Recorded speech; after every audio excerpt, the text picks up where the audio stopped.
know we can you feel it?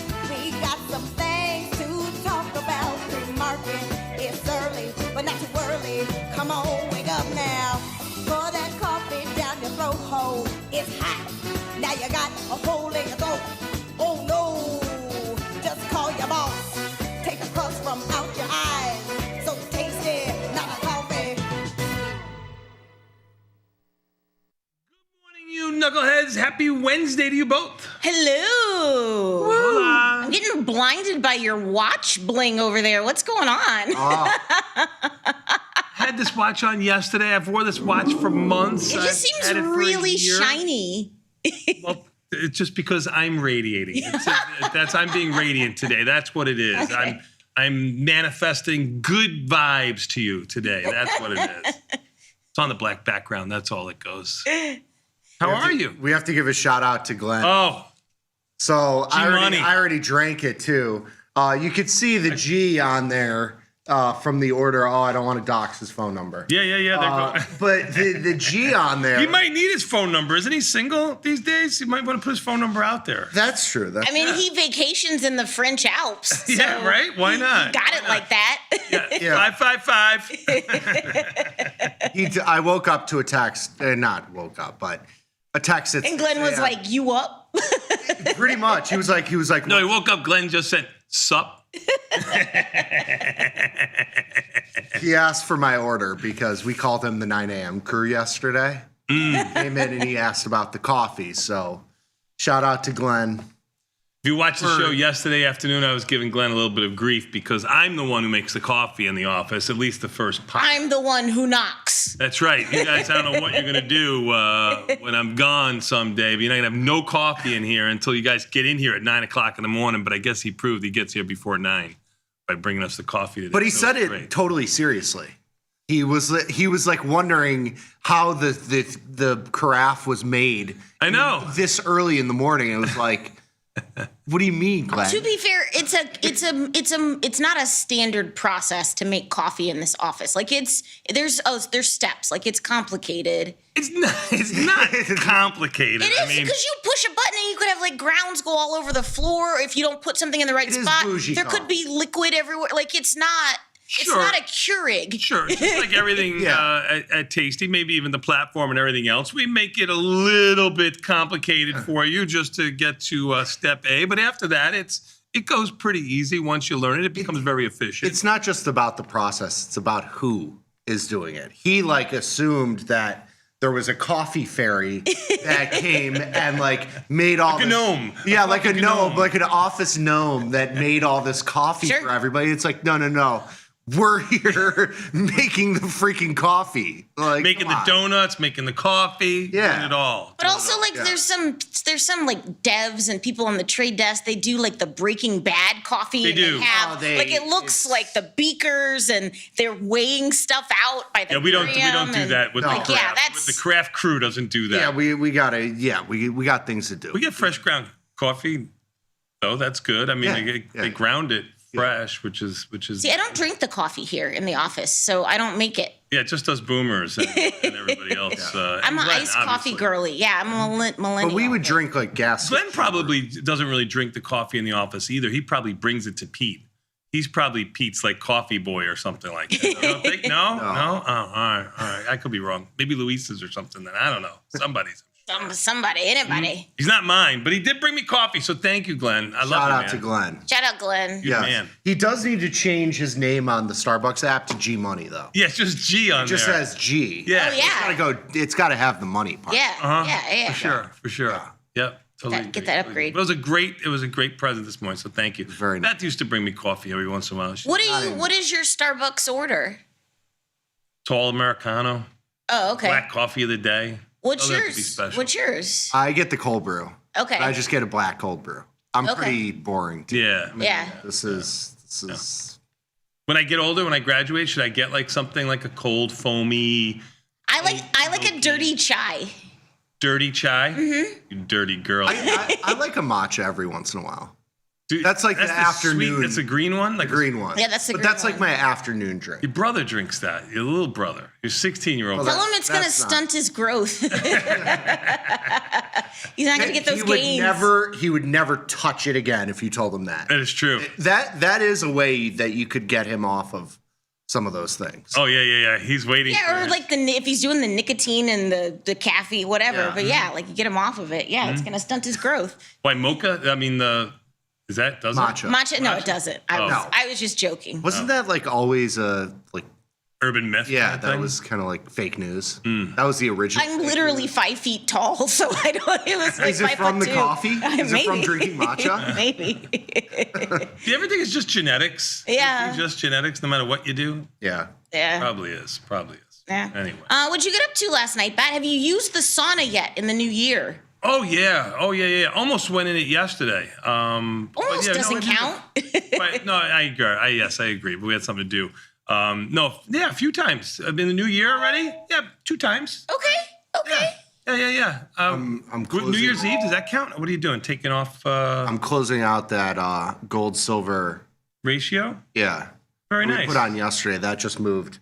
It moved about bigly, as you got silver down almost 4% and gold only down 1%. Did you just give us one of those? I saw that out of the corner hands of my are too eyes. big to I was do like, that. I was like, who's got the The accordion. That was me. It went about 3/4 of a point to almost $1 against us. Yeah. And it's up it's 50 cents over where we put it on. So it's moved about 1%. about 1%. In a day? Overnight. Yeah. I mean, Wow, okay. Yeah. We put it on pretty early in the day. Oh yeah, yesterday. we took some heat on Yeah. that. I mean, so we put it on, I think, when the ratio was about 56 and a half or quarter. so Maybe like 56 and a quarter. Yeah. The ratio got as low as Like 55 and a quarter. 55 and a half, 55 and a quarter ish. Yeah. So it moved about 1% against us. And now we're up about 0.75%.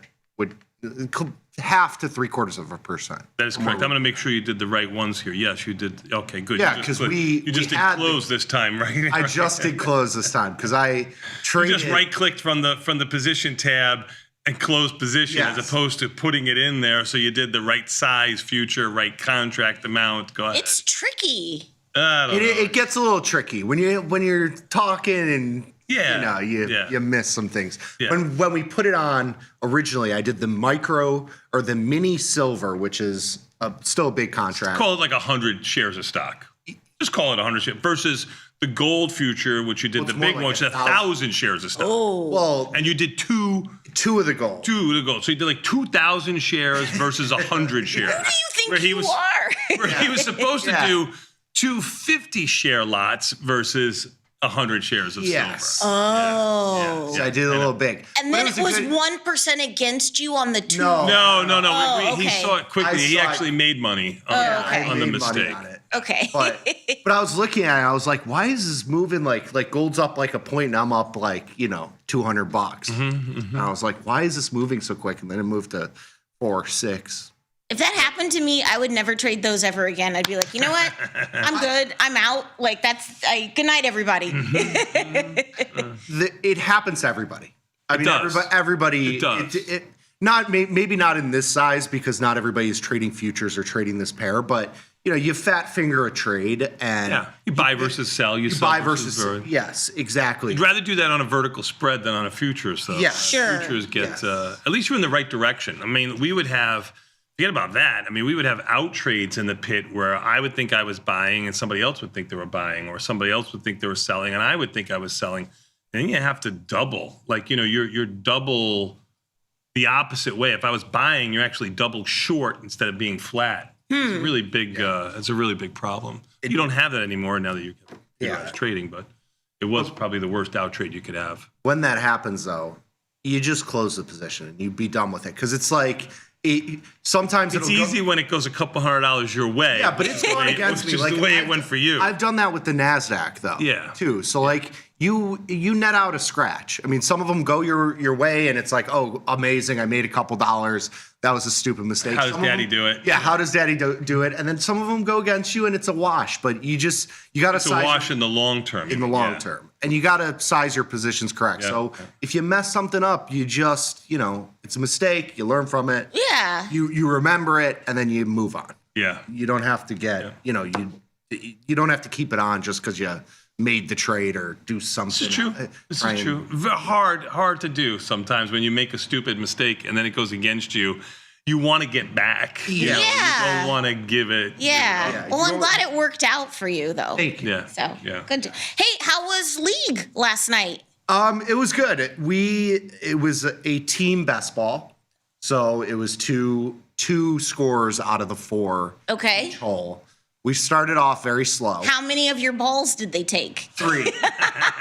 They've taken my balls. I only thought I had 2. They've taken them twice. I didn't know this was possible. His have certainly been taken. Mine not so much. But we started off pretty slow and ended very well. So we ended 10 under. Wow. Oh, that's pretty good. Which is pretty good. I mean, like, Are you still nationally ranked? we are. So we're trying to stay in the top 20. Our last showing was not very good. We're trying to stay in the top 20 because that's the playoffs. Okay. Top 20, you For get the nation? for the nation, for all the 5 irons. And then they could win a trip to the Dominican Republic. Yes. Killing people over there. Yes. Be careful. But yeah. The team that has won for the last 5 years is a team of TikTok influencer golfers. I forget one of their names. Oh, that's amazing. That shouldn't That's so count. cool. Yeah. So they're like the team. Right, yeah. And so And the chalk. they're the chalk. I don't think we're gonna beat them, but These are the guys that are doing videos where they have towels underneath their arms showing you how to. Yes. Yeah, gotcha. Yes. Gotcha. so we'll see. But it's You all guys can't compete. If is it your friends? I know most of them. Yeah. Okay. Yeah, you got forget it. Well, we have a good dynamic because we have one guy who's like a scratch golfer, and then the rest of us are kind of higher handicaps. Like I'm a 15. We have two of us are 15. Yeah, you could be dangerous. And You one know, of them 15 can shoot like one a of us 10. is like You a do- 10. So Right. we have some volatility to it. There's some ball. Like There's some if ball. and you get the 15-foot gimmies. Yeah, if which is you're- great.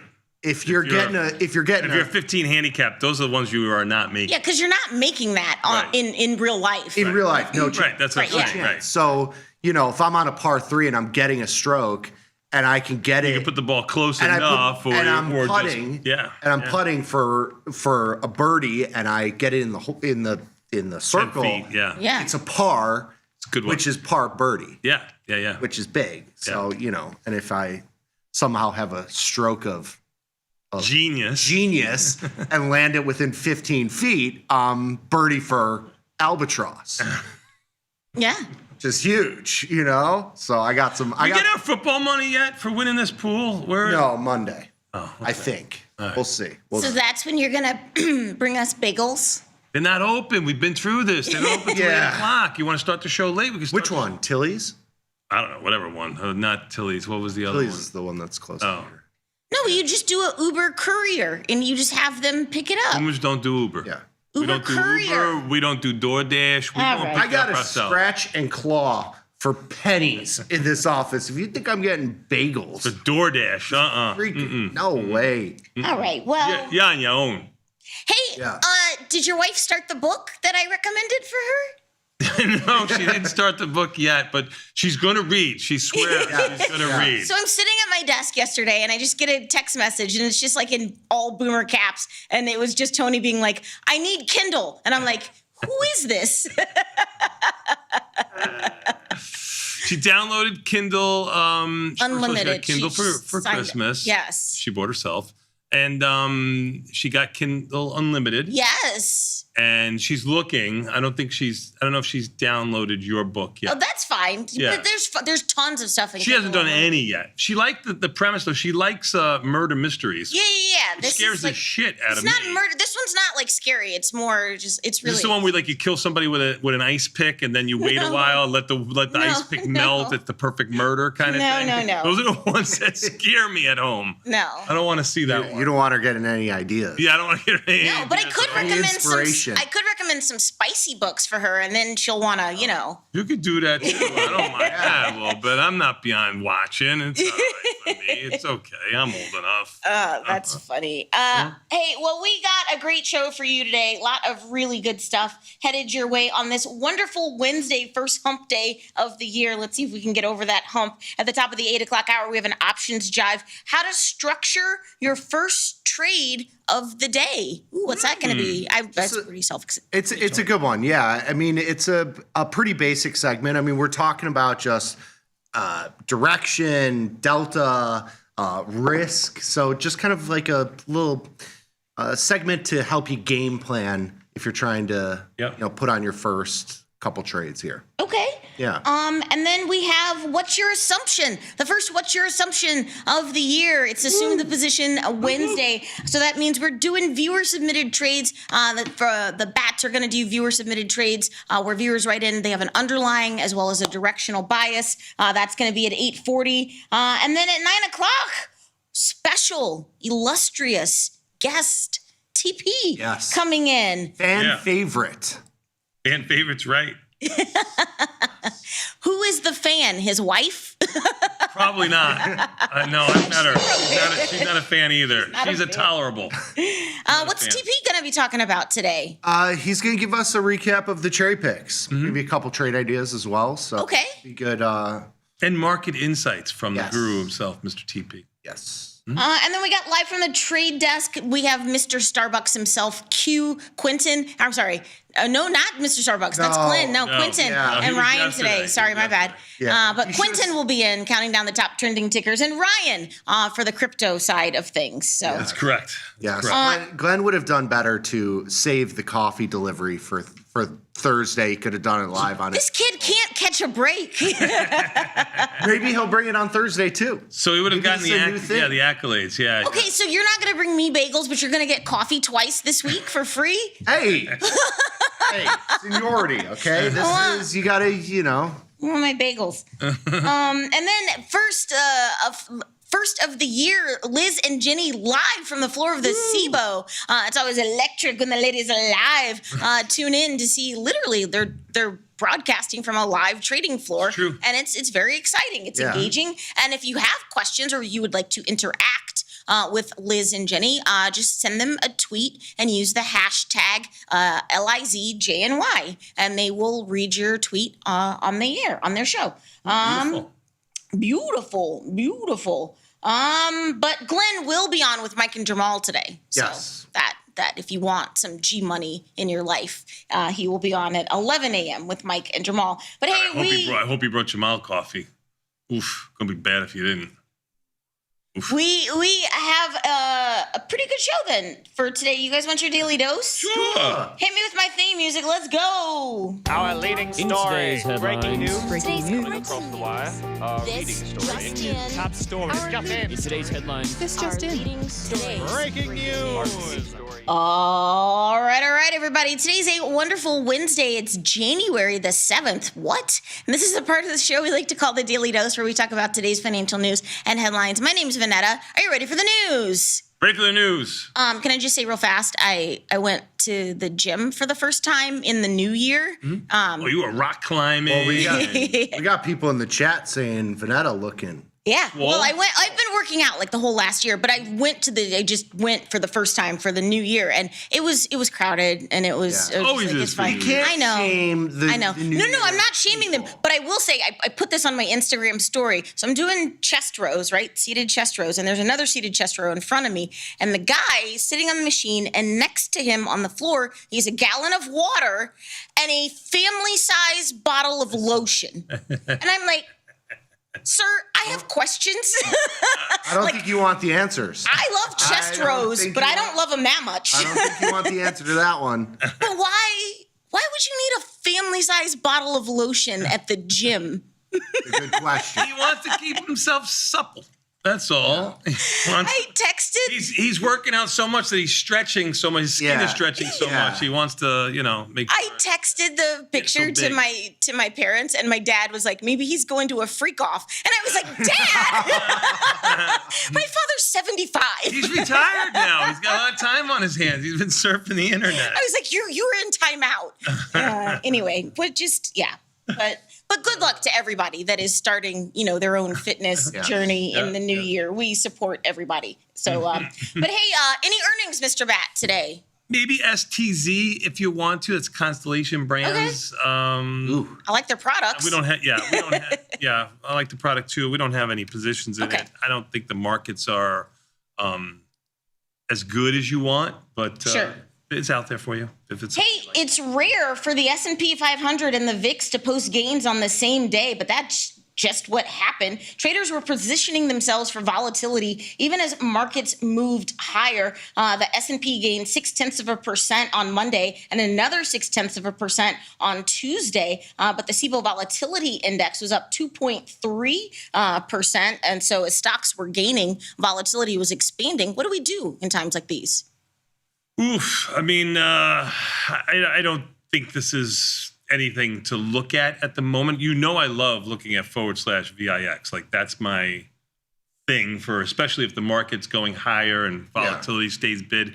I mean, /VX at 16 and change, 1635. You need a little bit more movement to the upside before you say, maybe this upward move that we've had is going to stall for a little while here. Right now, it seems like it's status quo, no change to anything. What do you think? Yeah, no, I agree. And to your point, it's not like it's vol futures going 19 to 20. Sure. No. It's vol futures going 1620 to 1630. Okay. It's like it's a 1% move, or a 0.5% move in volatility, but you're at as low as it really goes. Let's get a 2-3% move in volatility while even the S&Ps are, up 0.5% or something like that. Yes. And then you might say that, hey, even though the market's going a little bit higher, there's still everybody's looking for a little bit of protection on both sides, buying options. Yeah. Maybe then you have a little bit of volatility. What would be like a caveat of doing like a 0 DTE in this environment, if any?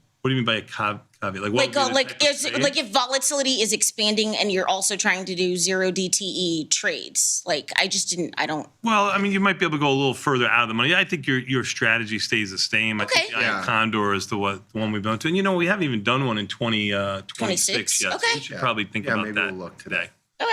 Yeah, maybe we'll add it to what's your assumption trade or something like that. Hey, our friends at the CBOE released their December and full year 2025 trading volume highlights, and total volume traded across CBOE's 4 options exchanges was 4.6 billion contracts in 2025, with an average daily volume of 18.4 million contracts traded. That was the 6th consecutive record-breaking year. What do you think?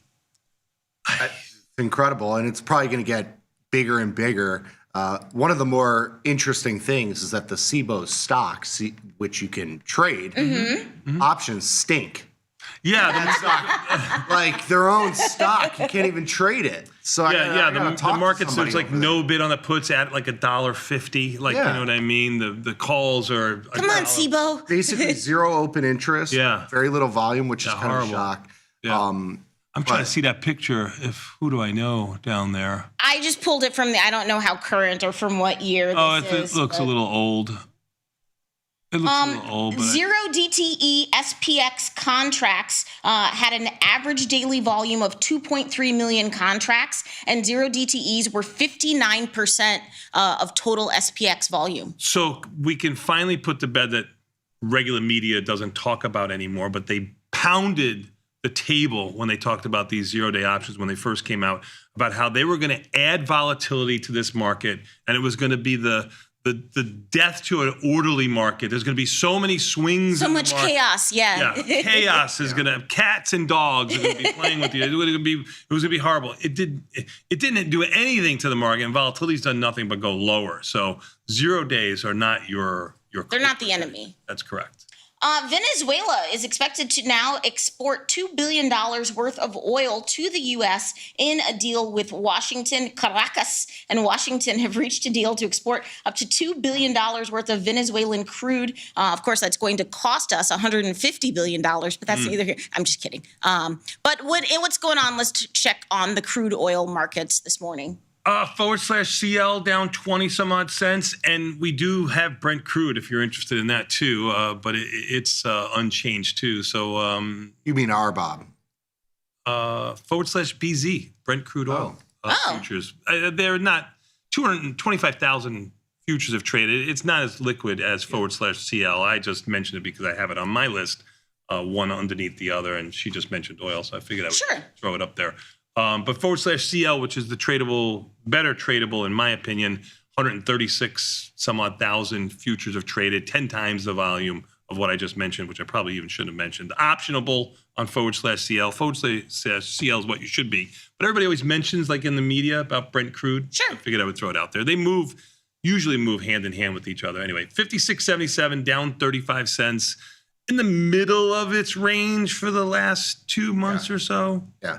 You just moved markets. I mean, oil just dropped like 30 cents on your news headline here. Yes. You're a market mover. You're welcome. Yeah. You're welcome. And I say that. Only if you were short. There's a guy here just wrote in, he's long. Tell her to get off air. Oh, I'm sorry. Hey, it's my job. I say that jokingly I because know. somebody on Reddit, I was responding to a couple questions. Somebody said, like, do you think that when you show a trade or do a trade on air, sometimes I look at it and it might be, penny or two against me or for me or whatever. And they were kind of asking, do you think you're getting a better price? And I'm like, listen, nobody has the size to move markets like that. I mean, if you're trading SPY options or Apple options or whatever, us combined with everybody in this room are not moving markets. Right. So it doesn't. We're not Michael Burry. No. I'm just kidding. We have customers here, and I have friends that use the platform that trade 5,000 to 10,000 options at a time. Yeah. And they don't move the markets at all. That's bonkers. you're not moving a market with a Johnny Little one lot. And the commission on that trade would be like $10 too, because we have cap commissions. So. Other news coming out from the geopolitical sphere yesterday now says that the U.S. is looking at options to somehow acquire Greenland. What? And prediction markets show rising odds that Trump seizes the Panama Canal and makes moves on Greenland. My question about this in a larger overarching sphere, it seems like with 2026, we are starting off right on the bat with more kind of like existential threats or risks than we were at the same point like last year. And how would you maybe make adjustments? Because it seems every day something crazy just comes out or that we're gonna do. And like, whether that's in the dollar or bonds or emerging markets, like what are you doing? I don't, volatility, that's what I was. Volatility says nothing's going on. Yeah, and that it doesn't matter. Or at least it doesn't matter for markets. Right. Yeah. Right. Maybe it matters to Greenland and maybe some geopolitical. Unless Greenland's like chief export is cheap groceries, I don't want it. Like for real. Yeah. But in other good news, China is buying more U.S. soybeans. Total purchase is approaching 10 million tons. Let's talk about the softs. I'd like to check in on the softs midweek. Corn, I think, was also up yesterday. Corn, soybeans, wheat. They're all up a little bit this morning, too. Corn's up $1.75, which is just about a half a percentage point. Wheat's up a full percentage point or more. Soybeans up a full percentage point or more. But they're all on their butt. We've talked about the softs here, corn, wheat, and soybeans, and food prices, how they've all been really, really low. Oil's really, really low relative. So transportation of product should be cheaper, but yet products aren't cheaper. So no. I don't know what to say. Ivy ranking these are in the single digits. They're off my radar, and I'm the world's worst commodity trader. Yeah, we haven't really traded much of these. So I need so my many dose better of places less to water go right now. What's I that? need my dose of West water. He's here. No, I know. We don't get him on the show. I know. Well, we reconfigured. Yeah, I Yeah. gotta Well, we figure- could bring him in on the morning show. That's true. I got to figure that out. Yeah, Yeah. figure that out.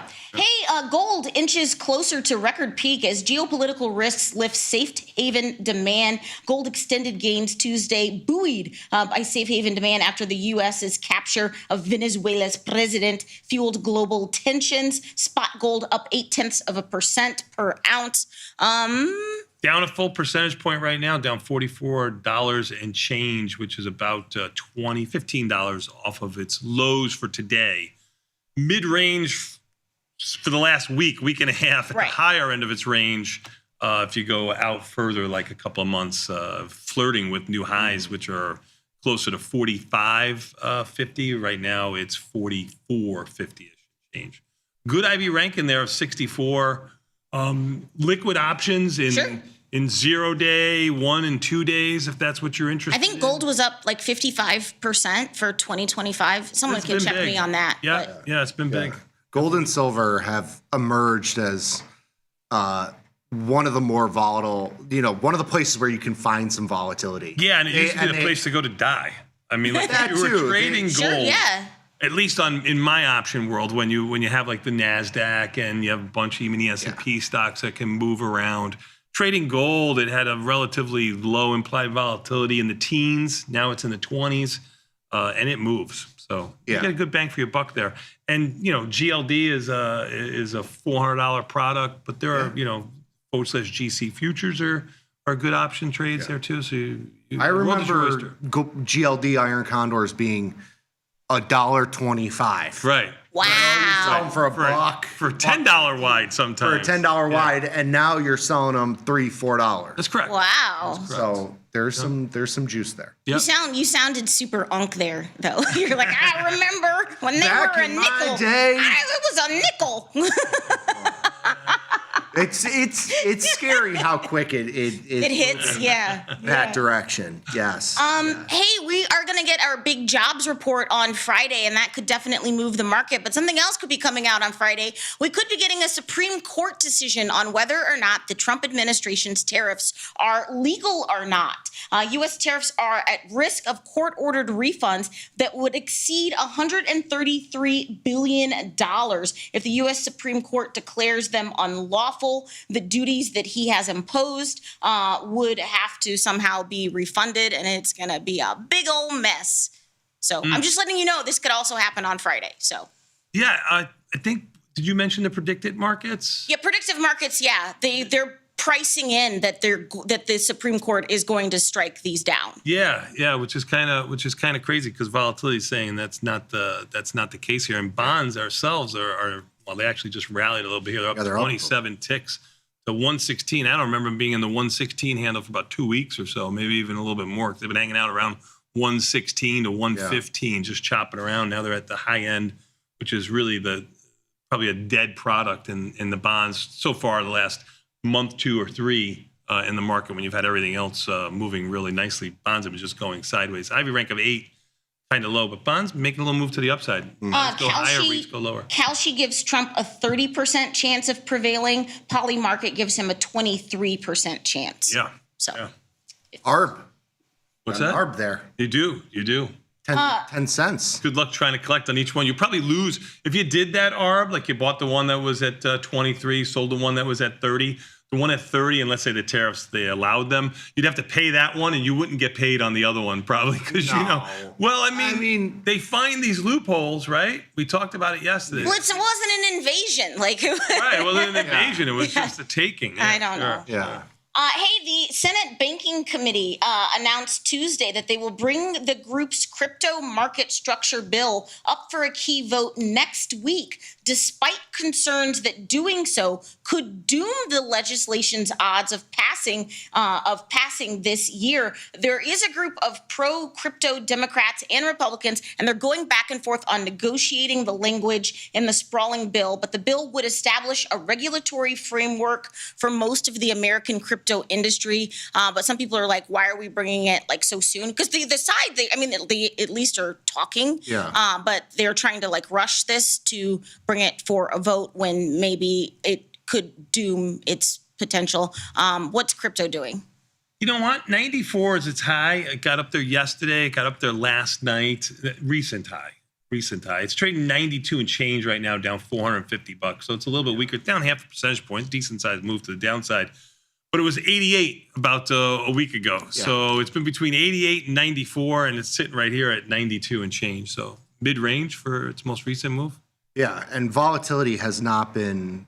I mean, the IV rank in IBIT is 41. Yeah. But at about a 50% implied volatility, it's kind of becoming a more stable like product, yeah. You look at that and then you look at silver at 70-80% implied volatility, and that tells kind of the story. It's becoming more of a liquid tradable asset now. That's not really going crazy anymore. To your point earlier, Nikki, about things that I say moving the markets, I'm going to give myself credit for mentioning this yesterday, because I did mention this when Jensen Hong took the stage at CES. I was like, hey, we're having a memory shortage. Like, no one's talking about this. I was like, you also got to look at SanDisk. SanDisk. You're worth like $20 billion. Stock just soared to its best day in 11 months yesterday. You're welcome. The memory and storage stocks have reigned supreme in 2025, and they're leading the pack once again in 2026. Just a massive and impressive move here in SanDisk. Generational wealth forming for the people on Wall Street bets. No, I don't. Yeah, stock went from like 280 to 350 or so. It's sitting right there at 345. I mean, it was $40 in the middle of last year. It's Yeah, 6 months ago it was $40. Yeah, in the middle. Right. Right. I mean, it's a 10x in a couple months. Yeah. Have you traded SanDisk at all? Oh, you could just use the SanDisk photo, John. I'm sorry, I put the wrong headline on there. That was my mistake. We have not traded SanDisk. We have traded Micron. Sure. It's untradeable, SanDisk. I mean, SanDisk is earnings of January 20th. I mean, but I say untradeable. The markets are wide in the option world. So if you were looking to do something in SNDK, you'd probably go at the money. If you go a strike or two in the money, a strike or two out of the money, you're $10 wide or $20 wide. It's going to trade for around half the width of the strikes. That's just option pricing across the board. Mm-hmm. So if it was a $10 wide spread, it would trade somewhere between $4.50 and $5.50. You start at 4.25 and you work your way up until you get a fill. I mean, that's how you look at it, but that's the way to price it. It'd be so hard to price a spread or a naked option that was out of the money by itself, either the puts or the calls. In other news, speaking of CES, AMD shows off a new higher performing AI chip at the CES event that comes on the heels of NVIDIA releasing new chips and designs and autonomous cars, and Intel's like, yeah, we got new chips too. And then AMD, Lisa Su's like, hold my beer, boys. We got new chips. She also unveiled the MI440 X. It's a version of the MI400 series. It's a chip designed for on-premise use at businesses. AMD. 212 and change, actually down $2. Even the S&Ps are unchanged. Russell and the Dow is actually higher, small. AMD doesn't get the love that some other chip makers. They had a nice bounce at the end of the year. They did. It went from 150 to 250, down to 215 or so. Yep. Sold the 180 puts yesterday. Oh, okay. Those at 415. They're marked at like 370-ish right now, but we'll see with it down about $2 today. Yep. Marvell is going to buy a networking equipment firm called XCon in a $540 million deal amid an AI infrastructure push. What's going on in Marvell? Your favorite. Hey. I haven't traded in a while. I'm glad I haven't traded in a while. $88 is where it closed. It looks like it's $87, down $1 or so. Ivy rank at 19. Marvell, it just screws me either way it goes, up or down. It does seem to stay in a pretty wide range for the month, but it tests your outer limits to the upside. It always tests my outer limits to the downside. I'd rather play in somebody else's. It's not worth it. Yeah, than Marvell. Yeah. We did make money on the last We did. Traded it. We sold puts. I think it was into earnings maybe. Yeah, right before it made a nice directional move to the upside. We sold the 80 strike puts and took like $50 out of them. Elon Musk's XAI has raised $20 billion from investors, including NVIDIA, Cisco, and Fidelity. In its Series E round of funding, the company had hoped to raise $15 billion, but they were surprised when they raised $20 billion. It values the AI startup at around $230 billion. Could be one of the most hotly anticipated IPOs of 2026. Yeah. Yeah. I mean, remember when he bought Twitter and everybody was like, this is the dumbest, Yeah. Our old administration included. Yeah, but Twitter's not great. Like, as an avid Twitter user, like it's not great. love It's it. not No, better. it's certainly not not. better. It's got its faults for sure. yeah. I mean, but It is I think the place for breaking news. yeah, exactly. Sure. Exactly. But there's so many And you bots. gotta do your own the diligence. bot problem is The bot problem is It's ridiculous. Yeah. It's ridiculous. Yeah. The bot problem is horrible. I mean, that they need to fix. I think they know they need to fix it. But it is the place where you yourself go there for your breaking news, right? Sure, You got to yeah. do your own diligence and No, I mean, figure yeah. out what's real and what's fake. Yeah. Meta is delaying its Ray-Ban display glasses in its start over, Vanetta. Meta's delaying its Ray-Ban display glasses global rollout due to inventory limits and U.S. demand. I find this hard to believe, but supposedly the demand for these glasses is so great that they cannot roll it out to other countries like the UK, France, Italy, or Canada because so many people massively want these. Everyone wants them in America. I've never seen these. Yeah. I've seen a couple videos filmed with these, like by influencers that were given them by Meta. Have you ever seen? Do you know anyone who owns these? No. Yeah. Yeah, I don't know. As somebody who doesn't wear glasses, I feel weird. Hey, I didn't wear glasses until I was 50. So That's true. If you get that from me, which you get a lot of Thank good you things for from putting me. that on my eyeballs. That pressure? your son. That pressure? Yeah. If you too lose. Your mom didn't wear glasses until she was older too. I mean, Yeah. she had good eyesight. Reading glasses. Yeah, but she had decent eyesight for a long time. Yeah. Most of the bad stuff I got was from your side. Let's be completely honest. What is Meta's I'll give stock you that. doing?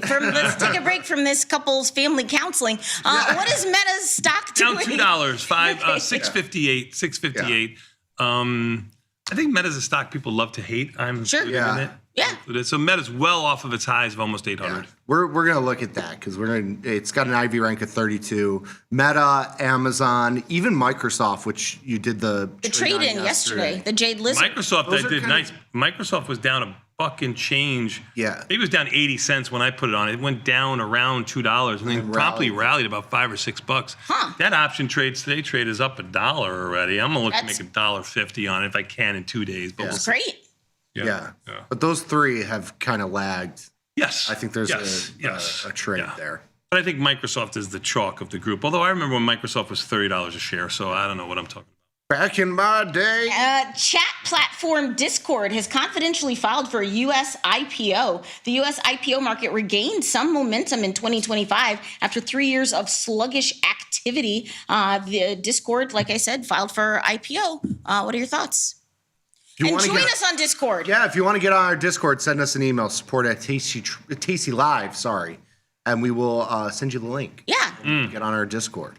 Yes, and Come we have chat. a question in our confirm and send for today from our Discord. Hey. Oh, nice. Oregon. Nice. Hey. Nice. That's great. So But it could be, I would say, like, let's look at Reddit, because Reddit's kind of in this genre, and Reddit has been a very successful IPO that's, tradable and has some good it wasn't in the beginning. Okay. That's fair. It was around here, and then it got cut in half, for some time. Yeah. So, Yeah.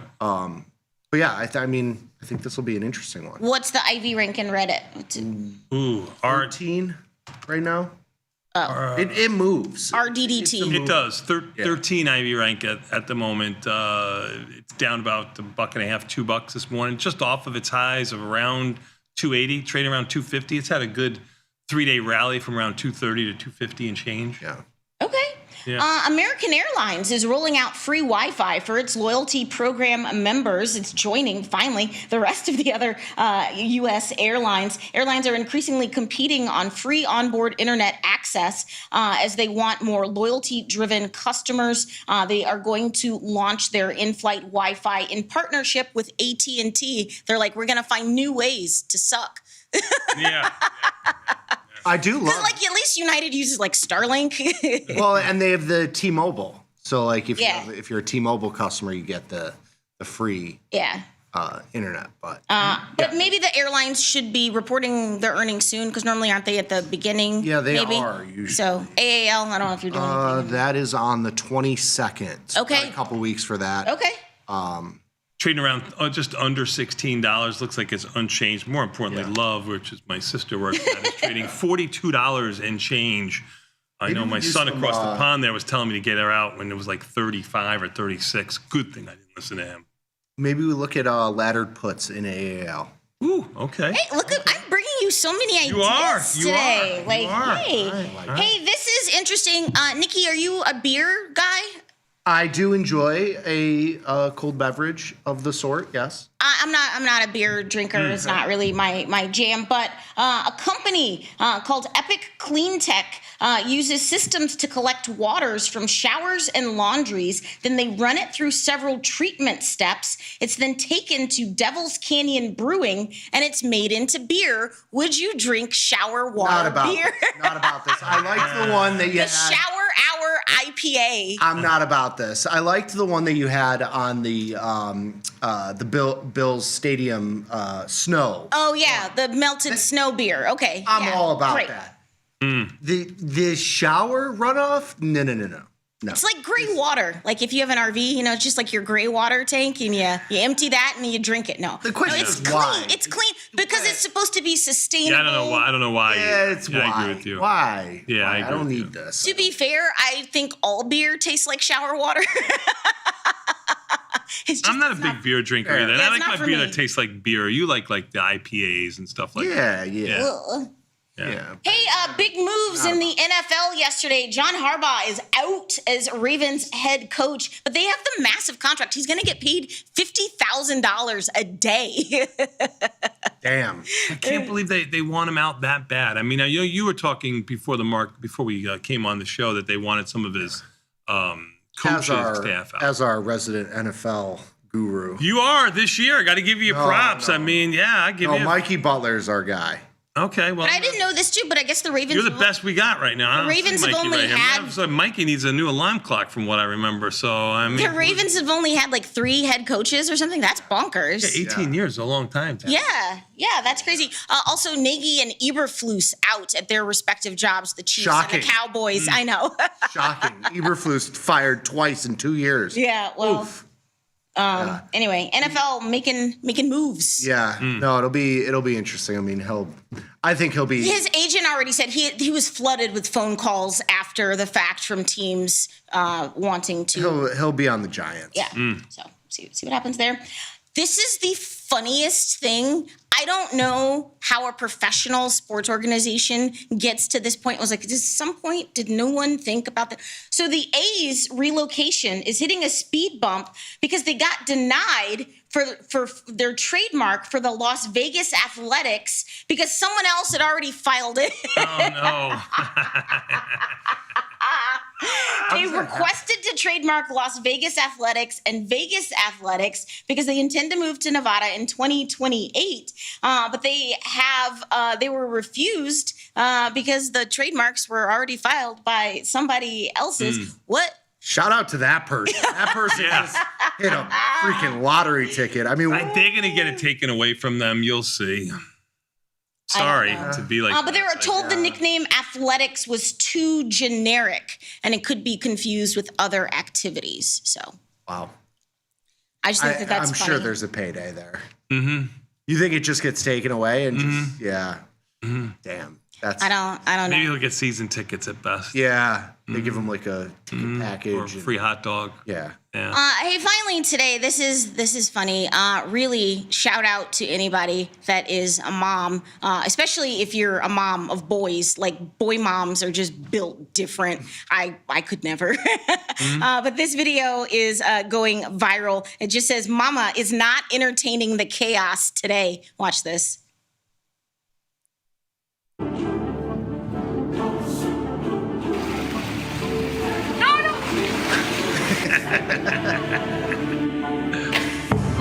So she locks the door.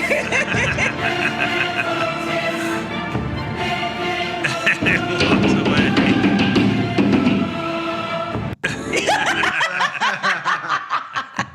That's He good. just gets yanked out of the frame. That's good. That's a good mom. That's a good mom. She's Good like, on not her. today. She's like, keep it outside. She's like, if just one of you comes back, so be it. Very Cute good. stuff. Cute stuff. Just funny. We're going to take a quick 90-second break and come back. We got more Tasty Live coming up with Confirm and Send, and we're going to take a look at the markets, although even the S&P is basically unchanged. We'll be back in 90 seconds. Tasty Live.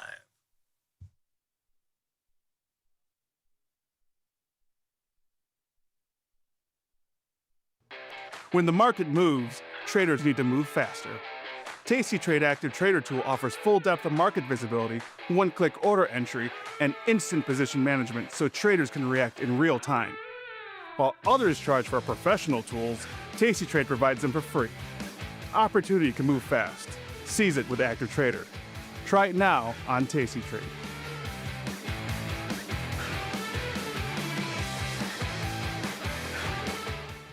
Grow a strong community with Tasty Trade's referral program. When your friend joins Tasty Trade, you'll both receive $100. As your community grows, you get more bonuses. Only at Tasty Trade.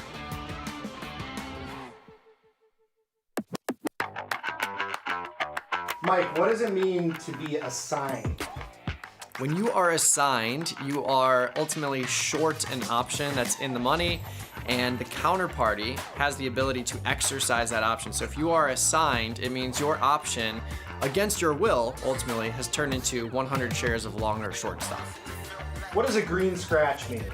Ooh, a green scratch refers to stubbornness getting the best of you, and when I say you, I mean me.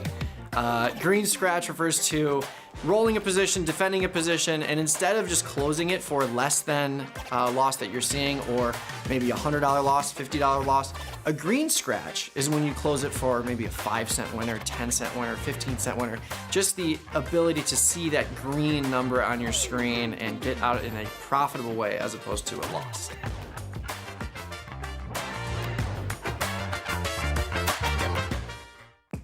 Ready to take your trading skills to the next level? Dive into the world of stocks, options, and futures with Tasty Trade courses.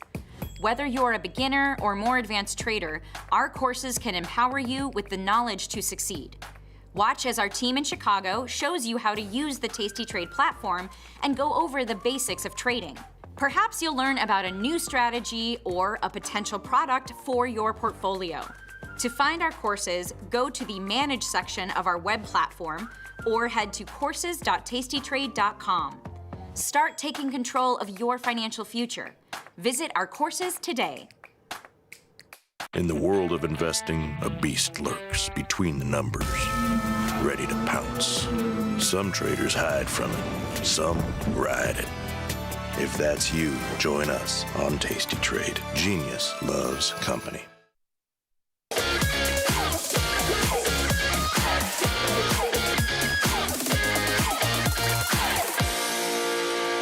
Nikki, we are back, son, and you know what that means. Time for a little bit more Tasty Live with, Confirm and Send, where we go through viewer emails from all over the place. Your emails that you send to us, to support, to Discard, to everywhere, to Reddit. Discord, yeah. We're all over, good baby. stuff, all good stuff. But let's take a look at the market first before we get to those. Even the S&P's up $1, basically unchanged. Very tight range last night, actually under 20 handles on the even the S&P's, and the expected move for the day is right there around 20-ish handles on the 0-day options at the moment. Probably widen a little bit on the opening. NASDAQ down 41, the bucker to the three other green Markets ever so slightly. Russell up 3 and the Dow up 72. It's really an unchanged market. Volatility unchanged, but look at this fall from the mighty 24 handle in early December to the mighty 16 handle in early January. 16.25. Bonds catching a little bit of a bid for the first time.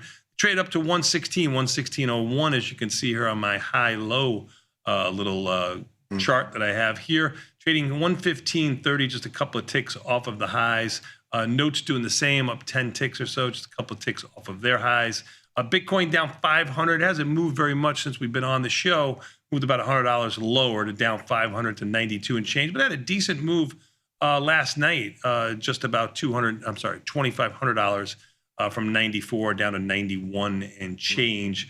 Ethereum down 34. That's about a 1% move. Bitcoin down around 0.5%. Oil down 18 cents on the Vedetta news. Gold down $36 off its lows by about 20 points or so, down about 0.75 to 1%.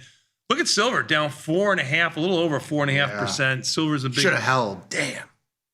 That in hindsight, sure you should have held. In hindsight, you should have waited to put it on, and we could have put it on at better prices. That's and then you only control entry. And then waited to close it. And waited to close it till now. Hit the perfect entry, perfect close. That's correct. That's easy correct. peasy. Easy peasy. Yeah, easy come peasy. on.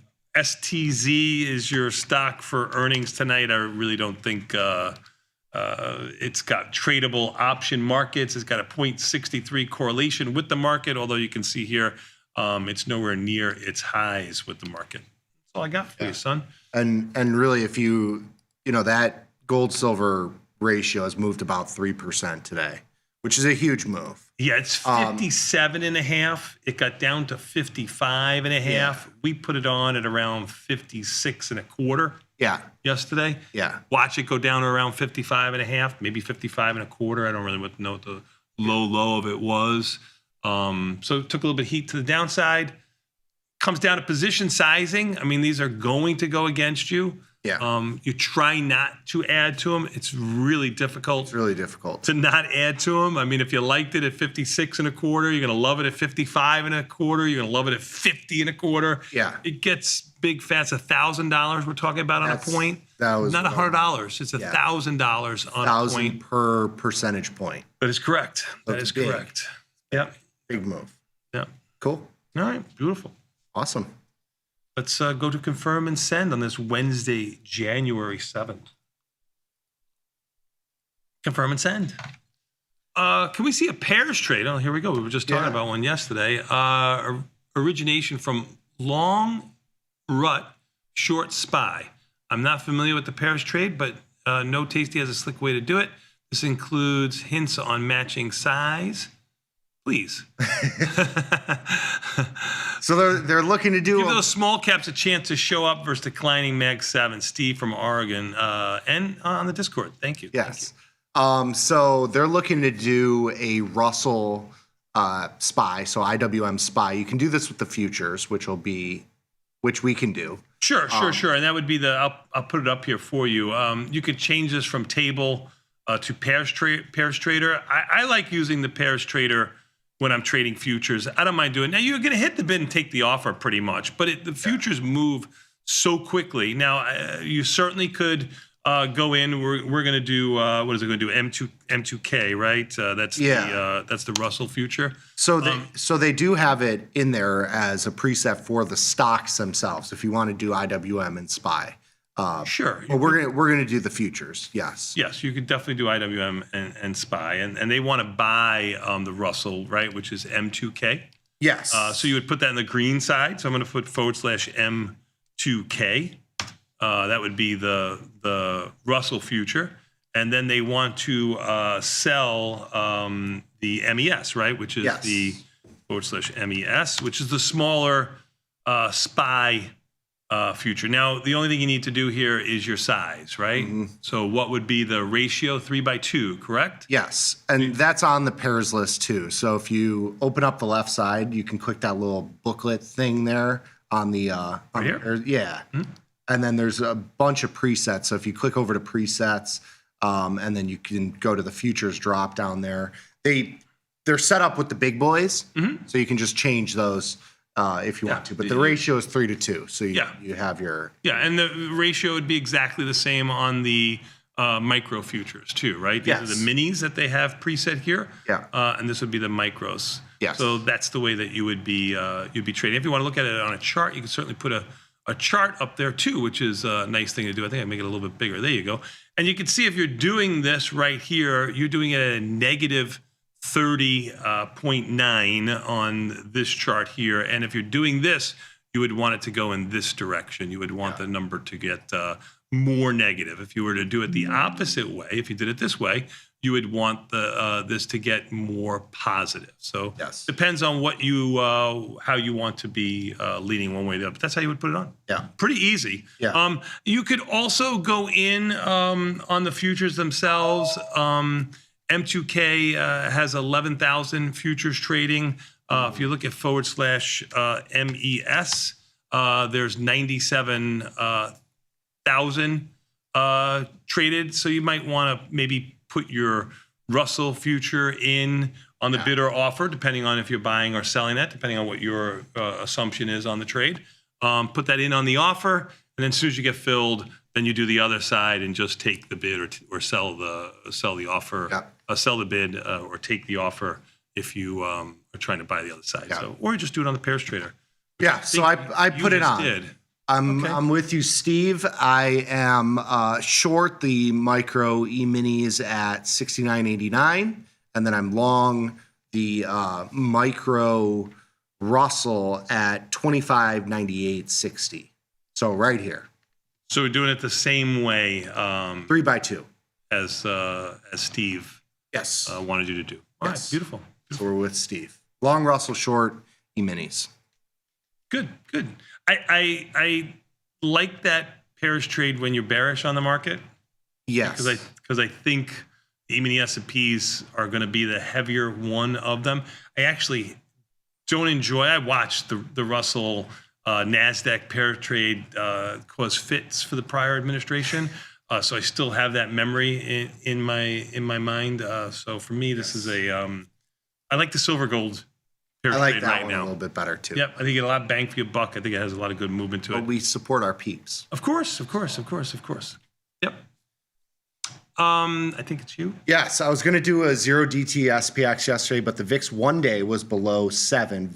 And that's the ticker, so you can type that in VIX 1D, and that'll give you the 1 day of VIX, which is the same style calculation, but for the 1 day. It's really actually the 0 and 1 day option, so it includes today and tomorrow's options. That's why you see it usually close higher, is because your volatility in the short term increases as you get closer to expiration. It's just a little fact for you. Is that too low, or is that too low to do a 0DT trade?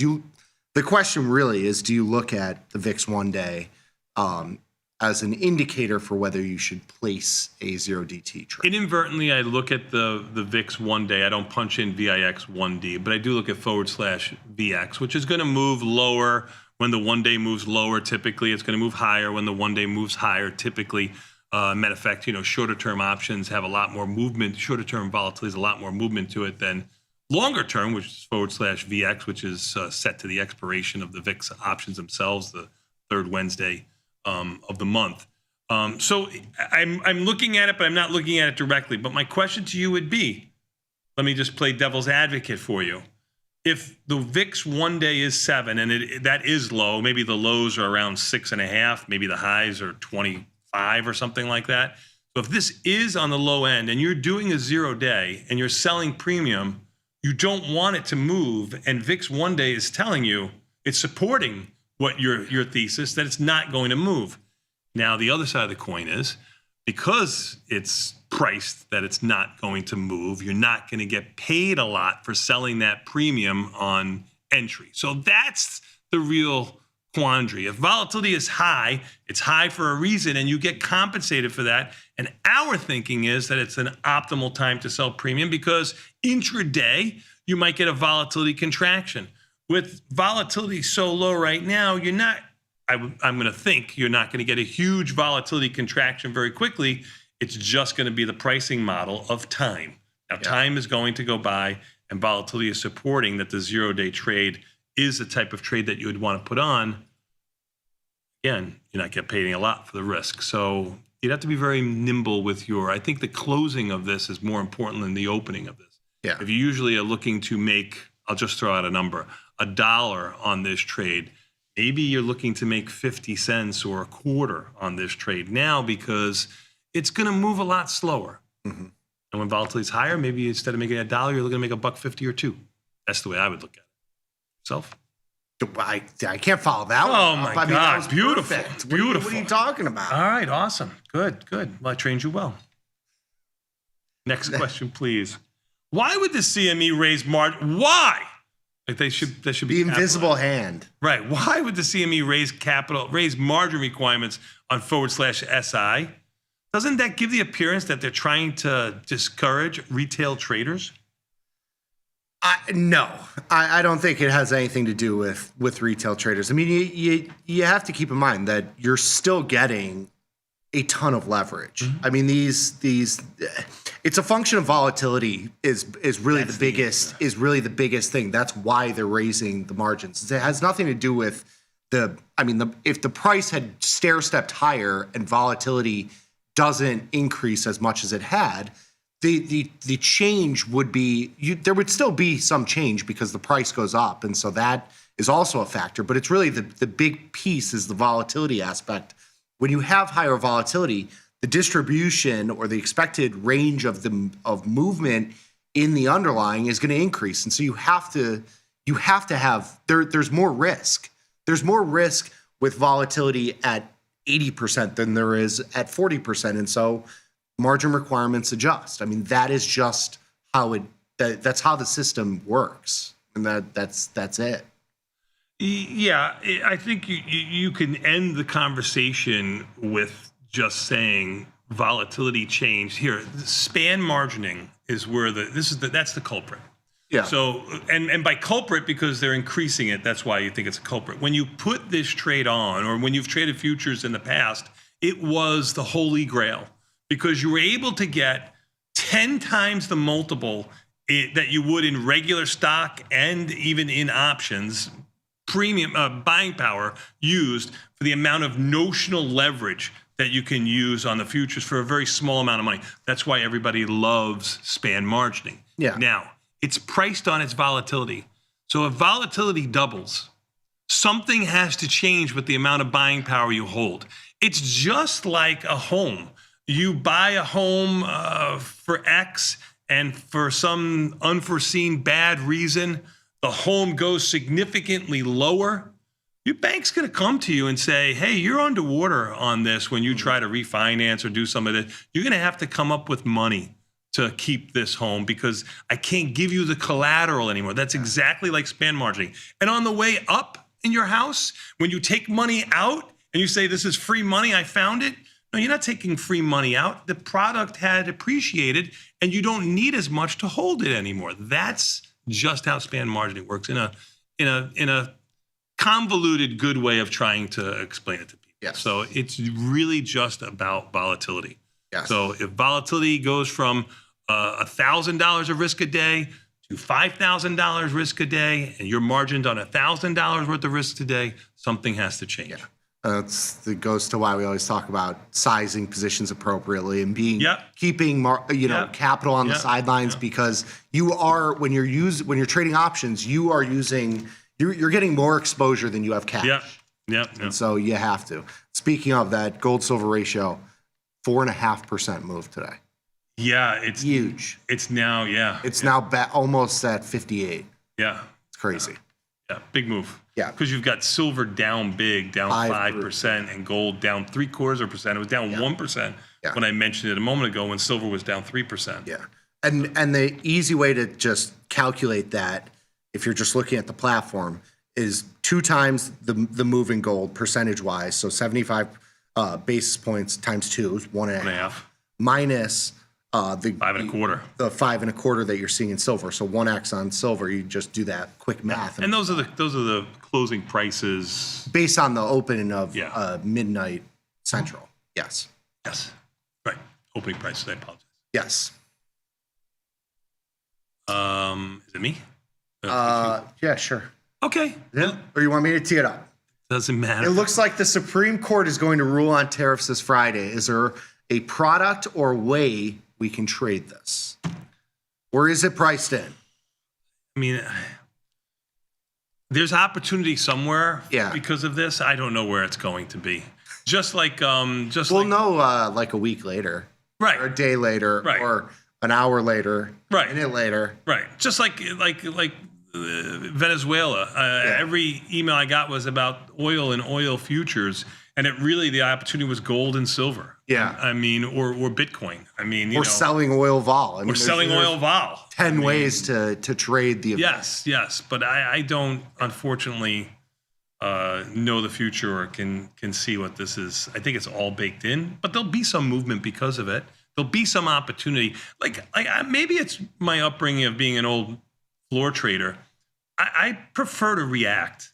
Like I prefer to be reactionary with my trades than picking the spot and saying this is going to happen and then benefit from that move one way or the other. I've always been kind of, this is happening, doesn't make that much sense to me, and this looks like an opportunity, I'm going to do this. Yeah.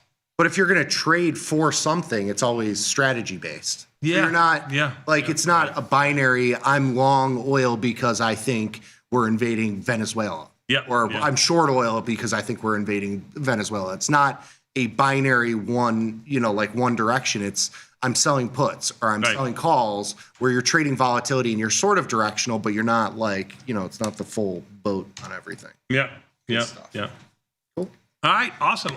Yes. We're going to take a quick 90-second break and come back. We got more Tasty Live after this. What comes up next? Option Jive. Good one. Looking at your first trade of the day. We'll be back in 90 seconds.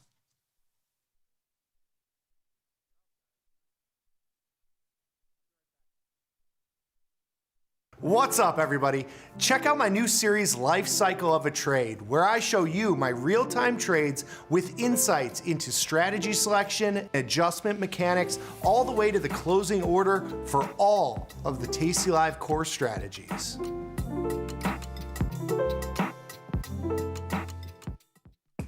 Ready to take your trading skills to the next level?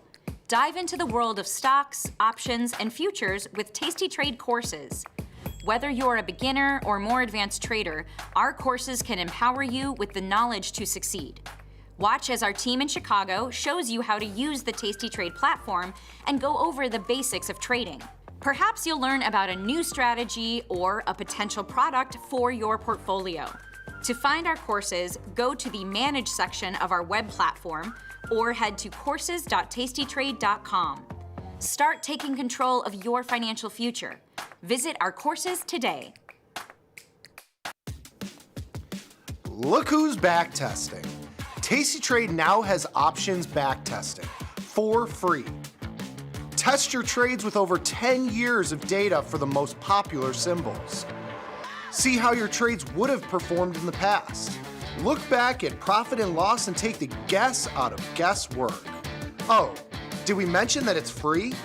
Get back testing at Tasty Trade. Diversify your portfolio with stocks, options, futures, crypto, and more. Focus on the markets that matter to you.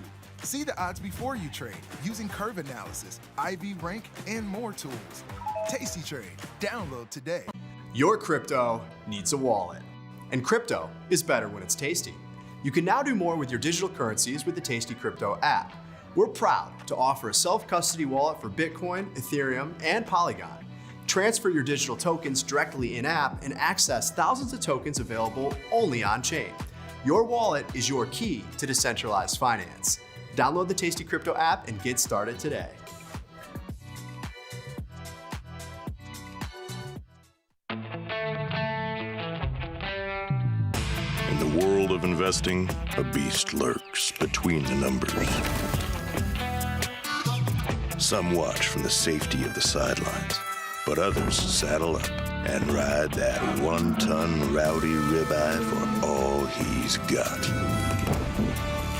If that's you, join us on Tasty Trade, named best online broker for options trading.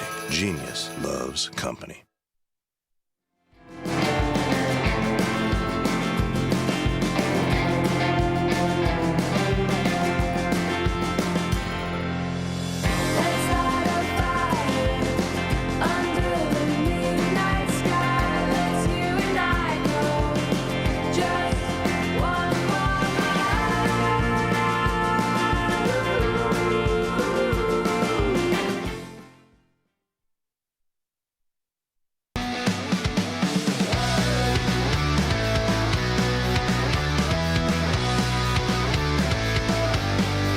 It's options. Jive. Nicky, we are back, son. And you know what that means? Time for a little bit more Tasty Live with Option Jive. How to structure your first trade of the day. Let's do it. You think of your first trade of the day when you wake up in the morning? Do I think of it? Yes. All night I think about exactly what I'm going to do the next day. Yes. Yes. I don't give it any attention. I think again, reactionary. You look at what the market's bringing you and then you go there like, you know. But if you look at the futures overnight, I go to the last thing. Actually, the last thing I say is goodnight to my wife, obviously. Yeah. But before that, before I put my phone away and plug it in, I look at what the market's doing. Before or after happy time? It would be before happy time, after disappointment time. Omaha. Thank you, John. Thank you. I teed that up, though. I teed that up for him. My bad to everybody out there. But I agree. I do. I look at the future. You have to. How can you got to see what. I do, as I'm looking at futures, think about the next day markets. Yeah. Not a specific trade, though. Yep. Agreed. Got to see where everything opens. But yep. Let's do a quick one on just, thinking about your first trade of the day. Here's a couple little tidbits for you. Yep. How to structure your first trade of the day as we get close to the open here. Yes. So, of course, setup is key. The factors that we like to consider, of course, developing an assumption about direction or a non-directional move. We look at and consider the implied volatility. Mm-hmm. We think about the time frame, right? Are you doing a 0DT trade? Are you doing a 45-day trade? Are you in between expirations, looking at a 20-day versus 60-day? Those are kind of the things that we think about there. And of course, your risk profile and specifically delta. Your delta exposure is kind of what we focus on most. Jumping over to the next slide. So just a basic of what is a directional assumption. Bullish, obviously profits from the stock going up. Bearish, profits from the stock going down, and then neutral is kind of your, range-bound trade here. And those are the three core directional assumptions here. When we talk about just the market and directionality on this next slide here, we have a quick little just chart for you on the directionality of SPY. We're looking at 2005 to present here. As you can see, the market generally goes up over time. You have more up days than down days. This has been a bullish period of time over the last 20 or so years. And so, if I was telling somebody to put on their first trade, I typically tell them to sell a put spread or sell a put. Sure. It's just the easier way to go. Sure. And generally, I think people are more comfortable being long delta, just in general, and the concept of buying something and wanting it to go up. It's very hard to conceptually understand being short delta. I'm short something I don't own. Sure. Neutral positions are a little bit more complex as well. I think just going and leaning towards something that you are bullish on is generally kind of the way to structure your trades. The caveat is, of course, on the next slide here, the biggest moves you typically see to the downside. So not somebody who's worried about their first trade because they haven't seen a downside move. So they've only seen one upside. So it's going to be an easy, I don't want to say sell for you, but it's going to be an easier way of saying this is the type of trade you should make because this is the way the market has gone in their lifetime, which could be a couple of years. I mean, you've got one move down really of any significance last year. That was April. We've had this argument before. I mean, the last 5 years have been some of the most volatile. I just said the trading. last year. Yes, absolutely. Yeah. But we've bounced back each time too. So you're assuming that they're making this trade when we're here and we go to here and they have to stand. Maybe they're making the trade here and we go to here. Maybe they make the trade here and we go from here and we go higher. I mean, it could be a win-win. You have to look at the whole genre. We are at all-time highs. Selling something that gives you long delta, that's going to be your problem. Like explaining to them that you're selling a contract to allow you to buy the stock lower, that's going to be conceptually your problem, not the direction of it. You're going to have a leap of faith. They're going to have a leap of faith with you. Yes, for sure. Yeah. And this one kind of just outlines, the way markets are priced, of course, too, because you have these bigger moves to the downside. Typically, you kind of have the stair step up, elevator down, and that's just kind of what you're seeing here. Yep. So based on the study, we know that on average, the bullish strategy has a larger win rate with larger risks. This is pretty self-explanatory, as it faces more frequent downward extreme moves, which can lead to larger potential losses. Therefore, we should pick a direction of our strategy based on our risk-return preferences. You can kind of build this on your own here. Next slide. Just looking at our preferred time frame. So, we'll use 16 delta puts. We usually go to that around 45-day time frame. That's kind of where you have that optimal risk and reward. Too short, you have a lot of gamma risk, a lot of volatility exposure. The big moves that typically are to the downside are more painful because you're closer at the money. You have less extrinsic value. Those options go to have intrinsic value to them in that move. So, going to that 45-day time frame is kind of our optimal spot. On the next slide here, so implied volatility is a measure of the future movement in a particular stock. We look at IVR. It tells us the relative where that implied volatility is relative to itself. So it kind of quantifies the range of volatility. When we just talk about volatility itself, it doesn't give you any context. The number itself, you have to measure it against something. So we look at IVR. This is another factor that goes into our first trade of the day. As we've discussed before, we typically look for high IVR, and high IV rank indicates that the volatility, whatever that number is high relative to itself. And this just gives you a little bit of an outline of what you can expect out of strangles versus naked puts here. And we're looking at SPY in this example. Right. Yep. Quick little one on the next slide here. So this is a little cheat sheet for you just of, the optimal, what we're looking for each strategy in terms of the ideal IV environment. If you're selling premium, you want it to be high. If you're doing diagonal spreads, calendar spreads, buying premium, buying at the money call spreads, or buying at the money put spreads, you want volatility to be relatively low because those will be cheaper. Correct. But we always, when you're selling premium, want high IV rank or high volatility environment. I mean, that's a given. Yes.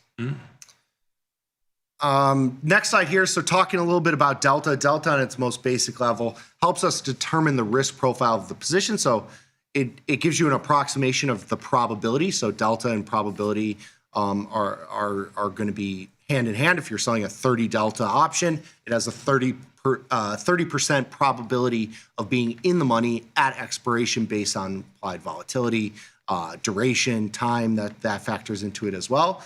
Calls or put delta approximates the probability of the price ending in the money relative to that strike. And it measures how the option value will change with movements in the underlying. So if you have 50 deltas, stock goes up $1, you are going to make theoretically 50 cents on that option. Those things can change based on time and volatility. Those will also factor into the position as well. But just from a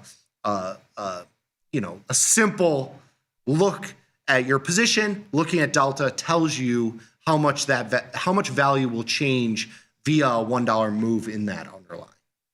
Very good. I don't have anything to add. You and the team did an excellent job here. Quick one, an easy one. Yes.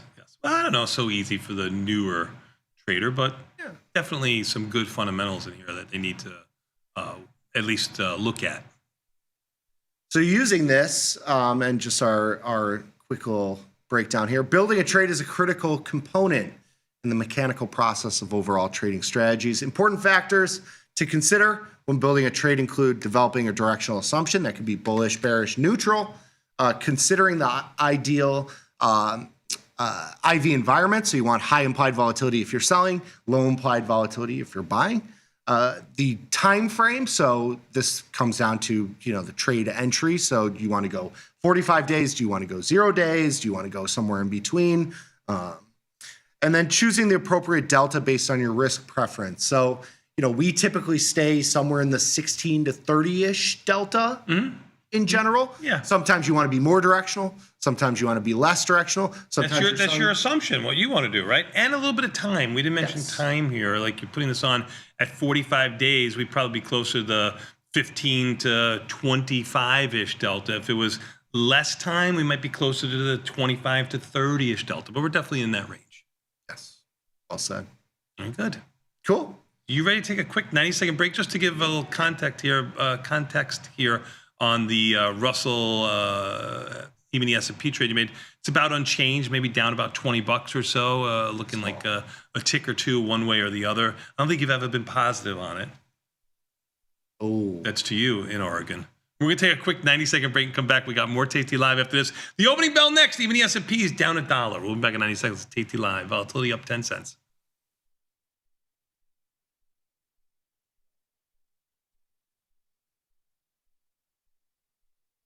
This is Chicago. We invented the skyscraper, the Italian beef, and the standardized options market. SIBO is not only the birthplace of options, it's also where Liz and Jenny got their start.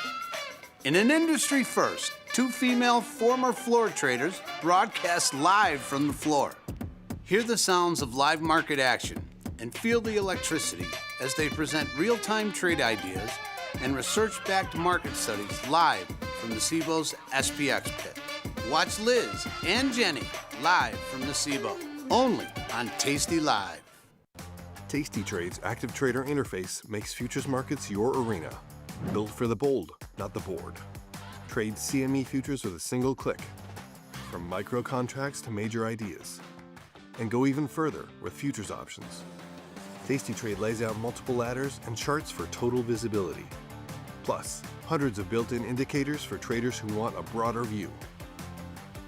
Tasty Trade, pro-level tools, intuitive design, total control. At Tasty Live, we live and breathe the markets. But when the live show's over, are we out of breath? If you want to inhale the latest breaking market news, we've got you covered. The Tasty Live research team and on-air personalities post refreshing content updated daily covering earnings, economic reports, trade ideas, and much more. If you want a breath of fresh air and not stale takes, visit the News and Insights tab at tastylive.com. It feels good to get smart. Get even smarter with the ultimate how-to guide. Learn 31 different option strategies, covered calls, iron condors, jade lizards. Become a trading mastermind. Get the guide at tastylive.com/guide. When the market moves, traders need to move faster. Tasty Trade Active Trader Tool offers full depth of market visibility, one-click order entry, and instant position management so traders can react in real time. While others charge for professional tools, Tasty Trade provides them for free. Opportunity can move fast. Seize it with Active Trader. Try it now on Tasty Trade.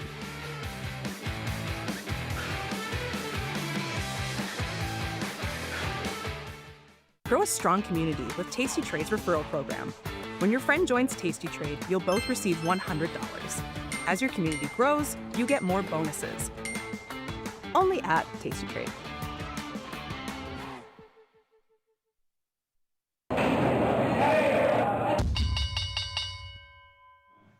Nicky, we are back, son. We got about 2 minutes before the market opens, and we've got even the S&Ps completely unchanged. What do you think about that? A little interesting. I mean, you're at that nice round number, 7,000. All-time highs on even the S&P's Yesterday. closing high, right? Only I think the NASDAQ hasn't made a recent new high, right? I mean, you had the Russell did it, I think, back in last year, December or something like that. And the Dow did it yesterday. So interesting times in the market. Yeah. We'll see. Yeah. You know what else is interesting? We got a new offer. Big deal. Tasty trade offer, yes. A big deal. tastylive is free. No bonus match or anything Yes. like that if you come on, but you didn't pay anything. Yes. Go ahead. What do you got for Tasty Trade here? What's the big deal here? So we have a new promo going on, 4% cash match. I've already seen a bunch of other less amazing brokers kind of steal our trying to at least. thunder here. Trying to do stuff like that. Yes. But we're always first. We're always a first mover. So 4% cash match, 30 days of commission-free trading, up to 10K cash. Right, up to a 10K bonus, not putting in 10,000. You can get a $10,000 bonus. That's correct. That's correct. That's the max, which is a nice little bonus there for bringing this for new customers, I believe. Yes. And we've got another one with IRAs as well. So lots of bonuses. You can email the support team at tastytrade@tastytrade.com if you've got questions, and they'll help you get all set up. Awesome. All of our peeps. Awesome. Good. Can even talk good to job you. out of you. Good job at everybody else. Good job at any of the new people that might be coming on. Yes. Get that bonus. Yes. We got the market going to set to open here in about 5 seconds. Even the S&Ps are up $1 and change. Only the NASDAQ is red by 31. Bonds are up 22 on a percent. There we go. There it On is. a percentage move, silver is your big mover, down 5.5%. Gold down 1%. So if we were doing that trade from yesterday, it's up to about 57.80, almost 58. That's buying 2 gold, selling 1 silver. We put it on around 56.5 or so, but we're out of it now. We took it off this morning, took a little heat to the downside, made a little money to the upside. Bitcoin down almost 1,000 to 91 and change. I sold just a tiny little bit of NASDAQ up at the nice round number 25.8. 25.801 and a quarter. Yeah, just a little tiny one, just a little start. But just to show you how quick they move, NASDAQ futures are now under 80 or trading 80. You can see there, they kind you of don't need to give me a how does daddy do it. Don't. And I was trying to outline not the 20-point profit that you have, just to show people how quickly they can move. They heard the ding, and yes. you had a $20.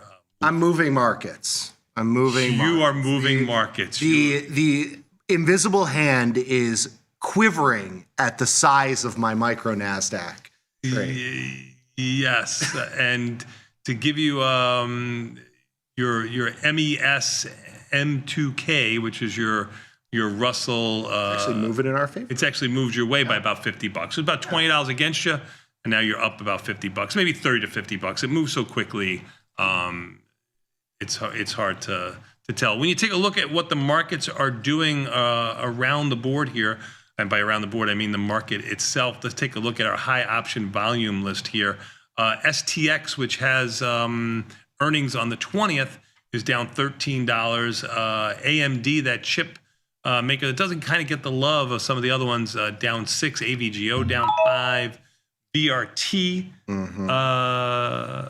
So that I just, if you remember, we put that ratio spread on in GLD yesterday.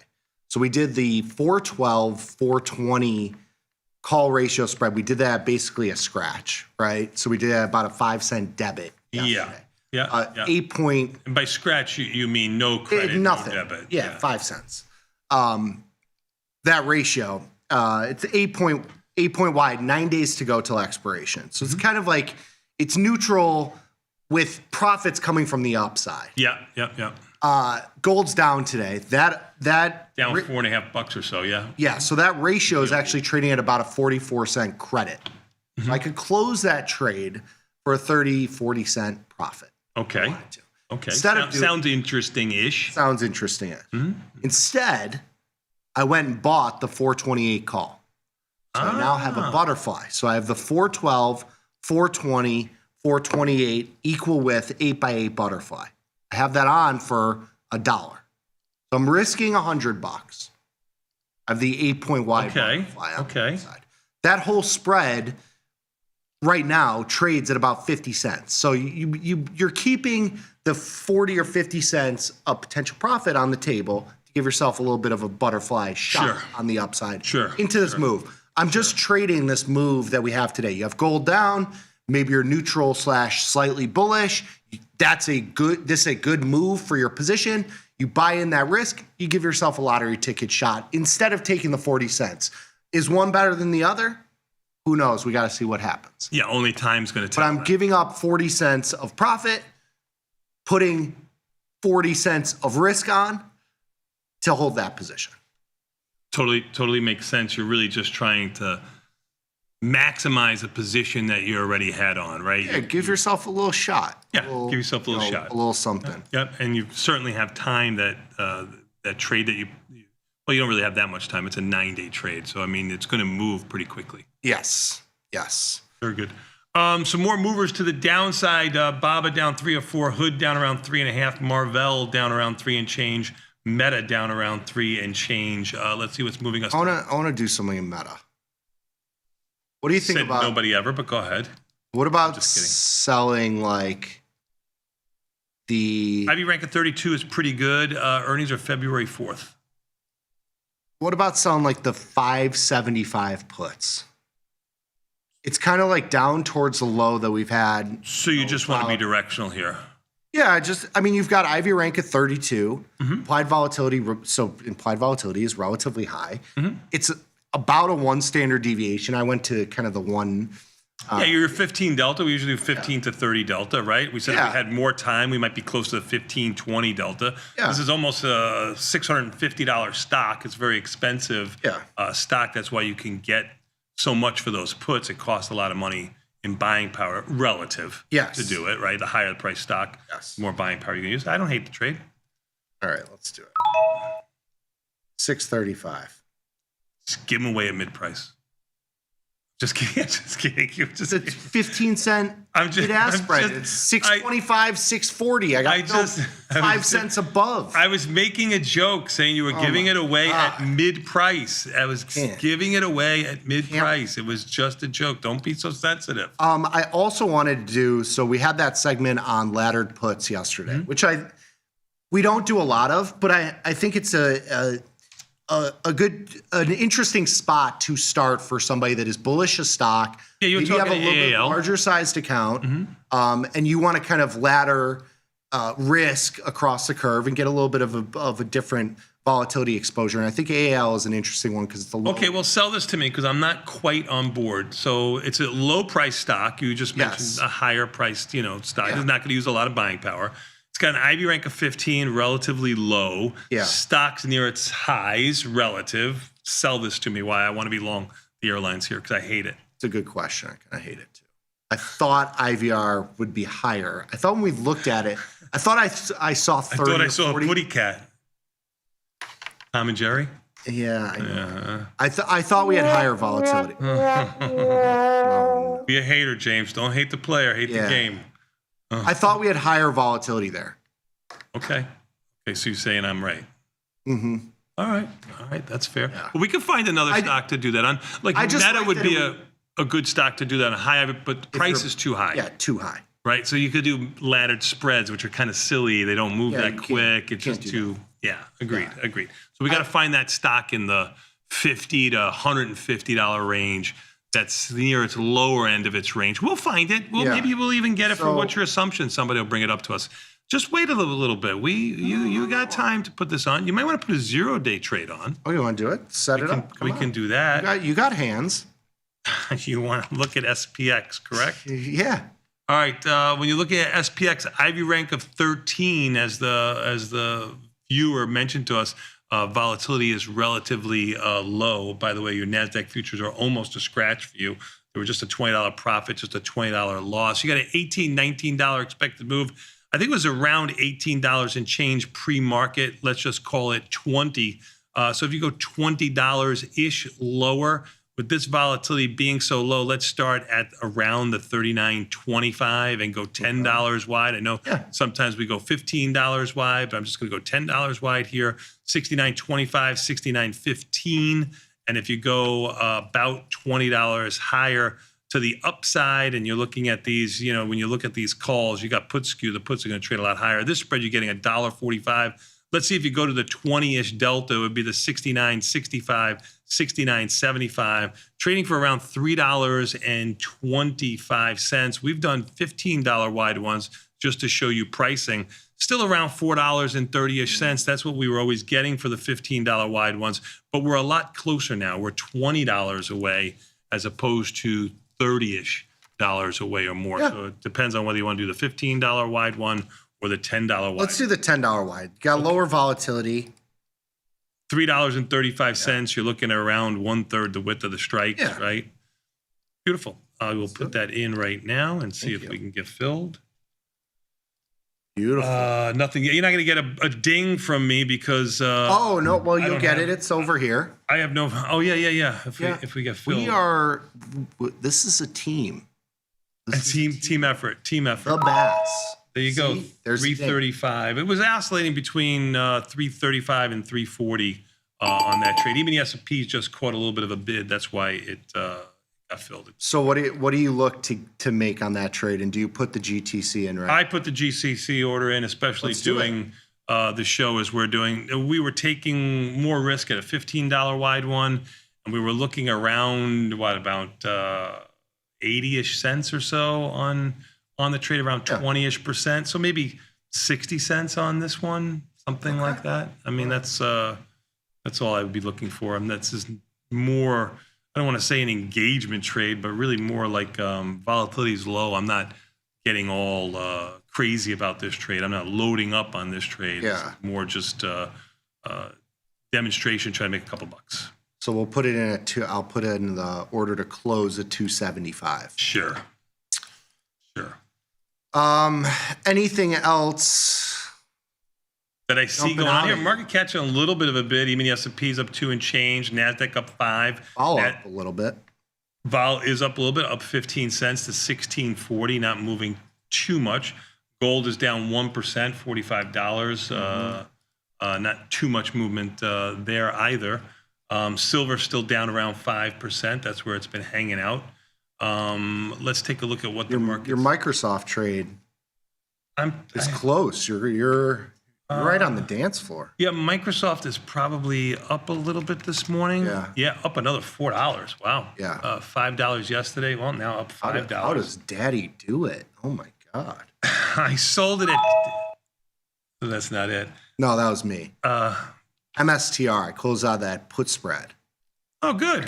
We talked about that yesterday, and I kind of forgot about it. And then Bitcoin sold off, so MicroStrategy sold off kind of a little bit too. So I just closed that one.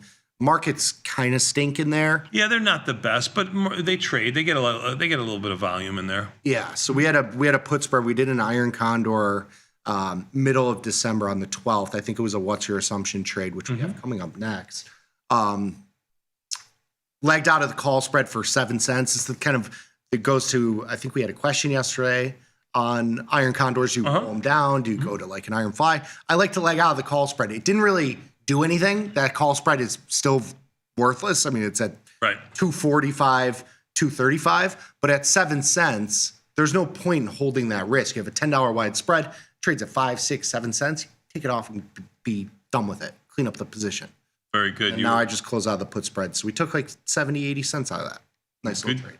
Good job out of you. Microsoft's trade from option trades today is the opposite of what I have here. This is my working bid at 9.55. Sold it at 11.05. Why a 9.55 bid? Well, just because it's $1.50 on the trade, and that's what I said I was looking to make. What is it? It's short. Remember, it's the opposite way here.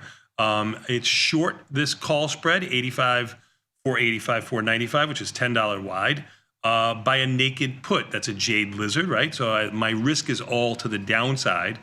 Since I did it for 11.05 credit, this spread can only go to $10. Remember, I told you about pricing of options. If you were looking at something that was a strike or two in the money and a strike or two out of the money, the spread is going to be worth about $5. sold the whole thing for $11 and change. So your heavy side or your delta side is going to be positive almost 10 deltas because it's the opposite of this trade. Your delta side is to the put side. So you want the stock to go higher on that trade, and got lucky on direction. Didn't think it was going to work that quick, but sometimes it's better to be lucky than good. Very what else do we have to talk about? We have what's your assumption next? You want to take get your trigger finger ready for that? Yes. We'll take a quick 90-second break and come back. We got more Tasty Live after this with what's your assumption next? 10 trades from you. Back in 90 seconds, Tasty Live.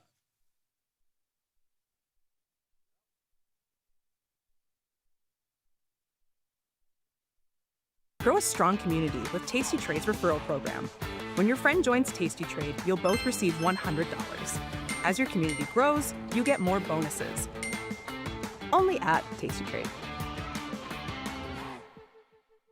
All right, so I've got some good news, and I've got some bad news. Let's get that bad news out of the way first. You are going to have some losing trades. Like every trade you place, despite your extreme optimism that it's going to work out, it's not going to work out. That's the bad news. The good news is at Tasty Trade, man, we are ready to adjust and defend and roll our positions if that's what it takes. And that's what this entire crash course is all about. A 5-episode crash course all about rolling. So I will see you inside of episode number 1.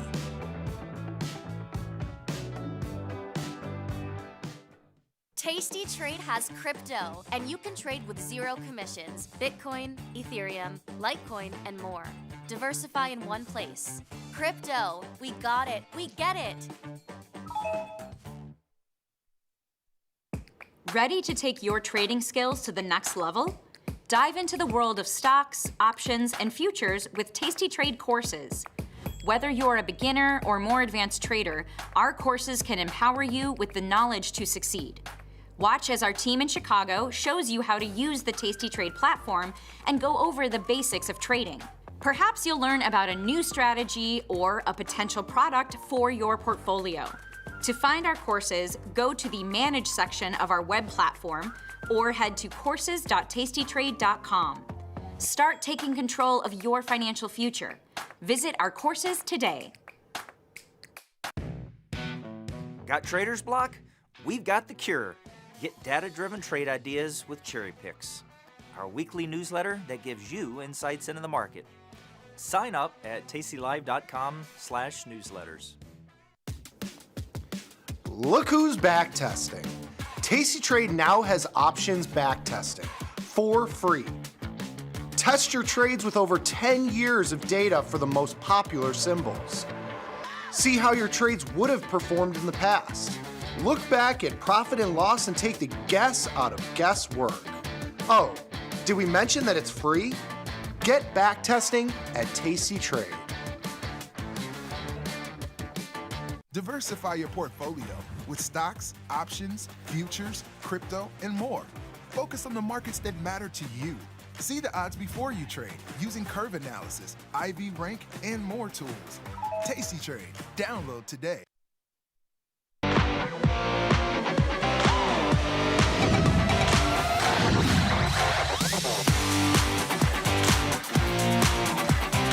Niggy, we are back, son, and you know what that means. Time for a little bit more Tasty Live with our next segment, What's Your Assumption? But before we get to that, let's take a look at what's going on with the market. Even the S&P is up $9.25. NASDAQ up 44. NASDAQ and even the S&P's green. Russell down 3 and change, and the Dow down 11 are both red. Volatility up 19 cents and bonds up 20 ticks. A big mover still silver down 4 3/4%. Gold down a full 1%, almost 1%, down 41. That's all I got. You know what? I should mention nat gas. I got my friend Aaron who likes to trade nat gas. He was calling for a bottom yesterday. Picked it nice and clean. So let me give him a shout out there. I think nat gas is too big of a product for most retail investors, but a good call on direction there. Cool. Very good. I mean, I guess you could trade UNG if you were looking to get a lot smaller, but $11 product here. You'd have to just really buy the stock itself if you were looking to do something there. You look at the February 10 puts, 11 puts, they're 60 cents, 30 cents, not a lot to get inspired about. Even with the Ivy rank of 76. Very nice. Very good. Very good. Let's do it. Yeah, what's your assumption? What's your assumption? Let's do it. Beautiful. Trade ideas. What's our first assumption here, and who's it come from, and where do we get it? Fabio from Italy. Very nice. SMR. Isn't that like some quiet little thing? SMR? What is that? People talk like that. Yeah, that's ASMR. Oh, I knew I was close, but I'm a boomer, so I'm right there. SMR, we just traded this too. Oh, earnings are after February 20th, so good there by you, Fabio Z. Small to medium cap reaches minimum value the last 6 months. Yes, certainly at the lows. It's in the nuclear space in the OCLO realm, CCJ. Some of these are kind of popping off here. IVR is high. Yeah, 40 for sure. And it looks like it's been expanding ever so slightly. What are you thinking here? Markets are okay, not great, about 20-ish cents wide here. They're neutral-ish. So the last time we traded this, we sold the 16 strike puts at $1.35, and we did a call ratio on top of that. We made a couple bucks on that. Closed that yesterday. Well, we did that because there's definitely call skew, and that's why the ratio spread looks attractive, at least to me, when we get that. Let's take a look at the stock, $19. Let's go $5 higher to 24. You'll notice that those 24 calls have a 30-ish delta, and they're trading for around $1.30-ish. If you go $5 lower to 14, those puts are trading around 70-ish cents. That's definite call skew and a lot of it. So naked options trade expensive and spreads trade cheap. If you're doing a ratio spread, I'm just going to put any strikes up here, but you're buying one and selling two. So you're buying a cheap call spread and selling an expensive naked option. Yeah. The directional bias was the naked put of it, trying to get a little bit of long delta to the short delta that you'd be getting by doing the ratio spread. What do you think about getting a little spicy? Go ahead. We sell the put. We sell the 17 put, about a 30 delta, and we add the call ratio spread, 1/2. So you're synthetically short a strangle. So if you're doing this 1/2, which is short the one put, buying, let's say, the 20 call. Okay. Or you want to do out of the money? It doesn't even. It doesn't matter much. They're all going to be kind of the same. Yeah. I was thinking the 20 call, buying the 20 call, and then selling two of the 24s. If you wanted to go further out of the money, we could do you want to do the 22, 25. Well, are you bullish, bearish, or neutral on here? They're neutral. So let's decide with that. This is 15. I think they're kind of bullish to neutral. Okay, so about it being at lows. Sure.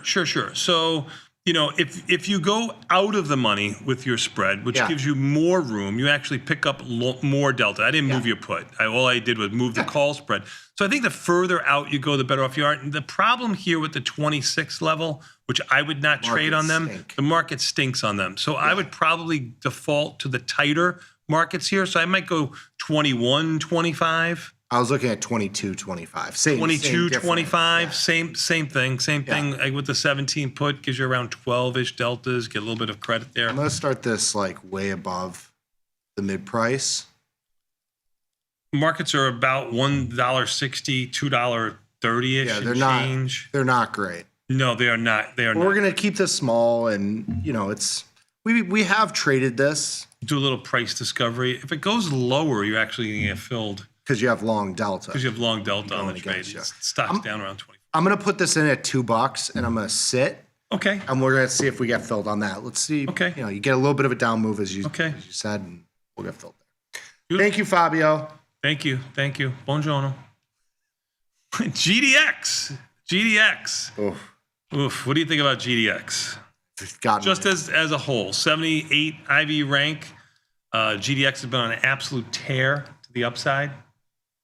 What do you think about it? IV is high. I mean, is these high. are definitely in play. Brandon in Denver, thank you. Shout out to Denver. I went to the Broncos game. Oh, I saw that. I meant to ask. How was that? Fun? The Broncos stadium is electric, as Vanetta would say. Electric. Because it's live. It is live, and it's electric. Great fans. They're rowdy. Mm-hmm. They love their team. It's awesome. It was a great environment to be in. It's loud. Nice. Cool stadium. I mean, Denver is pretty. I like Denver. Denver's a cool city. So I enjoyed it. Yeah. So, and they're on the other side. Is that your first? That's AFC, is that your first so- game away that you've ever been to? Or have you been to? No, I've done Lambeau. Oh, awesome. Yeah. Awesome. With Mikey. Yeah. Right. But that's up in Wisconsin. I Yeah. almost consider that your backyard. Yeah, that was my only other one. Yeah. For football. Yeah. Cool. Very nice. GDX. Do you feel at home All right. there? Strangler and Iron Condor. Do we? How bad do you want to get hurt? That is the question. Right? Strangle would be more hurt. Iron Condor would be less hurt. I'm ready to get hurt. Good. Good. Okay. Ivy rank is 78.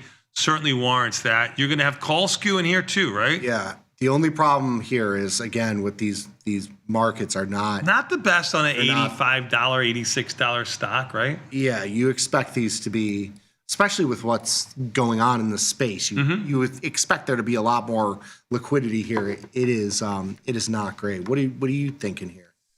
Oof. I have the world's worst commodity trader. So I would just go by delta here. I think you have to be a little bit heavier on your delta, like the 30-ish delta options. I was going to go to like just the round 100 and the 80 strike. It's about a 20. Oh, you're going much further out of the money. You're going like to the 25-ish delta. Yeah, for a right? strangle. Yeah. Okay. Yeah, go ahead. Want to try it 4? I like to collect more and try to make less. So here, you want to. Okay, yeah, go on. So like if I'm doing the 30th delta ish, I'm going to collect around $6. If I do what you're doing, you're going to collect around $4, maybe $3.80 versus $5.80 or something like that. I'd rather take a smaller, 10-15% profit. I think you'll make it a little bit quicker if you collect a little bit more premium, especially if you go lower. Volatility is usually going to contract to the downside. So if you're a little bit bearish, I mean, I know it's down 3.5%. Today, it would have been better to put this trade on yesterday. Sure. That's when they sent this in. Yes. Now, if you look at the net change, just to prove my point here, I guess to the downside, and again, looking at these options, I guess you'd have to go $4 out. So 104s. Well, the markets are too wide. I can't prove. Yeah, markets stink. We're gonna pass on. I hate this one. trade. Yeah, we're gonna pass on this. Okay. One. But thank you, Brandon. I do think markets stink in there. Yeah. How about let me take a look at NEM. Okay. So NEM is one of the bigger miners. These markets stink too. Yeah. What about GDXJ? I'm trying, Brandon. Yeah. I'm a man of the people. You can even maybe go into gold. You can go into gold, and even then, market's going to be $15 wide, 15 cents wide, but it's a $400 product. Yeah. So 15-cent wide and $400 product versus 20-cent wide markets and an 80-cent. It's almost like a dollar wide markets, and if that 80-cent product was a $400 product. All right, we're gonna pass. Unless you're going to trade GLD, that's the way to do it. I would pass on it too. And we have GLD. We've been trading the ratio too. We're all over. Okay. All right. So far, you're over.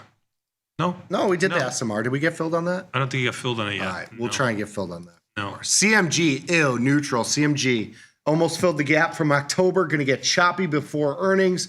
Strangle. AJ in LA. CMG, a $40 stock in February. How about this for our laddered puts? 30. This was what we were looking for. 68 IV rank. You got earnings coming up. It's an absolute pig. It has had a nice rally from 30 to 39. What's that? You hate the product? Yeah. You used to love it when you were in your teens. Yeah. It was a different product back then anyway. You were all about volume. Yeah. And it was a big burrito. Yeah, it was. Yeah. big lukewarm burrito. Yeah, it was gross. But I think this fits. Couple $100 in buying power. Listen, I mean, they want to do the strangle, so I'm gonna say that laddering puts is somewhat neutral. You're bullish, but you're like, you're gonna be bullish neutral trade. Sure, the high on the stock for the last 6 months is around 60. The low is around 30. Stock is sitting at 39. Hard pressed to find many stocks with an okay correlation to the market. 0.40 isn't bad for a stock that's near its lows. So, yeah, I could see you doing laddered puts in here. I could see you not getting filled at great prices. Markets are, I guess, in February are okay. I look at March. They're okay in March too. Yeah, they're. Now you can they're put not all great. 3 in at the same time. That's the way I would do it, or all 2, depending on how many months you're. Yeah, going. let's do 2 because they don't. The June expiration Is 160 days. You don't have April options. I mean, so you're gonna do Feb with 44 days, and you can do this as one trade. Where are you gonna go? Around the 30ish? Greenland can be, the 51st state by the time those June. yes. What are you gonna do? Feb? I'm gonna do March Feb. Right. You can do 35 puts or 37.5 puts. I was thinking the 37.5s. Okay, so 37.5 puts in February are trading for around $1.40-ish and change. And the March 37.5 puts, or you can let's go do down then to the the March 35s. 35s is the way I would do it. Yeah, we'll do the March 35s at $1. Yeah, $1 and change. Yeah. So we'll do the whole package at like 270 is the mid price. We'll try 275, see what happens. Okay, and then you can walk it down. Stock is up 55 cents. Yeah. This morning. All right. You got 270. 270, perfect. Which was the mid price when I looked at it the first time. Yes. Beautiful. All right, we're in. Thank you, AJ. Thank you, AJ. AVGO. Oof, what do you think of that? January 30th, call ratio of 400-405. We're January 30th, so you're going. Now, I'm going to question this trade. It's a shot. Trying to take a shot. Yeah, well, you're not going to like the markets. Yeah. So even at the 400, 405, and I don't know why you'd want to be. Oh, SPX. SPX. Look at that. Oh, well, we got a little downtick in the market. Even the Yeah. S&P is down $1. So you got filled at 270 on that trade. Honestly, I thought that trade would take an hour or more if it worked. Yeah, we were talking about that on the break, like with volatility where it is and the market chopping around, it was going to take some time. And I thought it was going to take some time, but you got the move you needed, the down move. You got filled at 275 on that. Cool. So you're amazing. No, good job out of the Good job out of you. Out of the auto book. The spread book. Yes. That's what filled it. That was just a resting order that some market maker hit at the SIBO, which a lot of our shows sometimes are sponsored by the SIBO. But anyway, I moved the SMR. Oh, you moved it In down at to $1.95 to get filled. You were looking at $2 trying to get filled, and you couldn't get filled. Yeah, I think you gave it enough time. Good job of you. Let's get to AVGO. Yes. Yeah, like in a $400 stock, I'm not doing a $5 wide 1x2 ratio spread. Forget about how wide the markets are, and they're relatively tightish all the way up here at 400, 405. But what are you doing? You're synthetically selling, if you get filled at mid price, the 410 puts, because that's where your risk is, at 73 cents. Yeah. They're 75.84 right now. I know you could make $5 if it lands right at 405 in 23 days. It's an impossible call. It's a 1-2% chance of that happening. I'm not playing for that. So I want to go as wide as possible for that 70-cent credit as opposed to going as tight as possible for that 70-cent credit. So this is a trade I would probably abstain from making. I agree. I would rather just sell. Buying power is going to be large on this too. I'm not. IV rank of 15 is horrible. So I would not be. I'd be not. Dubai, I appreciate the support. Yes. And please come back with another trade. But the one with a little bit wider if you're looking at ratio spreads. Next one, please. Oh, we got the SPX. We did that one already. Yeah, Hunter. Yeah, new highs. Yeah, this thing is ready to rip higher. Slightly bullish. Iron Condor work or just a put spread. Hunter, you probably would have been out earlier. Yeah, earlier. Yeah, because you got the move you wanted immediately if you did it on the opening. So that would have been nice for you. Yes. if you closed it. Again, I think the opening of these SPX 0-day trades are important. I think the closing of these SPX trades Not being a are greedy optimal. pig too. Yeah, Yeah, because it's really easy to sit there going, wow, there's no way this is going to get there. Yeah. And I have this profit already, so I'm just going to sit with it and maximize my return. I think maximizing your return is really putting in a competitive close for these trades more than the competitive offer for these trades. We've seen that story play out many times of waiting for the max profit and then you give it all back. Yeah. So Hunter, shout out to you. You're probably already out of your trade, but good job, Hunter. Good job on you. We're gonna pass. Good job. Rapid Cities. Good job out of you. Yes. What's next? Oh no, MU. Jack in Philly, 30 to 60 days out, high price, high IVR, no earnings in sight. How do you feel about MU, Dad? Stock's down $4.50 today. I would have step in front of this train. Yeah. How do you feel? How do you feel about the markets? They're not great. I mean, yeah, you're like $1 wide. I mean, that's what you would expect into a $300-$400 stock that's moving $30 a day. Yeah, stock's down almost $4. I wish it was up if you're looking to do this because I would probably be looking to get a little bit short here. Here's the way I would look to play this, and this is the type of ratio spread that I would look to do. 400, 430. Again, it shows $1.90. Look at the natural, 335, 50 cents. These are wide markets, $1 wide on the 400, 90-ish cents wide on the 430s. Makes mid-price almost accurate because they're almost $1 wide on each one. So I would probably go in a little bit above the market. I'm going to assume you're going to get filled closer to $1.50, 60 on this than $2. That's how I think it's going to be priced, but I don't. I mean, this is a high flyer.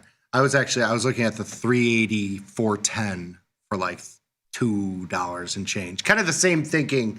I want to be $20 or $30 wide here for a smaller credit than $10 or $20 wide. $10 or $20 wide is not. Yeah. Not there. I like to go outside the expected move. The expected move is a little over 410.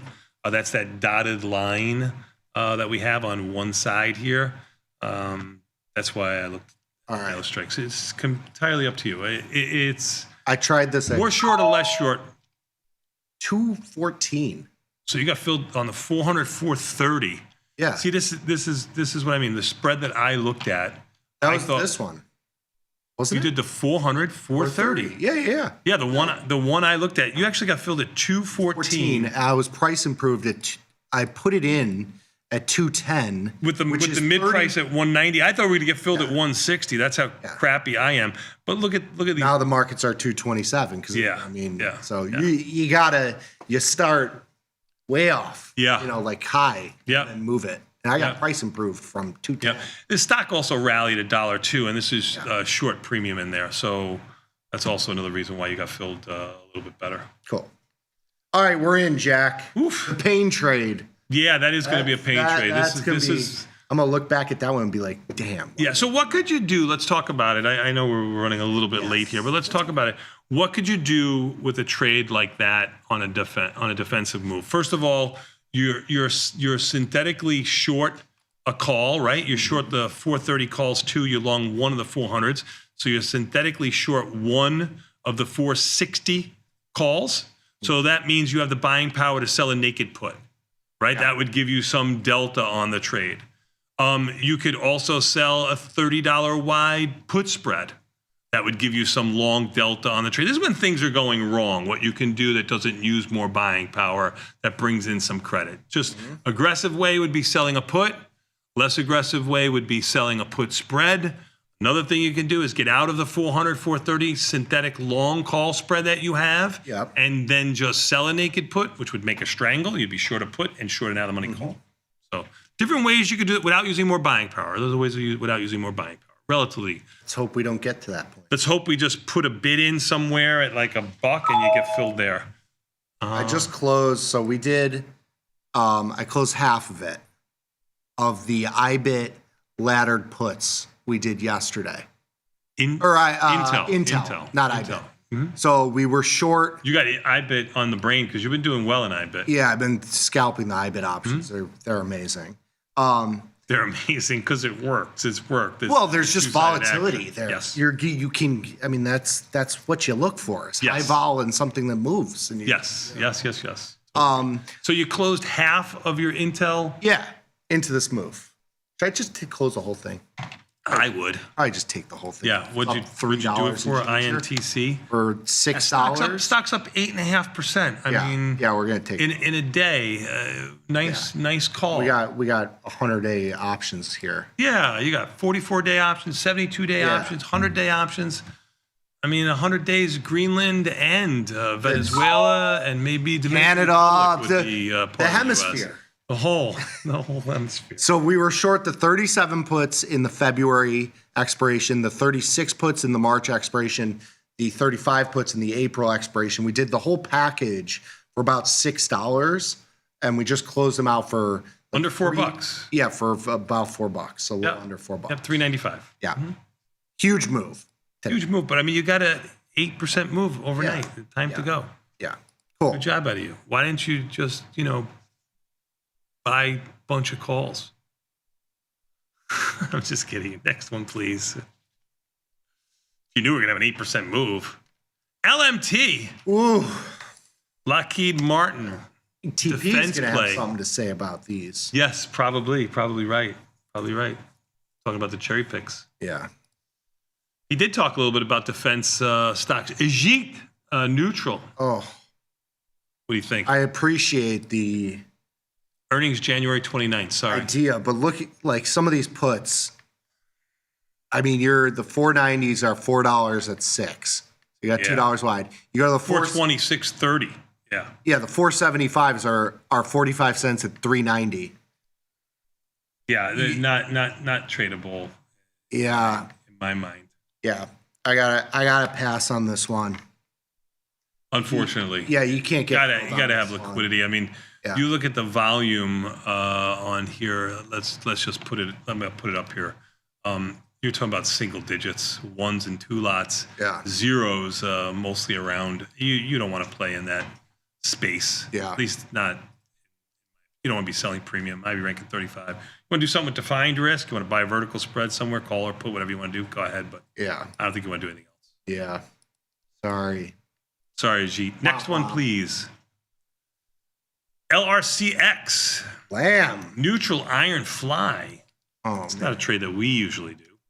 LRCX. This is another one of the. Down $5 to 201. Yeah. Big move there. I don't know if we have earnings coming up here. Say again? Earnings February 4th, about 16 days before earnings. Here's a $200 stock. You look at the 16 Delta options, you got $3 wide These markets market. stink. Yeah. Hey. Yep. I think we got to pass on this too. I agree. Yeah, you need liquidity, guys. Yeah. You need a little liquidity. You don't want to be the only one in this I don't sandbox. like passing on so many. Yep. It's sad. Yep. We're going to pass on this one, but thank you, Drew. Yep. Next one, please. NEM. Oh, you were looking at this just a moment ago from another stock, right? Another question. Bearish on NEM, down $3.60. I wish you put this trade on yesterday. I hope you did. All right, these markets have tightened up a little bit. February earnings are on the 19th, a day before expiration, so it's not going to really affect these February 20th options that much. Hopefully, if this works out, it's a 3-day time frame, a 3-week time frame. So you're good there. What do you think here? Oof, they're bearish. Market way too bullish on NEM. I hope you put this on yesterday. I don't mind being bearish, even with the stock moving down by $3.50 today. You will have call skew in here too. Maybe just a $10 wide. Sell the $30 Delta call spread, and maybe like the 115, 120. And I was going to look at the 95, 85 here. Let me show you what I've got here. It really is no better than a 50-50 shot here with the defined risk. And some of these options are 50 cent wide. This is a tough one. Look at these puts, $1.70, $2.45. Yeah. We got to pass. Ew. So. What is going on here? It happens. Sometimes, it happens. Yeah. Gold down 53, trading near its lows, about $6 off its lows. Silver down 5.5. Those are your big movers to the downside right now. Next one, please. Yes, last one. Then we get to TP. Oracle. Ooh. ORCL. Okay. 40% from peak. Yes, it's had a big move. This from Mike. They're looking to scoop here. Shares or midterm bullish option position. What do you think about just selling some putties? This is a stock that's been beaten up. This would be a laddered put candidate too, more buying power, $190-ish. But sure, I just puts in. Want to do February, March? You could, or just Feb puts is fine. It's up to you. Let's do. It's got pretty high implied volatility. Yeah, for sure. Let's do. Let's do like what? the 70-60. Okay. So you go. So February we would do. The 170 is about a 19 delta, close to 1 standard deviation, right around there. Okay. And the 160 is about an 18 delta. So you're about 18, 19, 20 deltas on either on both options. Okay. 850-ish. Let's see what we get. 850-ish it is. 850. That was easy. All right, so we got a lot of laddered puts here. Yeah, at all-time highs. Spooky. Who the hell do you think you are? A little bit spooky, but Oracle's kind of that low. It is. Yeah, You're certainly so not buying something that's on its highs. That's for sure. No. Cool. No, definitely not. All right, my friend. Good job out of you. Mixed bag today. Yeah, mixed bag. This is more of a Batista average here, 50%. Yeah, 50-50. Yeah. Not good. Yeah. Okay. Even the S&P, let's talk about the market real quick before we bring in TP. Even the S&P is down 7 and change. NASDAQ, your only green. Your Russell is your biggest loser of the day, down 19. That's 0.75 percentage point. Even the S&P is down really basically nothing. Volatility for the first time percolating a little bit, up around 40 cents. Here's that 2% move with the market really not doing 2.5% move. With the market really not doing too much. Let's see how the market behaves here across the board. I do have to talk about gold just made a new low, 44.35 for the day. And silver doing the same, down almost 6% now. Big move in gold and silver. But you know what? Another big mover, a big mocker even, is TP. We're going to bring him in. We got a Tasty Extra, talk a little bit about cherry picks with Mr. TP and the market. We'll be back in 90 seconds. Tasty Live.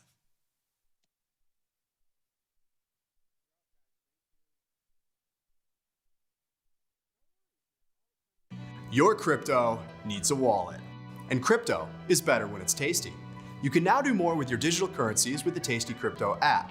We're proud to offer a self-custody wallet for Bitcoin, Ethereum, and Polygon. Transfer your digital tokens directly in-app and access thousands of tokens available only on-chain. Your wallet is your key to decentralized finance. Download the Tasty Crypto app and get started today.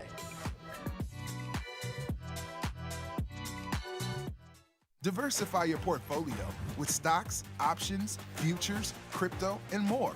Focus on the markets that matter to you. See the odds before you trade using curve analysis, IV rank, and more tools. Tasty Trade. Download today. Look who's back testing. Tasty Trade now has options back testing for free. Test your trades with over 10 years of data for the most popular symbols. See how your trades would have performed in the past. Look back at profit and loss and take the guess out of guesswork. Oh, did we mention that it's free? Get back testing at Tasty Trade. Tasty Trade is now on TradingView. Trade stocks and futures directly on TradingView charts with Tasty Trade's low commissions. Try it out and leave us a review. Feel like your wardrobe is missing something? Like style, purpose, and maybe a dancing dog? Can I pet that dog? The new Tasty Trade and tastylive web store is now live. New merch, bold designs. Did we mention all net proceeds go to one tail at a time? Invest in the real bull market, dogs. Go to tastytrade.threadless.com. Grab some gear and help some pups. You get merch, they get a home. There's a beast in the financial world, and it's not the bull. If that's you, join us on Tasty Trade. Genius loves company. Diversify your portfolio with stocks, options, futures, crypto, and more. Focus on the markets that matter to you. See the odds before you trade using curve analysis, IV rank, and more tools. Tasty Trade. Download today.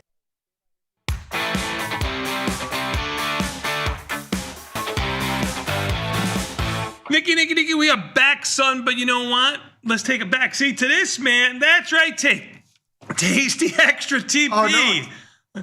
I'm okay. I will reset. I'm okay. Yes. TP, how are you, my man? I'm good. Thanks, guys. And happy 2020. What is it? 26. It is 2026. Happy 2026 to you too, my friend. You too. Thank you. Hey, Bat, you remember the 200th birthday? You remember 1976? Sure. I painted my fire hydrant. I had a fire hydrant right in front of my house. I painted it red, white, and blue. Did you really? Yep. I put stars on the top, painted the top blue, put white stars on it, and then the stripes were red and white. And it, dude, still there to this day. You were an old school patriot. See, that's what I like to see. Yeah. I feel like it's not there, but you can see the white paint. You can see a little bit of red paint. It's just chips on it. I feel like that's illegal, though. What do you mean illegal? To paint a fire hydrant? Like, isn't that like, you can't like mess around with. We used to open them up, and that was our pool.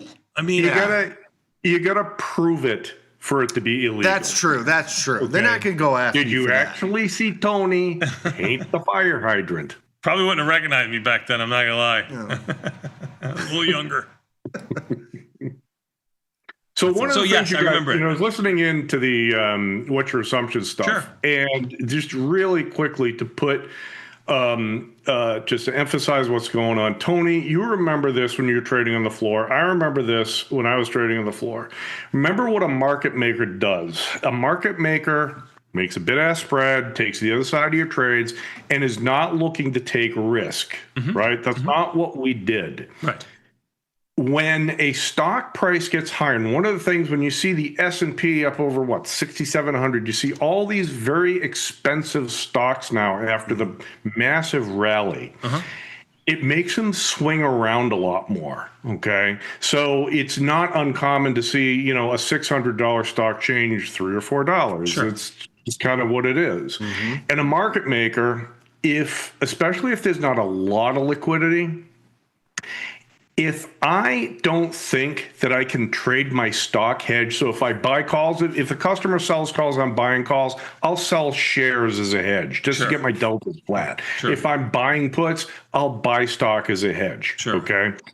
If I am not confident in the price of the stock that I can execute at, I'm going to widen out my bid-ask prices. I'm going to pack in some more edge for myself so that if I do miss my stock hedge, I'm still making some money. And when we see stock prices just rallying endlessly, these really expensive, and we're going to take a look at some of these defense stocks. And you guys talked about LMT. LMT is a perfect example of that, where it's an expensive stock, not very liquid. If I'm making markets in those options, I'm keeping them high, wide, and handsome. I am not, they're not going to be tight. And the market makers are who are not that handsome most of the time are keeping these markets wide and handsome, as you said.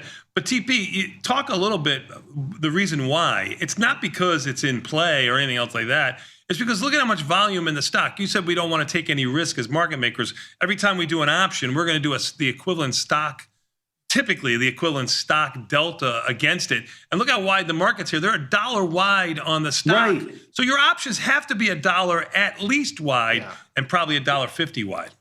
Right. See, so I like to talk about the mechanics of the option markets. And it's not like they're trying to screw you. It's not like, Tony, like you said, LMT is not in play. There's nothing particularly interesting about the stock that makes them wide. It's just an expensive stock, not a lot of liquidity. It's just the participants. They're doing their job and they're protecting their own butts. Hey, I did it. You did it. Any reasonable person would keep those markets wide too. Yeah, that's right. That's a great. That was a great little trader hack insight. I mean, that's not something that we typically talk about or look at, but that's a great way to just kind of gauge liquidity. It's also it's not all about the options themselves. It's also about the stock too. The stock trading is a function of the options. So. Well, see, Nikki, you see this stuff. You see this stuff every single day, right? You're doing the show. You get to watch your assumption. You get 10 symbols you may never have looked at before, and you develop a sense as a trader of evaluating this stuff quickly. Okay, you're not spending an hour and a half figuring out whether you should do a trade in Micron or LMT or whatever. Right. Yes. Okay. You make this, you got to do this stuff quickly. Yeah. So one of the things that I noticed, taking over the cherry picks and stuff, very popular. You can sign up on tastylive.com to get them delivered to your inbox every Tuesday afternoon.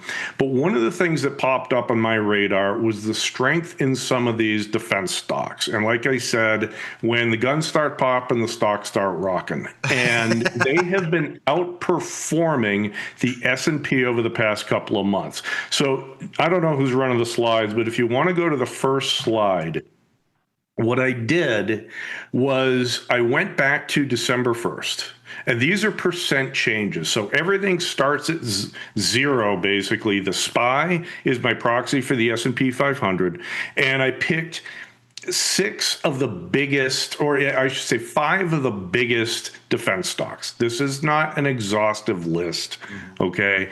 Lockheed Martin, LMT, GE, General Electric Aerospace, RTX, Boeing, General Dynamics. They all make different things. They all, different defense sort of things. And then there's ITA, which is the iShares U.S. Aerospace Defense Stock ETF. Can't trade it. The option markets stink in ITA. But I just tossed it in there. And what you saw, the pink line at the bottom is the S&Ps. And even though the S&Ps have been making new highs or flirting with new highs for the past couple of months, they've been smoked by these defense stocks. Even the worst one, even the lowest performing one, General Dynamics, is still up about 7.5% over the past couple of months. And that's basically because, I didn't talk about it necessarily, but, the Russia-Ukraine war, doesn't seem to be calming down. We're,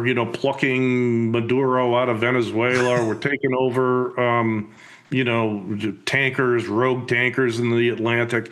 All that stuff requires new equipment, new missiles, guns, tanks, blah, blah, blah. All the bits and pieces that go onto these things. And that's been driving up these defense stock prices. They're significantly outperforming the S&Ps.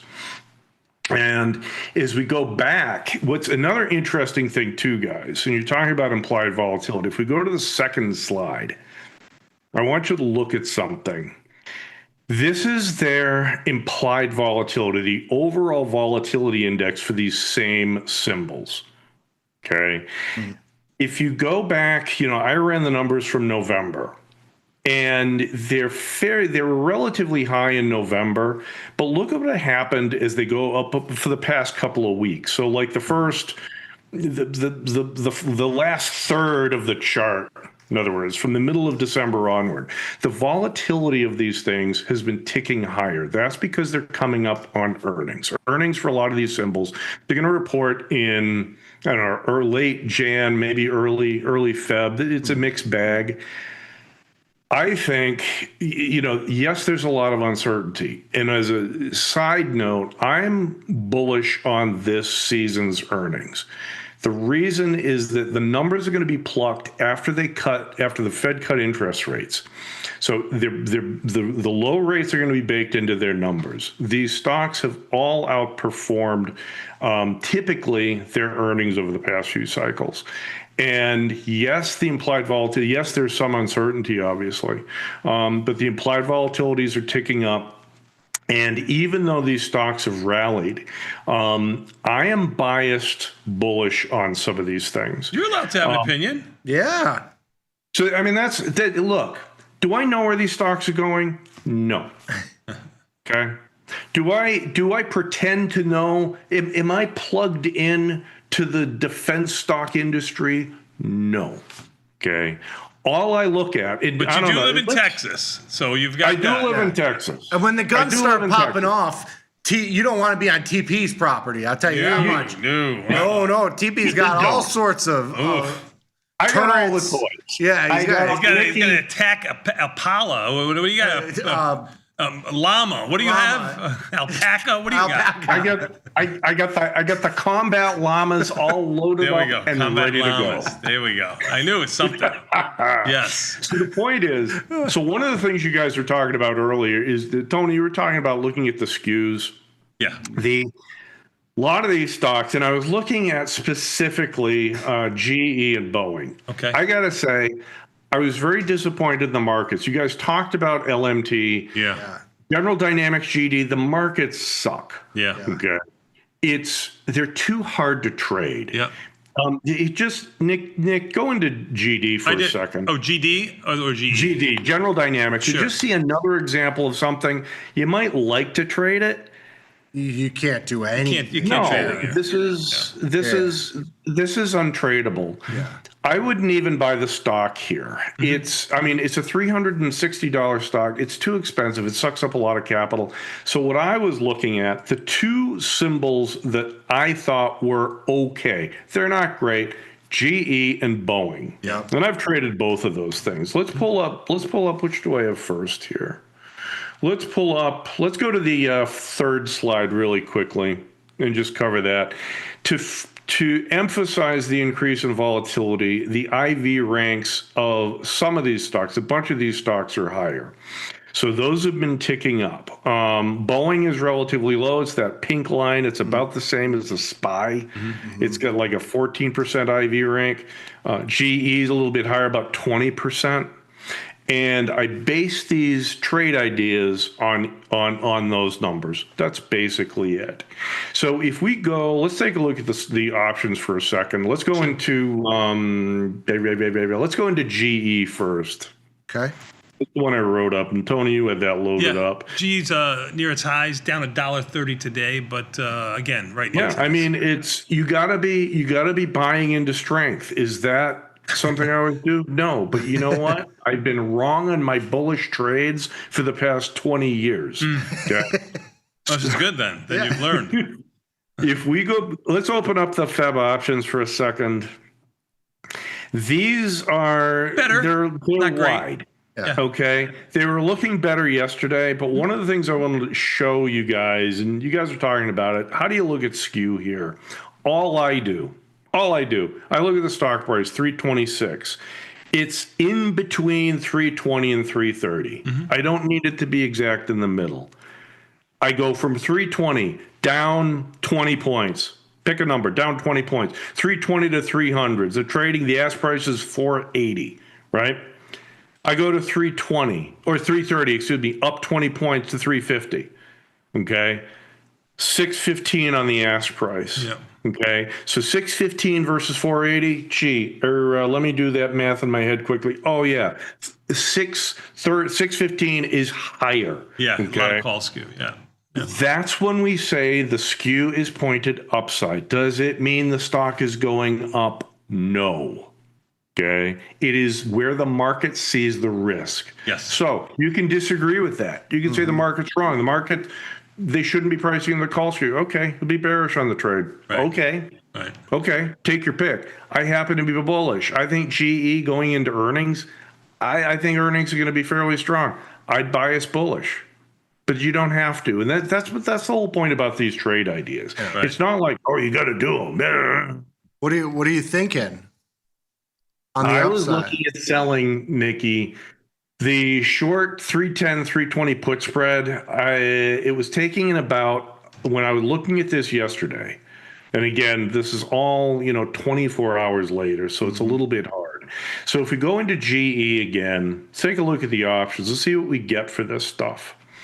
In 44 days, the 20, buy the 310s, sell the 320s. Buy the 310 at the money, just an at the money call spread. Sell put spread. We're selling at the money put spread. Oh, I'm sorry, it's a call spread. You want to buy the call spread, right? Yeah. No. Sell the put spread. Sell the put spread. Okay. Clear that up. Buy the 310s, sell the 320s. You take in 352 for that. 30% of this, 1/3 the width of the strikes, and look at some of the numbers. Now, okay? Before you get here, before you even go to that, one more tip here. Like if you sell the put spread, that's going to be bullish delta. He's bullish on the trade. You could certainly buy the call spread. The 310, 320 would be exactly the same thing, giving you the same long 10-ish deltas. Now the markets on the calls are so much wider, so you're not going to get a good mid price. Where the mid price on the puts, which are tighter here, you get a much more accurate mid price. Just a little something to add. I'm sorry, TP, continue. No, that is exactly right. That is exactly right. And that's why we typically focus on stuff like out of the money options are more liquid in general. So a couple of the metrics that I look at, I'm bullish. You could be bearish. Look at the same numbers. I like to look at my P50 number. What's the probability of making 50% of the max profit? Here, it's about 77%. Right. I like that. So I get about a 77% probability of making half my profits. Nick, I don't know what numbers you look for in the P50 numbers, but again, you won't find that on any other platform. And this is how we manage a lot of the 0 DTE, SPX trades, things like that. Take half your profit, move on. Yep. And I'm also making almost a little bit over $1.40 of positive theta. So that's a short put spread in GE, sort of fits the bill for what I would look for in a bullish trade. You could probably find something similar in a short call spread if you were bearish on it. Okay, cool. I got it working. Let's look at the next one really quickly. Let's look at Boeing. Okay. And that's an example of a low IV rank. The last slide, Boeing has a 12, 13% IV rank, whatever it is. That's where I'm pointed towards a long call spread. That's it. It's just mechanics. That has what, a 57% probability of making half its max profit. Long call spreads, they almost never have high P50 numbers, and that's okay. That's okay. This is also a trade that has a long call spread that has positive theta. You don't always see that. Very good, TP. I am with you. I went with Boeing. I did a diagonal spread on the upside, so similar kind of trade. But I'm playing for the guns to start popping off, which I don't think is a good thing. I don't want that to happen. No, it is. But Boeing does planes too, so just I'm bullish. Well, Boeing. Nick, I'm going to go on record and say I hate both these trades, but go ahead. Yeah. Nick, here's my whole point with that. I don't really care what anyone's opinion. I mean, I care. I hope nobody gets hurt or whatever, but nobody should care what I think about the global geopolitical environment, whatever. Do I care what the president or whoever's doing it? You shouldn't care. It just matters what the trade is. Mm-hmm. Okay. And that's why I think trading, if everybody traded, guys, our national temperature would drop a bit. I agree with you. We'd be concentrating on something else. You're right. You're definitely right. You're right, TP. Good job out of you, my friend. You didn't do anything to the market one way or the other. Even the S&Ps are up 2. NASDAQ's up 68. On the other side of the coin, you've got Russell down 13, and the Dow down 200 and change. Gold is down $35, about $20 off its lows. It was making lows when TP came on, and silver down around $3.70. It was making lows too, about $1.30 off its lows. TP, thank you so much for your time. We're going to thank you so much for the cherry picks. So you can get that cherry picks by just signing up. tastylive.com/newsletters. Sign up for those. And the cherry bomb, which TP also sends. You can get a dose of TP.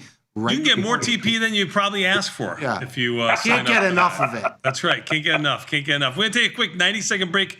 I've had enough of TP. We're going to take a quick 90-second break and come back. We got Ryan and Q coming up next. We'll be back in 90 seconds. Thank you, TP. Thank you, TP.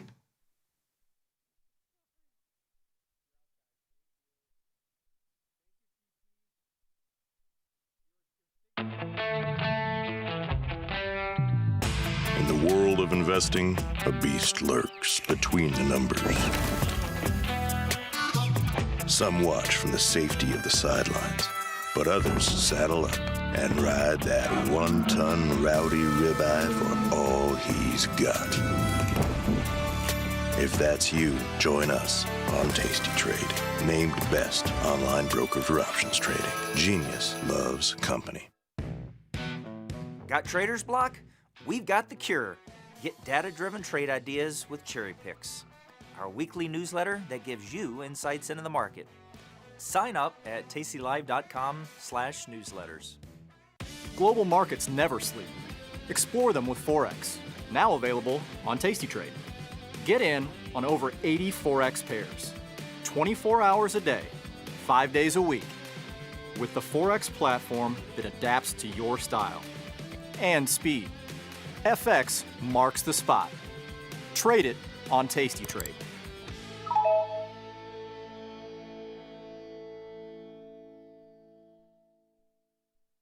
Grow a strong community with Tasty Trade's referral program. When your friend joins Tasty Trade, you'll both receive $100. As your community grows, you get more bonuses. Only at Tasty Trade.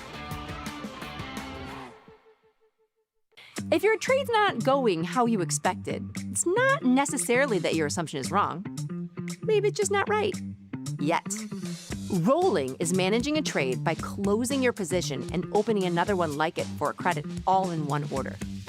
The cool part is that you can change the expiration to get more time, or you can tweak the strike for a higher probability. Usually we want to roll the expiration instead of the strike. Remember, duration over direction. Exactly when and how to roll trades is a learned art, and it can be a little bit subjective. Usually we only roll if we haven't changed our assumption, and we almost never roll winning trades. If you have changed your mind, don't roll. Instead, you probably want to close it if it has undefined risk, or just let the probabilities play out if it has defined risk. So before you cut your losses, consider rolling the expiration, or maybe even the strike. Pretty simple.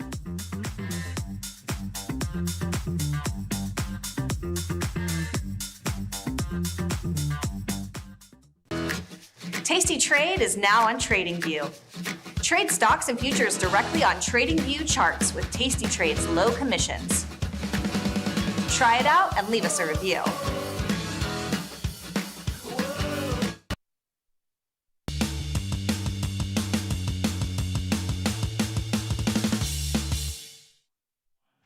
Nikki, we are back, son, and you know what that means. Time for a little bit more Tasty Live.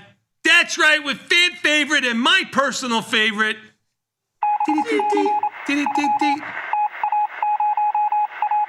My man Q. Fellas, how's it going? Brother? I mean, didn't feel like your personal favorite yesterday, but that's yesterday. Well, Ryan, I mean, not Ryan, G Money did bring me coffee this morning. How sweet. So There we go. it's like bringing the teacher an apple. Yeah, he brought me up. He is for sure a teacher's pet kind of guy. Oh, for sure. He's a brown noser. Oh, yeah. He's like an altar boy and then stabbed in the back kind of guy. 100%. I bet you he was an altar boy at one point. Nothing says love like a 6 a.m. text for coffee. I felt that deep in my soul. You get you coffee too? When I first saw Oh, man. Good job out of him. When I first saw the coffee, I thought my son, which warmed my heart, brought me coffee. Like I was like, oh my God. I mean, that's how you know you raised the kid right. And then when I found out it was G Money, I was still equally as happy, deep down, but disappointed a little bit in my son. Yeah, that would have been rough for him if I had taken that, from him. If I was like, oh yeah, I got you. That's what I would have done to my dad. I would have said, look, I brought you coffee. Yeah. That's what I would have said for sure. For sure. Anyway, good job out of you. Yeah. Good job out of G. What's going on, brother? How are you? How was your you did a demo? Yeah, we had a demo yesterday, webinar on IRAs, really, really well. Yeah. Every Tuesday. Tuesday we got demos scheduled all the way out to like March now. We got a bunch coming up. Awesome. I think I don't remember what the next one is, but I'll talk about it next week. Yeah. Don't you worry. Yep. And so I mean things have been really good. The demo is really busy, and so if you signed up for it as well, we'll send it to you. No problem. We'll send you the recording. Once it gets approved by compliance, just confirming that I am still a good boy. Sure. Once it gets approved. Sure. And then we'll send that out to everyone that's signed up. Is there any way that people can reach you? I mean, I'm sure they could send me an email. I'm bad at tastylive. I would get the message to you. But something that they want to see on the demo, because I think the people that watch the show are the ones that are most interested in what you're doing here and how to work the platform. Is there any way that they can reach you? Yeah, for sure. Just support at tastytrade.com. Attention, Quentin. I'll come pick it up from the inbox. Okay. Or you can say Q, like you're in the know. Attention Q. Attention Q. They know. Call it whatever you want. They know. Support at Tasty I have Trade. gotten some like emails, attention Q. I'm like, all right, that's respect. Yeah.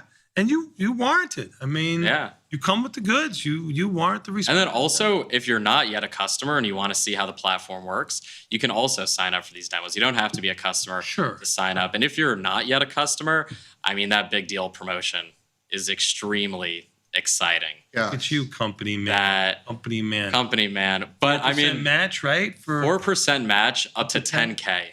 So if you deposit $250,000, up to a 10K bonus, not how much money you're bringing, up to a 10K right? bonus. Yeah, up to a 10K bonus. It would be if you deposit $250,000, you get 10 Thondo in your account from Tasty Trade, which is, I mean, I like, because I'm not the whole like ad guy type of person, but I mean, there's nothing out there like this. Cool. For an active trade, and you get 30 days of commission-free trading. So if you don't like it, you can just icing on a cake. You can always leave and not pay us a dime.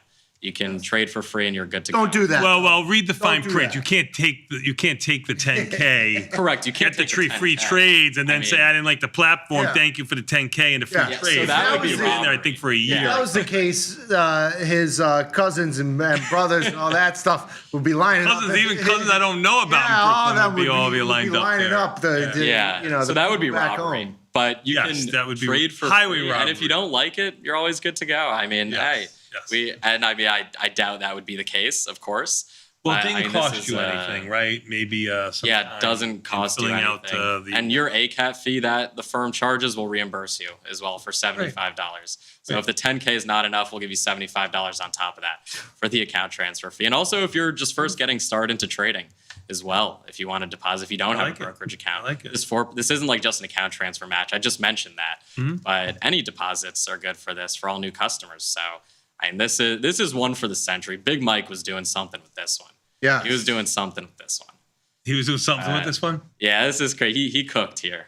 He cooked. Good. Awesome. But, good. Yeah, and then, the trade desk has been very busy with a lot of questions about this as well, which is always nice to hear. Cool. A lot of new customers coming in, which we love.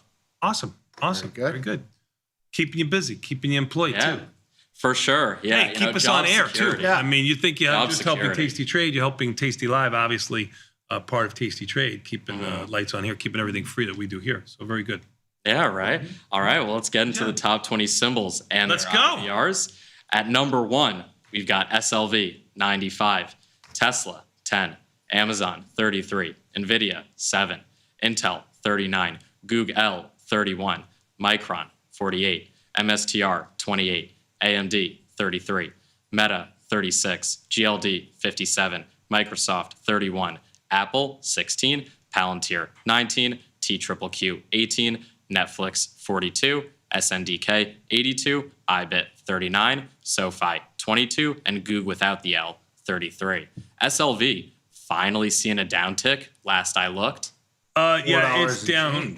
Or on silver futures. Sorry. Yes. Well, SLV SLV down $3.80, 44, almost $4. I think Do we think this is the top here, or is it still upside up to 100? That's an abandoned baby right there. If we close here, and you don't want to do that to a baby. What would Tim Knight say? What would Tim Knight? What are the charts? Tim Knight would have said we got him right where we wanted him, and he shorted it yesterday. Has not shorted it prior to that. But no, I don't know. He's been long the metals. He's a metals guy. He has been long the metals. He is a metal guy. Yes. He's all in the. He's bunker. He's got a bunker. Him and TP. Yeah, I think he talks about having actual gold bars too and stuff like that. Mm-hmm. Yeah. Tim's not the guns guy though, so you need Tim would be the wallet. TP would be the protection. That's a good pair. And that pair in a doomsday scenario, those two, that would be a formidable duo. I don't think so. I don't know if TP's wife allows him to be as manly as he plays off to be. So. Oh, I don't know about that. I think TP might be able to feed you some of his llama meat in time. Alpaca. Whatever, in time of despair. But I don't know how much protection he's going to give you. But he'll be able to feed you. Yeah. Okay. Well, I'm not any better, so. Yeah. By the way, you'd be able to feed yourself better at the Salt Lick, which is close to TP's house, which is a better place to get food. No. That crew has some guns. The Salt Lick? Oh. You're I don't know where your brain is, but if you're going to the Salt Lick, those are cowboys. Those are cowboys. Those guys, that's the real deal. Those are real deal. Yeah. They are the real deal. I've been there. Have you been there? No. The original Salt Lick? Oh, no. Great. Yeah. Great. To hike to get to. Yeah. It's like a day trip. Mm-hmm. It's not something you just go to in the afternoon. It's something you need to want to go to.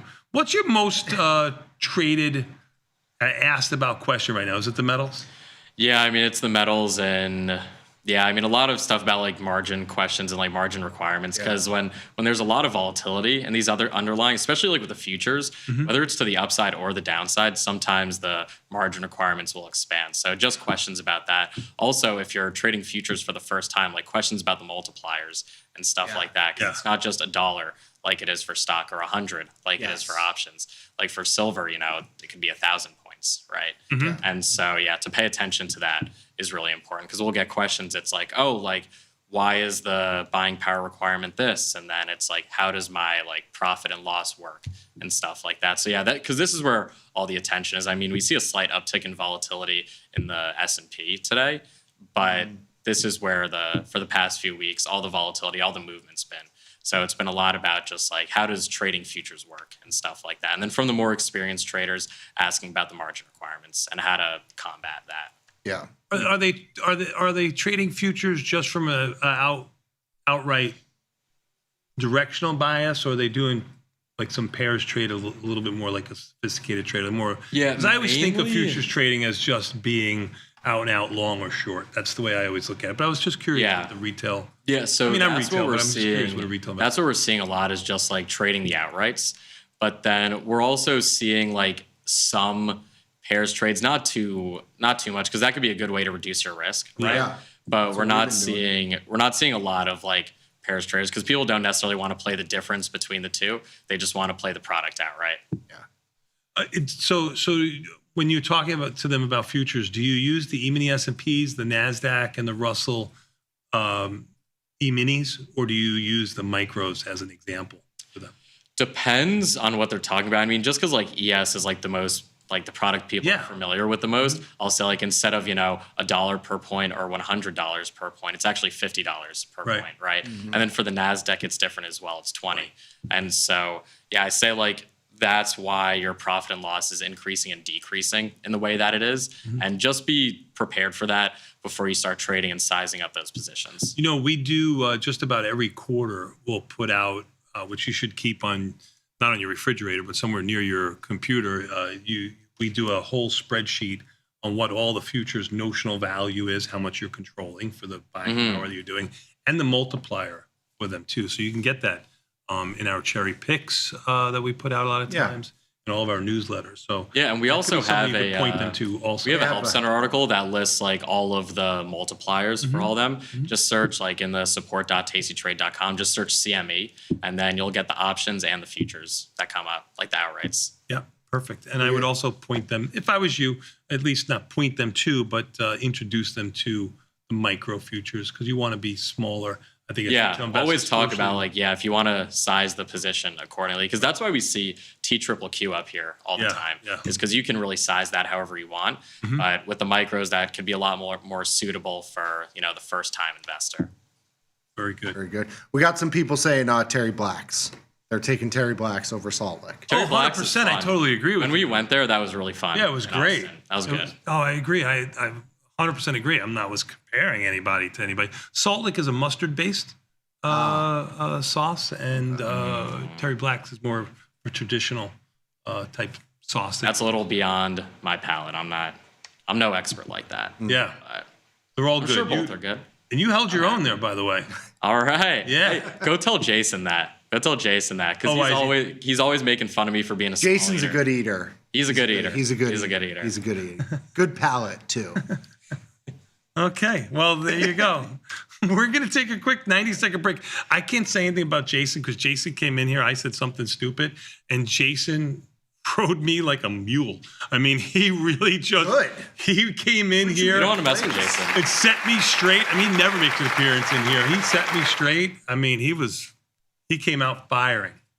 So I'm not saying nothing. You, my man. We're going to take a quick 90-second break and come back. We got more Tasty Live. Really not too much movement here. You did have volatility. We almost got 7,000 on ES. Where did that happen 69.91. It got up to 98. Yeah.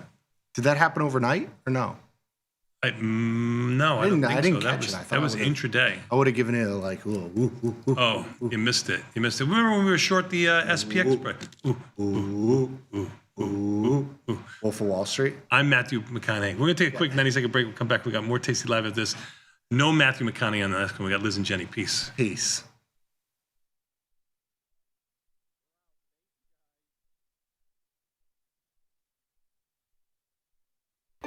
Feel like your wardrobe is missing something? Like style, purpose, and maybe a dancing dog? Can I pet that dog? The new Tasty Trade and Tasty Live web store is now live. New merch, bold designs. Did we mention all net proceeds go to one tail at a time? Invest in the real bull market, dogs. Go to tastytrade.threadless.com. Grab some gear and help some pups. You get merch, they get a home. Grow a strong community with Tasty Trade's referral program. When your friend joins Tasty Trade, you'll both receive $100. As your community grows, you get more bonuses. Only at Tasty Trade.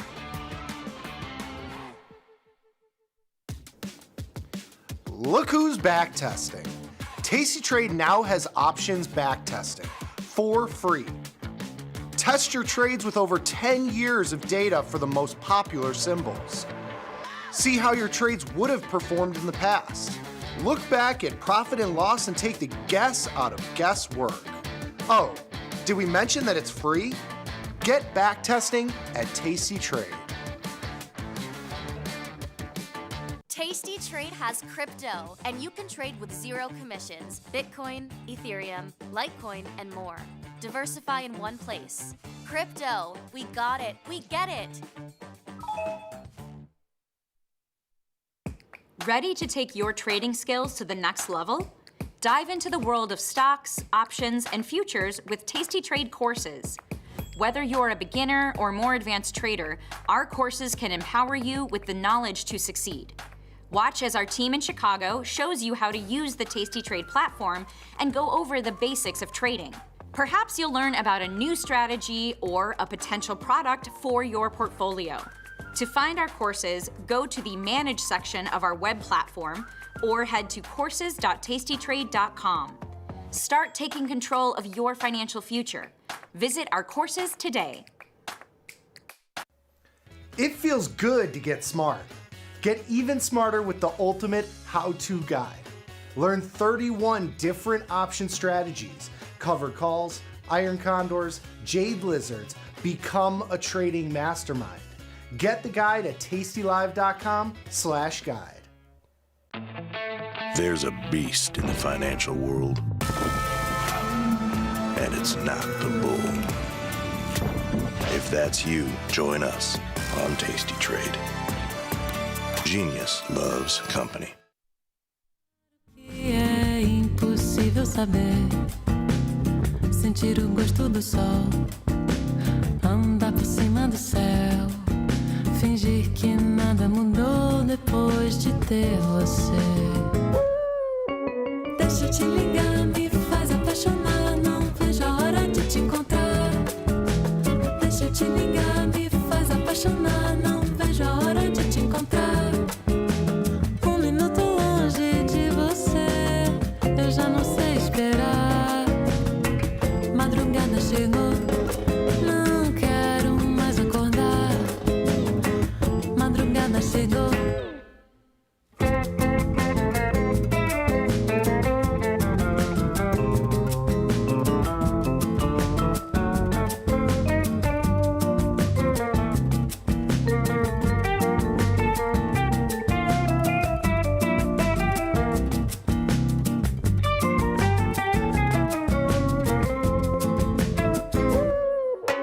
Deixa eu te ligar, me faz apaixonar, não vejo a hora de te encontrar. Deixa eu te ligar, me faz apaixonar, não vejo a hora de te encontrar.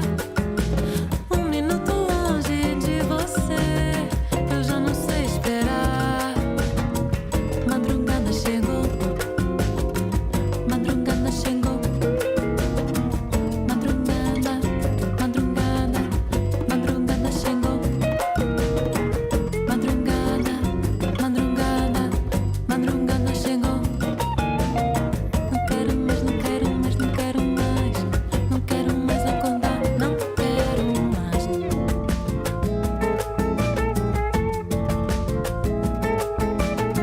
Não quero mais.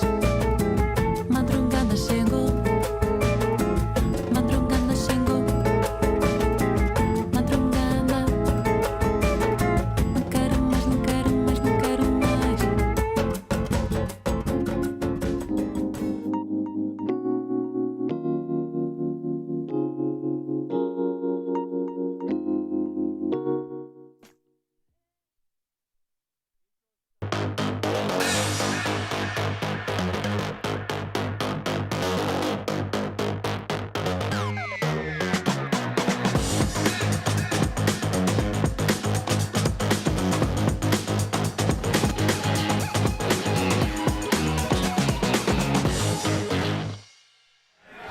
Hello, everybody, and welcome to the Wednesday edition of the Liz and Jenny Show. My name is Liz Deerking. That beautiful brunette to the left of me is Jenny Andrews. It is our first show of 2026, even though it's the 7th.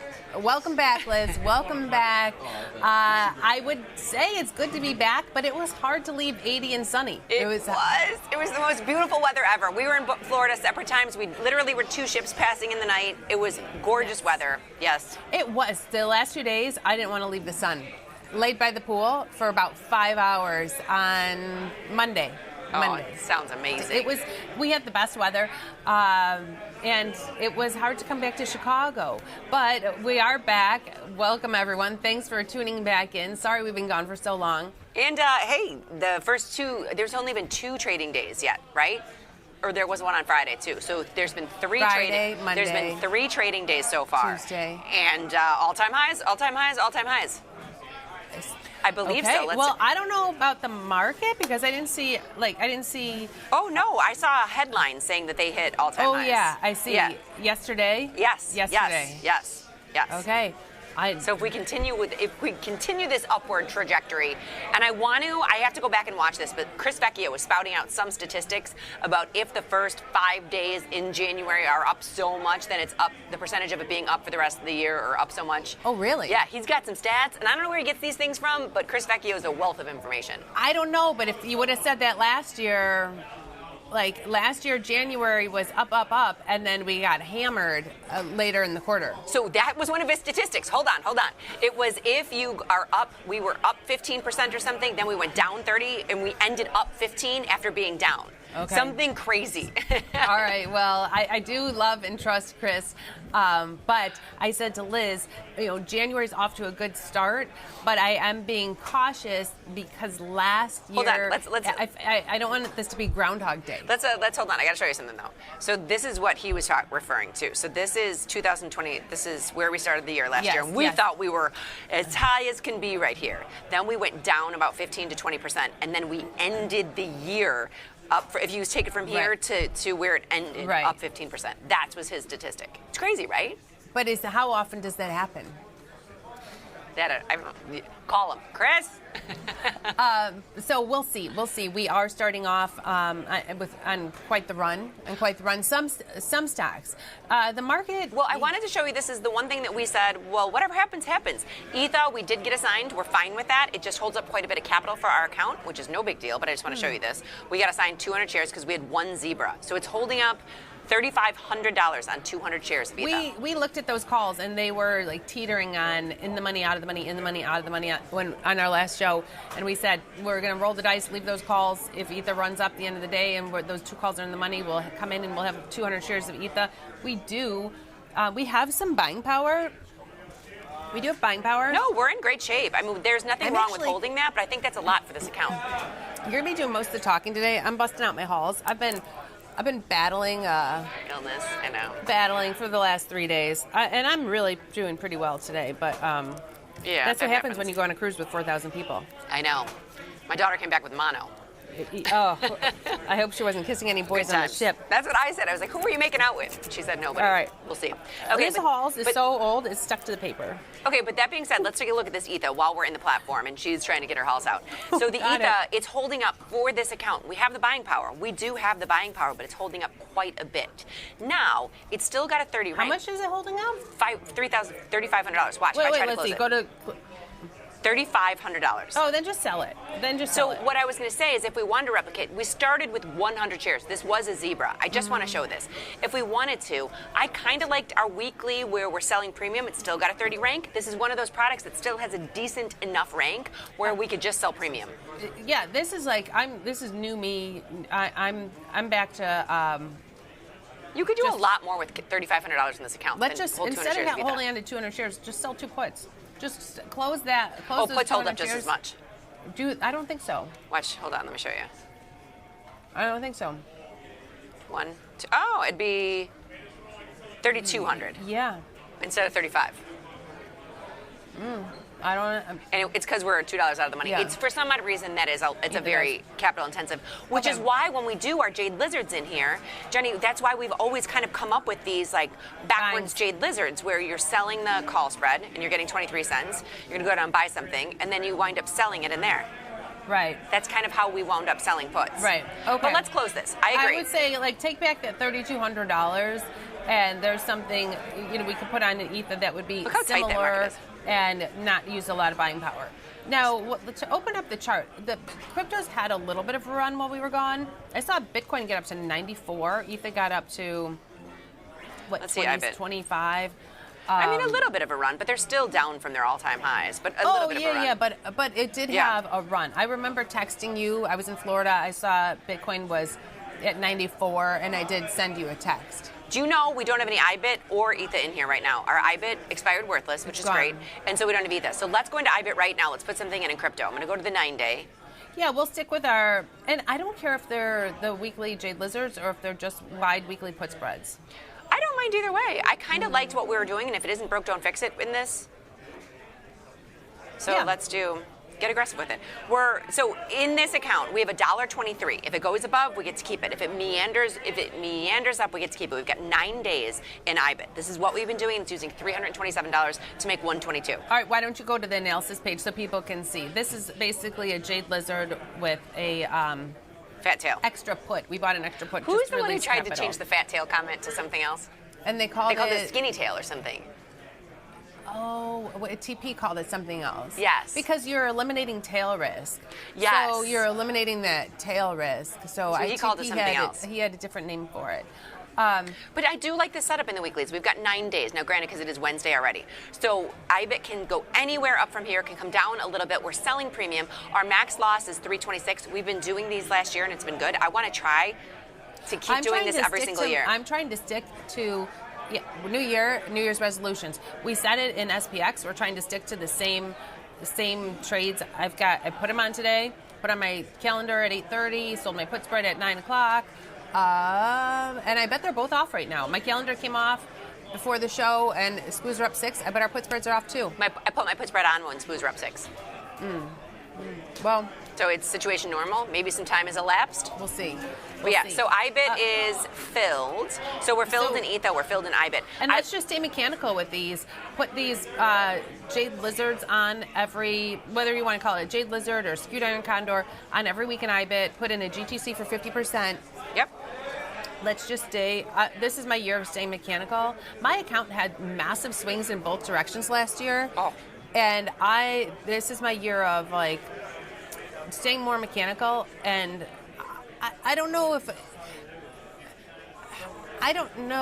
it's right or wrong, but I don't want to have those massive swings. It's hard. It was challenging to watch those swings, the highs and the lows, right? So it's not. I mean, don't get me wrong. It's easier on the high than it is on the low, but when they're wild and whippy, and we've done it twice. Well, yeah. I mean, right. Yes. So I don't think I want to try. I like Jack Tucker's in with his and Blue Wackadoo, like done for the day. I like that. I like that concept, done for the day. I want to go fishing every day like Blue Wackadoo. Right. So done for the day. You've made your money for the day, and you're gonna take the rest of the day off. I like that concept, Blue Wackadoo. So I like that better than having so many positions and such big positions where you could have these wild swings. I know. And I'll tell We've got this account pretty locked up, but if we're going to be mechanical while we're in here, Jenny, Oklo, take a look at it.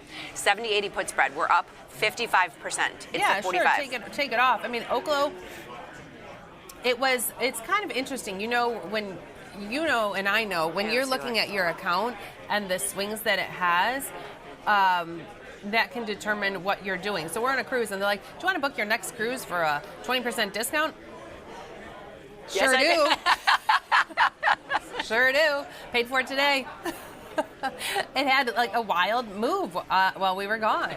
So take a look. That's where I went to. So take a look at this. Yes, I do. Okay, here's December 31st. So this was our last show day. So our last show day, it was 70. Oklo was 70. So this position was completely underwater. I got some thank you calls. I got a thank you call from like my son's college roommate's dad. About Oklo? Yeah. Thank you. Did you tell your brother? No. No. I haven't texted him. No, because it's weird. You can't say, and then Oklo was 200. So look, SMR, which was one of your brother's things, has not had as big of an upswing as Oklo. No. Well, and SMR is one of my, I want to say like more confident, but I feel better about having my SMR and just having that naked position in SMR the more than my Oklo. Like today I was on the train, very much trying to protect my Oklo stock, but I don't care. I'm just willy-nilly with my SMR, leaving it and not worried about protecting that. How about this? Take a look at this. We don't have SMR and we just took Oklo off. It's got a 36 rank. I'm selling 115 put and 124.25 call spread to the tune of 99 cents. What do you think?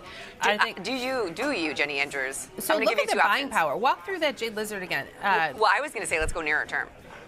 I know the rules be damned. But hey, this is 2026. We can do whatever we want. We can make up our own. The rules are. There are no rules. I like the shorter term. How far can you get in a Jade That's Lizard? why we wanted to look. Let's split the difference. We'll go 23 day. Kind of wide markets. 17 put? No, they're wide markets. Yeah. Okay, so we'll stick with this. But then do what would you think of $2 wide? What do you think about a big lizard? Or get the $2 wide. Because we can have a naked in here. There's three. 3, 4. Yeah, no, sure. Well, whatever. That's fine, because if it goes up, we'll make 50 cents. What's what we would have made on the Jade Lizard. Okay, so we're going to, let's walk through the differences. Let's walk through right now. Jade Lizard, Big Lizard, And various, so here for the newer viewers, Jade Lizard is selling a put for about 70 cents and selling a call spread for about 30 cents. We're going to pull this up. Here we're getting 99 cents. It's only using $250 to make $100. And this is what it looks like on the analysis page. Curve, there we go. Okay, you've got this wide win rate of keeping your $100 if SMR stays in this range for the next 40-something days. And I did like this because in the Big Lizard we're using 500. You're using, in this, this is a good return on capital. Yes. You're getting $1 and putting up $2.50 to do it. Now, if SMR runs up, we won't really make much if it goes through our call spread. We could change that, though. But now, okay, now let's show, I had said let's show a $2 wide, where you would do a $2 wide call spread and bring your put up to the 18. So you bring your put up to 18, now maybe even 17. No, it's 18. gotta be 18. Okay, so now we're collecting $2.27 on a $2 wide call spread. If it runs up, we're guaranteed to make at least $27. But if it stays in this range of 18 to 23, we can make $227 using $370. So forever give me there's a gotcha. Look at your green bar. And I'm not promoting one over the other. I'm just making statements. Yeah. So in the original Jade Lizard, the $1 wide, our break even was 14. And this one, the break even is 16. It's just under 16. So go to the analysis 15. page for this one and take a look at the P&L. The difference, like there's not right or wrong. It's like you choose what you want to have. So here. You have much more profit potential, and there is still something to the upside. I kind of like this. Now, a lot of But times... I want to compare. I want to look at the Big Lizard too, and then see. Like I want to look at all three. Okay. You can keep trying to collect more, but then your range, your win range shrinks. Your win range shrinks, but your profit potential increases. Right. Yes. If you want more money, but that's why we created the Spike Lizard. But wait, there's more. All right, so this is a Jade Lizard, but like a $2 wide Jade Lizard instead of the $1 wide Jade Lizard. Now let's look at the. And in iBit we just Lizard. put on one with the fat tail. We don't. You put the fat tail on when you can't afford it. That's just buying a put to release capital. So table, Big Lizard, hit me with it. All right, sell the at the money, which is the 20. Sell the 20. Go up $3 and buy the 23. I can go 4. Yeah, you can go with the 24. Sure. Now go to the analysis page and look at this. Here we're getting $4 collection instead of 2, and we've got this peak right here. If it stays right around here, we can make $400. We can't lose to the upside, and our risk is to the downside around 16, which that was our same break even on the $2 wide Jade Lizard. It was the same break even on the $2 wide Jade Lizard. You're putting up more capital, but you have more profit potential. You have $400 in profit potential by putting up $670. Isn't it kind of fun when you? I hope we don't need these notes because I'm going to put my hauls in here. No, we need those notes. I'm just kidding. I have to save it for later in the show. We got breaking news from our resident favorite guy on the trading floor because he's the only one that talked to us. Doug came by ALO and gave us some strikes on the big trade that traded before we left. He gave us all the strikes, and we'll take a look at that. We're going to take a look at that. Once we decide, do we want the $1 Jade Lizard, the $2 Jade Lizard, or the $4 Big Lizard? So I am kind of leaning towards the $2 Jade Lizard. But wait, do you want to put a spike on this? Because if you want the profit potential of a Big Lizard, but the break even of a Jade Lizard, you throw the spike on. Yeah, sure. Take it. There's not, the buying power is pretty good in SMR. So let's go back to the table. So Okay. if I'm doing the Big Lizard or the Spike Lizard, I have to pull it all over. And then, so basically you turn this into a ratio spread, which it is. So this is the same trade. Like you could, Synthetics 101, instead of selling the 2024 call spread, we could buy the 2420 put spread. So we mimic that trade. We turn it into a butterfly, and then we sell 2 puts to pay for the butterfly. So we can get our break even from 16 to 14. Which is exactly where the Jade Lizard was. With the same profit potential and less buying power. And less buying power. Go back to the analysis page, Liz. So here we have the $400 profit potential, no risk to the upside, and instead of our break even being at 16, it's 14. That's the magic. The magic of the Spiked Lizard. This usually doesn't set up as well. I mean, this...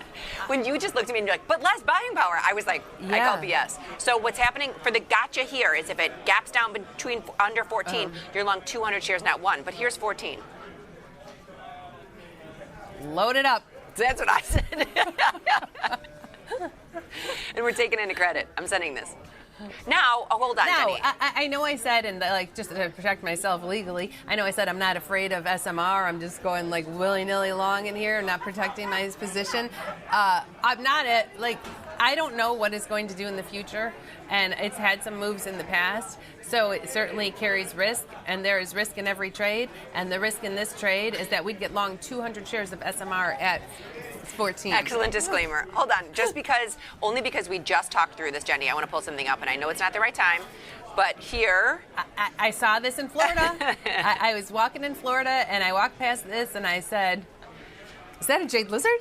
And then she sent it to me. I was like, that's one big lizard. So that's why with this, I love it. We love our lizards. So we just went through a jade lizard to a $2 wide jade lizard to a big lizard to a spike lizard. And Now, if that confused you at all, I want to show you something. Oh, yeah. Just go watch these videos. You'll catch right up. You can go to straight tastylive. Go to shows, and then come over here to the Liz and Jenny strategy series.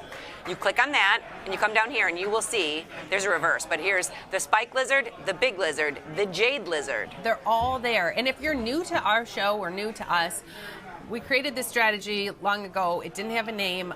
We let our viewers name it, and people were calling it the J Liz, the J, and somehow it morphed into the Jade Lizard. Hey, but what's super fun about it, my favorite thing about the jade lizard is if you Google jade lizard options, it's everywhere. It's everywhere. And People are doing it everywhere. We can actually pinpoint the time we created it and how it got named. I can't wait for a jade lizard to be dropped in billions. That's what I was waiting for the whole time. I feel like the first Jade Lizard was in Facebook in the fall of either 2012 or 2013. Yeah, it was long ago, Yeah. and it was when Facebook was in the 30s. Nah, maybe 50s. Maybe 60. But nonetheless, I don't know. we know it, and we have these crazy names for things. Now, the jade lizard has stuck. You really don't see a big lizard or a spike lizard. But, however, the spike lizard is, every time we're on the road, people come up to me and say, thank you for creating the spike lizard. Did you see how good it looked on paper there? It was. If I were not in our show account and in my account, I'd be putting on I've already mental noted. We're going to do it. Okay, so I'm going to get that pushed out. Did that get filled? Yes. Let me make sure. And that was in SMR. So we SMR. closed our Oklo, and now we have a... So now we're just in SMR, fine. Yes. I mean, the reason we're saying that is they're correlated in the fact that they're both nuclear stocks. Hey, let me tell you. So far today, we closed our ETHA stock. Yep. Okay. We put on our weekly IBIT Jade Lizard. Correct. Fine with that. Closed our Oklo put spread. And put on our SMR spiked lizard. Got it all out. Okay, so Jenny, I'm going to show you, if you take a look at this real quick, only because on the 31st, we were fine. I think we pushed this out because we were on last call on the 31st, so that's good. What? So our IBIT GTC hit on 1.6, which was yesterday. Ooh, that's how it's gone. Because we Yes. said, it's gone. Yes. Okay, So nice. we'll push that out That's too. why we got a new one. So the IBIT, IBIT, ETHA, IBIT, Oklo, and SMR. I don't need to push that out. It's gone. It's gone. Yeah, it's fine. Okay, but it is fun because those are in there, and we are literally, all we've traded today is crypto and nuclear. So far. So let's jump into SPX. We have a man on the inside. Ooh, we do have a man on the inside. And for those of you who have never seen the series Man on the Inside, it's Hilarious. He's as tall as Ted Danson, too. Our man on the inside. Our man on the inside. We got a man on the inside. So he came over, gave us some notes. And I've got it pulled up here. I have it pulled up here. We had talked about it last year. Yes. The big trade that everybody was waiting for. It did happen at 1. He thought it would happen around 1. It did come in around 1. The big trade at 1 o'clock. So Affirm, this is what they did. They bought. If you go to the 83-day, the March quarterly 83-day SPX, they bought the 64.75 put. Hold on, I got to get down there. And you can see this right here. So we're trading 69.50. So it's far. Go to Delta. Can you take off volume? Leave open interest. Take off volume and go to Delta. We're looking at a 1 standard deviation away. Close to. Yeah, you are, which is crazy. Okay. Okay. So we're looking for this big number right here. This is it. 34,000.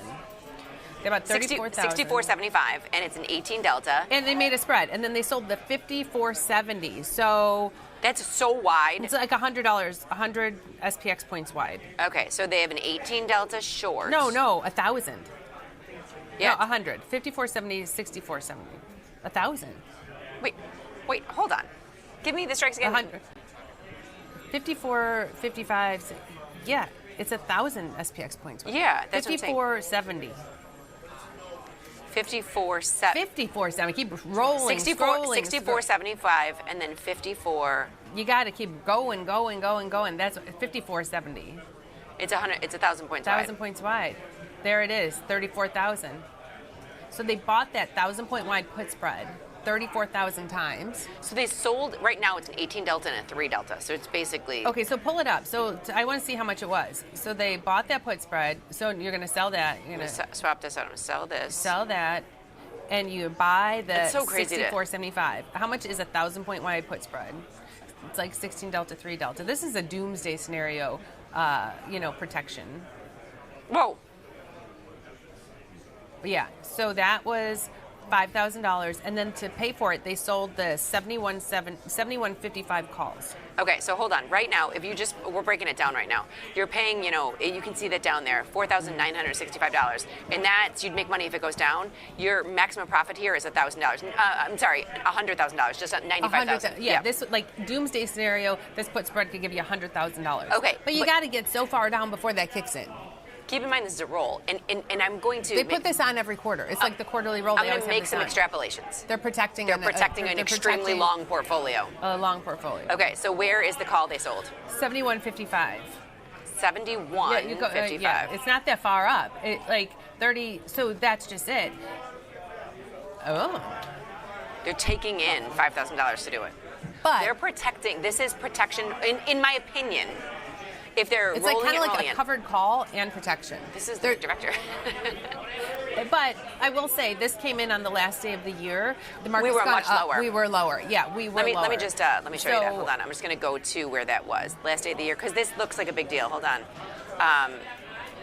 On the 31st, right? Yeah. So our high was 69.09. We're much higher. So we're higher now, but. They probably still took in a credit. So it's like if you're selling a covered call against a long portfolio, you're taking in some credit if the market doesn't go anywhere or to protect you a little bit to the downside. But then, like, this protects an account against a doomsday scenario. Right. Well, yeah, but it's still not that bad. So we have kind of taken to, and you and I do this a lot in our own accounts, where if I'm long a stock, I will buy a very wide as I can put spread. I mean, honestly, whoever this is way bigger than me. But as wide as I can put spread and sell a call, because then what you're doing is you're protecting yourself by the width of the call spread, and you can make as much money up to the 79. So they're legitimately taking in a credit here. They're still kind of bullish, even though they have taking in a credit. Even though that's what I'm saying. This is it's protection, but it's bullish. Or neutral, because if they're taking in a yeah. credit, if they're taking in a credit and can keep that credit and we don't move, great, they're making money. Now I just did it against my Intel stock where I bought a put spread. Here, I'm gonna clear this out. Are we good with our results? Yeah. Okay. Yeah. Because I want to go to something where it's easier to look at than this. Yeah. So in Intel, I wanted to protect my Intel stock. What do we have in Intel? We have a. Hold on. How can we be down? Intel's had a massive rally. No, this is the leftover residual. No, what do we have? We have a Jade Lizard. That's But our Jade Lizard might be up. Let me put a. Yeah, we have. It's through the Jade Lizard now. Yeah, let's close So this. take off that 50-60, which maybe in 9 days that would come to Yeah, fruition. we'll take this off. Sure, we're going to take 25% profit out of that Jade Lizard. And this is what happens when it blows through. We sold it for about $1. It's worth $75. Intel has gone through the Jade Lizard, so we're making about $25 on it instead of that 100 that we collected. You need to stay within its range. It didn't. So Okay. that's why we're losing money in Intel, because we have the 50-60 with 9 And days honestly, left. we sold something to pay for If that. that comes back. Oh, I know. So anyway, in the trade page, I wanted to protect my stock. I wanted to protect my Intel stock after this run that it's had, and I bought a put spread as wide as I could buy it. Let me see. So, I mean, honestly, if I was long Intel, this is something that I would do. I would buy the 43.35 because that's the expected move for the cycle, which is, how wide is that? That's $6 wide for $2.30, and then I'm going to go up and I'm going to sell something against it. Now, with the other spread, they brought it in so they were collecting money on it. That's a way to protect it. You have Intel. You can make money from 43 to 47, when you're selling this call against it, very similar to the SPX, and then you're protected if it falls down to the tune of about $500 or $600. I pulled mine up. I sold the 45.50 call spread. I didn't want to limit myself to the upside just in case this had continued to, because 44 days is a long time. Well, and after we saw the 50-60, but go I on. know. I didn't want to limit myself to the upside, so I sold the 45.50 call spread, and I used that $1.34 but I still ended up paying. You're gonna have to pay if you have a call spread. I bought the 39 put. Oh yeah, I bought and I just bought the put. And I thought, I'm just protected. That's all I did. So that is protection. But so what's interesting about the other way when you're doing the put spread is your put spread kicks in at 43. Your protection starts at 39. I know. So that's you can either. And like I said, forever give me there's a gotcha. There's nothing wrong with that. I just wanted to walk through it. And I put this on when Intel was lower. Yeah. Yeah, it was lower. And actually, I paid more than 15 cents for it. I think I paid about $1 for it. But I did pay for it, but you know, it's like you could ask yourself, oh, do I want to give up some of the profits on my stock and protect myself? And if the answer is yes, then. But you know what I love about what we just did right now, Jenny? You and I didn't have a plan when we walked in and saw that Jade Lizard in SMR. But if you understand options and how to layer them, it becomes really fun to be able to look at those things. Like look at this and say, okay, I'm long Intel. I've made money on it. What do I want to do to protect it? This is one protection. I kind of liked what they did in SPX. My go-to move is more of what they did in SPX, where I'm buying a put spread and selling a call. You know what I'm done with because it burned me too many times last year? The synthetic zebra. I would do a downside ratio spread. No, to protect my stock. I would do downside ratio spreads to protect my stock that I wasn't paying for. So like, okay, here, I have this downside ratio spread. It's going to protect my stock. And it doesn't. If Intel drops down, now I'll make money to up to 39. But every time I was doing these downside ratio spreads to protect the stock, those stocks blew through the downside ratio spread. And then I just got double long. Yeah. Yeah. So I'm not doing that this year because there were too many times it blew through. I don't mind those downside ratio spreads on earnings to protect my stock. Only because then you have because then it's sometimes right they can blow through too, but then it's like instant gratification. You find out screws are down. Now screws are down one. But there was a little bit of a rumble in the background. Yeah, there was rumble, but that's not only because with those ratio spreads, I want it to be instant protection. But if it goes too far too fast, you're out. You're out. So in honor of our Twitter peeps, let's hop into Twitter and say Happy New Year to everybody. I know I pulled up. Fauzia's. I went top down. Okay, so she says, think about a big lizard in Amazon in the week before earnings. So I'll pull up the strikes and you could take a look. Beautiful. Sure. Yeah. The week before earnings, Jenny, earnings season kicks off next week. That's crazy. Isn't it? When I heard that, I was like, you gotta be kidding me. Okay, so she's looking at the Jan 30th expiration. Okay. The 220 put.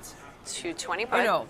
No, sorry. Well, that's so one? long. Yeah, okay. That's so long. And then the 245 is her center strike, so 245 call and put. Okay. And then buying the 250. So taking in that's not bad. No, it's not bad. You're taking in at 850. So if I like taking in so much over. You have a $5 right call spread, but you're taking in 850. So if it goes up, you're guaranteed to make money. Because sometimes jade lizards or big lizards get frustrating where it's like, I put this on, my risk was to the downside, it went up, and I didn't really make enough. Take a look at this. I just dragged it up. Fauzi is very good at what she does. You could drag it up and only use $775, and then if it goes up, you make. I like this, Fauzia. Yeah, I pulled it up a little bit. So Fauzia's original was the 220. That's wonderful. This is a great way to land. She's using $1,600 to make $850. She's hoping it stays within here, but if it gaps up before earnings, great, because then she made $350. I just pulled it up. I pulled it up to $230. We'll collect $2.30 if it's to the upside. Yeah, we have over. Yeah, look at that. That's not bad. I love it. I love it. This is an amazing show. This is an amazing show. Well, you know what I'm gonna do when I get on the train, because we are going, not on the train, when I get in a cab, because we have to go to the Tasty Studios to film something. Oh yeah, I'm filming. You know what I'm gonna do? I'm just gonna hit the follow on all these. I'm gonna go to the follow page. I'm just gonna go to the follow page. Duplicate trade, duplicate trade, duplicate trade. Yeah. Yeah, I like it. I like the SMR Spike Lizard. I like this Amazon. I couldn't Big tell Lizard. if it was sarcasm. This is an amazing show. Well, I was just saying that as I pulled my hauls out again. Oh, it was about the hauls, not about that. Well, I have to save it. It's only 10:30. I got 29 minutes. You only have one hauls? Yeah. Oh. That's why I'm saving it. putting it in, rationing out my Halls. Jeez. I couldn't bite it. I'm going to buy you a new bag of Halls on the way to the Tasty Studios. Deal? Let me get those pushed out. Okay, so we've got a couple things pushed out. I want to take a look at. Go back to Twitter. Make sure. Okay, we just started with Fazia. Good job. Now, Ajit, Happy New Year's, Ajit. Happy New Year's, Fazia. So WDC. It's I love that he spells everything out here. So he even puts we don't even need to go to the curve view. So he's got a Jade Lizard, which is great. Thank you very much for the Jade Lizard. This is in WDC, so it's the 2/20 expiration. The expected move is up or down $38. Let's see what his strikes are. You keep the strikes up, and I'm going to go to it. Okay? Sure. WDC. Okay.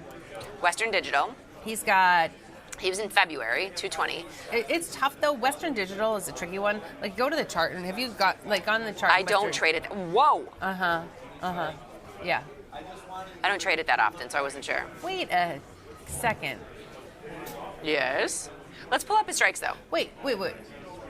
Just look at the chart. Am I not seeing something? It says we're down 20. We're down. Yeah. It says Western Digital is down 20. Yes, it is. No. So there's a red bar right next to it that you can't see right there. I can't see it. It's very faint. I can't see it. All I can see is the green bar. Yes. So there's. Zoom in a little bit. Let me show you this. On the plus sign, yeah. Drag that. Oh, there we go. I couldn't see. I couldn't see that red bar.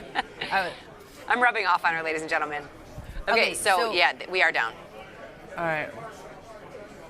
Yeah, that's crazy. So Western Digital is kind of one of those I personally stay away from. I know. Let's pull up Ajit strikes for fun. We're not going to press. We won't. He's selling the 175 put. 175 put. And the 280, 290 call spread. Okay, hold on for 1 second.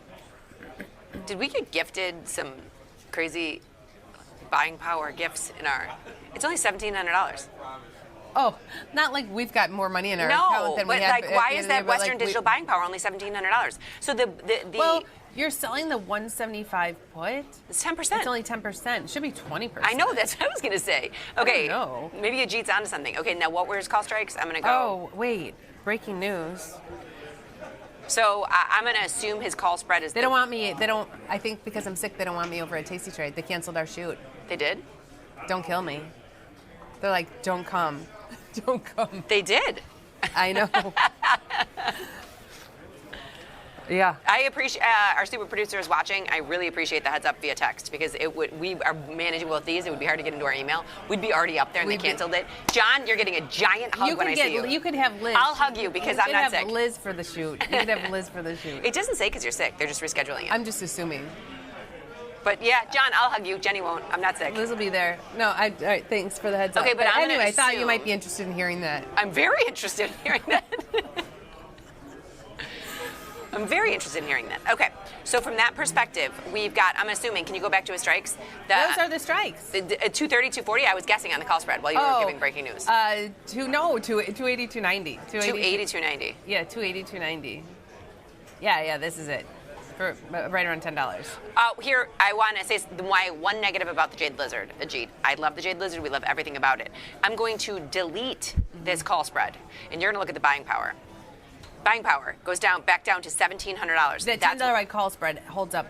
$10, the width of the call spread. Yeah, I know. Because the regulators can't realize that you can't lose to the upside when you put the spread on. Maybe that should be our next job, become a regulator. I was a regulator. Help the world. I was in market reg for a long time. No, I was in market reg for 3 months. I'm telling you though. But I was in market reg for 3 months and I had no idea what I was doing. That helps you out at all. Well, there are a lot of rules we could change, I think. But Ajit, I like the trade. Western Digital is not bad. We did, Frank, if you're on YouTube, Frank the Great is amazing. He's on the YouTube chat, and he'll share questions, comments, whatever, with us via X or via Twitter.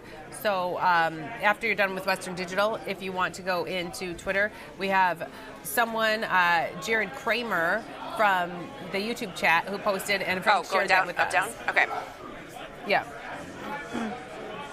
So you can see, this is from Jared Kramer. Happy New Year, gals. Looking at another Iron Condor in SPX. Do you keep the strikes up? I'm going to go into it. Okay. He's at the January 9th. Is he zeroed? He's January 9th. Okay. So 2 days out. Okay. Just a couple days out. So he's Talk to me. Let's see. Do you want me to jump back in? 68.50, 68.35 put. 68.50, 68.35 put. Okay, you're collecting 80 cents on a $15 wide. Next. And then 69.80, 69.95 call. Oh, okay. Okay, So okay. I'm just gonna. I just want to like put this out there for anyone who's using symbols. So like STO would in my mind is sell to open. Yes. And BTO buy to open. Yes. But then they have STC, which sell to close. Sell to close. So there's an STC, which would be sell to close, but I think it's supposed to be sell to open. Yeah, I think it is. Yeah, I think it's just maybe a misprint.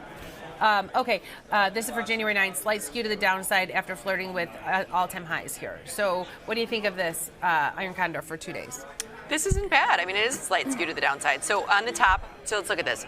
You're $15 wide. I mean, when they say slight skew, there's ways you can skew it. And this person took it and shifted it down.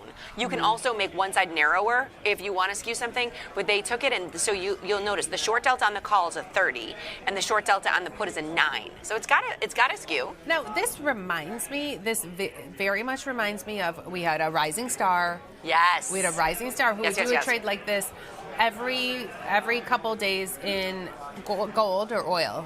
Gold or oil or both or... It was oil, CL. Yeah. I can't remember if it was a CL. GC. Are you sure? I think it was gold. No, I think he was doing it in gold. I don't think so. Maybe it was oil. Okay. But... Maybe it was doing, gold. I think he was doing it in oil, and then then Fozzie started doing gold or something like that. Yes. Oh yeah, because Fozzie wanted to look at it in gold. Yes. Yeah, so he would do 2 days out, 2 days out, 2 days out, 2 days out, and he would do this every week, and he, did well with it, and he did it in oil. So this is to me similar to that. When you're going so short term, you're really playing for no move to take this off in a short amount of time. But you know what though? But that's just it. Is I kind of like that because theta is greatest when you get nearer term, right? So all this theta is going to come out. So if it stays within this range, or you have recourse to roll it out in time, which is what they did in CL or gold or whichever it was. They would take it and they had naked options and would roll. I wouldn't. No, but if it gets up, so all I'm saying is a blow through scenario, you have max loss, right? But in any situation where you kind of meander up, if it goes to 69.90, you take your call spread and you roll it out in time. You know what's interesting? We talk about how he was doing naked options, and if it would blow through, you could roll it out, and then you keep rolling. Go to XSP. I feel like we could do this with naked options and XSP. Or no, that still uses $6,000. It still uses way too much capital. Let's see if we got given the gift of XSP capital. So I'm going to go...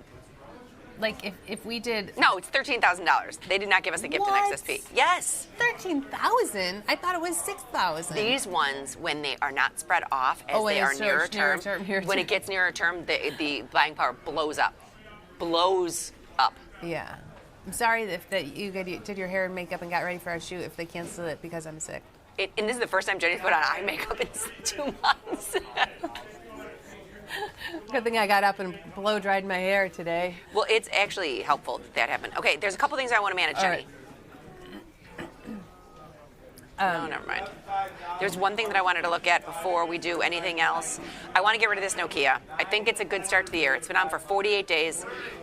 It's been on for 48 days. This is we put this on in honor of my friend who had bought a new condo in Finland. Correct. And Nokia is from Finland. And we made $39, and you can take her out for lunch. And we bought this little call. I'll take Siri out for a cup of coffee. I'm keeping my Nokia forever. I told her I would. Well, I don't. Do you want to keep this for more than 9 days? Go ahead, clean it up. Take it off. Oh, take it off. Clean it up. There's something else I think we need to take off. I think so too.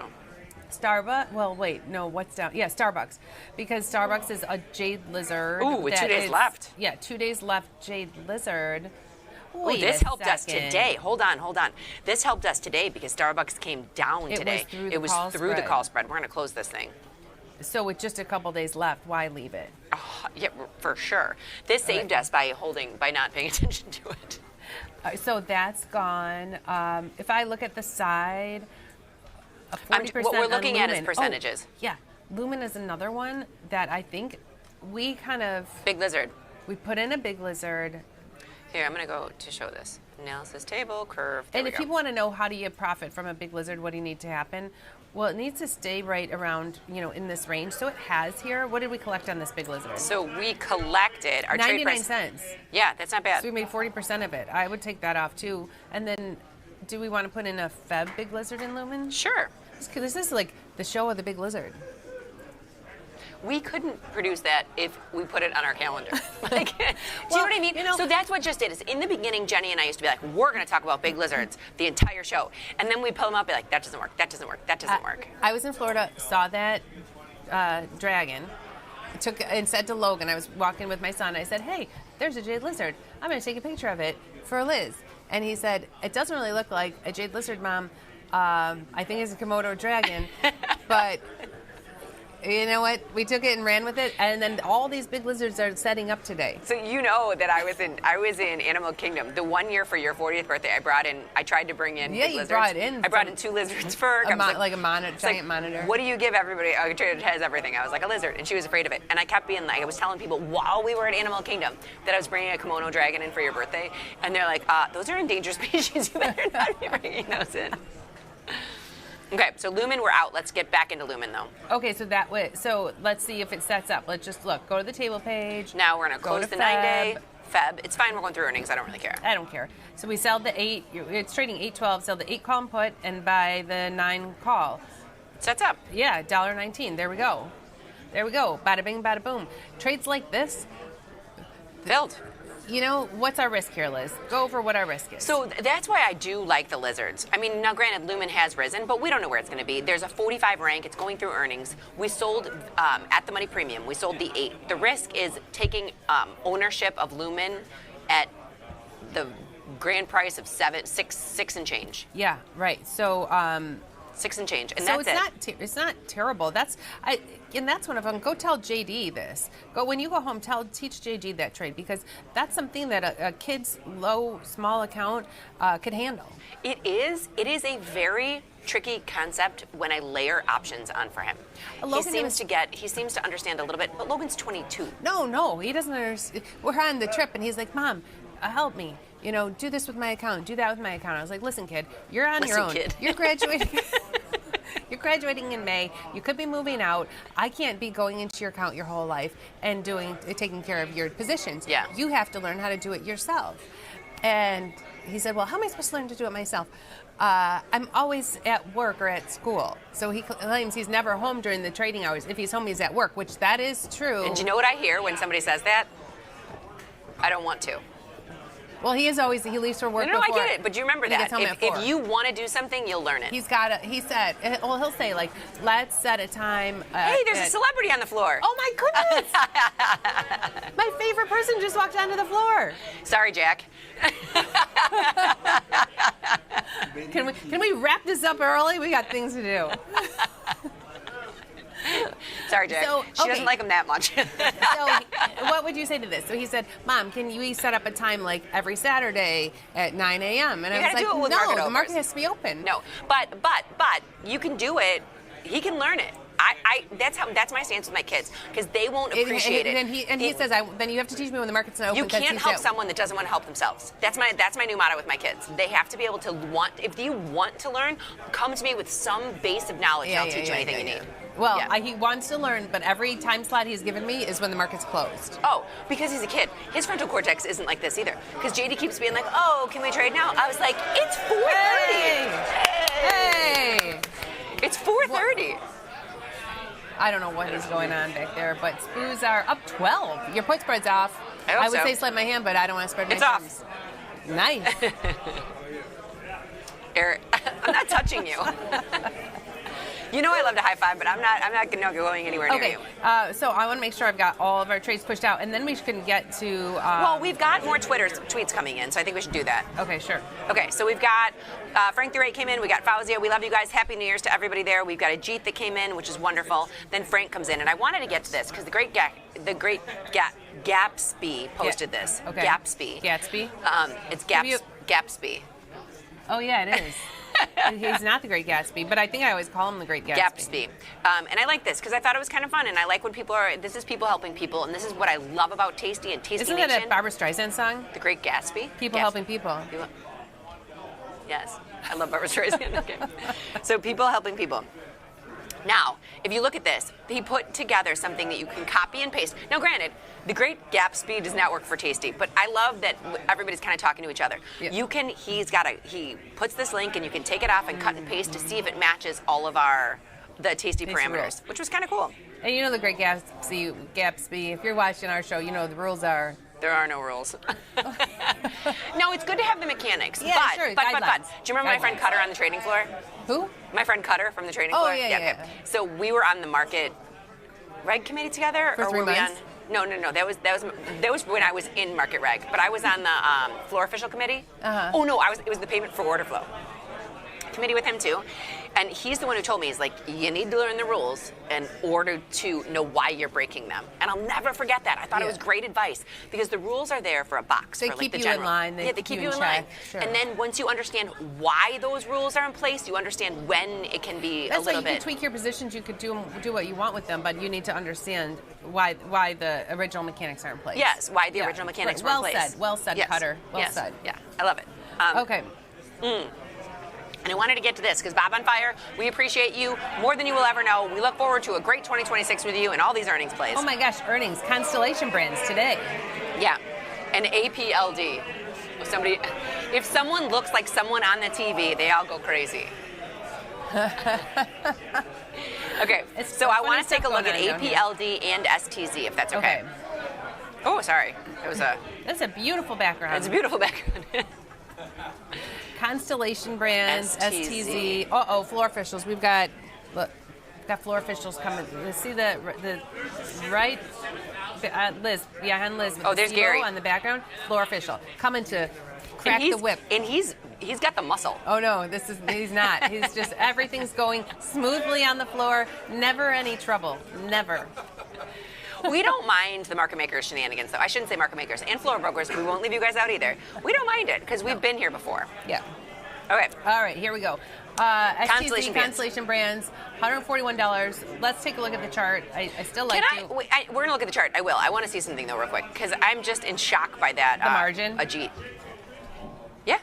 Well, that was a $174 product. This still isn't that bad. No, it's not. Can you do me a favor? I know we're looking at Constellation Brands. No, we can. Can you just look at buying power and AMD? Because somebody asked me. I'd love to. I'm just going 44 days just for fun. Okay? For funsies. Okay. Ooh, it's a lot. It's a lot. Well, that's what I expected to see. Well, what stock were we in with Ajit? WDC. So you take a look at this. How could WDC use less buying power than AMD? It seems crazy. Doesn't that seem nuts? Now hold on. Let me take it down to like this. So this is yeah. So he was down a little bit he was at the 175 level using $1,700. Here at the 185 level, it's using $1,850. We've been given a gift.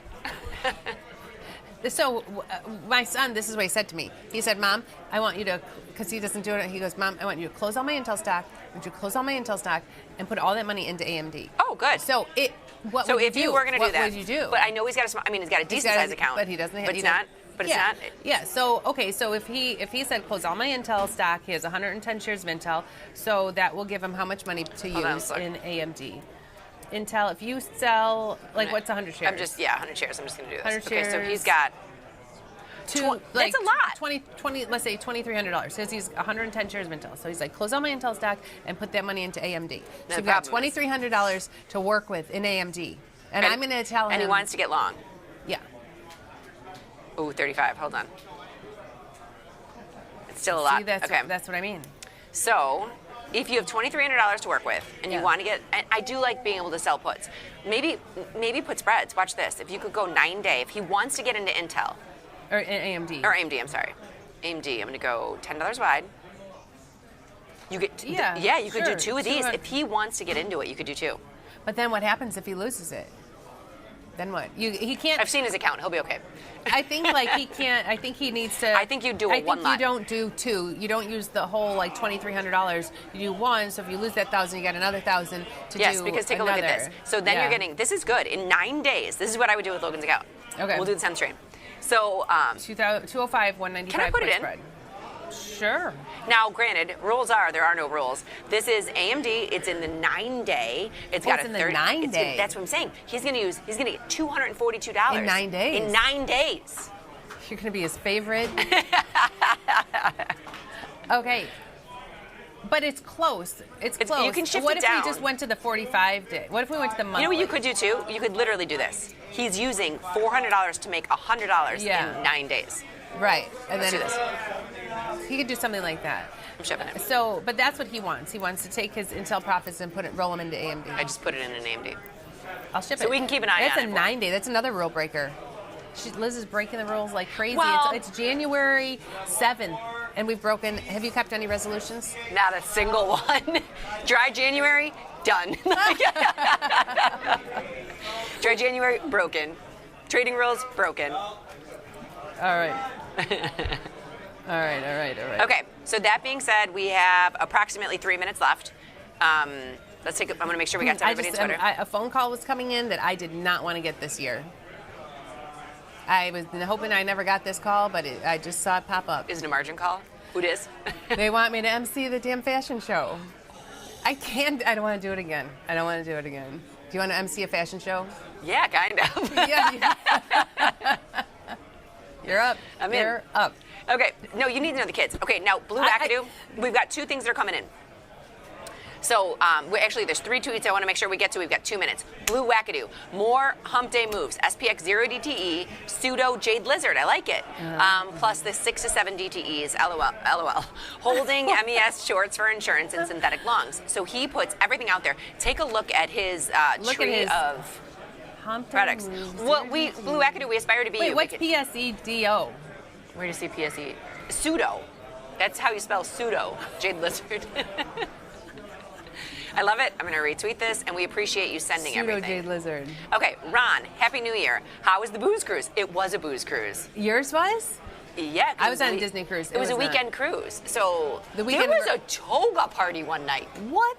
Yes. We did not partake in a toga party. There was a wedding on I our was a ship. kid. Was there really? Yeah, it was pretty. Okay.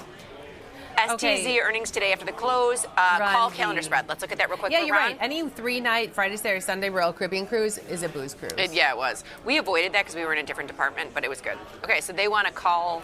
What does he want? We have 2 minutes. Yeah, can you look at his strikes? Oh, he doesn't.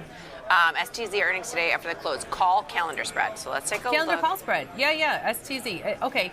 And not even that. We could even look at our earnings diagonal that we've been doing. We 2-day, could. 9-day. I just want to look at a calendar. Calendars are cheap. I just picked an upside. I went to the 147. It's 62 cents. Sure, throw it in. 62 cents. Throw it in, and that's it. That's going to be our last trade of the day. I got to get to Dave, though. I'm going to Hold get out of this fashion show. And then Dave. Oh, and Jack Tucker. Okay, hold on. I'm going to retweet these. As long as you're changing regulatory behavior, can you address SPX margin requirements while you're at it? Cash settled, cash secured, apparently. All right, we'll work on it. Yeah. And Jack Tucker, after yesterday's loss in 0 DTE, sorry, no details of the trades other than a summary. He lost 18,000 back in with 2 double tranches, collecting 22,000. Jack, it happened to me on Friday. Every one I put on wound up being a loss. I know, it was a rough start to the new year. Yeah, now I need to reset my P&L in 2027. Oh, Jack, well, good luck today. Good luck. We've got Spoos up 12, so hopefully I want to retweet this, and George comes in. So and thank that's you. it. 10:55. We are out of time. The last trade that went on was the STZ calendar. Did I get in the AMD put spread? I want to make sure I have everything out on the follow page. I think we've got them all. I'm retweeting all these posts. We say Yes, thank you yes. for everybody giving us stuff. All right, thank you everyone for watching. Sorry to my tasty crew out there if you canceled my shoot because I'm sick.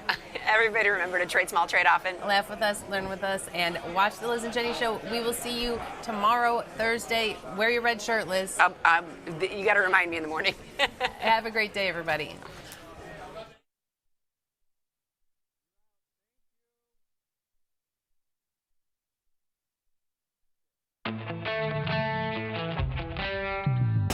In the world of investing, a beast lurks between the numbers.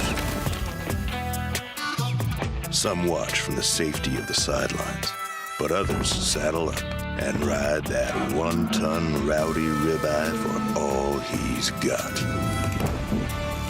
If that's you, join us on Tasty Trade, named best online broker for options trading. Genius loves company. Tasty Trade's active trader interface makes futures markets your arena. Built for the bold, not the bored. Trade CME futures with a single click. From micro contracts to major ideas. And go even further with futures options. Tasty Trade lays out multiple ladders and charts for total visibility. Plus, hundreds of built-in indicators for traders who want a broader view. Tasty Trade, pro-level tools, intuitive design, total control. Grow a strong community with Tasty Trade's referral program. When your friend joins Tasty Trade, you'll both receive $100. As your community grows, you get more bonuses. Only at Tasty Trade. Global markets never sleep. Explore them with Forex, now available on Tasty Trade. Get in on over 80 Forex pairs, 24 hours a day, 5 days a week, with the Forex platform that adapts to your style and speed. FX marks the spot. Trade it on Tasty Trade.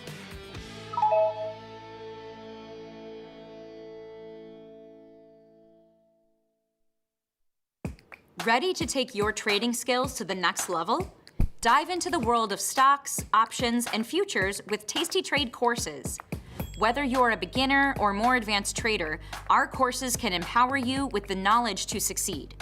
Watch as our team in Chicago shows you how to use the Tasty Trade platform and go over the basics of trading.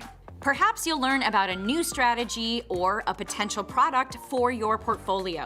To find our courses, go to the Manage section of our web platform or head to courses.tastytrade.com.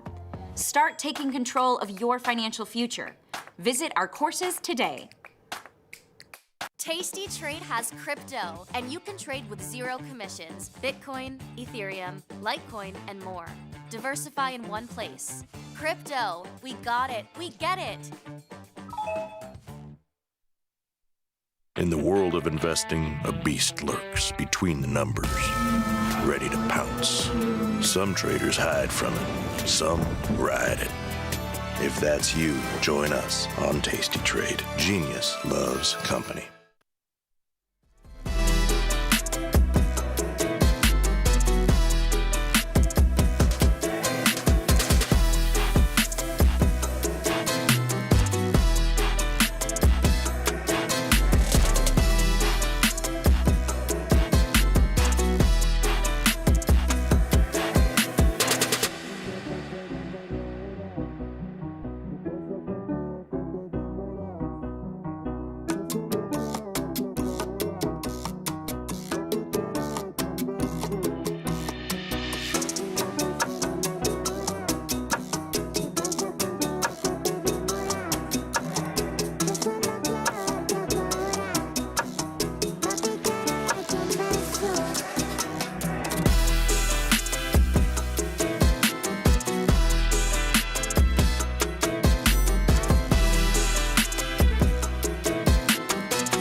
What's up, Tasty Nation? Welcome back to the show. This is Options Trading Concepts Live. My name is Mike. I'm here with Jamal.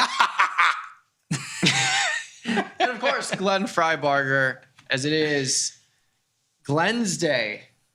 Tis once again. Yes. I hath returned. He hath returned. For those who celebrate. Yes. Those who Yes. I celebrate Glenn's Day, for sure. I do too. I stand with Glenn's Day. Indeed. We got a couple of little milestone markers here. E-minis. Okay. The buttons work today. We know that. I don't even know the lyrics. Above 7,000. Not for the first time, but they have never closed above 7,000 E-mini futures. But SPX hitting new highs today, sitting at 69.61. And we'll see where they close. But yeah, we are well on our way to breaching and sustaining the 7K mark. We'll see if we keep marching higher throughout the year. Yeah. But yeah, good. Really outside of that, if we take a quick look at these here markets, not too much moving around. I mean, kind of an inside day. We are seeing some sector rotation, NVIDIA and those chip stocks moving up to the upside nicely. Natty Gas up 5%, trying to end its perilous sell-off that we've seen recently. But a lot of products within 1% to the upside. Looking to the downside, silver down 3%, crude oil down 1%, ETH, Bitcoin down 1%, but really an inside day. I like to look at this percentage change and just see what's outside of 1%. And when you see a lot of stuff within 1%, it's just your chop day. That's what we're seeing. It is, yeah. I don't know what to make. I mean, again, we're only a couple of days in. I don't know what to make of the year yet. I feel like most years I come in and I'm like, yes, this is the year for this. I'm getting long this. I want to do this. I don't feel like that yet. I think things are still kind of presenting themselves to us. So we just observe kind of for now, keep on what we have. Yeah, and we've had a very narrow trading range, all things considered, for the first couple days of the trading year. The VIX is just in the dumps here, 1485, very low. Like MicroStrategy is one I'm talking about. Like, I feel like that thing has been schizophrenic. One day it was up like $10. Can I say that? Is that okay to say? I'm not really sure. Too late now. It's out there. It's got to own it. And it was down the other day. Now it's up again. It's been all over the place more recently. You mentioned NVIDIA. That was a stock that bounced a little bit. I feel like I haven't paid much attention because I don't care anymore. I really don't. But these conferences, the CES is the big conference going on right now. It almost seems as though if you just bought calls in some of those names, you'd win. Kind of interesting because I don't know if SanDisk and Micron were jumping on that reason yesterday, but obviously those made huge moves. AMD is a big mover today. It's not a name that, it had a strong year last year, but prior to last year, we really weren't paying much attention to it. So I don't know, just a couple of things you're seeing so far. Yeah, handful of names in the NASDAQ 100 up over 5% or close to it. MicroStrategy trying to catch a bid there. But yeah, nothing really standing out to the downside. You have some that are down 5, 6, 7%, but the only notable thing is that Russell and Dow are down today, right? And that usually tells you something about what's going on with rates, I feel. I don't know. But that's the only thing. Like Russell and Dow being down, NASDAQ and S&P are up. We haven't seen that divergence too much in the last couple of weeks. Yeah. The Dow, looking specifically at the Dow, UNH down 3%, Caterpillar, JPM, Nike. I think the banks are really interesting because the banks are all from yesterday, not including today, but based on yesterday's move, all of the banks, JP Morgan, Wells Fargo, Goldman Sachs, Bank of America, all those were up at least 3%, and almost all of them were up 5% or more to start the year. And they all report earnings in about a week. So that's going to be very interesting to see what happens there. But banks typically have pretty low implied volatility. You're seeing that here for the Jan 13th JPM announcement, only a 12-point move on a $300 stock. That's 3%. Really low. Normally, we're seeing 5 to 10% ranges. Yeah, and that's a good point. If you ask me what I'm looking at so far this year as far as individual stocks or sectors, so far this year, again, I don't want to make a move yet, but so far, banks, as you just mentioned, and oil names. I don't know what to make of those yet. Again, we talked about the other day how certain names moved and then they retreated. VLO is one that moved big the other day on the news on Monday, retreated yesterday, and then today is up big again. And so oh, wow. That tells you like something's going on. I don't know. Again, I don't know enough about who has all how much work they have in Venezuela or whatever. I don't know. I don't really follow that kind of stuff anymore. I just pay attention to the moves, and so far those are the moves that I'm seeing. Yeah, good call out there. Yeah, it's definitely telling when you have a big gap up or gap down, and you see that kind of permeating through the sectors. But we'll see. Oil stair-stepping lower amid some White House headlines. Says oil will arrive very soon. And marketing has already begun. I love how they worded it yesterday, too.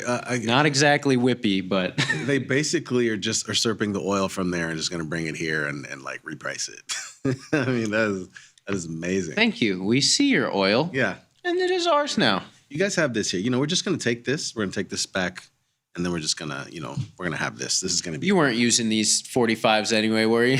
No, exactly. Yeah, this oil move has been crazy. Big intraday ranges to start the year here. And it is interesting because we're retreating back down to the recent lows. And if we do have a big supply influx, could see sustained lower oil. Remember about, it must have been November, and we were talking with Thomas, and we were talking about this newer, possible lower range in oil. Is this going to be the thing that does it now? Yeah. Yeah, he had been trading this range like sub 60, 50s to 60s this whole time after this big sell-off here. But yeah, this could be the catalyst that keeps it depressed for sure. I just recently, as a result of this, recent headline and geopolitical development, learned the difference between the light crude and heavy crude. Oh, like light sweet crude? Yeah. And so the main story behind here is all heavy crude. I'm just now noticing that the CL is light sweet. Does that make any difference? Versus what? Like Brent? I think Brent, so B&O is Brent. I think Brent is, I think bitter, I think. And then there's others that are bitter. They always say that. I don't know who's tasting these crudes, but yeah, apparently. There's a job. What episode are you on, Landman? Oh, I'm caught up. You caught up? Where are you? 2. Oh, you're on 2. Season okay, 1. I'm not going to say anything. I'm in the intro, but every time we talk about oil, I think about Billy Bob Thornton now. So now big time. Yeah. It's all just makes me want to get out in the field.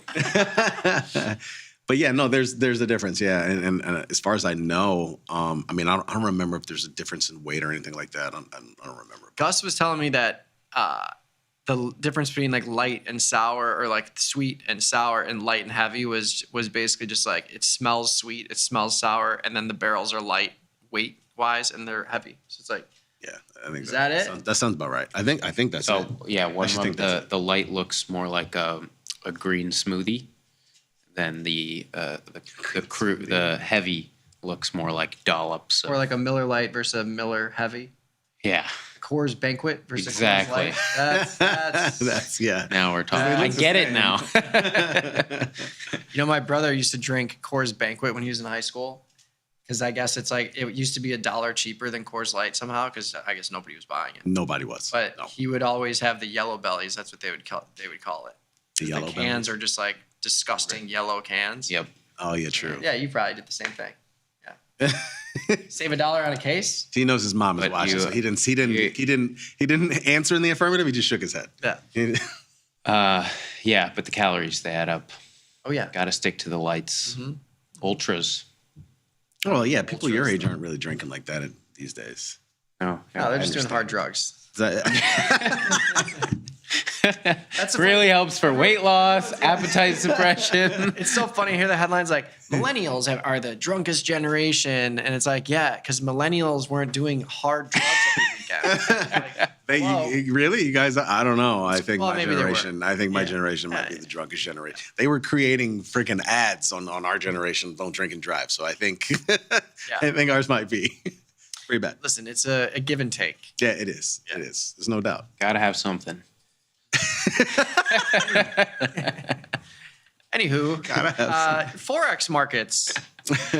Unfortunately, just as uneventful, we are in the midst of what still could be a pretty exciting week, gearing up for this non-farm payroll release, consumer sentiment, which some Fed speakers yesterday hyped up as an important thing to watch this month. Consumer sentiment out of the University of Michigan. At the same time, actually, I think 30 minutes after our labor statistics for the month of December. Hopefully, these readings a bit more normal means people will care about it a little bit more. Do I actually care how many jobs are added? Of course, not really, but I'm just looking for potential tradable events around some of these U.S. dollar pairs.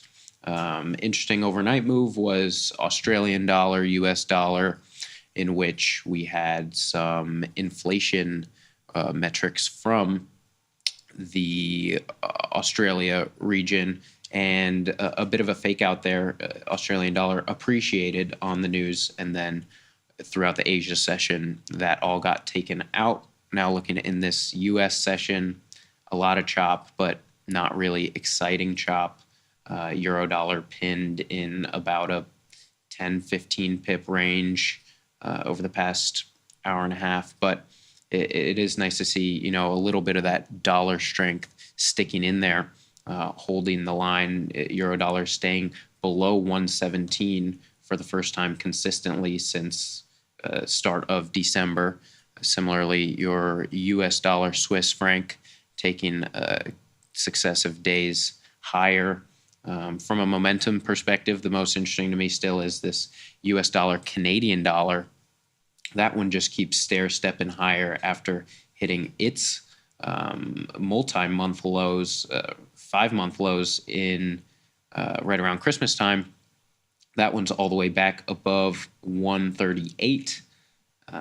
Some oil speculation around there, historically correlated to oil prices. The Canadian dollar is as a function of its exports as it pertains to their GDP, overall growth, flowing into currency demand. So that's one to watch for sure. And then just looking at the economic calendar, we've got overnight, we've got some Euro area inflation statistics coming out tomorrow.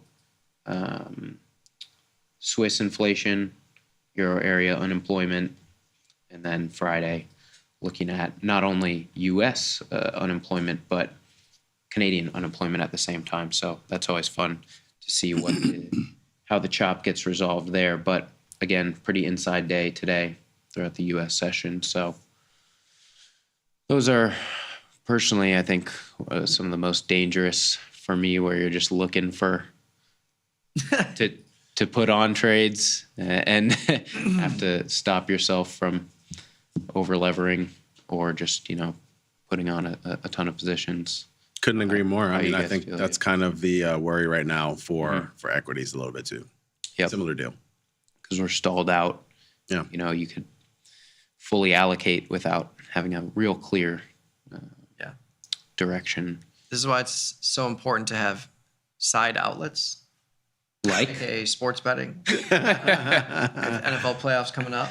Yeah. You can give your attention to other things while the markets churn and wait for opportunities to arise. And you're still earning carry on your long U.S. dollar Swiss franc. Yeah, that's right. Can't stop that train. That's right. Speaking of, it has erased half of the losses. This tranche I put on in the middle of December is actually positive now. There you go.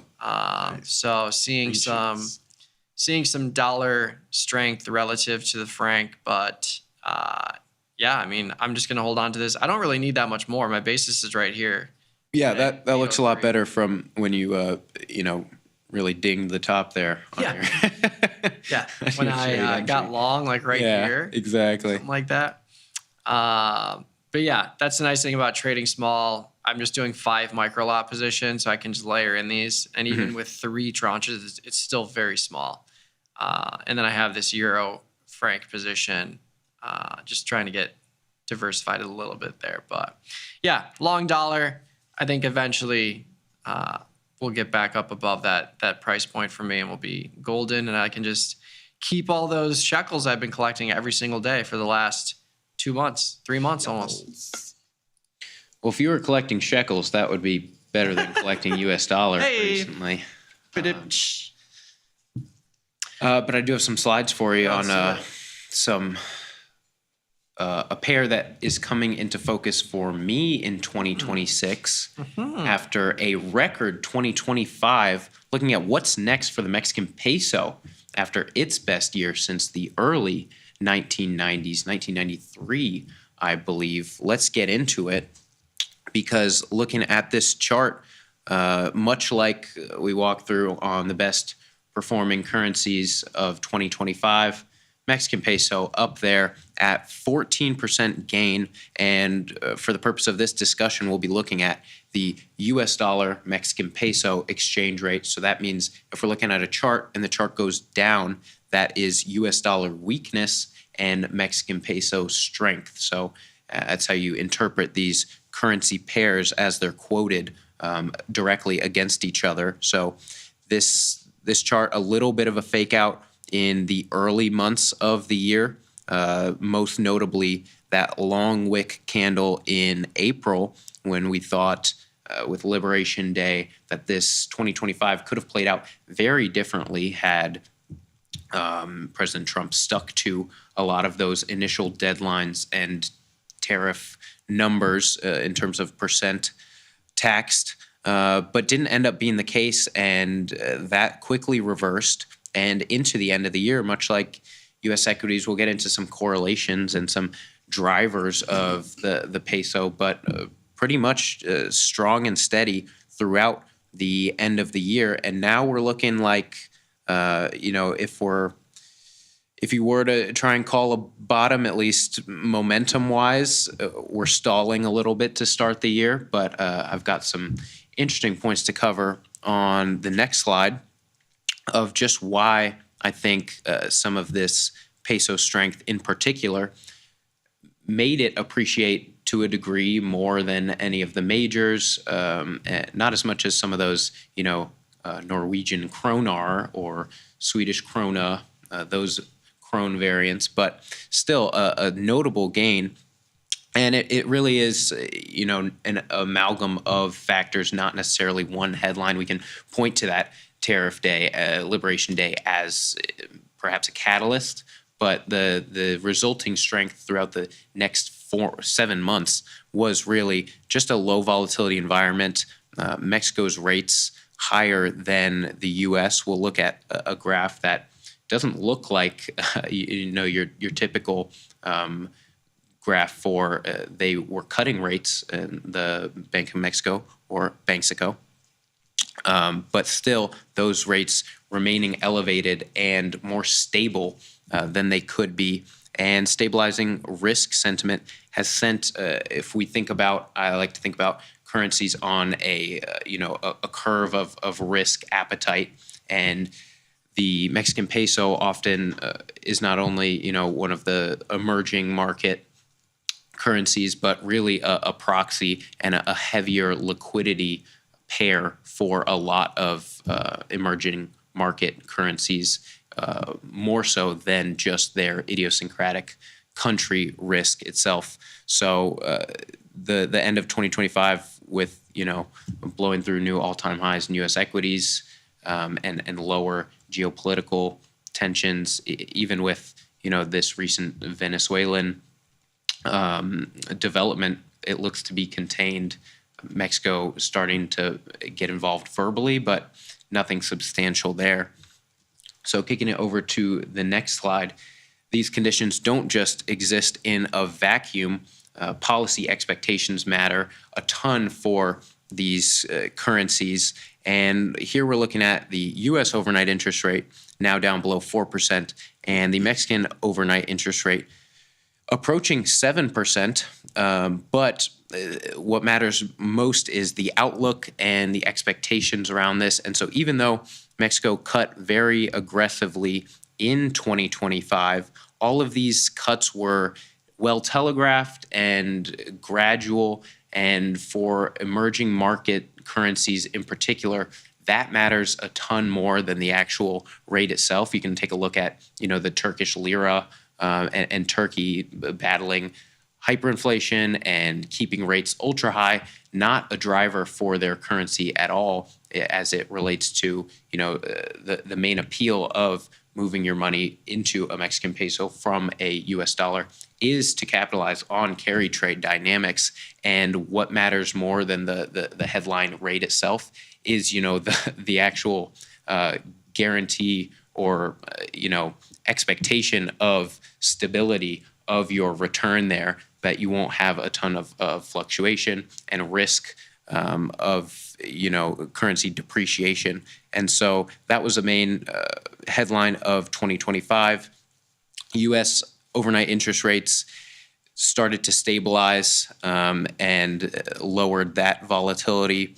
As we continue in 2026, we're pricing in more rate cuts and the Bank of Mexico is not. So we might see stabilization around that 7%, and we continue to tick lower into the 3% handle. And that's the main forward-looking driver for some of these exchange rates in particular, because we're factoring in, I think, 2 rate cuts throughout the year. If that starts to change dramatically to 1 or 0, then we might see a big rebound in US dollar across the board, and here in particular, and then a lot of sensitivity on the Mexico side if there starts to be, lower growth prospects and they need to start cutting their rates once again, that not necessarily priced in right now.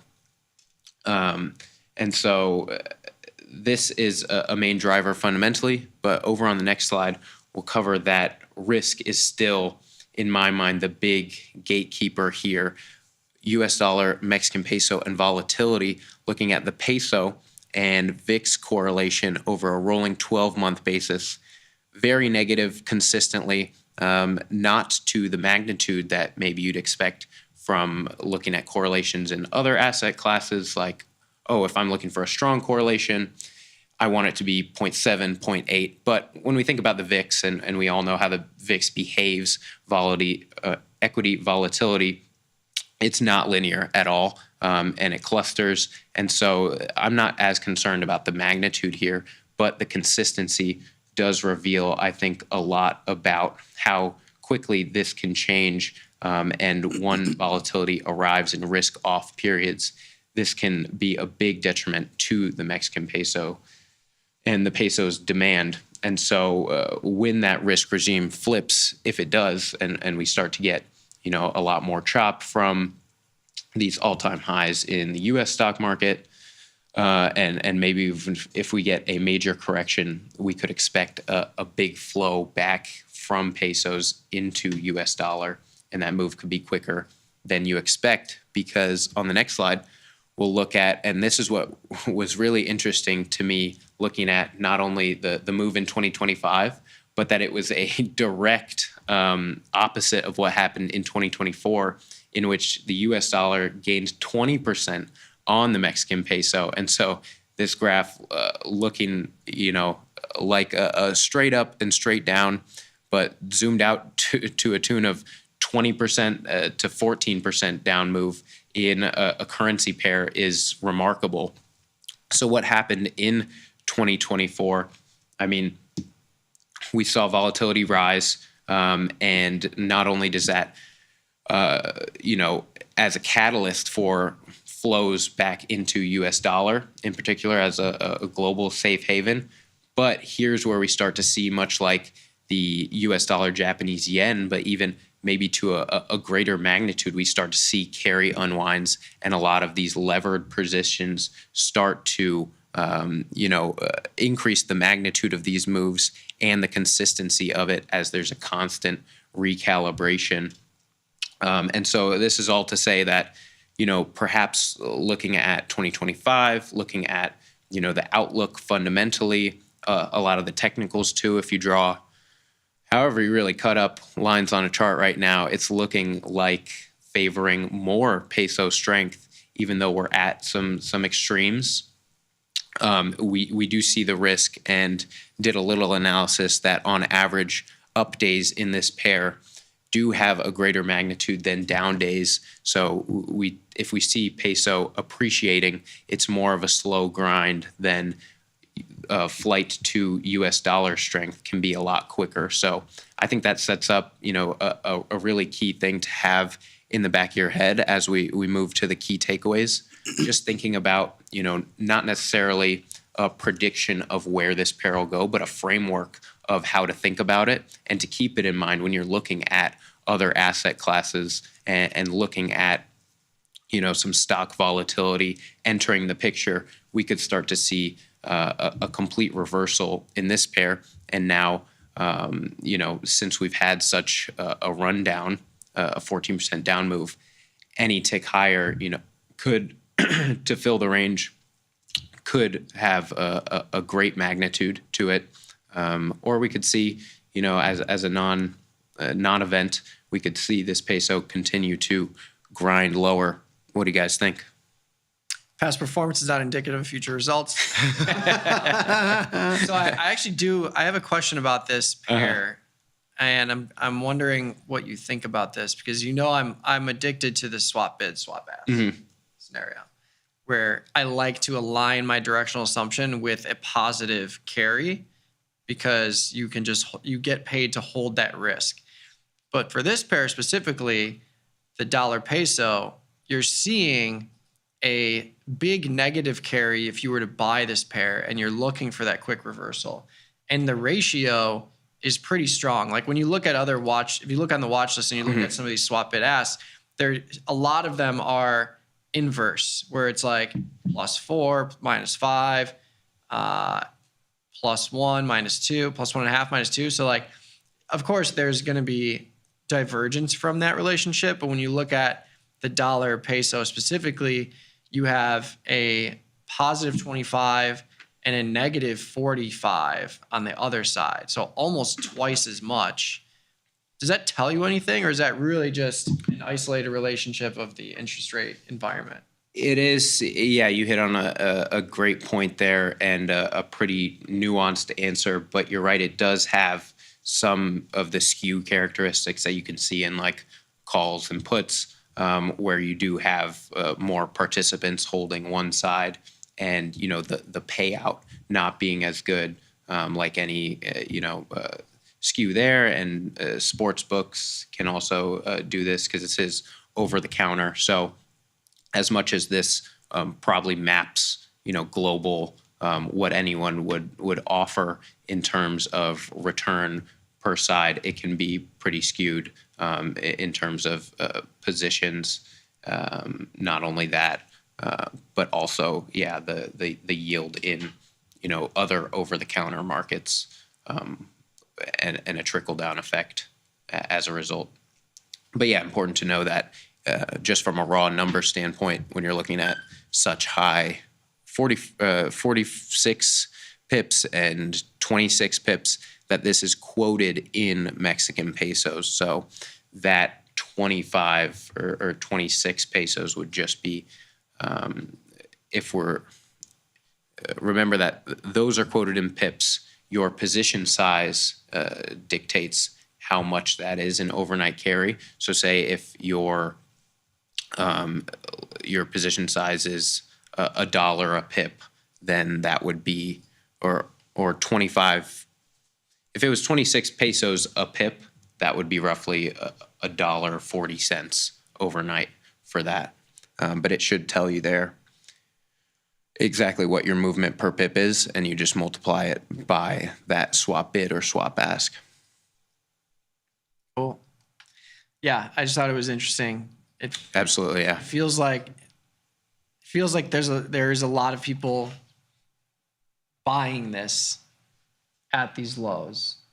Exactly. They're paying to hold that risk. Exactly right. Which I feel like is, to your point, like exactly what you just said. It feels like you're on the -800 side of a spread or a money line. Exactly. And if I can pull this up right now and give you a real look at client sentiment, I've only got 52% of IG group clients are short this pair. So pretty even split. Here, more sells today and this week than buys, but over the past month, we've got 55% buys. Interesting. Love it.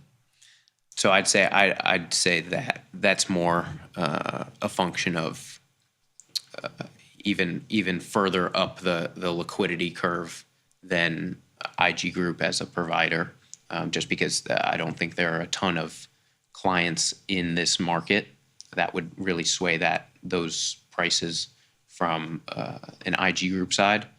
But however, they're getting their quotes, and the liquidity globally from institutions is probably more skewed, and that's also could add gravity to the unwind narrative as well. If you think that, I could maybe kind of back of the envelope assume that institutions are positioned heavy one way, and we start to get a move the other way, as those unwind, that can add to the magnitude as well.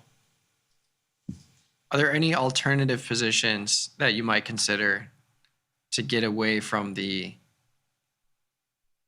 strong negative carry on the ask side? Or is it really just like, I'm looking at this one, it's the same thing? Yeah. And so that's where, it starts to,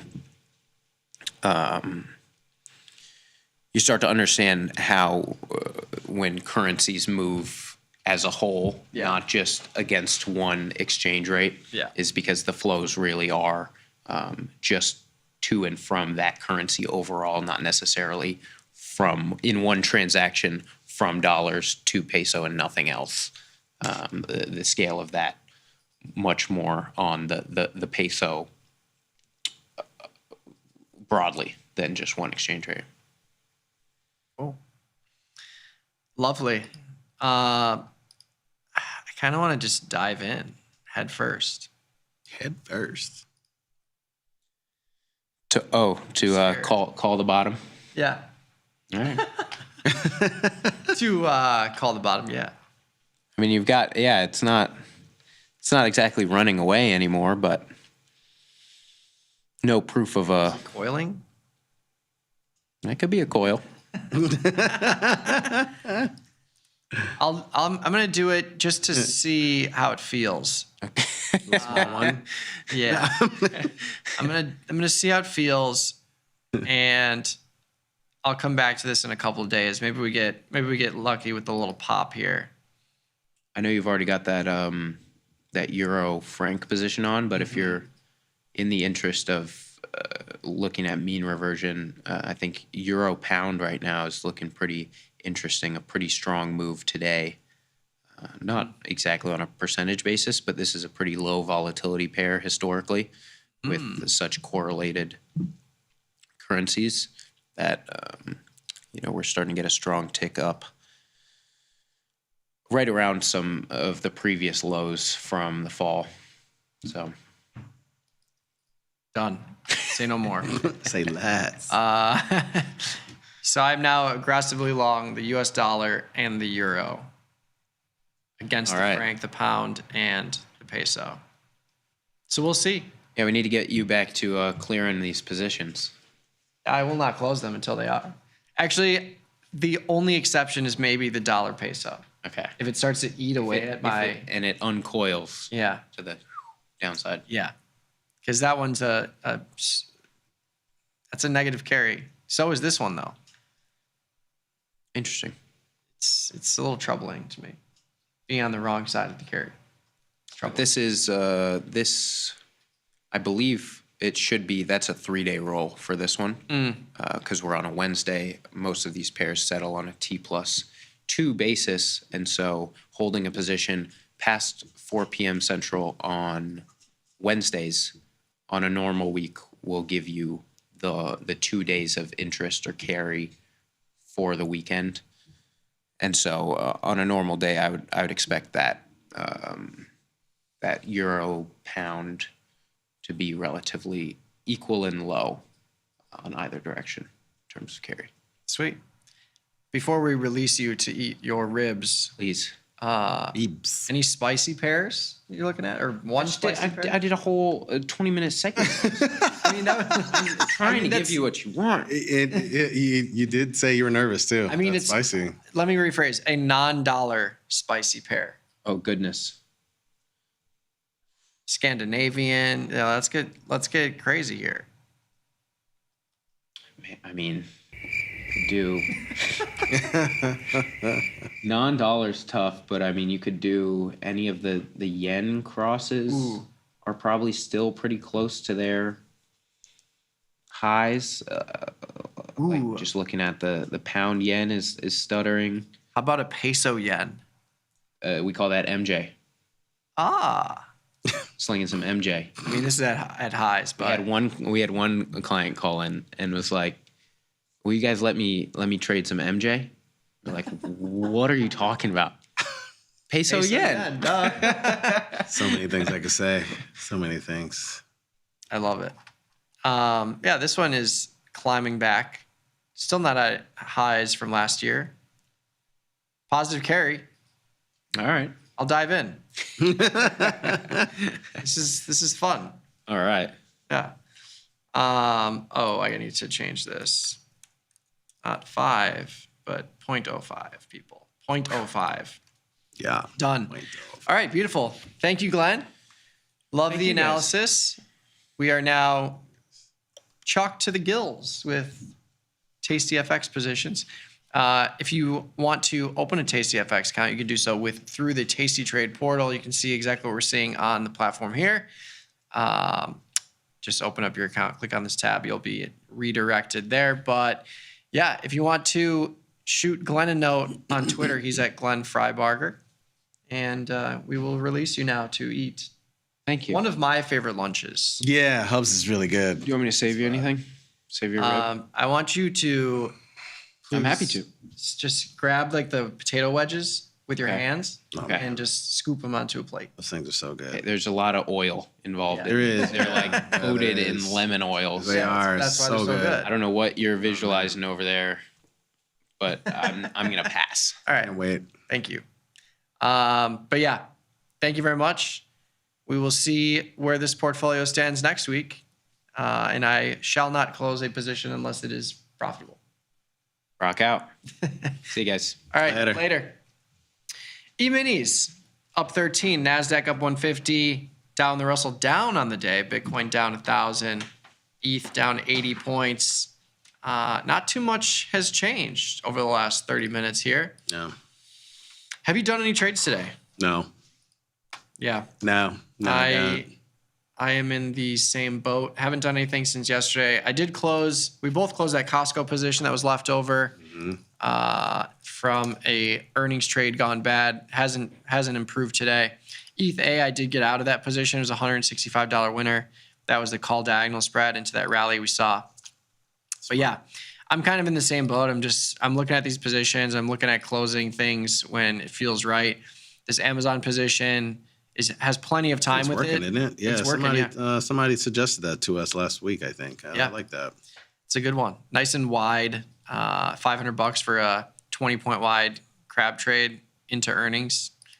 Could be nice if you get an Amazon rally through earnings, but we might close it before then if we keep rallying here. Yeah. NVIDIA up as well. Call diagonal spread up 67 cents, but both of these are still kind of in that range of I can hold on to them a little bit longer. The micro and mini position, I will roll this week, but nothing urgent there. We're just chopping around, and I'd rather roll into a bigger sell-off so that I can collect more premium on a small vol spike or just keep the strikes the same. But yeah, we'll roll that this week sometime. In oil, we need back above 57 over the next week. How annoying, and it's basically looking downward at 55 right now. Interesting move here, but yeah, overall, my thought process is, outside of the things that I've kind of adapted from you that I'm committed to probably having year long is not probably, I will have year long is the MNQ strangle and the IBIT, whatever it's going to be. Right now it's a straddle, but we'll see. It'll hopefully move around. Other than that, I mean, I got different positions on that I haven't gotten paid on yet. I would like to take off. I just envision this situation of if we're going to keep going up, some of these long delta positions that I have start to make money, and then it makes sense to take them off, thus creating a situation where I just eventually have more capital to deploy if we have a big down day. I'm not looking to put on any shorts here. I'm not looking to, for whatever reason, any short deltas. Like, I'm not looking to do any of that. There's other things that interest me at times, but I'm like, nah, I don't want to do it. Like BE, for example, one of those energy names.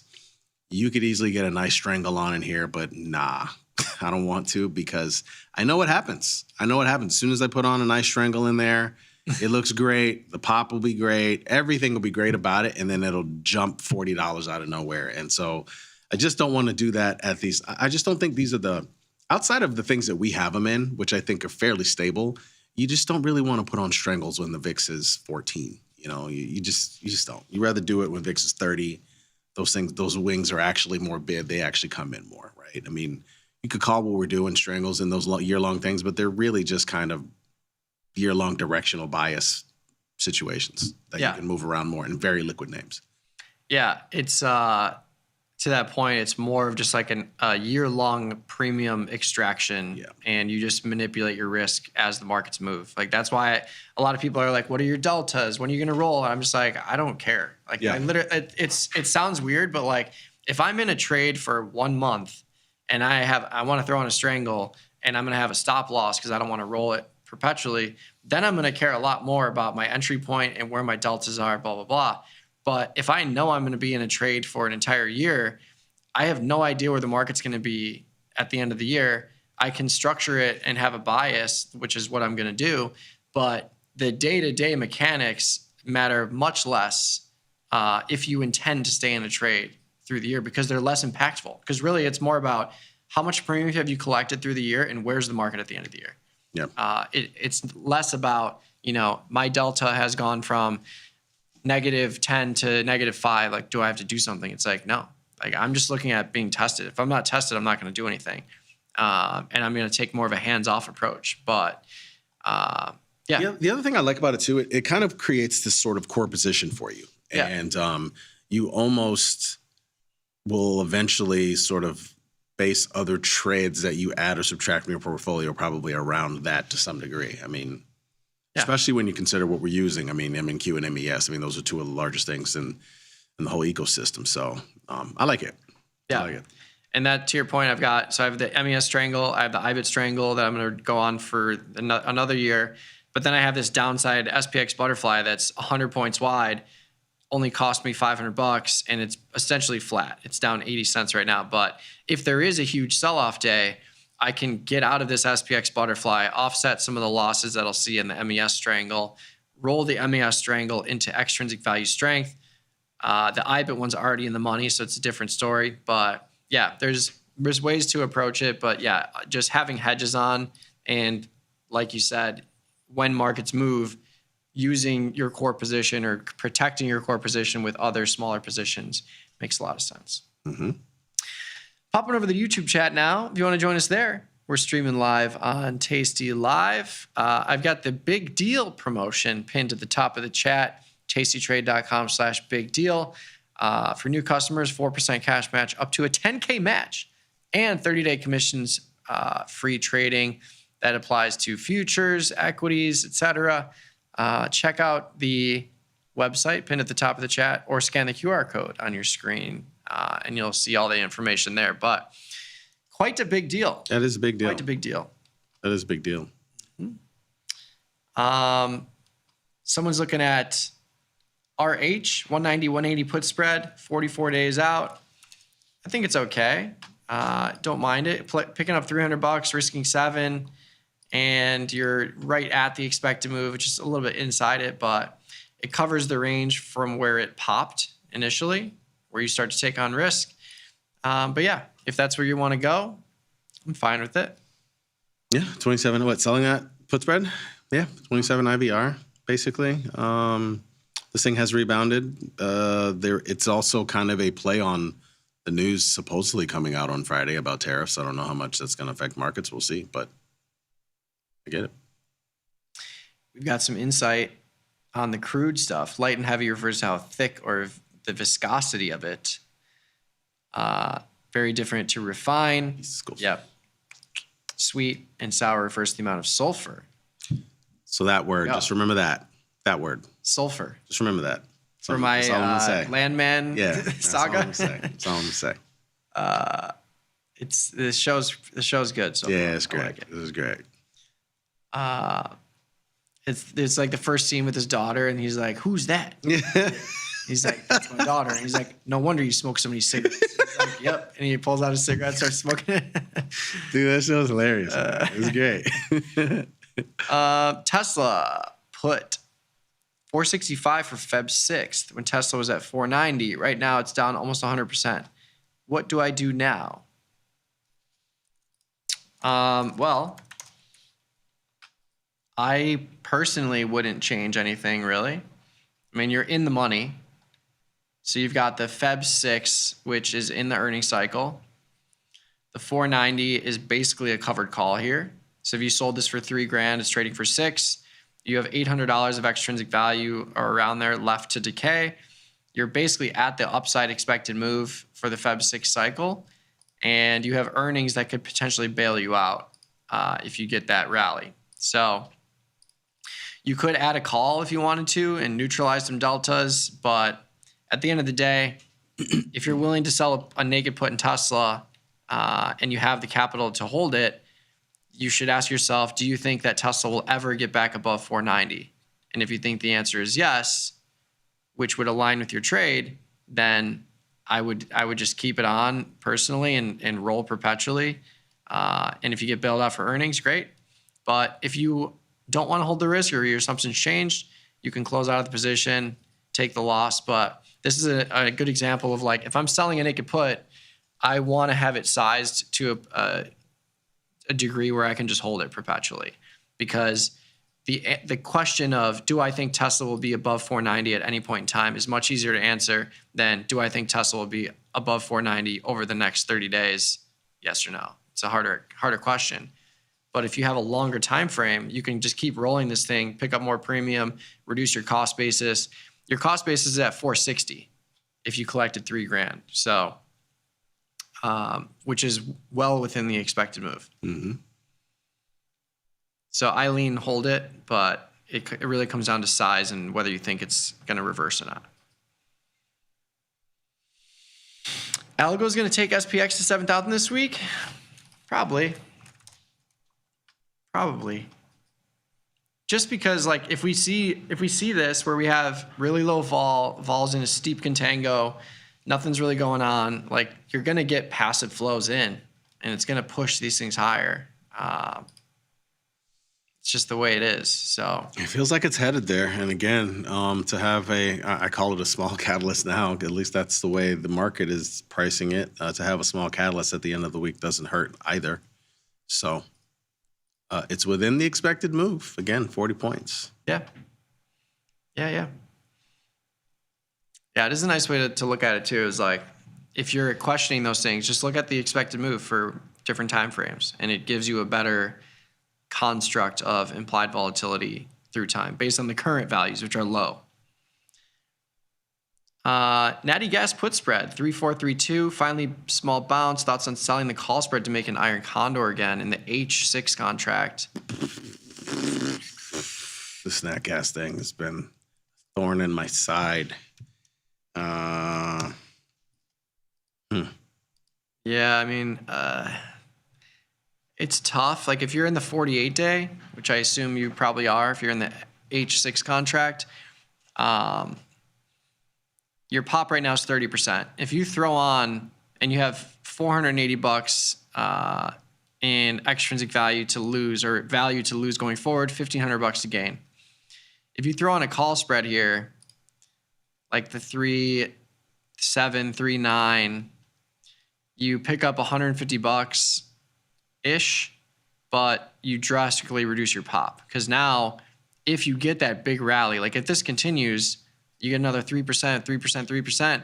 Now you have basically a butterfly position, because the distance between 3.4 and 3.7 is ultimately,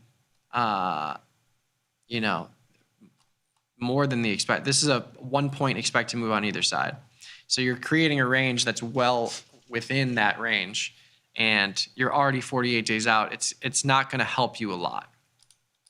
And the story becomes even more clear if you go to like an iron fly, like a 3.4, 3.6. Now you pick up $300, but your pop goes down to 15%. So you cut your pop in half, and it turns into a trade that you have to hold all the way to expiration. Where your put spread, if you get a big rally in natty gas, this put spread is going to lose value because it's just a directional trade at the end of the day. So it's definitely a tough one. I would rather turn this into an iron condor if that's your goal, after it's like out of the money. If it gets back to 3.4, now you can sell like the 3.941, and that way you have a lot more space with a decent amount of premium, and you've already made back your money, or a lot of it. Totally agree. But yeah, it's a tough scenario to be in for sure. Happy New Year, Smack Lovin'. What's up? Seeing lots of call buying in Google. Think about putting on a March 325, Feb 350 call diagonal spread for $1,200, targeting the pre-earnings pump and a move on earnings to challenge 350. Let's take a little look. Well, I don't know. I don't want to talk anybody out of a trade, but I just tend to feel like market's going to pull back here at some point. Just a little bit. You could probably get better price, but I mean, I feel you. Stocks up near highs. It could punch through that, but I don't know. I personally don't love the idea here just because of where the stock is and the fact that markets are so complacent right now. But I could see why you'd want to do it. Yeah, I think if your goal is to have this be an earnings trade and playing for a pre-earnings pump, I would probably sell the move in closer. Yeah, I would sell the earnings weekly cycle. Exactly. You can see here, earnings are projected to be Feb 3rd, but the market is pricing in earnings for this 30-day cycle for the Feb 6th cycle. So even though earnings are not confirmed yet, you see this jump from implied volatility from 30% to 38%, which tells you the premium is priced in this 30-day cycle. And if you sell the 350 here, you're paying a little bit more, but you're getting closer to that big volatility crush from this earnings announcement in the short option. And if you're right, you're going to make much more than if you have the short 44-day option on, because this 44-day is still going to have 2 weeks left, and it's going to hold on to value into a rally, and it's not going to help you. And if you sell this 6-day and you're wrong, you could then roll the 6-day into the 44-day and pick up some more premium that way. So, yeah, I think if you're playing for just a big continuation higher pre-earnings, I like it. But I also agree with Jamal. I think with today's rally and the market's hitting new highs, maybe there's a better opportunity to get in. Maybe you can lower your strikes a little bit. But yeah. Either way, I don't mind it. It's a 30-point wide spread for $16. Like, you're gonna make money on it if you're getting a rally, anyways. Let's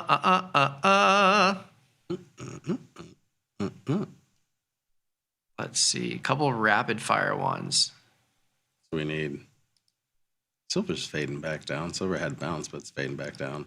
Oil officially under 56. Thoughts on Lilly? LLY. Been looking at that start the year. Wow, bounced big, huh? Yeah. Should have known. This is it's tough to fade this. I mean, it's moving significantly higher. If you wanted to be bearish on it, I mean, it's $1,100 and the bid-ask spreads aren't too narrow here. I would be forced to do just like a straight up credit spread or a calendar spread. But calendar spreads on the downside, they're kind of tough because you have a decreasing stock price and that decreases all extrinsic value around it. So it's still expensive too. And you're not really reducing basis. Like, even if you go March, Feb, let's just look at March, Feb at the 1,000 strike, selling the 1,000 in Feb, buying the 1,000 in March. I guess you can get under $1,000, but yeah, it's not for me, but this is the way I would do it if you're doing something like this. I'm bullish on this thing for some reason or another. I don't have any position. I thought about getting one the other day on Monday when I had the big dip. I chickened out though. Like you said, the strikes are so wide at times, but I don't know. Yeah, I only got my eye on for this year. Yeah, I mean the healthcare names I feel like are potentially in for an adjustment here. Seems like they're due, right? Yeah. It kind of seems like it. Again, I'm waiting to see strength before I do anything. I'm not jumping in blindly, but I've got my eye on healthcare for sure. Yeah. I have not done an IBIT year-long recap yet, Pablo, but I will in the next couple of. I'll look for it next week. I'll have it for next week, or maybe Friday. But yeah, at the very most next week. But I'll shoot out a tweet when I do it, before I do it. We both got rid of the long call Ron from Costco. We just closed it. It was like a couple $100 loser. We just closed it with 10 days left. And that's it. We're out of time. Thanks for tuning in. If you have any further questions, you can find us on Twitter. I'm at Trader Mikey B. Jamal's at Jamal Chandler. Glenn is at Glenn Freibarger. And give TastyFX a follow as well. We'll see how those positions go throughout the week and into next. But we got plenty more content coming your way on the YouTube channel as well as tastylive.com. So stay tuned. We'll see you from the SIBO tomorrow. Yeah. Going back. Yeah. It'll be fun. Peace out.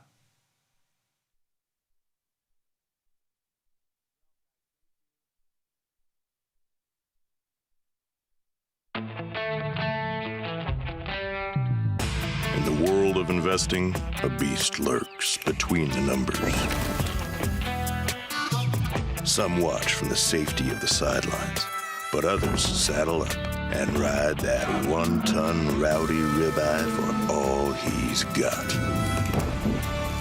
If that's you, join us on Tasty Trade, named best online broker for options trading. Genius loves company. Your crypto needs a wallet. And crypto is better when it's tasty. You can now do more with your digital currencies with the Tasty Crypto app. We're proud to offer a self-custody wallet for Bitcoin, Ethereum, and Polygon. Transfer your digital tokens directly in-app and access thousands of tokens available only on-chain. Your wallet is your key to decentralized finance. Download the Tasty Crypto app and get started today.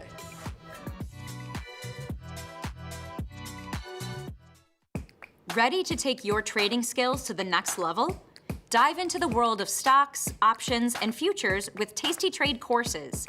Whether you're a beginner or more advanced trader, our courses can empower you with the knowledge to succeed. Watch as our team in Chicago shows you how to use the Tasty Trade platform and go over the basics of trading. Perhaps you'll learn about a new strategy or a potential product for your portfolio. To find our courses, go to the Manage section of our web platform or head to courses.tastytrade.com. Start taking control of your financial future. Visit our courses today. Grow a strong community with Tasty Trade's referral program. When your friend joins Tasty Trade, you'll both receive $100. As your community grows, you get more bonuses. Only at Tasty Trade.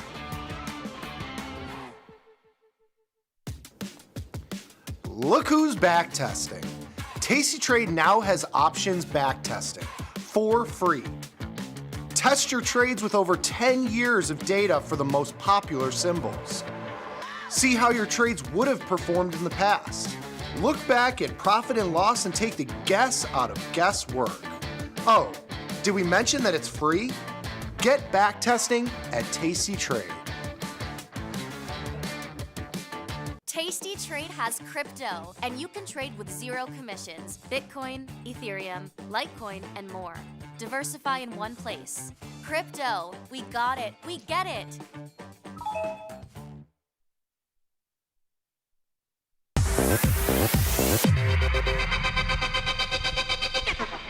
What is going on, everybody, and welcome back to Risk and Reward. Happy Wednesday to you all. We are halfway through the first full trading week of 2026. Vibes are pretty good. We got things jumping like crazy with the CES conference going on in Las Vegas, and I'm joined as always by my wonderful co-host, Errol. Errol, how you feeling? What's going on? Feeling good, feeling great. It's another good day. It's an all right day, actually, in the market, but the market's ripping to the upside. In terms of scalping and trading, it's been a really difficult week in terms of the market is pretty unforgiving this week, at least. So it makes you really stay disciplined to a lot of your stops. Other than that, a lot of oil, I guess. A lot of the metals and oil. I guess top of mind for the week, but doing well, doing great. If it's a material you can extract out of the earth, right? It's a pretty good time for it right now. Exactly. It seems. How about yourself? How are you doing today? I'm doing good. Yeah. Doing good. Hanging in. I'm seeing some great points being made in chat that I'm gonna circle back on.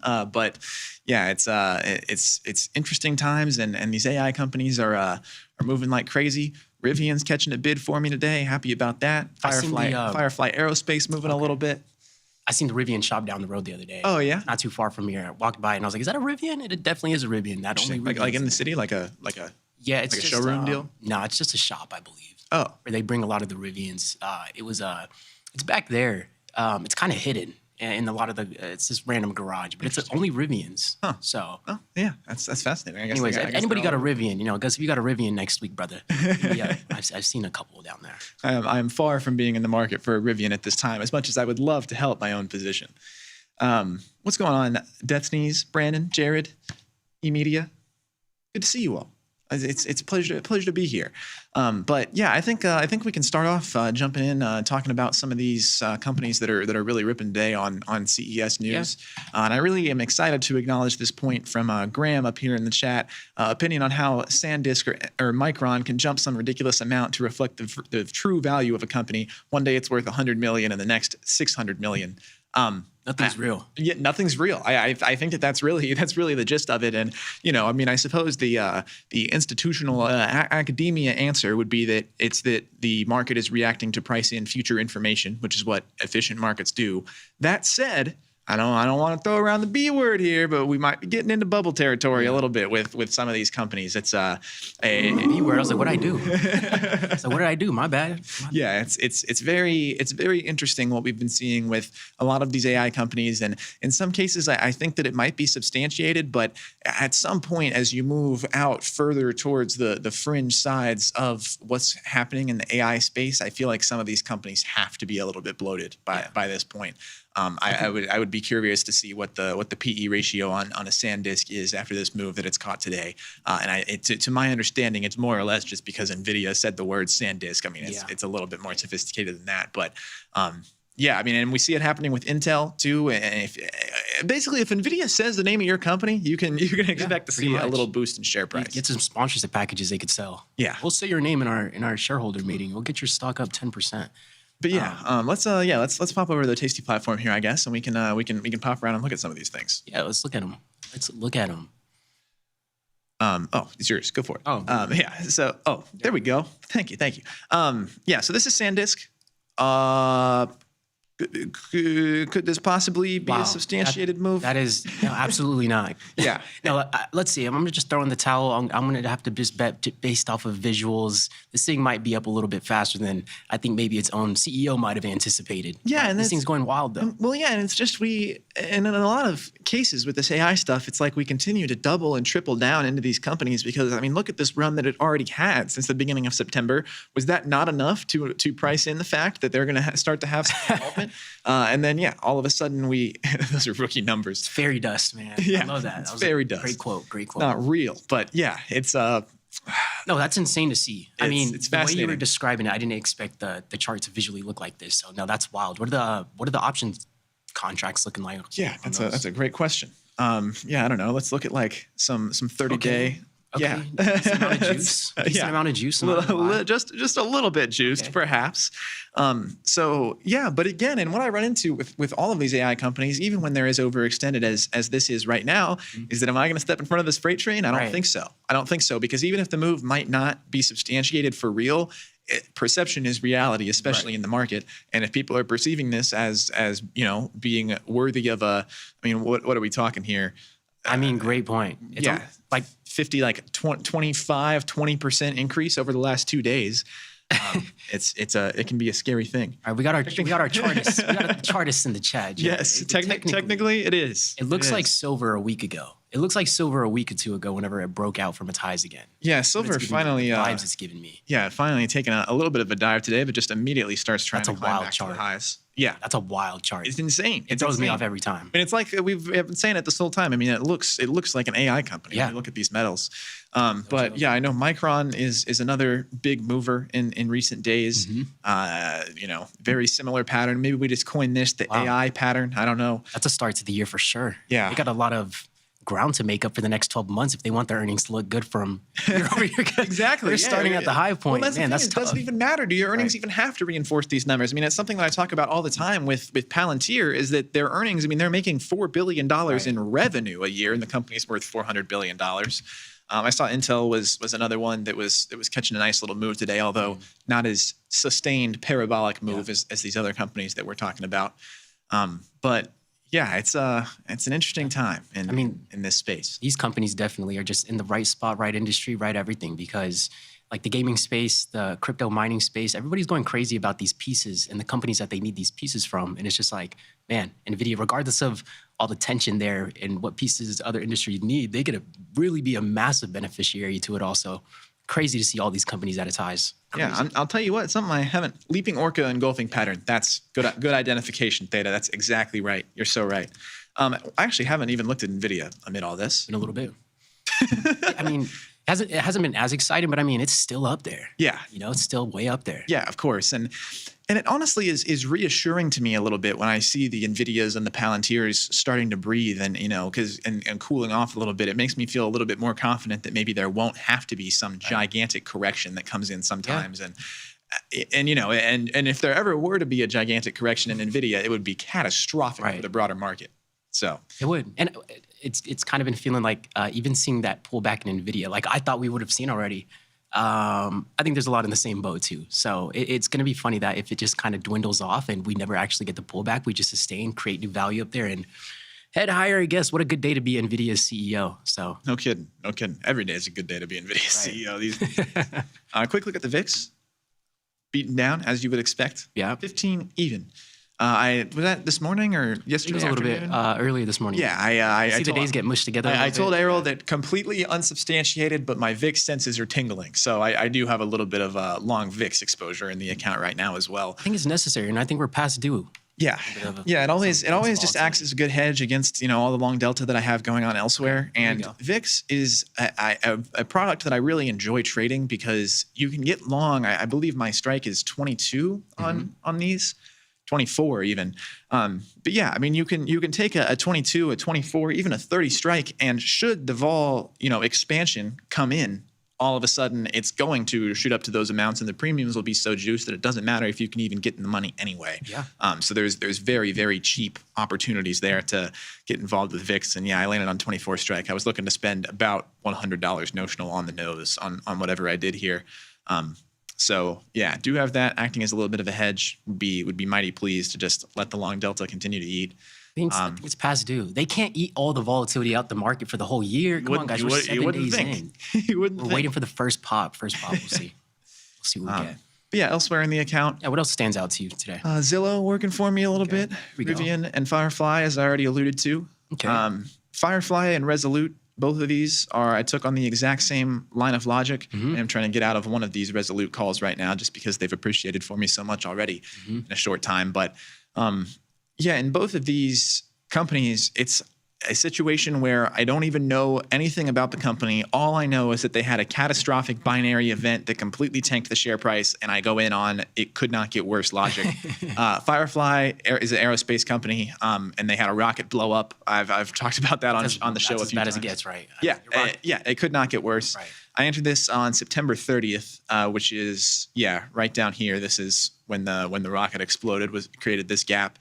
I did have to sustain a little bit of pain, but we have finally started to get back above those levels. And then Resolute, this is one of the crazier charts you'll see.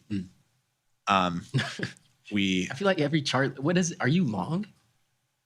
Oh, why is this? Here, go back to. There we go. I don't know why it's not showing me the right price. It's because I'm not even looking for it because the chart is so crazy. Yes, this gap right here. They took a 90% fall off. They are, like I said, all I know is that the move was too big. Here's what I know about the company for real. They are some kind of pharmaceutical company, I think, maybe biotech, and they had some kind of bad result on a medication ? I don't know, but anytime a company that is not going bankrupt takes a 90% dive, I'm happy to get long into that move. Yeah. So yeah, you can see where I've picked up my 100 shares there. Original position was 150. I've trimmed 50 on the nice return, and then I have 2 10 calls for January 2027 as well, just to see if we can even start to move back close to these levels remotely. Trying to get out of one of those right now. No, I mean just from a visual standpoint, I mean I can see the shares right there on the screen. That's a pretty fire average cost you got. yeah. So myself, it's it's a peak. I don't know. You're sitting. It's a peak buy the news situation really, but the news was bad, so that's the time to go for it. And then our other big one for the day, GameStop. Right, GameStop. What's going on over there? You had mentioned it earlier today. Can you give us a quick update? Yeah, somehow we just keep having to talk about GameStop. But I'm not mad about it. Yeah. I need this nostalgia. I need to feel something. The short answer is the GameStop CEO has opted for a Elon Musk-esque pay package where he is going to receive no base salary, no bonuses. It's all his compensation will be purely tied into GameStop's stock performance. So they took a little bit of a jump on that today, still sitting up 4%. I believe it was closer to 8% this morning, and his cent sold off a little bit. I should have gotten short into that move. That was a missed opportunity out of me. But reactions? My reaction is that off the bat, I don't know. I don't really see why this should cause any substantiated increase in the share price. I mean, I understand that now the CEO's income hinges on the share price, but what can GameStop do? I mean, what is GameStop going to do that is revolutionary enough to get them out of the doldrums? They've pretty much managed to cling on for the last 4 years purely based on the meme run-up. They're buying Bitcoin now. They're just trying anything. The whole thing is strange to me, and I don't know that I believe this is substantiated. I would not be surprised to see this back at 52-week lows 2 weeks from now. What are your thoughts on the CEO accepting that, though? Like being in agreement of that incentivized-based structure? I respect it. And I understand why there is increased excitement, because clearly the CEO believes that that he can get the share price up some way, somehow. Yeah. I just don't see what the some way, somehow is at this time. Yeah. GameStop, GameStop, and I want to say too, I love GameStop. Great nostalgic memories when I was a kid, going into GameStop and buying games. It was electric, awesome experience. I do not want to see this company go away. That said, I would almost compare them to Blockbuster. Like this feels like something that's becoming a remnant of the past, especially in the digital age. That's a great point. They're making the next gen consoles. You can buy the ones that don't even have a disk drive at all. Right. I mean, it's full downloads. Not to mention Steam coming out with their own console. Yeah, Steam's on top of that. Yeah, Steam's rolling out a console. Steam is who cannibalized them in the first place. Got to steamroll them over for sure. Yeah. So I don't know what GameStop can do to revolutionize here. To the point you made though, so now that incentivized based roles, when I first heard it, I was like, oh, why would he take that deal? Like, why would you agree to something? I agree. But if I was, in Elon Musk's position, I hear that incentivized role, I might be a little bit more optimistic to agree to something like that. But what I'm thinking is maybe they even made that strategy because maybe right now for GameStop, it's do or die.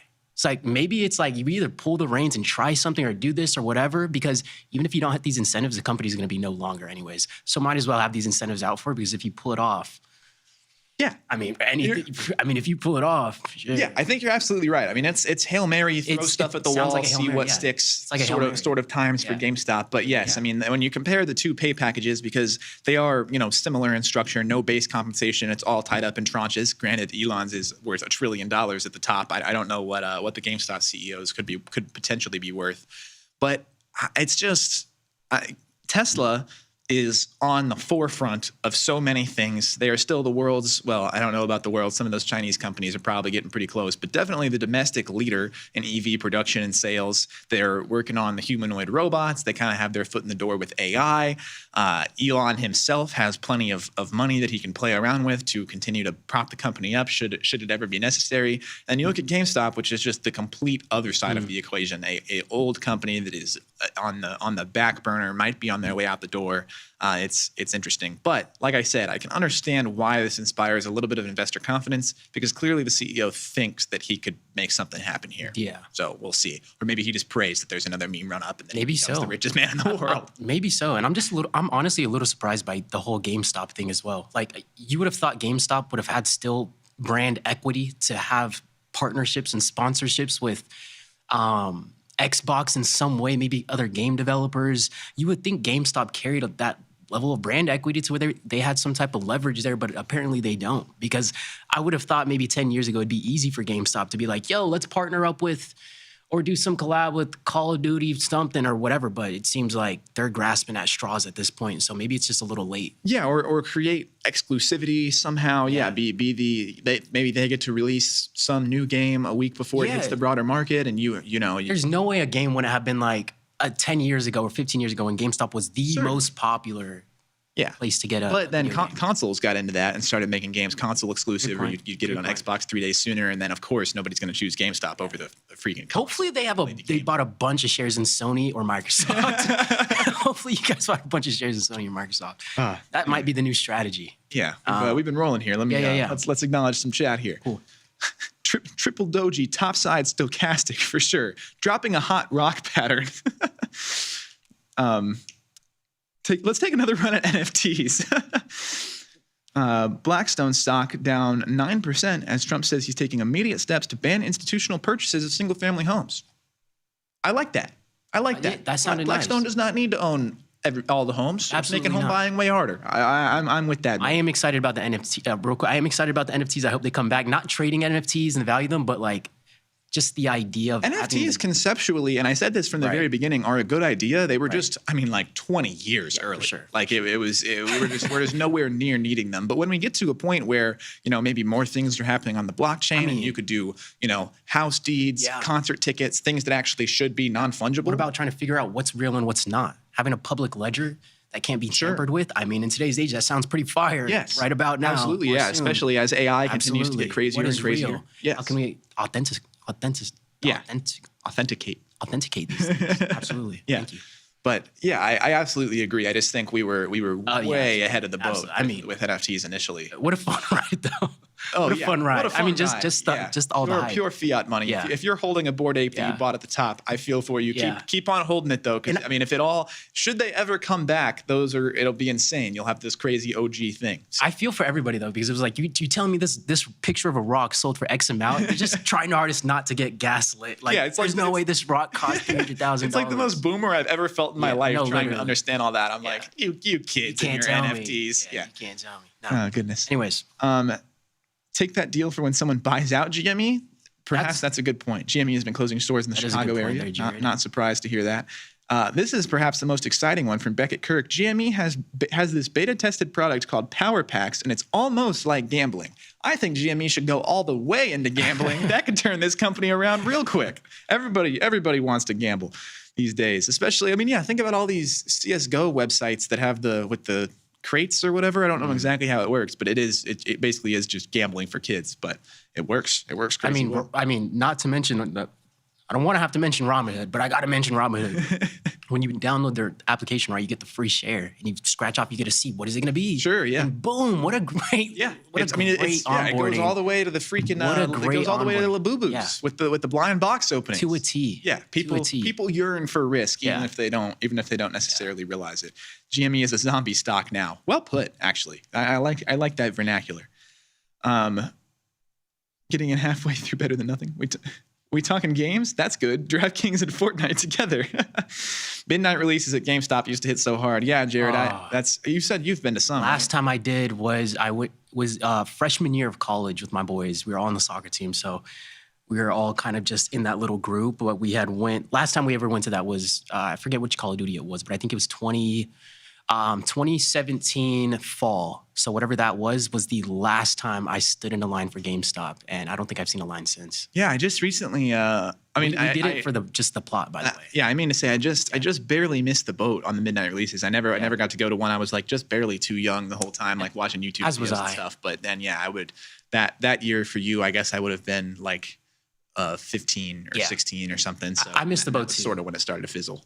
Older brother, a lot older than I was, so I was introduced to it by that, and he was the one that would go out. That's how I even knew about that stuff. But as was I was a little too young too, so he would come back and we would be like, "Let's go! You got the copy. Let's go." Whatever happened to Kitty Keith? He tweeted that meme of the guy leaning in with the controller like a year ago, and that's the last we've heard from him. He understands the power that he wields, though. Yeah. Maybe the GameStop CEO is in touch with him, and this is some kind of broader thing. Not making that accusation. As we catch up on these last comments, we can jump into the TradingView platform. We'll just quickly touch on some of the things that we did at the same time.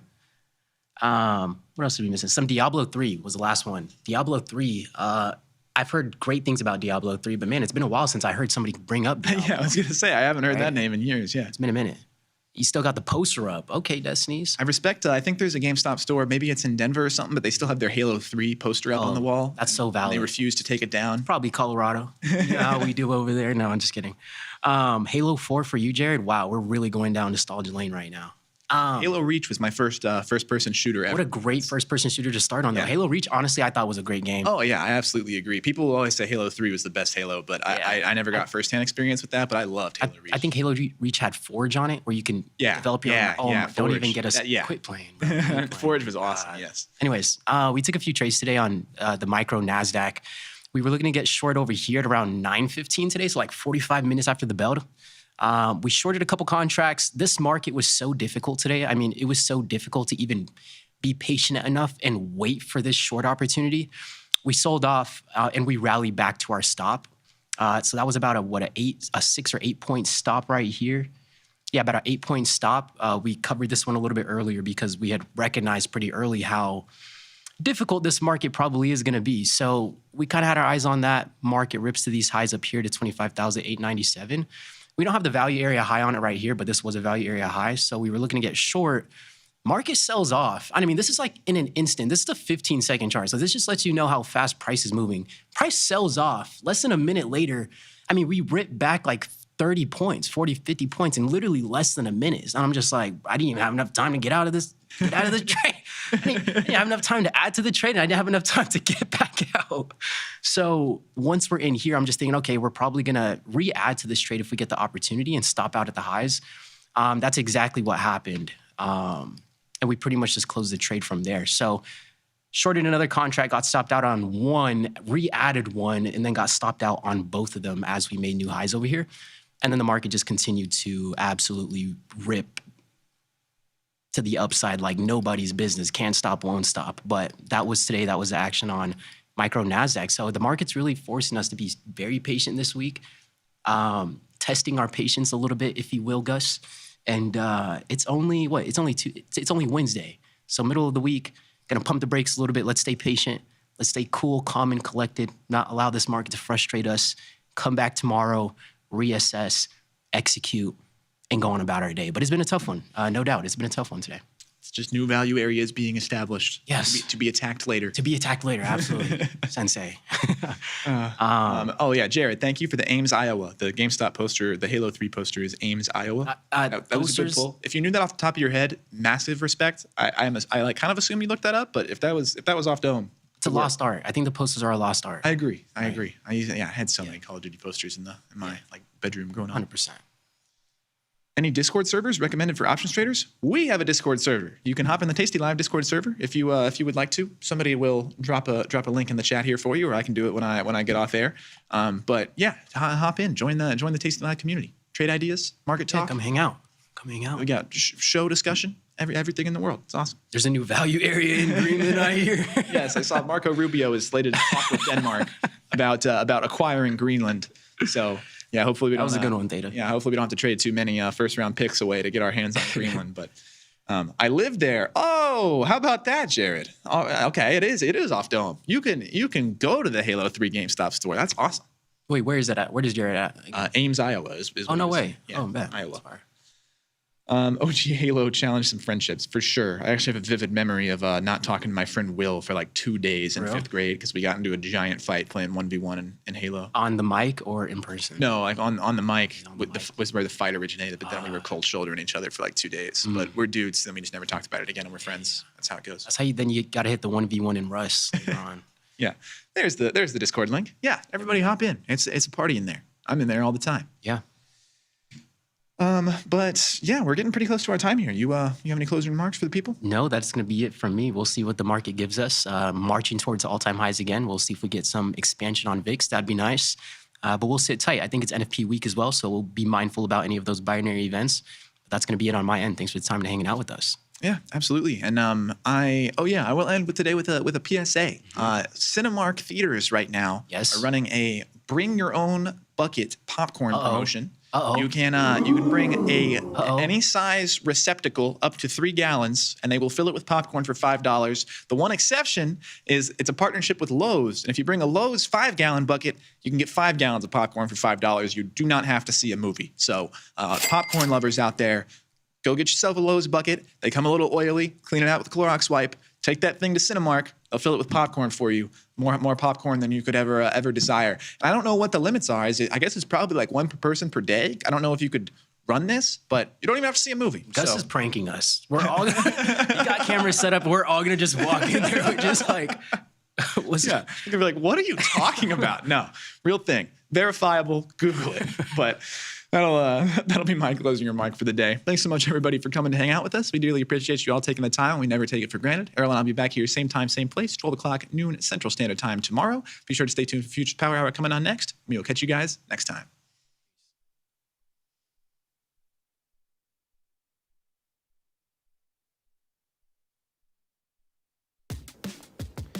Look who's back testing. Tasty Trade now has options back testing for free. Test your trades with over 10 years of data for the most popular symbols.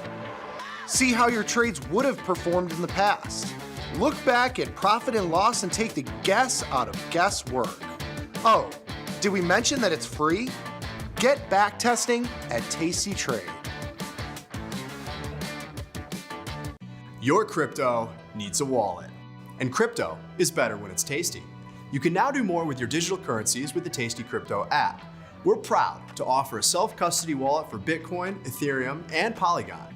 Transfer your digital tokens directly in-app and access thousands of tokens available only on-chain. Your wallet is your key to decentralized finance. Download the Tasty Crypto app and get started today. Grow a strong community with Tasty Trade's referral program. When your friend joins Tasty Trade, you'll both receive $100. As your community grows, you get more bonuses.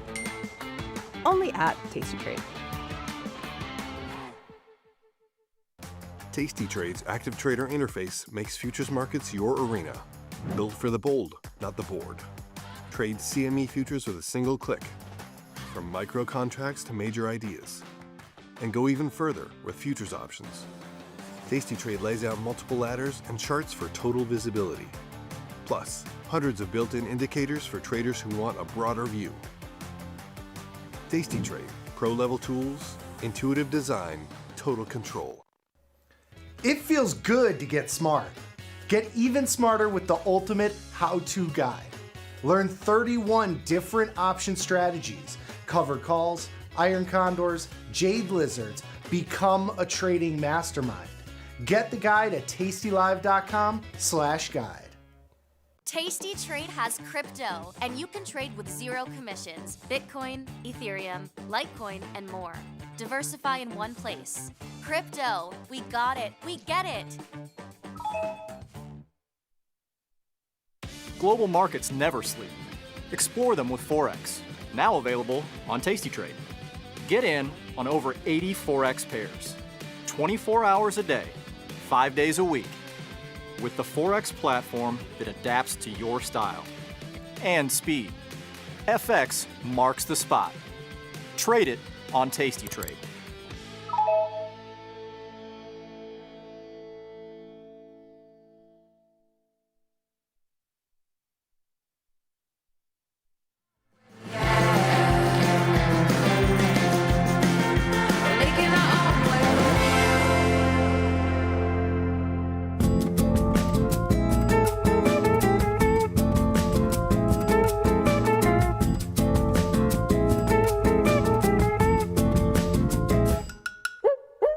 Madrugada chegou, não quero mais acordar.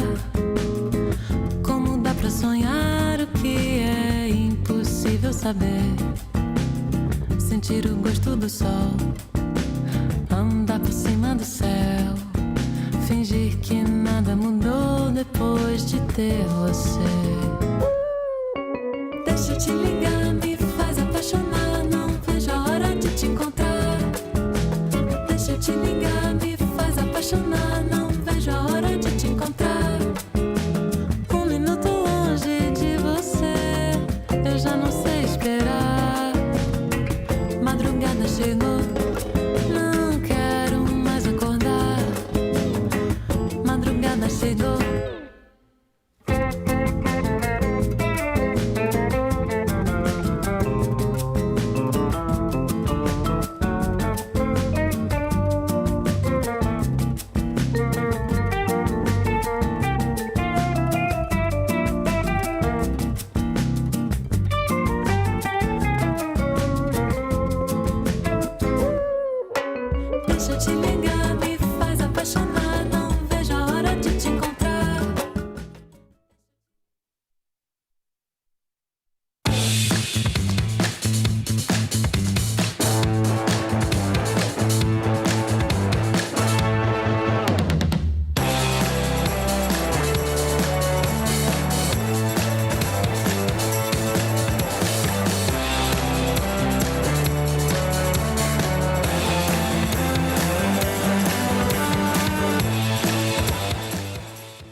We're back. Still Wednesday, January 7th, 2026. This is Futures Power Hour, sponsored by CME Group. I'm your host, Chris Vecchio.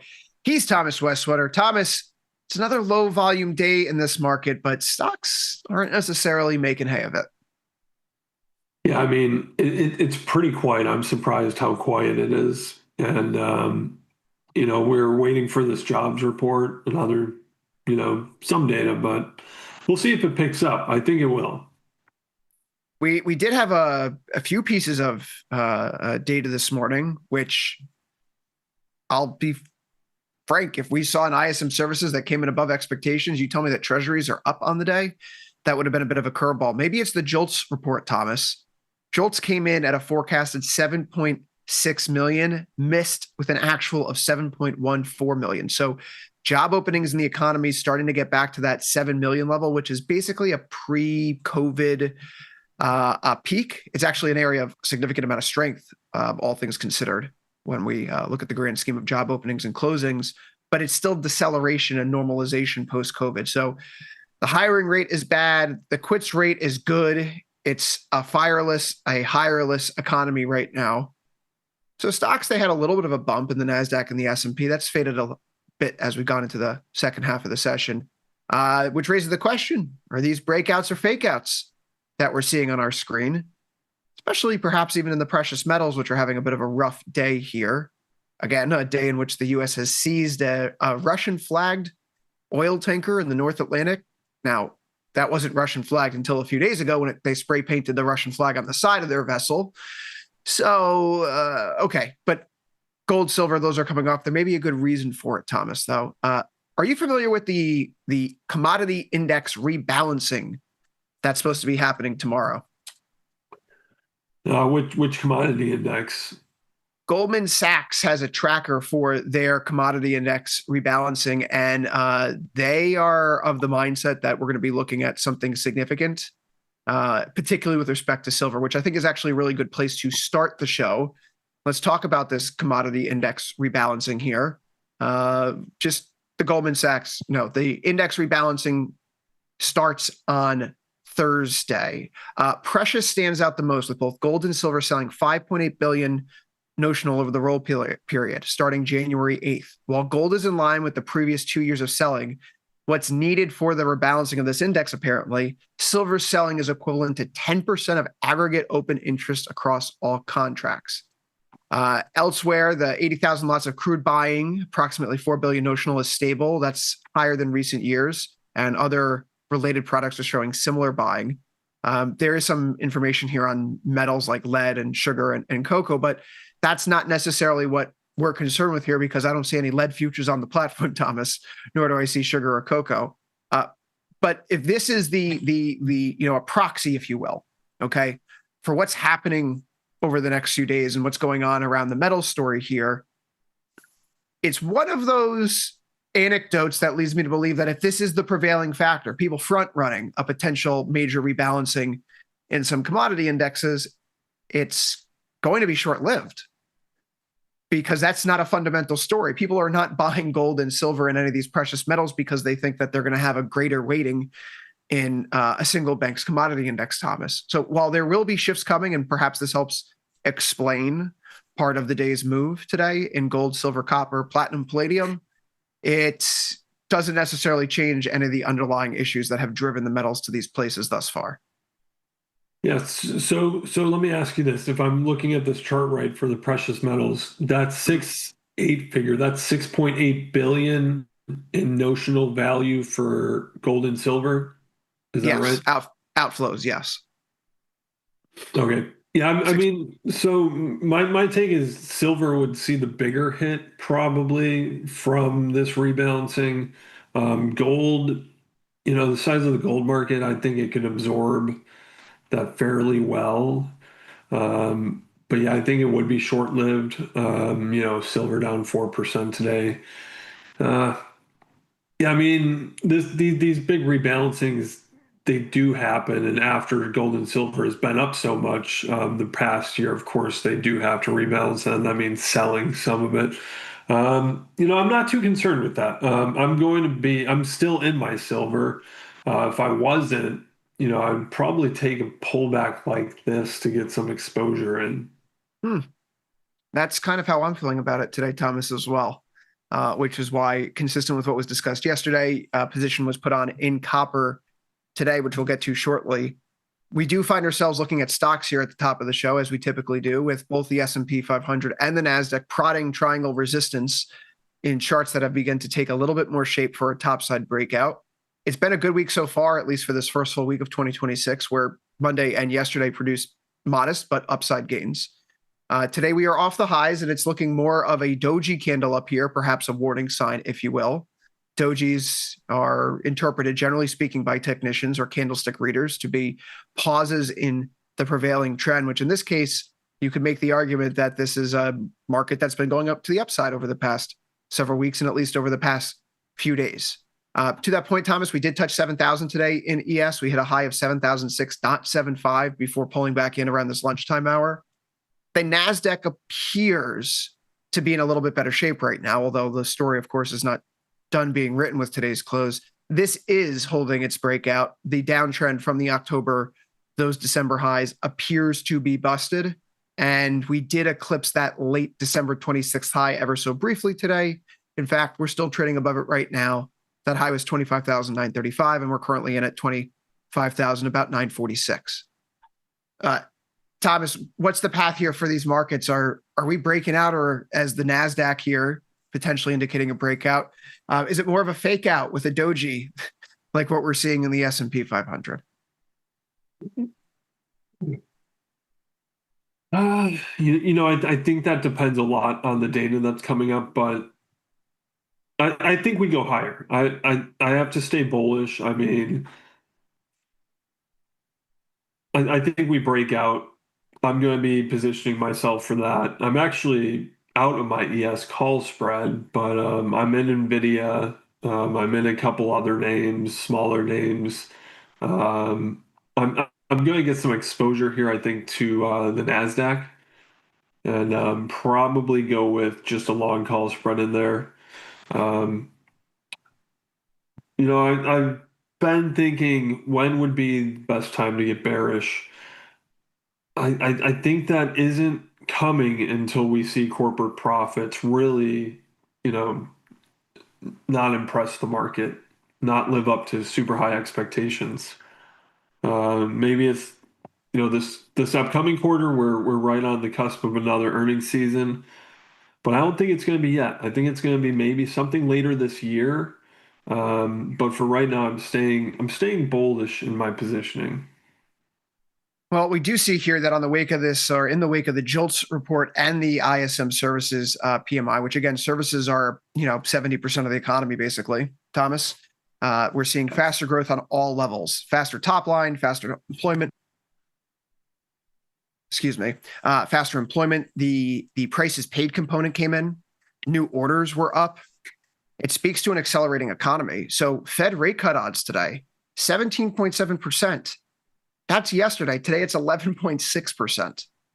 So this January cut is slipping further and further and further away. And I don't think it's a surprise then on a day where we have cut odds receding, even if a growing economy and the prospect of additional or continued expansion of corporate margins is very much on the radar. The Russell and those companies, they really do want those rate cuts. So a little bit of a reduction in cut odds today. The Russell is your laggard here. The major components that have been driving the Russell higher here in recent sessions: banks, energy companies, oil today is a little off. But KRE, this is down 0.8%. We can even head over to the big ETF, XLF. This is down 1.2 right now. So there is a little bit of divergence here, Thomas. I'm curious, though, is that divergence enough for you to take differential views on how you want to approach the stock market right now? I ask because the context here is that none of these indexes have IVRs north of 20 at present time. Yeah, I've done this before. I might buy a far out of the money put spread on the Russell and kind of use that to hedge my long exposure to these single equity names and when I get into this ES call spread, because you could get it kind of cheap. If you buy far out of the money, it's going to be cheap, but The only reason I've bought these in the past is if the market just completely, gets the rug pulled out. That's the only way, it would pay the way I set it up. But I'm interested because it's cheap to do, you know. But I just don't see a market sell-off happening. Like you said, the ISM services, the one thing that stuck out to me is it was the first month in a while where the employment index rose. That's a really good sign for the economy going into a new year. Um, and I just can't see any bearish painting on the wall, so to say. The job openings data is not fantastic by any stretch of the imagination, right?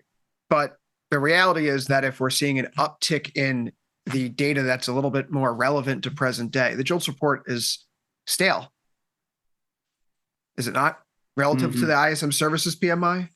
So which one do you trust? Do you trust the JOLTS report, which is from a few months ago, or do you trust the ISM services, which is telling us about the most recent month, this most recent period of time? And so if there is acceleration, Thomas, it's obviously news that is welcome. The market has enjoyed a growing stock market over the past few years, alongside GDP that's been up. I know some people are like, well, higher growth and the Fed can't cut. The market doesn't take issue with the Fed not being able to cut for good reasons. So we do have an Atlanta Fed GDP now growth tracker at 2.7% for the fourth quarter. For the New York Fed nowcast, it's 2.07%. Those will be updated tomorrow and Friday, respectively. Atlanta Fed tomorrow, New York Fed nowcast on Friday, Thomas. But one would presume that if we're still looking at growth like 2.5, 3.5, like we had last quarter, a little bit north of 4, maybe the Fed can't cut, but maybe it's for a good reason. And that would probably help us resolve our equity positions to the upside, maybe not in this particular trade or this 45 and 21 ounce cycle, but it would lead me to believe that, as we make our way through the month of January, if the data is holding up and proving resilient post-government shutdown, traders are probably not going to have too much to be worried about on the domestic economic side of things in the short term. Yeah, I think so. And, it seems there's a disjointed view between the average everyday American and what the economy is actually doing. I think that's because of the lingering inflation shock that we've had. People still have trouble catching up with these prices, even though they're rising slower than they have been. But over the holiday parties, someone I was talking to was like, "Yeah, we're in a recession." I'm like, technically, no, we're not. But if you look at things like the Michigan consumer sentiment, we're year over year, we're down a lot versus a year ago or something like that. Sentiment has slipped. We've seen big swings in things like even for investors, like the AAII surveys. They've had larger than average swings recently, I think. So, even though the economy is doing good, I still think sentiment, there's some anxiety among people. And I'm surprised that things like the VIX aren't reflecting that, But it brings me to a point where we might be complacent, and not that complacency is going to lead to a sell-off or anything like that. But I think it could just give an opening to perhaps an unseen bout of volatility, or we get some, economic data that is kind of outside the expectations to where it shocks. Maybe that's an opening to get some volatility. But ultimately, the way I'm playing for some type of volatility to come back in. Until then, I'm not really putting too much cash into positions, keeping some on the side. I don't know when it comes, but we'll see. 69.93.5 here, Thomas. 0.08% gain for the S&P 500. Nasdaq up by 0.55%. On the other end, we see here that the Dow Jones is off by 0.63 after notching a fresh closing high yesterday, and it did move up to a new high during today's session. The Russell off by just under 0.5% right now. The thing that's making me raise my eyebrows today, Thomas, is the VIX a touch here. Because while VIX itself is basically flat from the open, right? That's why it's actually, we gapped open higher and we have not moved from where we gapped open higher at 1495. net so far today. The vol futures curve is starting to bump up a little bit. It is a parallel shift for what it's worth. If you go to the G expiry, you're going to see a gain there. If you go to the H26 expiry, you're going to see a gain there. But what I couldn't help but notice, Thomas, is that this is really more about the F cycle. This is more about the G cycle. Like the market's pricing in a little bit more risk intermittently between, say, now and over the next month. Maybe mid-February is the issue that we're looking at, right? If VIX are thinking about 30 days out, then we're talking about something around Valentine's Day being potentially noteworthy. I'm thinking about what the calendar looks like as we make our way into February, what could potentially be pushing this up. And there's no Fed meeting. Next Fed meeting after the January 28th one is March 18th. It's not a particular data release. There's no significant data releases around there. So I just find this to be a curious development whereby it has been one of the hallmarks of the uptrend that volatility across the curve has been coming in as a steep contango remains. While that steep contango remains in the vol futures curve, the curve is shifting up ever so slightly, and that is worth something keeping an eye on, even if it's not actionable here yet. Yeah, so the movement itself is backwardated, I guess you could say, even though still in contango. Yes, well said. Yeah, that is a sign, that we could increase as we go on. Yeah, I don't know. I don't know anything about what's going on in February, but we have to wait until then.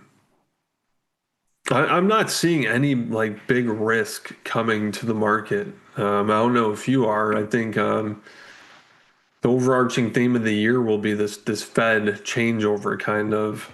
The tariffs, the SCOTUS decision on the tariffs, that's the only thing that could kind of throw a wrench into the whole machine right now.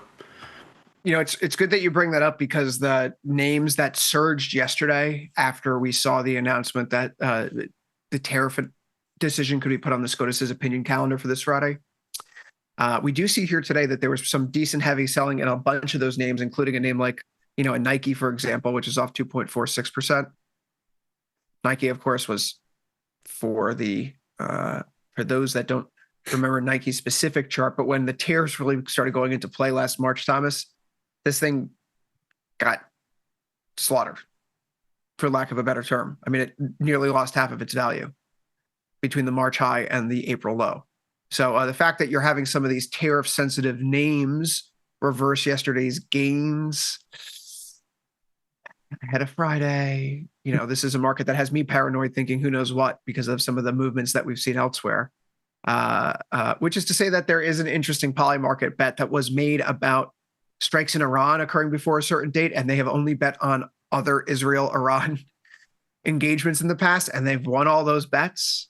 So, the rumor mill is flying right now. You got to filter out a lot of noise here, but I would point more to the fact that the names that were flying high post SCOTUS opinion day announcement for this Friday, those are the ones slouching back today, which maybe SCOTUS isn't announcing the tariffs this Friday, right? Maybe people got wind of that, and so they know we're not going to get this announcement this Friday. It's going to be next Friday or the Friday after.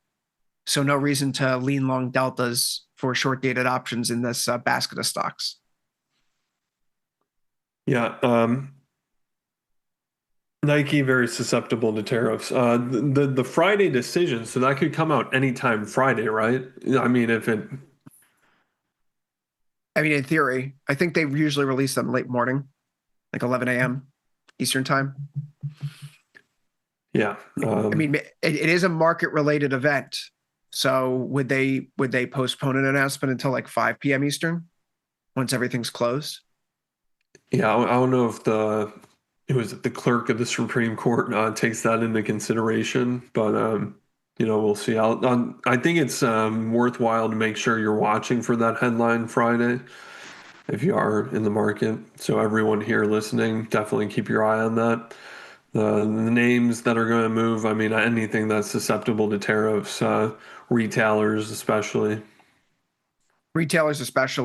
Thomas, we can get ready to turn the page from stocks here. I have not done anything differently in stocks today than what we did at the start of the week in the morning show, which is add on that ES call spread 70, 50, 7100. Still holding long the MES position here. The NASDAQ is indeed breaking out, though. And consistent with that, the ways of expressing this that we were discussing yesterday, it's now at 9 DTE, the long 26,250, short 26,500 call spread, looking for a hurdling of the recent highs here. But that is the level, right? We do have our low post-Fed meeting on October 30th, around 26,130. We have our high here on December 10th, the swing high for the month, at 26,123. So I would gander that we probably have another 160 points ahead of us here to run up, but then that becomes the key hurdle, right? If we break through there, then you say, hey, this symmetrical triangle, we're going to get a return back to the all-time high.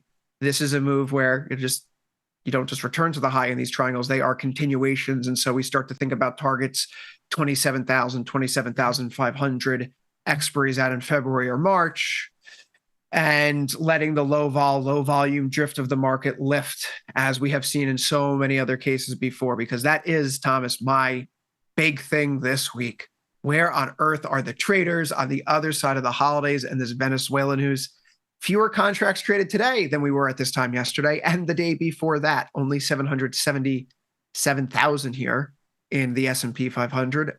We like to look for at least 1 million plus. So another day well below typical participation, and the markets are trying to break out. So hard to fight it. Yeah, you know what? 2025, it was a crazy year. Maybe people are taking a bit longer vacations than usual. But yeah, no return to really big volumes here. Pretty muted so far. That is a little surprising. Usually you see the volumes pick back up by this time. We'll see if those VIX futures can come back in over the second half of the session. That is, again, S&P up and all of a sudden volatility starting to creep up. Okay, bonds. Yeah. Thomas, I think you're still leaning long bonds, so you're having a good day. The market seems to care more about the fact that the JOLTS jobs report, in one sense, is pointing to a weaker labor market. But if that was the case, wouldn't that filter through into Fed cut odds, which are down on the day? Thomas, this has been a confounding trade, as I have complained almost every single day on air about notes and bonds. I suppose if people wanted to go take a quick bathroom break and not hear what I have to say about this again, you should go do that now. Otherwise, stick around. And guess what? It's still worth complaining about, because nothing really has been settled yet. Is this a head and shoulders pattern? Have we broken the neckline yet? You might say yes, you might say no. If you say no, you're on my side of the table, because I don't see a break here yet, getting back through the key levels that we needed to get through. On the other hand, we are sitting right at that Rubicon. We're right perking up through the 50-day moving average, which has been resistance since the start of December. We have not been able to scale it, this blue line here on the chart. Even if we do, does that negate the fact that this could be a bear flag following on from this head and shoulders pattern? It does not. I would really only say that we can eliminate our bearish bias here. 116 and 9 ticks, the December 11th high. It's the last time that we made a serious attempt at breaching both the 1 month and the 50-day and getting back through the neckline of this head and shoulders pattern. Were that to occur, I throw in the towel on the put spread. It hasn't happened yet. This has been eating me alive, because no movement is death by 1,000 paper cuts. But there's still something here, Mr. Westwater, where if you were a bear, this is the place where you'd want to have put on the position in the first place. So you just got to kind of ride it out. Unfortunately, when you express it through options, you have to deal with theta decay. So the position has not worked out so far. But until the pattern tells us something otherwise, pressing on, taking those beatings. Yeah, and I'm not long bonds anymore because I got out yesterday of my ZB call spread. It only had 16 days left to expiration. I was at a deep loss. Today, it would have taken some of the pain off, but you know what? I got out yesterday. I gave up on it after a good month of just watching it do nothing day after day and hurt me. So yeah, I'm out of it. I think if I'm going to trade again, I'm going to do ZN. And I'm still wanting to do a long, because I think ultimately ZN does move higher this year. I think it makes a little more sense with the rate cut path. If you have confidence that the Fed is going to cut rates, but you're not as confident about how growth and inflation is going to pan out over the next couple of years, I think it makes more sense to take a position on an instrument that is closer to where the policy for monetary policy affects the yield. So that's, shorter term. So the 10-year, Yes. I think ZN is better to do that for me. Plus, it's a smaller product. I think a little easier to trade if you're a smaller account. So I think I'm going to stick to ZN for a little bit and try to express a view that the yields are just going to fall on the short end of the curve. Thomas, the short end of the curve, the shorter you go in, the closer you get to that Fed sensitivity. 2-year notes, ZT. We don't ever talk about this, but the options market has started to develop a bit over the past year, and there's a lot more liquidity. You look at the open interest here, Thomas. Those are very healthy markets that have a deep amount of participation. If we're looking at where Fed funds rates are likely to go over the next intermediate period of time, okay, ZT is going to be the most sensitive asset or instrument on the board that we have access to here. We are looking at the odds of a March rate cut come in at about 43%. It's 42.8% right now. If those were to dissipate, how far would we see rate cut odds fall? Would we break 104, I guess is my point. And I don't think the answer is yes. I don't think that we would break 104 or so, which has been very much like our ZN and ZB positions. You can see resistance in that 104 area during the summer months. It since has flipped going out of September to become support. That to me is a compelling aspect of what's happening right now in this market. And that gives you an iron condor, short iron condor position to play with here, where if you keep it really tight at 44 days, you can tinker with your strikes and get something where, the odds are not going to be great because this thing is so pinned and the market is expecting this not to move because of what the Fed may be doing over this 45 in, 21 out. I mean, we're talking about basically this position might be closed before the end of the month, Thomas, by that Fed meeting. All things considered. Isn't the Fed meeting 21 days from now? So if we have a 10 or 20% chance of cuts or 30% chance of cuts, where is ZT going? It's probably staying below 104 and 25 ticks. It's probably staying above 104. We could do something in here, Thomas. You could play at a short iron condor right now and get a 1-to-1 and just say this thing is going to stay pinned because the Fed's not doing anything in January, and we're not going to have enough information by the time that we close out this trade for them to, or for the market to have a better sense of what may occur definitively in March. Yeah, and at first, some people might look at a trade like this and say, it's 1-to-1, it's only $125, but you're not putting up that much either, right? So it's you can put it on, and it takes a little capital, but it's not taken away from other trades you can do really. No, and I think that's really the most important point here is that sometimes you can put these trades on that are kind of experimental, and if it's a small loss, it's a small loss, and if it's a win, it's a small win, but it's instructive for how you should operate in that segment of the market in the future. So consistent with that, I have nothing to lose here. ZT is something that hasn't given me heartburn or agita over the past several weeks and months. Maybe we can get it filled. It's again not the highest convexity trade in the world, but given everything that we see in front of us, Fed cut odds are down today as we have ultimately what I thought to be weaker data from JOLTS, stronger data from PMI services, but bond yields are down everywhere. So it's a little bit of an interesting circle to square.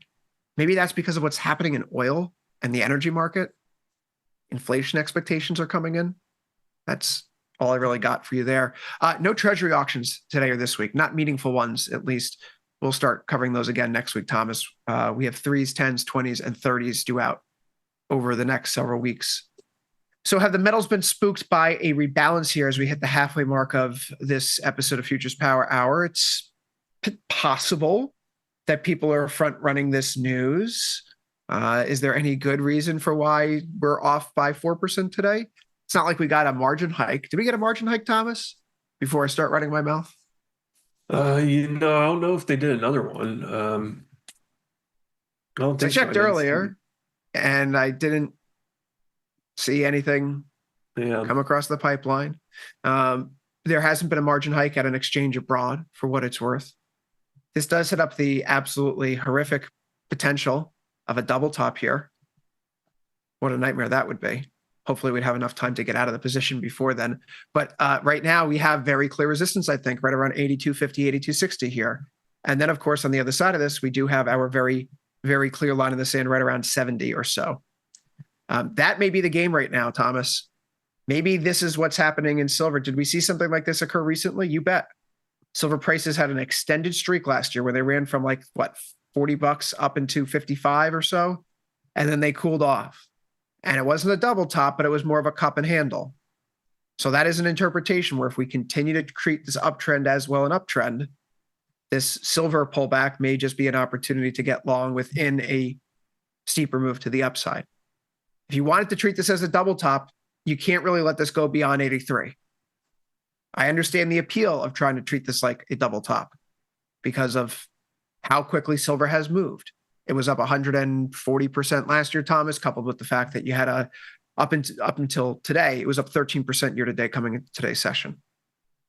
If you were to do that though, right? If I wanted to get short the 83, 84 call spread here, this is something where I'm risking a little bit like 2.5 to 1, 64% probability of profit. It's a 91 IVR. That might be the observation that piques people's interest because it is a lower IVR today than we were at the lows yesterday.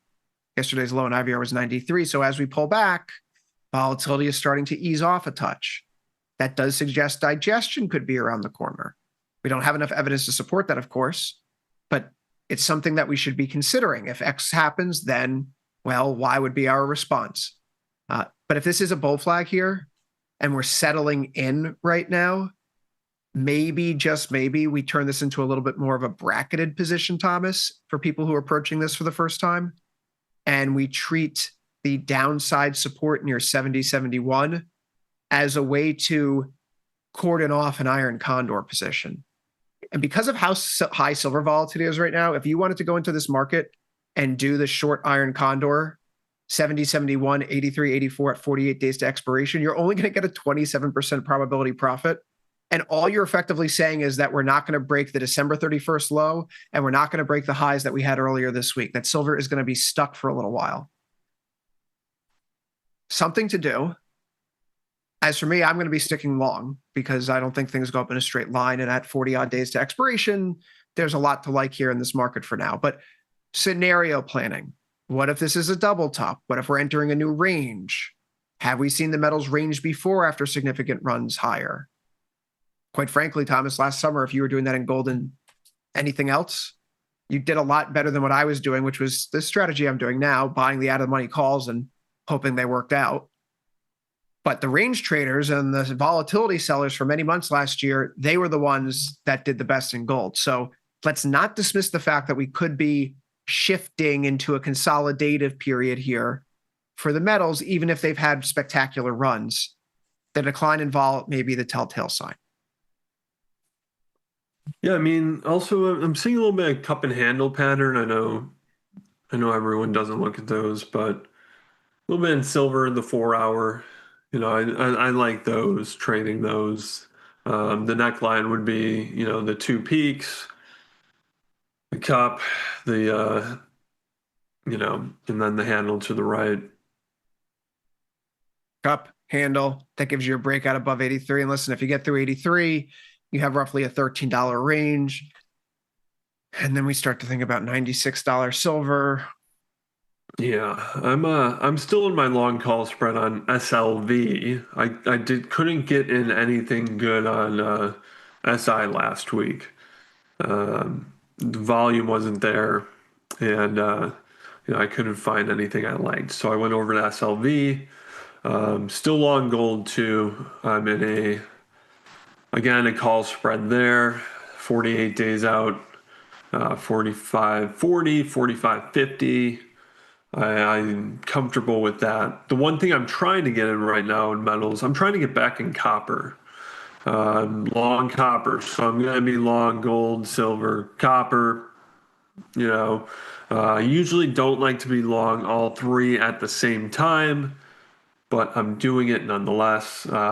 Doing a put spread, a short put spread in copper. I'm doing it at 48 days out, 5.75, 5.7. That order is working. It's been working for about 20 minutes, so waiting for a fill there. Waiting for a fill there. Copper today did do something that we hypothesized that it might do yesterday when we took the position off.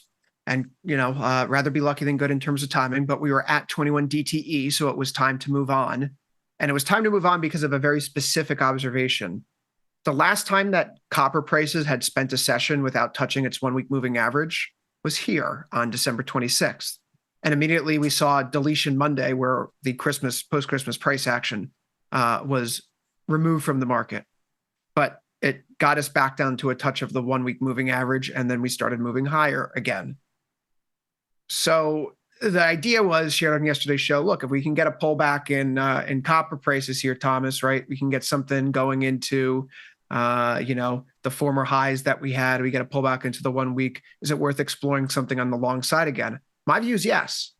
And so that's why today at 48 DTE, looking at the 615, 625 call spread here, which is a bit of a 3-to-1er, risking 650 to make 1850 at a 35% probability of profit.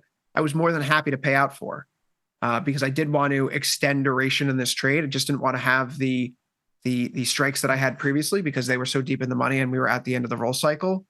And we got what was hypothesized. A gap away from the 1 week would necessitate or precipitate at least a return back to the trend level where it would be a little bit better to enter once more. So that has occurred according to plan. I got in when the market was about 587, so we're 1 penny off. Happy to have established this position. Going to keep it now for the foreseeable future. There is something that's bugging me here, Thomas, and I want to put on my tinfoil hat, although I don't have that nearby, so you can pretend it's on my head. What does it tell you that oil is down, gold and silver are down on a day when the U.S. interdicted and seized a Russian-flagged vessel in the North Atlantic? Yeah, I'm not liking that. Not liking it. I have an iron condor and crude, and it's the put side's at 57. So right now we're $1 under. This position has been looking good the whole time I've had it on for like 4 weeks. And today, that's what happens with iron condors sometimes. But now I need a rebound in oil. But, this morning I would be thinking oil would be up. You see the news, it's a Russian flag tanker. You think, that has a lot of capacity to spark some kind of geopolitical conflict. I don't know. I really don't know. The economy, it's still looking okay, but there's just OPEC is going to continue pumping oil. The stocks are rising, not only in the U.S., but across most countries. And, this comes after a year where production was really high. Production was high in the United States. OPEC was bringing production up. And this might be the time where, we have to wait for production now to cool off and for that supply balance shift to occur. And that takes a while. It takes, quarters, multiple quarters. And during that time, we could see, the surpluses build. That puts pressures on prices. So really right now what we need for oil, everyone's been betting on geopolitical conflicts because it seems like that's becoming more normal, right? We've had Iran since the Ukraine war, Iran, all this stuff. I think you really have to bet on just a fundamental improvement for oil to come back. And until then, I've said this before, but I see us trading in the high 50s, low 60s through, the first couple quarters this year. I think we could get a bounce back here, though. If oil is really going to fall into the low 50s, I think that's sending a signal, or would be sending a signal that the economy is on poorer footing than what we're really seeing right now. So I think that would be a displaced view on the oil market. So, I'm going to hold to my view that this bounces back and we continue to trade really around 57 to 62. I think that's a good range for the first quarter of the year. I don't know. I'm going to keep this iron condor on and hope it bounces back. Yeah, I mean, if we worked backwards here, Thomas, and I said, okay, guess how the U.S. data turned out this morning? Bonds are up. ZB is up back to 116. Crude oil is down 2%. You think the services PMI and the job openings, the JOLTS data were good? At least for me, I would say no. Those were probably really bad, right? Oil down and then bonds up. That must be, growth concern. That's definitely not what the market's suggesting. If it was a growth concern, how come cut odds for January have been lobbed down by from 17% and change to 11% and change? So, like, narratively speaking, for me, like, as I try to put together the puzzle pieces and say, like, what regime are we in? What thematic market are we trading in? I'm coming up a little empty here. We do hear the news, though, that, and perhaps this is why, right? Regimes do change and they can shift at a moment's notice. You don't get like a letter in the mail or a notification on your phone. Hey, by the way, bonds and oil are no longer going to be influencing, have a prevailing influence or reaction. They're not going to be a reaction mechanism to those Fed cut odds. It just happens, right? Things change over time, and then sometimes they change immediately.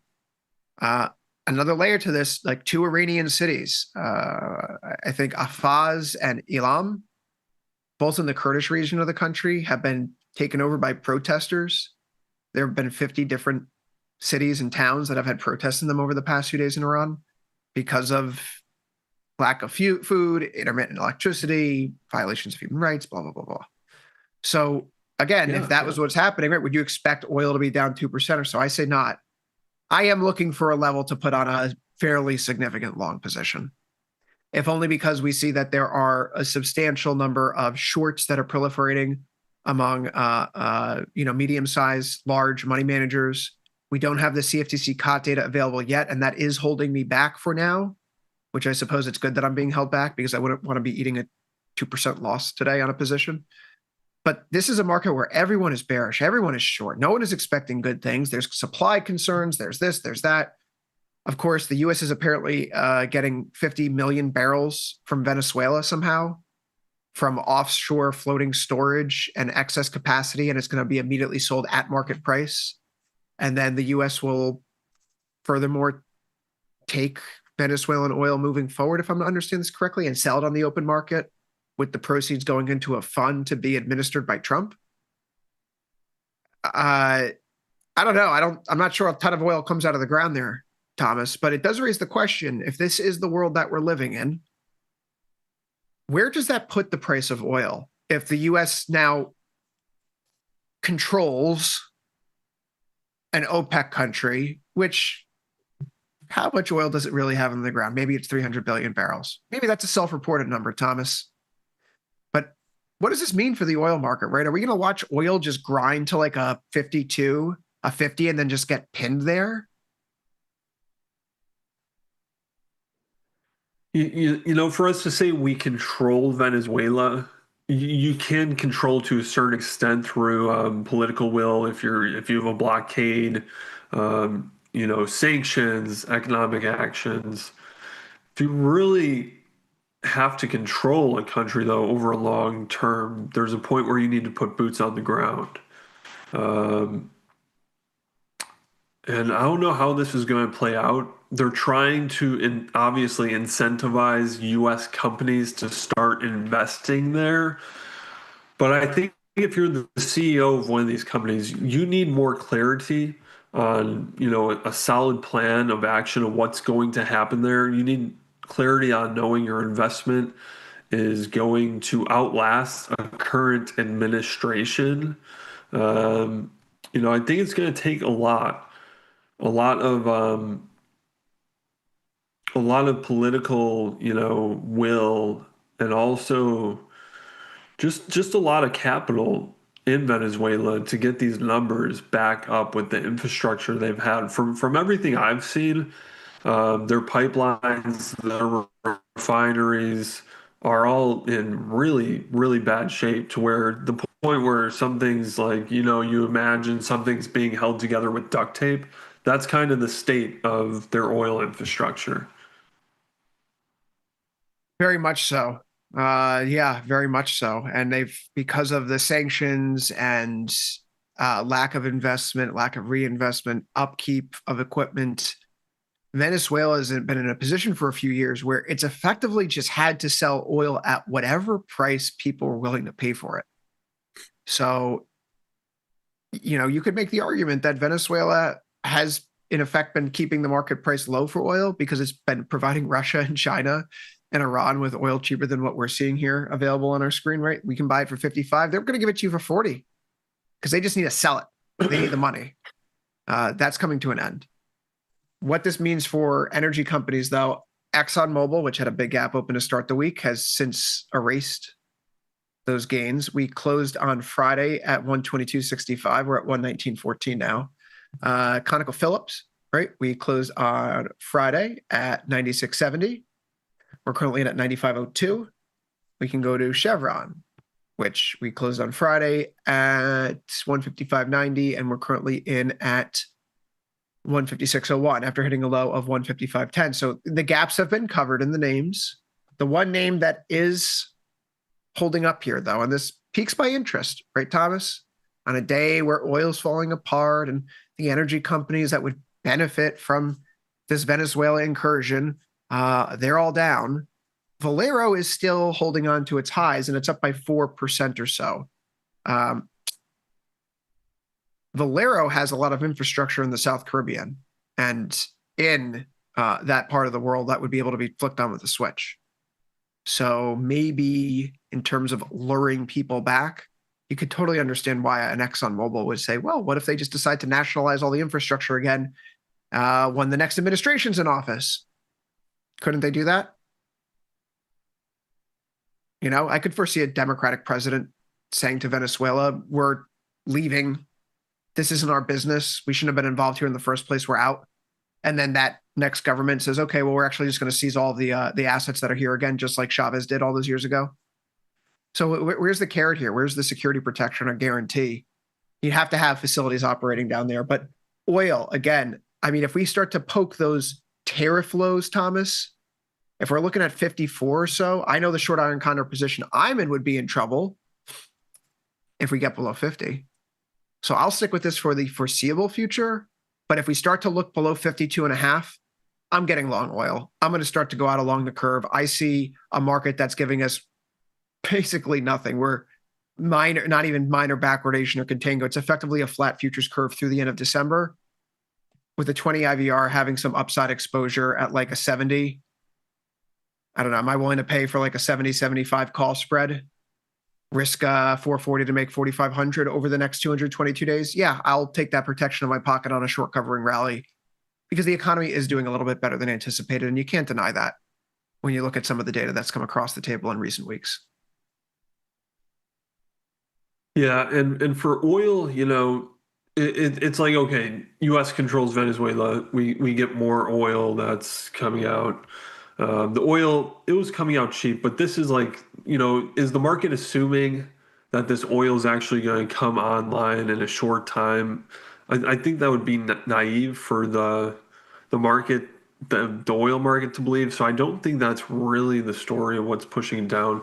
Even more interesting is like, if we're going to do more, Venezuela, it kind of surprised some people that there was an actual, this happened, we went in and got Maduro. But the administration is now saying, Colombia is potentially, we can do this to Colombia, we can do this to Greenland. I don't see, the geopolitical premium is not being priced in compared to the rhetoric that is going around. And before Venezuela, it was probably easy to hand wave away that kind of rhetoric is just talk. But now it's more real. So I'm surprised that there's not, that geopolitical premium we see that gets priced into oil. I'm just surprised that's not there. Thomas, I just took a little brief excursion to run through some tickers that I normally wouldn't run through here on the screen. I did see a headline coming out that President Trump says he's not going to permit dividends and stock buybacks for defense companies. He's no longer tolerating defense contractor dividends. So LMT is off 2.29% here. General Dynamics is off 1.7%. RTX, more modest, 0.02 lower. Northrop Grumman off by 2.43. I had ITA on the screen, which is the aerospace and defense ETF. That's down by about 0.25% here as we make our way through the day. We just have 10 minutes left. So I want to go over to natural gas, which is bouncing back here. Of course it is 5.5% higher after it busted through the short side of my the guts of my iron condor yesterday, which precipitated me to get out of the position at a loss. And that wouldn't be the case here today. But, Thomas, you did it in bonds. Sometimes that happens and you just got to move on. It's an 80.6 IVR, though. And perhaps that's the big takeaway, because during the sell-off yesterday, the IVRs were pushing 100, actually hit a high of 102.02. Do you see the turn in vol, right? This is now a collapse. Vol is now an 80.6. Do you see the big rally here off the lows coupled with that vol collapse to be an indication or something meaningful enough for us to perhaps to try to call a low down here? Not saying that we should do it. But if we go out and look, Thomas, if we were to do a short put spread here, we go to the H6 contract. You know how this has treated me recently. 2.8 is the low that we want to work with. So if we played this real tight, is that worth it? Almost a 1-to-1, 57% probability of profit. Do you take that shot? Yeah, I think you do. So the weather's been really bad, really mild. The weather can do one of two things right now. It could stay mild or it could get cold. We're going into, the forecasting is going into late January, early February now for where traders are looking. They've gotten a little, less mild. The forecast hasn't bounced back in, very strong terms. At the same time, exports, LNG, feed flows, they're really strong. They're continuing near record numbers right now. So we're exporting a lot of natural gas. The low prices, incentivizes stronger exports because people see this low price and they want to book, they want to grab these bookings. So that, I think we're in a point where we could potentially have a good rebound here. And, I'd imagine shorts have been saturated to the point where if we do get any significant rebound, you get a little short covering rally helping us bounce back. Again, if you take a long position and the weather just stays, complete, mild and it, kind of cramps the upside, I don't know. I think this is a good place to get long. I'm already long, even though my position's quite underwater right now. But I might get long a micro contract to kind of, go through January. I'm with you there. Going into 2026, European natural gas inventories were at 2,321.2 billion cubic feet. The only time that's been lower in the last 5 years was at the start of 2022, when there's 2029.7 billion cubic feet. Okay. So 2022 is here on our chart. The last time that natural gas inventories were this low in Europe, we know what happened. Of course, a lot of that was Russia-Ukraine war. So maybe that's not the best comp. But the next closest available comp here, Thomas, is 2021, when there was 2,707.3 billion cubic feet of natural gas in Europe. So that's more than there is today. And at the start of 2021, natural gas had a little bit of a floor underneath it. So you didn't need to be bullish. You just needed to do what I call the wedding crasher, selling the put spreads. We're not saying you're going to go up. We're just saying you're done going down. So 2021, that worked out. What about 2025? That's 2,757 billion cubic feet. So that's not actually much more than 2021. And at the start of 2025, if you were selling puts near 3, the market didn't necessarily go up, but there was somewhat of a floor. I'm curious if that's kind of where we are again today then. We're having just erased all of the gains effectively since the end of October. Are we back into a place where you say there's maybe a little bit of a floor around price to work with? So I wouldn't be buying out of the money calls here, especially with this volatility, Thomas. But in terms of trying to size up and maybe sell a put spread near these recent lows, given the collapse in vol today and that sizable rally, I think there's enough there to work with something and take a little stab here. So that's what I'll be doing. I'll be joining you on the long side. I do have, oh, did that go through? Did it go through already? I believe so. All right. No, it has not. Well, that's unfortunate. Let's do this. 2, 8, 2, 6. Potential profit 800, max loss 1200, just short of 60% probability of profit. Send it. Maybe that gets filled. If we're so lucky, maybe that gets filled. Hey, we only have a few minutes left. Dr. Jim video on demand here, so we're going to run it right up to the 2:30 Eastern, 1:30 Central hour. Is the dollar turning a corner? It is the question on everyone's mind these days. Everyone, I think, is thinking about that. Where do we find ourselves? Back to an important level. It's that turning point, Thomas. It's right around 98.75 here in DXY. It constitutes a break through the 1 month as well as the 50-day moving average. 50-day moving average is 98.72 in DXY here, and we are currently at 98.70. Very nice. So does this mean that the dollar is turning a corner? It could be. This downtrend from the recent swing high in November, that's breaking. We may set a higher high after prodding through this area the other day. What would be a way to express that view? We do see that the British pound here is potentially losing its momentum off of the recent swing lows end of November. That would be good. Okay, so filled on 2.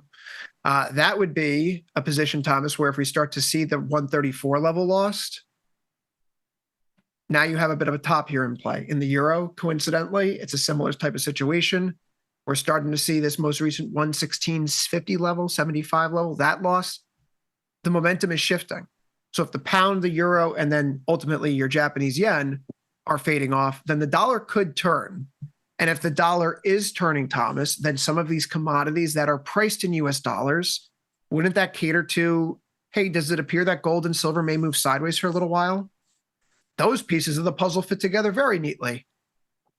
Nothing to do here just yet. IVRs are low, but in the British pound, it's a 47.9 IVR, which is why I'm looking here. I really like the idea of going out to about 58 days, something like the 136, 137 short call spread. It's a little bit better, a little bit worse than a 2-to-1 risk to reward right now. It's more in that 3-to-1 neighborhood, but it's still at a 60% probability of profit. So a little bit more something to do. Light dollar exposure, some bullish dollar exposure here could help offset metals elsewhere. Bring us home, Thomas. What do you think about the dollar at these levels? The dollar, I'd like to participate in the trend. I think it hasn't been that long, but the next pullback, I do want to wait for a pullback, but get long. I was looking at the euro, getting short the euro a little bit. 8.4 IVR. I don't know. I'll probably look around at other stuff. I haven't looked at currencies a lot too much today, so I'll give that a look. But ultimately, dollar higher this year. Confidence coming back to America. Oh. What's next on the calendar tomorrow? Overnight Japanese consumer confidence, which is absolutely in the tank. Tomorrow, not much of a day for U.S. economic data. No major Fed speeches. I suppose jobless claims in the morning is what you'll want to pay attention to if you're paying attention to anything on the eve of non-farm payrolls day come Friday. Thomas, that's it for us. We'll be back later, of course. We're taking a quick break here on Tasty Live. Dr. Jim video on demand up next. So stick around, though. It's a good lunchtime view. Be sure to stay here. You're watching Tasty Live.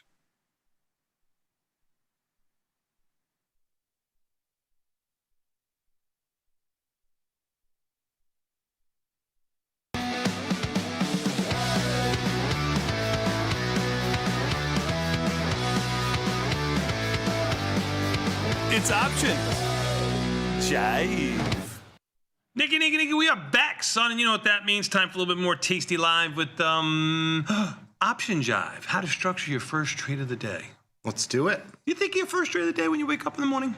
Do I think of it? Yes. All night, I think about exactly what I'm going to do the next day. Yes. Yes. I don't give it any attention. I think, again, reactionary. You look at what the market's bringing you, and then you go there like, you know. But if you look at the futures overnight, I go to the last thing. Actually, the last thing I say is goodnight to my wife, obviously. But before that, before I put my phone away and plug it in, I look at what the market's doing. Before or after happy time? It would be before happy time, after disappointment time.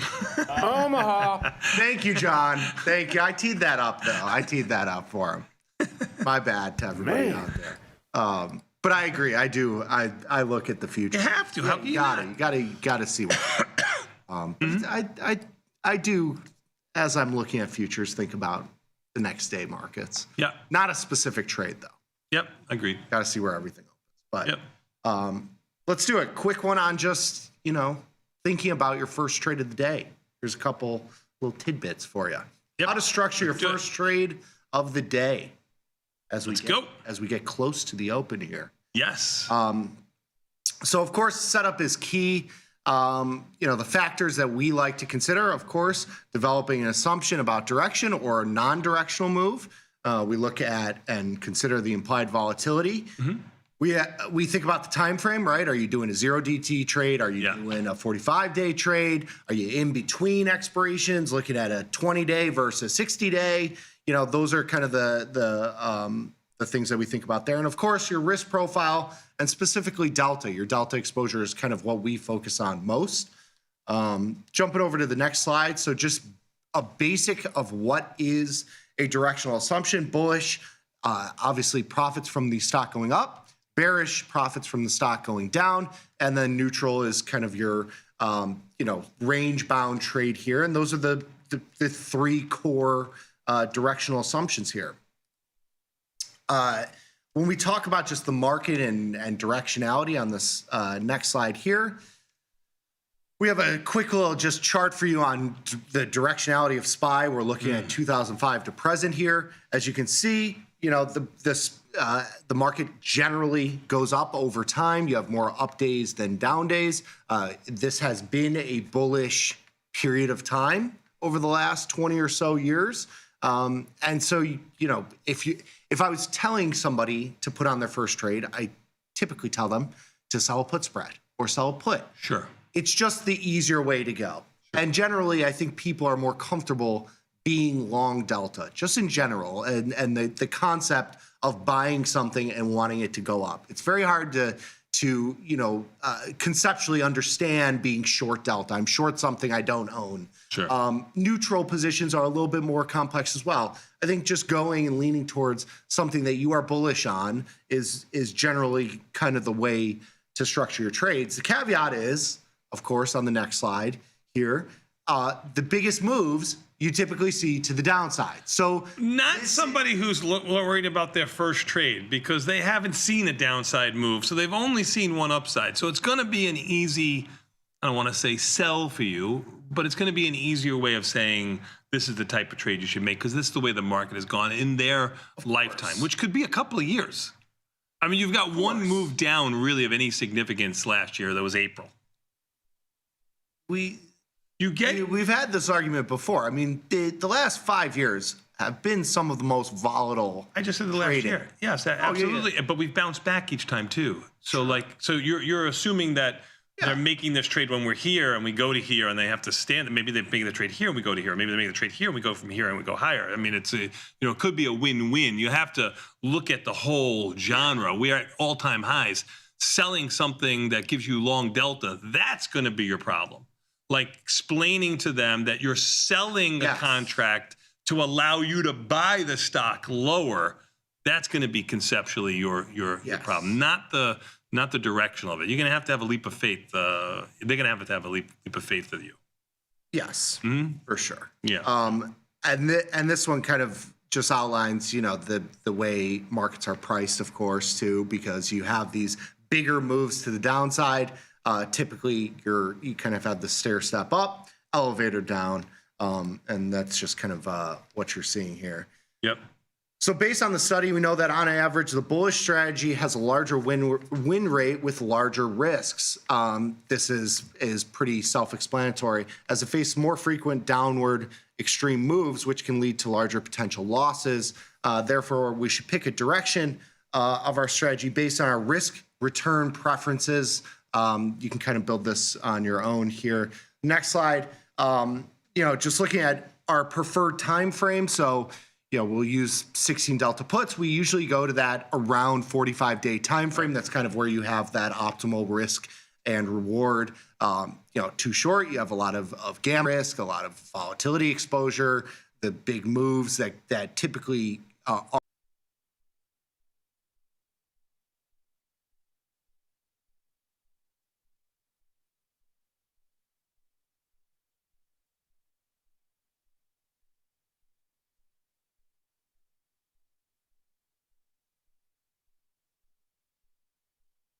kind of our optimal spot. On the next slide here, so implied volatility is a measure of the future movement in a particular stock. We look at IVR, it tells us the relative, where that implied volatility is relative to itself. So it kind of quantifies the range of volatility. When we just talk about volatility itself, it doesn't give you any context. The number itself, you have to measure it against something. So we look at IVR. This is another factor that goes into our first trade of the day. As we've discussed before, we typically look for high IVR, and high IV rank indicates that the volatility, whatever that number is high relative to itself. And this just gives you a little bit of an outline of what you can expect out of strangles versus naked puts here. And we're looking at SPY in this example. Right. Yep. Quick little one on the next slide here. So this is a little cheat sheet for you, just of the optimal, what we're looking for each strategy in terms of the ideal IV environment. If you're selling premium, you want it to be high. If you're doing diagonal spreads, calendar spreads, buying premium, buying at the money call spreads, or buying at the money put spreads, you want volatility to be relatively low because those will be cheaper. Correct. But we always, when you're selling premium, want high IV rank or high volatility environment. I mean, that's a given. Yes. Mm-hmm. Next slide here. So talking a little bit about delta. Delta on its most basic level helps us determine the risk profile of the position. So it gives you an approximation of the probability. So delta and probability are going to be hand in hand. If you're selling a 30 delta option, it has a 30% probability of being in the money at expiration based on implied volatility, duration, time, that factors into it as well. Calls or put delta approximates the probability of the price ending in the money relative to that strike. And it measures how the option value will change with movements in the underlying. So if you have 50 deltas, stock goes up $1, you are going to make, theoretically, 50 cents on that option. Those things can change based on time and volatility. Those will also factor into the position as well. But just from a simple look at your position, looking at delta tells you how much value will change via a $1 move in that underlying. Very good. I don't have anything to add. You and the team did an excellent job here. Quick one, an easy one. Yes. Well, I don't know, so easy for the newer trader, but definitely some good fundamentals in here that they need to at least look at. So using this and just our quick little breakdown here, building a trade is a critical component in the mechanical process of overall trading strategies. Important factors to consider when building a trade include developing a directional assumption that could be bullish, bearish, neutral, considering the ideal IV environment. So you want high implied volatility if you're selling, low implied volatility if you're buying. the time frame. So this comes down to, the trade entry. So do you want to go 45 days? Do you want to go 0 days? Do you want to go somewhere in between? And then choosing the appropriate delta based on your risk preference. So, we typically stay somewhere in the 16 to 30-ish delta in general. Yeah. Sometimes you want to be more directional. Sometimes you want to be less directional. Sometimes That's your assumption, what you want to do, right? And a little bit of time. We didn't mention time here. Like you're putting this on at 45 days, we'd probably be closer to the 15 to 25-ish delta. If it was less time, we might be closer to the 25 to 30-ish delta, but we're definitely in that range. Yes. Well said. Very good. Cool. You ready to take a quick 90-second break just to give a little context here on the Russell, even the S&P trade you made? It's about unchanged, maybe down about $20 or so, looking like a tick or two one way or the other. I don't think you've ever been positive on it. Oh. That's to you in Oregon. We're going to take a quick 90-second break and come back. We got more Tasty Live after this. The opening bell next. Even the S&P is down $1. We'll be back in 90 seconds. Tasty Live. Volatility up 10 cents.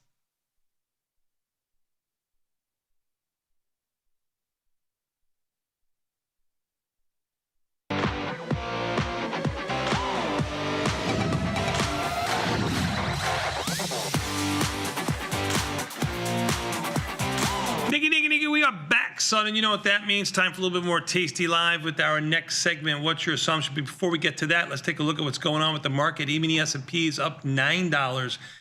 NASDAQ up 44.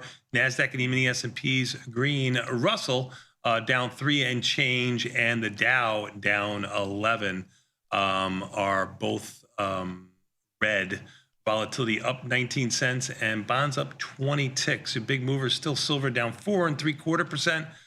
Gold down a full 1%, almost 1%, down 41. That's all I got, man. You know what? I should mention nat gas. I got my friend Aaron who likes to trade nat gas. He was calling for a bottom yesterday. Picked it nice and clean. So let me give him a shout out there. I think nat gas is too big of a product for most retail investors, but a good call and direction there. Cool.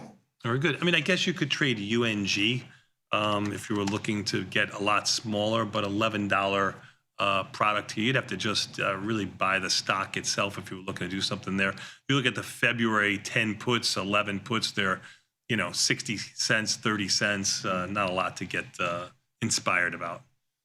Even with the Ivy rank of 76. Very nice. Very good. Very good. Let's do it. Let's do it. Yeah. What's your assumption? What's your assumption? Let's do it. Beautiful. Trade ideas. What's our first assumption here, and who's it come from, and where do we get it? Fabio from Italy. Very nice. SMR. Isn't that like some quiet little thing? SMR. What is that? People talk like that. Yeah, that's ASMR. Oh, I knew I was close, but I'm a boomer, so I'm right there.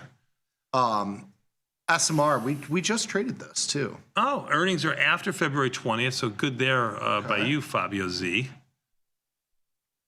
Small to medium cap reaches minimum value the last 6 months. Yes, certainly at the lows. It's in the nuclear space in the OCLO realm, CCJ. Some of these are kind of popping off here. IVR is high. Yeah, 40 for sure. And it looks like it's been expanding ever so slightly. What are you thinking here? Markets are okay, not great, about 20-ish cents wide here. They're neutral-ish.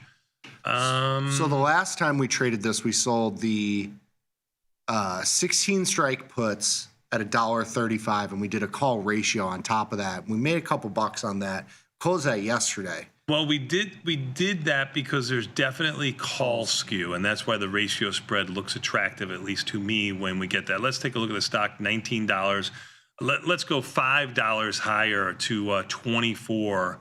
You'll notice that those 24 calls have a 30-ish delta, and they're trading for around $1.30-ish. If you go $5 lower to 14, those puts are trading around 70-ish cents.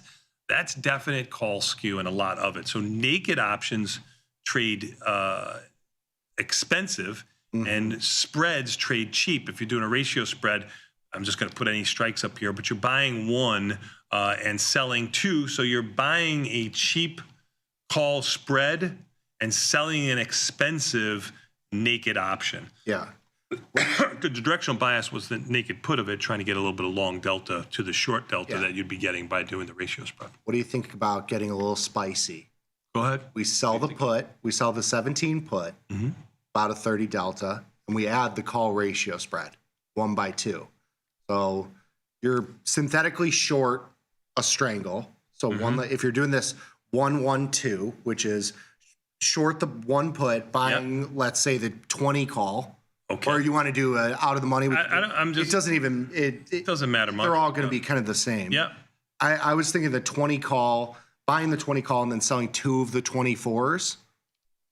If you wanted to go further out of the money, we could do you want to do the 22-25. Well, are you bullish, bearish, or neutral on here? They're neutral. So let's decide with that. This is 15. I think they're kind of bullish to neutral. Okay, so talk about it being at lows. Sure. So, if you go out of the money with your spread, which gives you more room, you actually pick up more delta. I didn't move your put. All I did was move the call spread.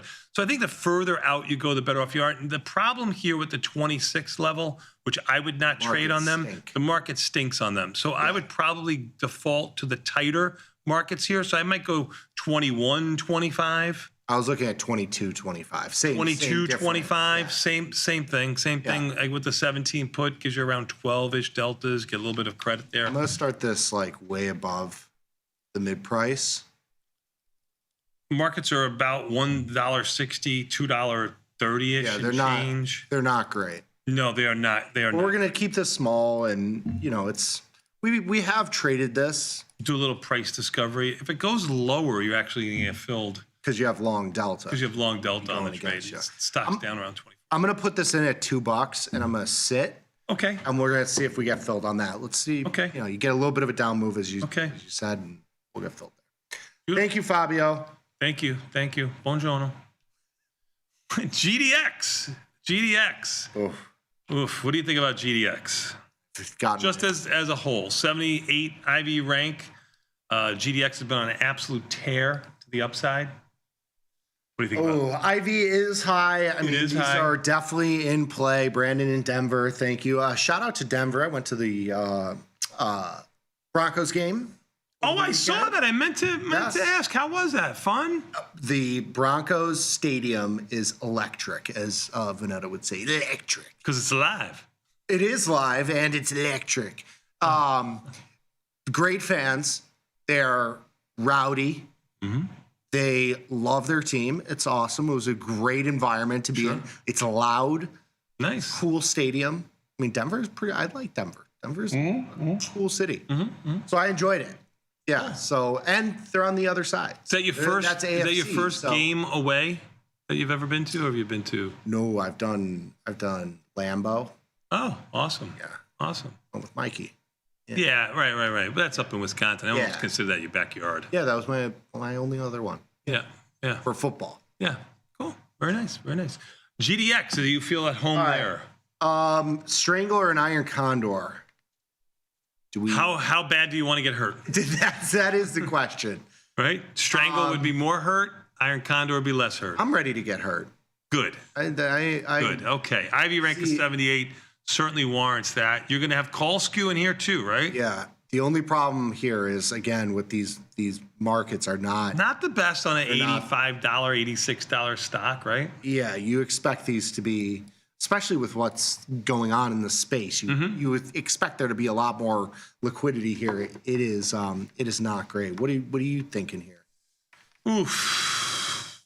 I have the world's worst commodity trader. So I would just go by delta here. I think you have to be a little bit heavier on your delta, like the 30-ish delta options. I was going to go to just the round 100 and the 80 strike. It's about a 20. Oh, you're going much further out of the money. You're going to the 25-ish delta. Yeah, for a strangle. Yeah. Okay. Yeah, go ahead. Want to try it 4?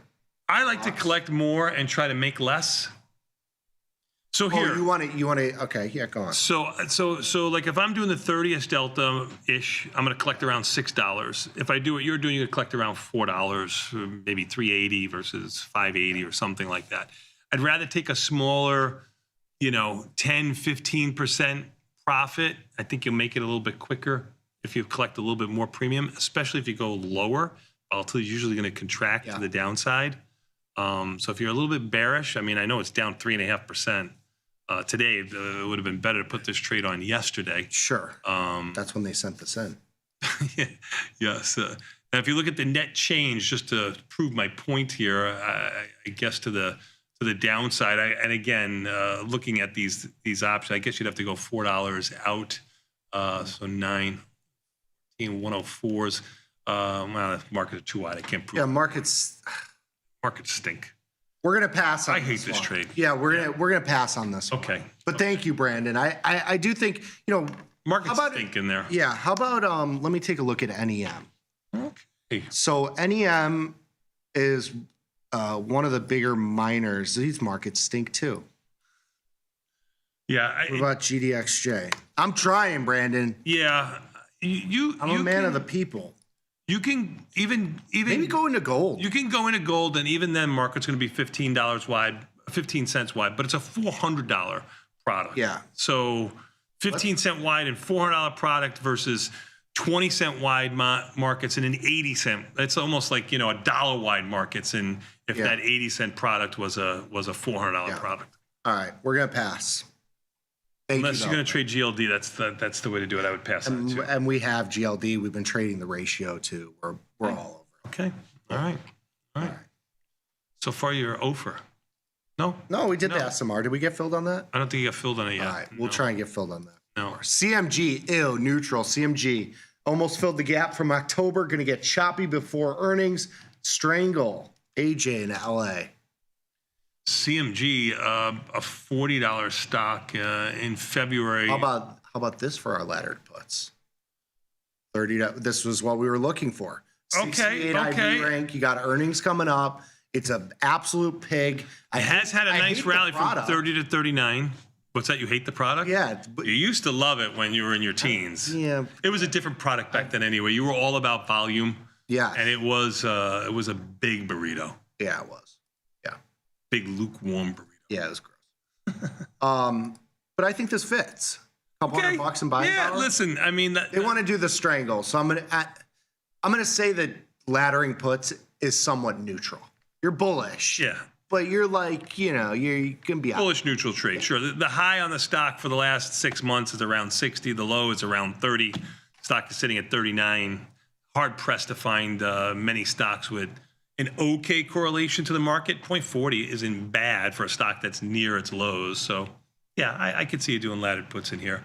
I could see you not getting filled at great prices.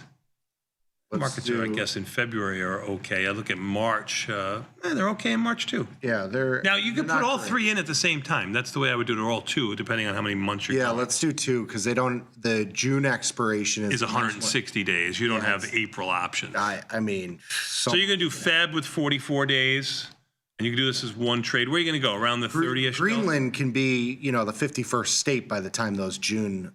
Yes. What are you gonna do? Feb? I'm gonna do March Feb. Right. You gonna do 35 puts or 37.5 puts? I was thinking the 37.5s. Okay, so 37.5 puts in February are trading for around $1.40-ish and change. And the March 37.5 puts, or you can go down to the March 35s is the way I would do it. Yeah, we'll do the March 35s at $1.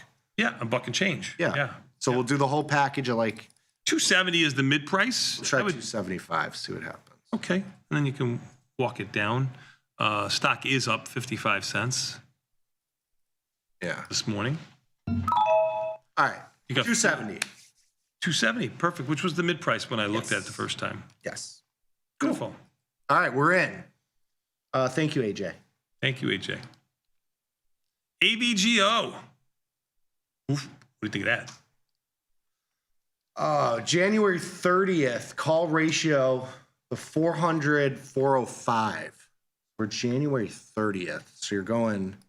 Now, I'm going to question this trade. It's a shot. Trying to take a shot. Yeah, well, you're not going to like the markets. Yeah. So even at the 400, 405, and I don't know why you'd want to be. Oh, SPX. SPX. Look at that. Oh, well, we got a little downtick in the market. Even the Yeah. S&P is down $1. So you got filled at 270 on that trade. Honestly, I thought that trade would take an hour or more if it worked. Yeah, we were talking about that on the break, like with volatility where it is and the market chopping around, it was going to take some time. And I thought it was going to take some time, but you got the move you needed, the down move. You got filled at 275 on that. Cool. So you're amazing. No, good job out of the Good job out of you. Out of the auto book. The spread book. Yes. That's what filled it. That was just a resting order.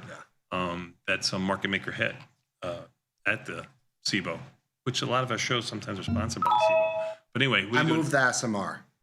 Oh, you moved it Then down at to $1.95 to get filled. You were looking at $2 trying to get filled, and you couldn't get filled. Yeah, I think you gave it enough time. Good job of you. Let's get to AVGO. Yes. Yeah, like in a $400 stock, I'm not doing a $5 wide 1x2 ratio spread. Forget about how wide the markets are, and they're relatively tightish all the way up here at 400, 405. But what are you doing? You're synthetically selling, if you get filled at mid-price, the 410 puts, because that's where your risk is, at 73 cents. Yeah. They're 75.84 right now. I know you could make $5 if it lands right at 405 in 23 days. It's an impossible call. It's a 1-2% chance of that happening. I'm not playing for that. So I want to go as wide as possible for that 70-cent credit as opposed to going as tight as possible for that 70-cent credit.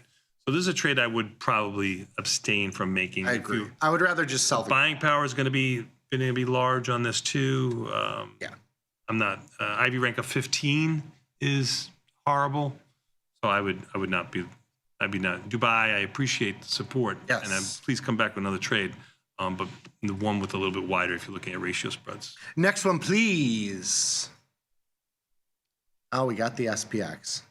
We did that one already. Yeah, Hunter. Yeah, new highs. Yeah, this thing is ready to rip higher. Slightly bullish. Iron Condor work with just a put spread. Hunter, you probably would have been out earlier. Yeah, earlier. Yeah, because you got the move you wanted immediately if you did it on the opening. So that would have been nice for you.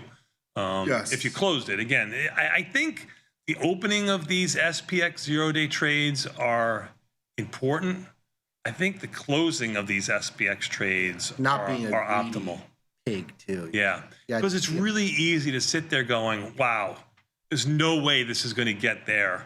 Yeah. And I have this profit already, so I'm just going to sit with it and maximize my return. I think maximizing your return is really putting in a competitive close for these trades more than the competitive offer for these trades. We've seen that story play out many times of waiting for the max profit and then you give it all back. Yeah.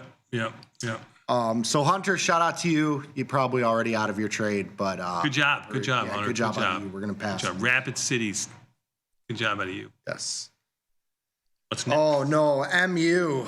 Jack in Philly, 30 to 60 days out, high price, high IVR, no earnings in sight.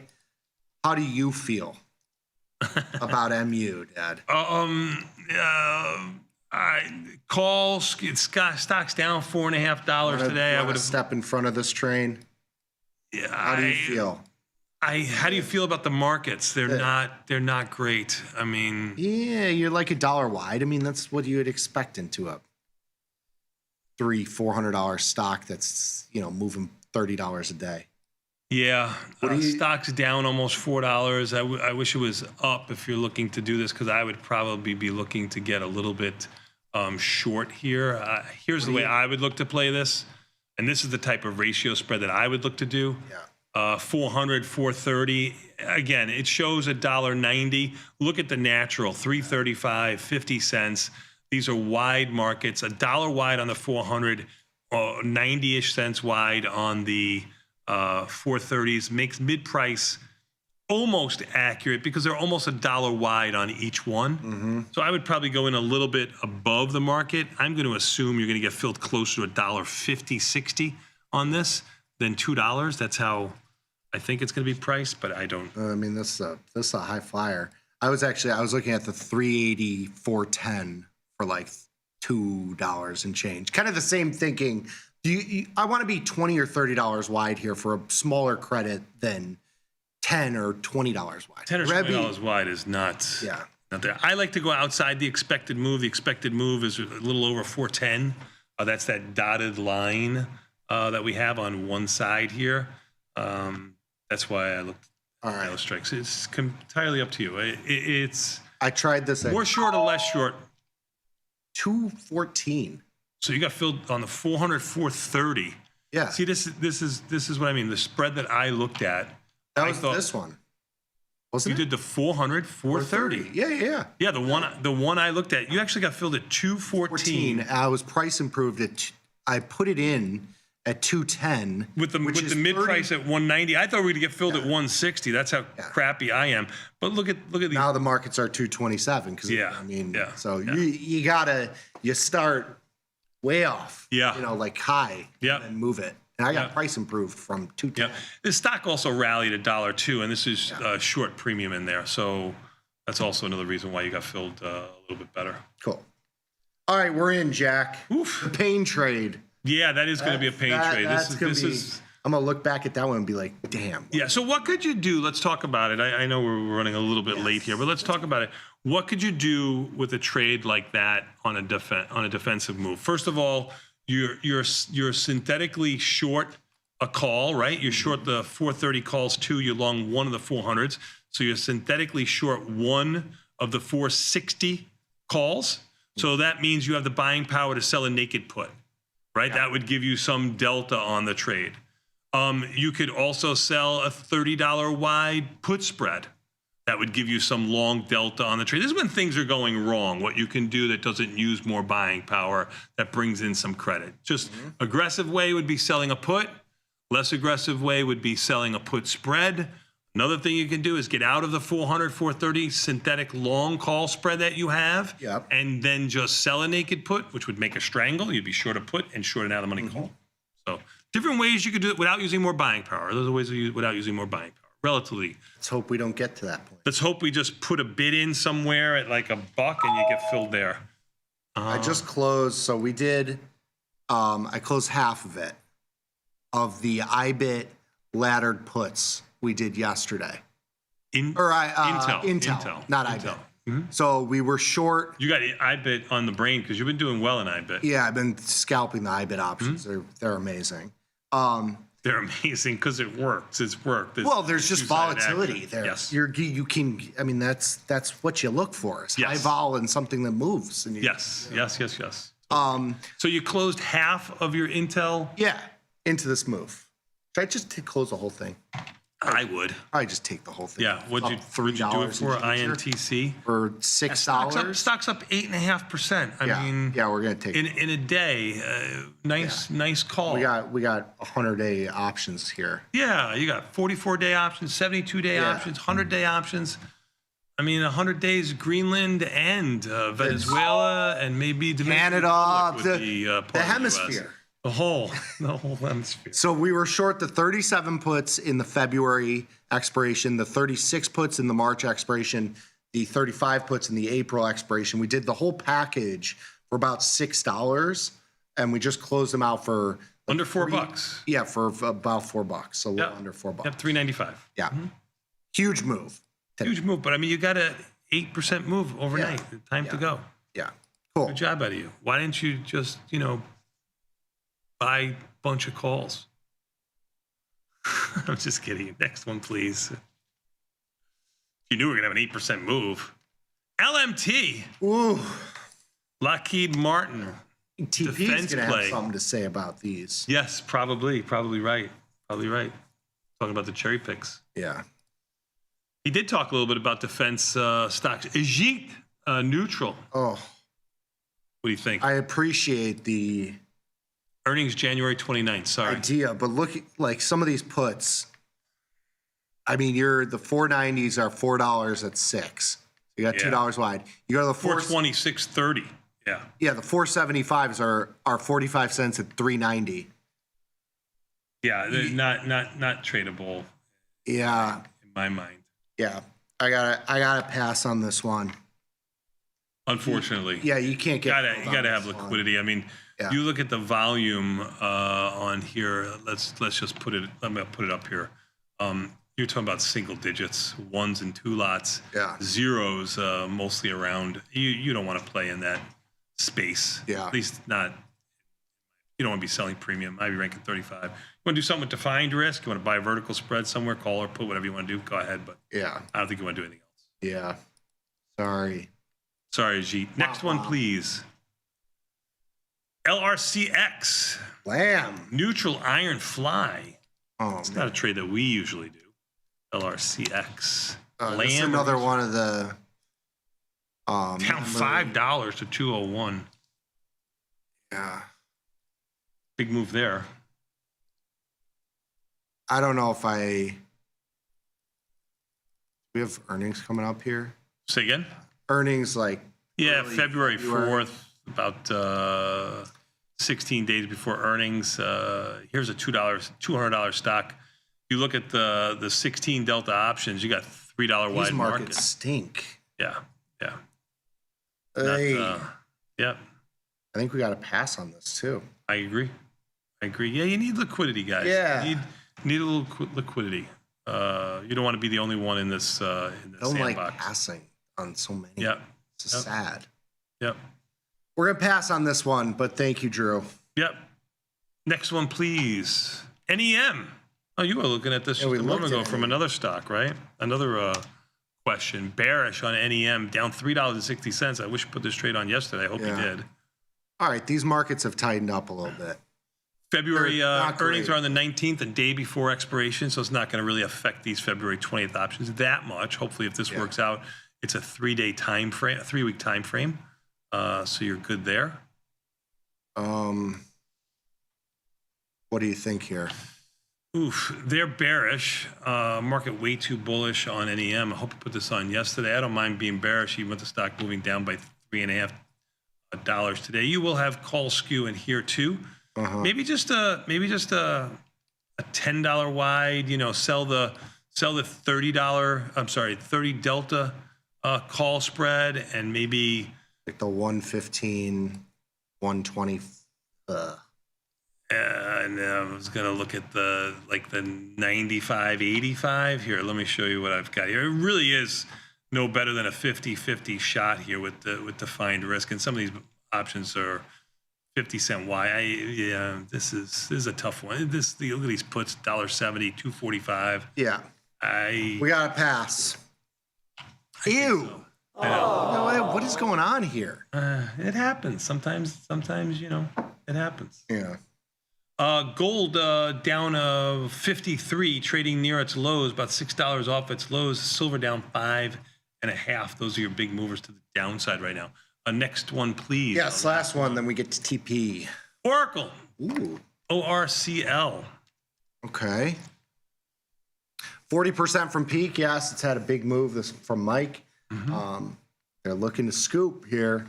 Shares or midterm bullish option position. What do you think about just selling some putties? This is a stock that's been beaten up. This would be a laddered put candidate too, more buying power, $190-ish. But sure, I just puts in. Want to do February, March? You could, or just Feb puts is fine. It's up to you. Let's do. Yeah, it's got pretty high implied volatility. Yeah, for sure. Let's do. Let's do like what? the 70-60. Okay. So you go.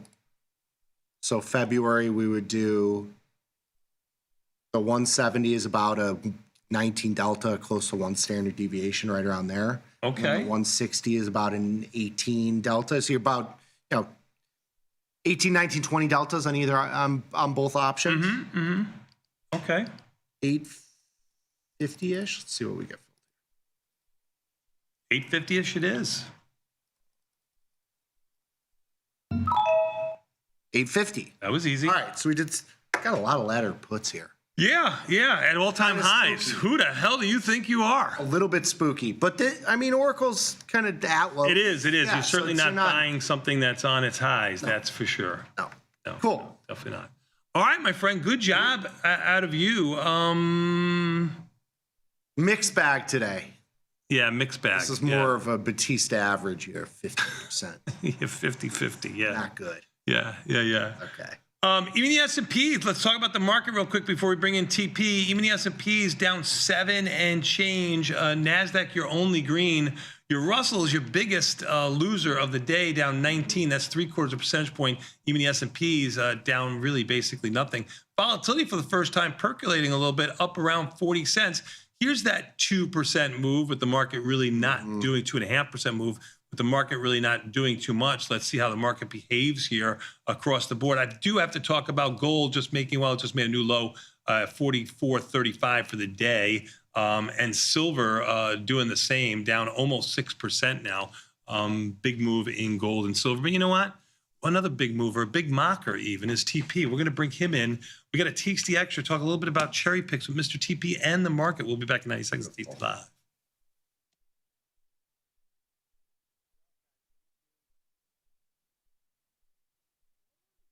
All right, so I've got some good news, and I've got some bad news. Let's get that bad news out of the way first.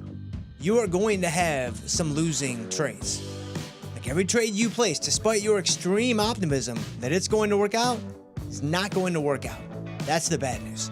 The good news is at Tasty Trade, man, we are ready to adjust and defend and roll our positions if that's what it takes. And that's what this entire crash course is all about. A 5-episode crash course all about rolling. So I will see you inside of episode number 1.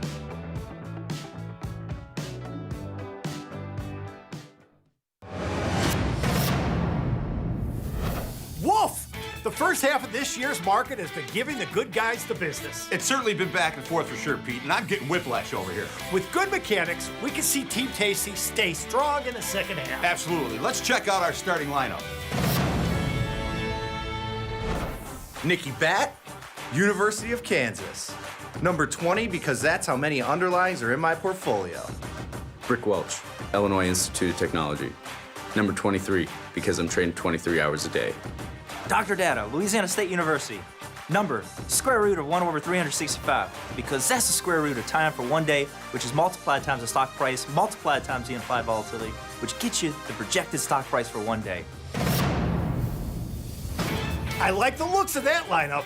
Well, be mechanical is always better than just trying to run plays and see what sticks, Pete. When you got skin in the game, you stay in the game. That's right. Now get off the couch and get into the game. Watch Tasty Trade. Tasty Trade is now on TradingView. Trade stocks and futures directly on TradingView charts with Tasty Trade's low commissions. Try it out and leave us a review. Global markets never sleep. Explore them with Forex, now available on Tasty Trade. Get in on over 80 Forex pairs, 24 hours a day, 5 days a week, with the Forex platform that adapts to your style and speed. FX marks the spot. Trade it on Tasty Trade.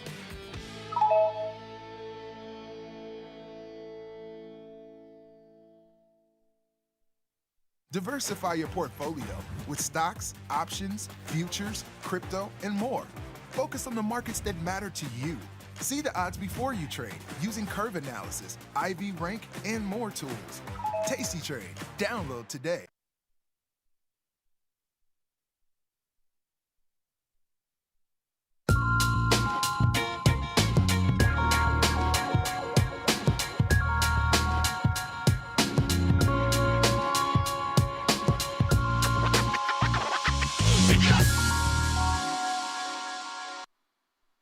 Hello everybody, Tim Knight here. It is day 4 of 2026, and this is our first day with any selling at all going on. Earlier today it seemed like we'd be 4-4 for the bulls, but at the moment we are right across the board with the exception of the incur, which has actually lost most of its gains for the day. It's still up 0.17%. Who knows, maybe we'll turn that one right before the closing bell. as well. Metals are down for a change, particularly palladium and silver. And yeah, it's a nice change for me, at least, because most of my positions are down, which is good if you're short. So yeah, kind of a relief, a much needed glass of cool water in the desert. I've got the charts ready to go, so let's just jump in and just thumb through them. And we'll begin with a spider. And what I'm going to say about the spider is the same for a lot of items, which is intraday lifetime high, but at the moment down a little bit. So you can see here the shadow off that candlestick pokes high up to prices never seen before, but at the moment we're down a bit.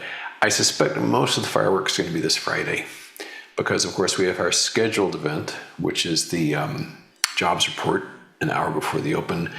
Then there's the kind of scheduled, not set in stone event, which is a possible Supreme Court ruling about the legality of the tariffs that Trump laid down earlier this year. Who knows what the ruling will be? They've been quite, they've assented to almost everything he's wanted so far. So, my dumb guess is that they say, sure, do whatever you want. But the ruling will have some kind of impact. It'll be interesting to watch. And that probably will be within the market day, I suspect. So tomorrow can be kind of dull as everybody waits those big events. But with all that, we're getting a little bit of selling, but as I say, nothing dramatic. The IWM did not achieve an intraday lifetime high. That remains up here where this yellow/orange line is. And this too is down a little more than 0.25%. Things are pretty mellow on the whole. The cubes remain up. They're up about 0.25% at the moment. They have not sealed their gap. That gap remains open. So that gap remains a very important resistance level for tech stocks. And it's gotten quite close here, just as it did last time, back in early December, about almost exactly a month ago, and that failed. But by the same token, the action we've seen has created a series of higher lows. So we had this low here, then a higher low, and a higher low. So the selling, when it has occurred, has been diminishing. Of particular interest to me, because I own June puts on it, is SMH. We were at a lifetime high yesterday. Today, we are actually down about 0.7%, and we've got an inside day here. We got a little doji going on with the candlestick. This is all just wiggling and waggling. It won't really matter on the bearish side unless we can break below this line here, thereabouts. It's not a really important level in as much as we violated it here, and finally we're off to the races a couple of days ago. But it would constitute a pretty decent failed bullish breakout. And just to make it a little more challenging, I would say another important level would be right along here. Breaking that one would be a pretty big deal, because that's a price gap. And if that fails, then maybe we can assume that this recent semiconductor mega rally is finally ended. Some of the stocks within that are looking pretty exhausted. Micron has had hundreds and hundreds of percent added to its price over the past 12 months. It's currently down 1.5%, which is nothing relative to its gains over the past year. But here again, we've got an intraday lifetime high and a little bit of selling going on. It could remain bullishly configured even if it plunged way down to this level. So there's this is a very swift rise. And so if it did start selling off, it would be very, very easy for it to lose 20 or 30 points without breaking a sweat, because this was very far, very fast. And it's pretty flimsy in terms of support should the selling take place. I don't have a position in Micron. I do have one in AMD. As I mentioned, I was impressed by how this could actually manage to be weak in the face of all that strength with semiconductors. Big red bar on Monday and Tuesday, and a red bar today, not as big as the prior two, but we are down again on this over 2%, and this has slipped nicely. So continuing to hold on to AMD, just tightening up my short there. I also made mention yesterday of Dell, which is down about 3.33%, and is getting rather close to a possible break of this quite large pattern here. Let's just tighten this up a bit. It doesn't go back that far. Something like so. So we one more day like today would do the trick. We need to get below this level here, the base of this, in order to really crack down below all that. You know what? I'm going to undo myself. It actually does go back like so. I just want to encompass all the pattern here if I can, to show what we're following. All right, close enough. All right, that's pretty good. Meta also in the tech world sinking, even with the NQ still up, and we're down on this one about 1.6%. And the pattern on there was completed a while ago, but as with most NASDAQ stocks, it has shown some strength recently. Although there are exceptions to that. I'm not showing Tesla today, but you may have seen Tesla lost, a good 14% of its value from, I think, the 21st forward to yesterday, which is really contrary to what tech stocks in general were doing. But they'd made a lifetime high around the start of winter, and then they started selling off. They're still very, very richly valued, though. But anyway, this is not Tesla, this is Meta. One of the few ETFs that I was in a position on, and it was my largest position, was the emerging markets, which were at a lifetime high yesterday. I shorted them yesterday and was relieved to see that we actually got some selling going on there, and the price gap. The price gap isn't that unusual, because if you're in the US and it's anchored to overseas prices, you're naturally going to get gaps a lot of the time, because the times are really different, that the markets are open and closed. So I don't read that much meaning into it, but I am using the gap as a stop loss just to keep it nice and tight. I don't really trust this market very much, so I'm going to keep it on a very tight leash. So EEM moving the right direction. Another country that also had a nice tumble was China, which had blasted higher for the past few days. It has basically undone the gains for this week. So here we are on Wednesday, we're at Monday's lows again. Down on this one about 1.55%. So like I said, I mean, we're only 4 trading days into this year, but this is the first day that we've seen any kind of selling. In a way, I think kind of metals led the way, even though they shouldn't have too much to do with equities. But, like palladium and silver are both down around 3.5 to 4+%. And well, speaking of which, let's just talk about that. Let's talk about metals. Here is gold by way of the ETF GLD. And we are down a little bit on this. It's just kind of digesting those gains. But it has been grinding around for the past few weeks, like so. A little bit unclear what it's going to do with itself, because the fact it pierced below this pattern, not really a bullish sign. It got above it again. But a lot of confusion, a lot of uncertainty around here.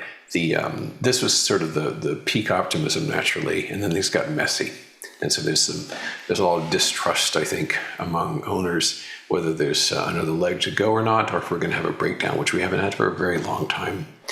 I don't have any positions, market positions in any metals, either up or down. As I've said, I've been fortunate enough to have a lot of bullion, which is inconvenient to dump, which, given my personality, is a good thing, because I don't screw it up and it just sits there collecting dust. But in terms of trading positions, no, nothing. I had a little bitty dust position a couple of days back. That was a small loser, lost $50 or something. But I was like, forget it. It's just, metals are crazy these days. SLV is particularly loony, because I did a post on this. An island reversal pattern is usually kind of an unusual pattern, but it's not unusual with this. This is SLV again. Let's just look at one. So an island reversal pattern typically takes place when you have one bar, and then the next bar's low is higher than the prior bar's high. And that low is also higher than the next bar's high. So it's just, there's space between here. This is the island. And usually this sort of thing marks a reversal, hence island reversal. Because the idea is that there's one last spurt of a buying enthusiasm, and then the next day the selling is so strong it can't even muster to match the low, like so. Silver is so dynamic these days that we had an island reversal here, which didn't mean a thing. We had an island reversal here, which didn't mean a thing either. And so it's just generally keeps kind of tromping higher. But we have slipped somewhat today, about 3.72%. But yeah, it's just it's a mess right now, and I'm delighted it's done so well. But I'm not going near that thing from a trading perspective. As far as GDX goes, the gold miners, those are down. Typically, they tend to move larger than gold itself does. So if gold's like down 1%, maybe they'll be down 1%, or like 0.5 and then 1. In this case, gold is down fractionally. Like the GC is down 0.63%, whereas the GDX is down more than double that, the miners. It's still a pretty decent chart, but it's pretty rich too. If you look at individual items like NEM, Newmont, or DRD, which is actually down pretty hard today, you can see just there are definitely some people taking profits out there. So this is not late 2022 when anything to do with precious metals was just dirt cheap. These days it's pretty lofty. And XME, which as you know is not precious, it's a more generalized metals and mining ETF. It's doing okay. It's down about 1%, but it's still nicely above this breakout level. Remains to be seen. Copper was at a lifetime high yesterday. Metals have been very, very strong, but metals across the board quite richly valued. One last metal, my frenemy, palladium. Here's PALL, and this one is basically back to where we were on Monday. So we had a big up day on Monday compared to Friday, then another big up day yesterday, and it's basically unwound that. So my FOMO is dissipated to some degree there. But look at this. This is just a big fat mess. And if you look at a longer term chart of palladium, I was looking at this from 2019 to 2023, it's chaos. It had like a $2,000 range. It was bouncing all over the place. So in a market that thin and that driven by geopolitics, you can get some crazy looking charts. Over in Bitcoin land, another drop, another quadruple point drop. There was a lot of excitement post-Venezuela, so Bitcoin went flying. It has unwound that. It's basically thrown away. It's Maduro seizing gains there. So we are still above 90,000, but I could easily see this back into the 80,000s in a couple of days. Running out of time quick here. We'll just bang through a few shorts I'm in before we say goodbye. Arthur J. Gallagher, this down 1.5%. This is thinly traded, but I am fond of this Monroe, MNRO. That one's down about 3.33%. Another kind of thinly traded one here, Florin Decor Holdings FND. It's down about 1.4%. And finally, one we've looked at for a long time is finally behaving itself, Vistra, VST. Down quite hard, almost 10% today, and almost $16. So a nice hard reversal on VST. I mentioned being short EEM. I'm also got a position XLP. This is the consumer staples, and it's down about 0.8%, and that's moving the right way as well. So, well, we got 15 seconds to go. I said all I need to say, I think. Like I said, tomorrow could be on the quiet side, but Friday, no way. It'll be a very kinetic market, I'm guessing. So thanks for coming by, and I'll see you here on Thursday. Bye-bye.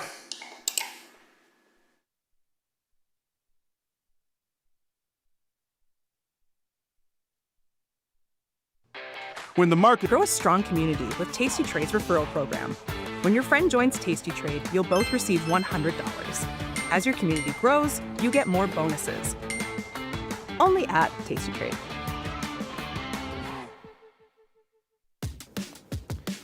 Look who's back testing. Tasty Trade now has options back testing for free. Test your trades with over 10 years of data for the most popular symbols. See how your trades would have performed in the past. Look back at profit and loss and take the guess out of guesswork. Oh, did we mention that it's free?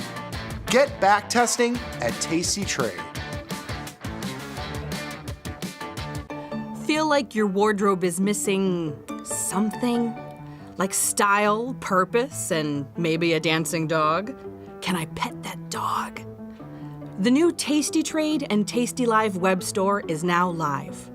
New merch, bold designs. Did we mention all net proceeds go to one tail at a time? Invest in the real bull market, dogs.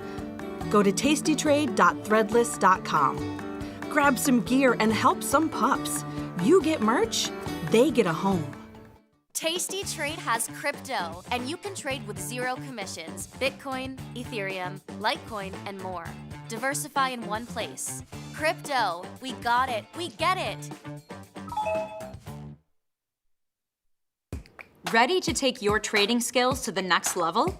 Dive into the world of stocks, options, and futures with Tasty Trade courses. Whether you're a beginner or more advanced trader, our courses can empower you with the knowledge to succeed. Watch as our team in Chicago shows you how to use the Tasty Trade platform and go over the basics of trading. Perhaps you'll learn about a new strategy or a potential product for your portfolio. To find our courses, go to the Manage section of our web platform or head to courses.tastytrade.com. Start taking control of your financial future. Visit our courses today. Got trader's block? We've got the cure. Get data-driven trade ideas with Cherry Picks, our weekly newsletter that gives you insights into the market. Sign up at tastylive.com/newsletters. Tasty Trade's active trader interface makes futures markets your arena. Built for the bold, not the board. Trade CME futures with a single click. From micro contracts to major ideas. And go even further with futures options. Tasty Trade lays out multiple ladders and charts for total visibility. Plus, hundreds of built-in indicators for traders who want a broader view. Tasty Trade, pro-level tools, intuitive design, total control.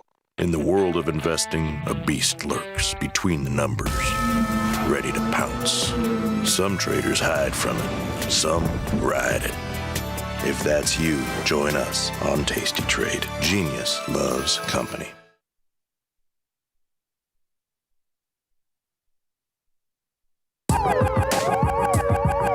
Ring the alarm, hey, ring the alarm, boys. Turn up the charm. Listen up, y'all. Get out the damn stall. It's the last call. Hey, the last call. The last call. The last call. Mr. Vecchio, we are back, my friend. Oh, I don't know if I have Vecchio audio. I have you. Do you have me? Oh, there you go. There you go. My man. Hey. How are you, sir? We're back for the closing bell. How was your day today? We are. It's a day that ends in Y. It's going. It's not too great. You know, Nick, we're having a chat here in one of the show chats right now about our favorite video games of all time. I've seen some names like Quake and Doom thrown in there. For me, it's Perfect Dark or GoldenEye on N64. Do you have a favorite game growing up? If we're going to go back to N64, it had to be Smash. Super Smash Brothers. That was an absolute classic of mine. Either that or I'll go Star Fox. Star Fox was another. Star Fox. That was a classic. You get in the ships and you got the frog buddy and the other one. I forget the other. There was like I think it was 3 of you. And you all sorts of animals fighting in space. Yeah. That was another classic. I'll go those 2. All right. I love that, Nick. You know, just something to spice up the day here because I'm looking at a market that's still pretty low participation. We haven't cleared 1 million contracts traded on ES yet. It certainly has been. I mean, it's been a grind of a session. I mean, we sat at 7,000 for a couple hours today. That was, I think, the highlight of the day. I had my 7,000 hat ready to go in spirit. I did sell it, though, there. I did chat you as well that I had to, in good faith, lay a couple out, just a nibble, and caught it there. But for most of the day, it's been kind of a grind. I'm a little surprised. I'm a little surprised at the continued low volume, low volatility. I mean, you're getting a little bit of a pop in vol today, up 55 cents here going into the close. I think that's kind of been surprising. It's just the low flow, low volume grind session that we've had to start this year after the holidays. Like, aren't we back? We're supposed to be back. Thought we were back. We're supposed to be back, and you would have thought there'd be more participation given the weekend's events. Early on Futures Power Hour, when the markets were up, S&P was near 7,000. We were asking the question, are these breakouts or fakeouts? And the one thing that was just eating at me was that vol futures are up across the curve right now, kind of in parallel, but even so, Westwater pointed out it's actually a little bit more like a backwardated shift higher, where there's a little bit more pressure in like the F contract than the G or the H. Yeah. What do you make of that, right? That has been something persistent today. Even when stocks were up, both the S&P and the NASDAQ were up, vol was still pushing higher, and now that seems to have been too heavy a burden to carry.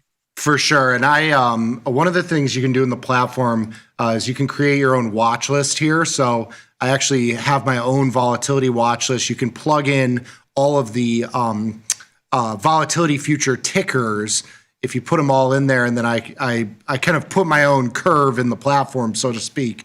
To Chris's point, you can see we're sitting the front contract at 1676 here, up about 3%, and you do see a little bit of a bit in volatility all along the curve kind of pushing upwards, but still in about a 2-point vol contango here going into the G contract. Further out on the curve, it kind of flattens out a little bit, which isn't atypical. I mean, that's typically what you see in the volatility curve.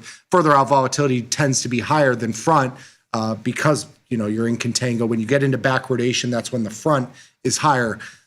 What it means to me, and I think we're seeing it a little bit today with some of the grenades Trump is kind of throwing around. You got Blackstone catching some flack. You got the defense stocks catching some flack.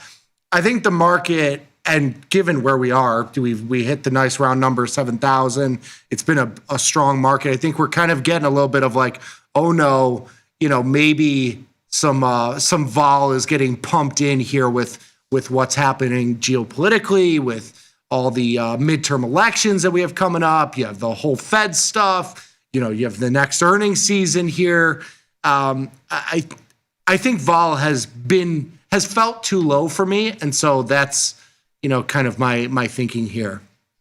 Maybe there's a little bit of I don't think it's a bad thing to see volatility increase to a 16, 17, 18 level. I think that's where we should be. And that is historically around average. I think that's where we should be.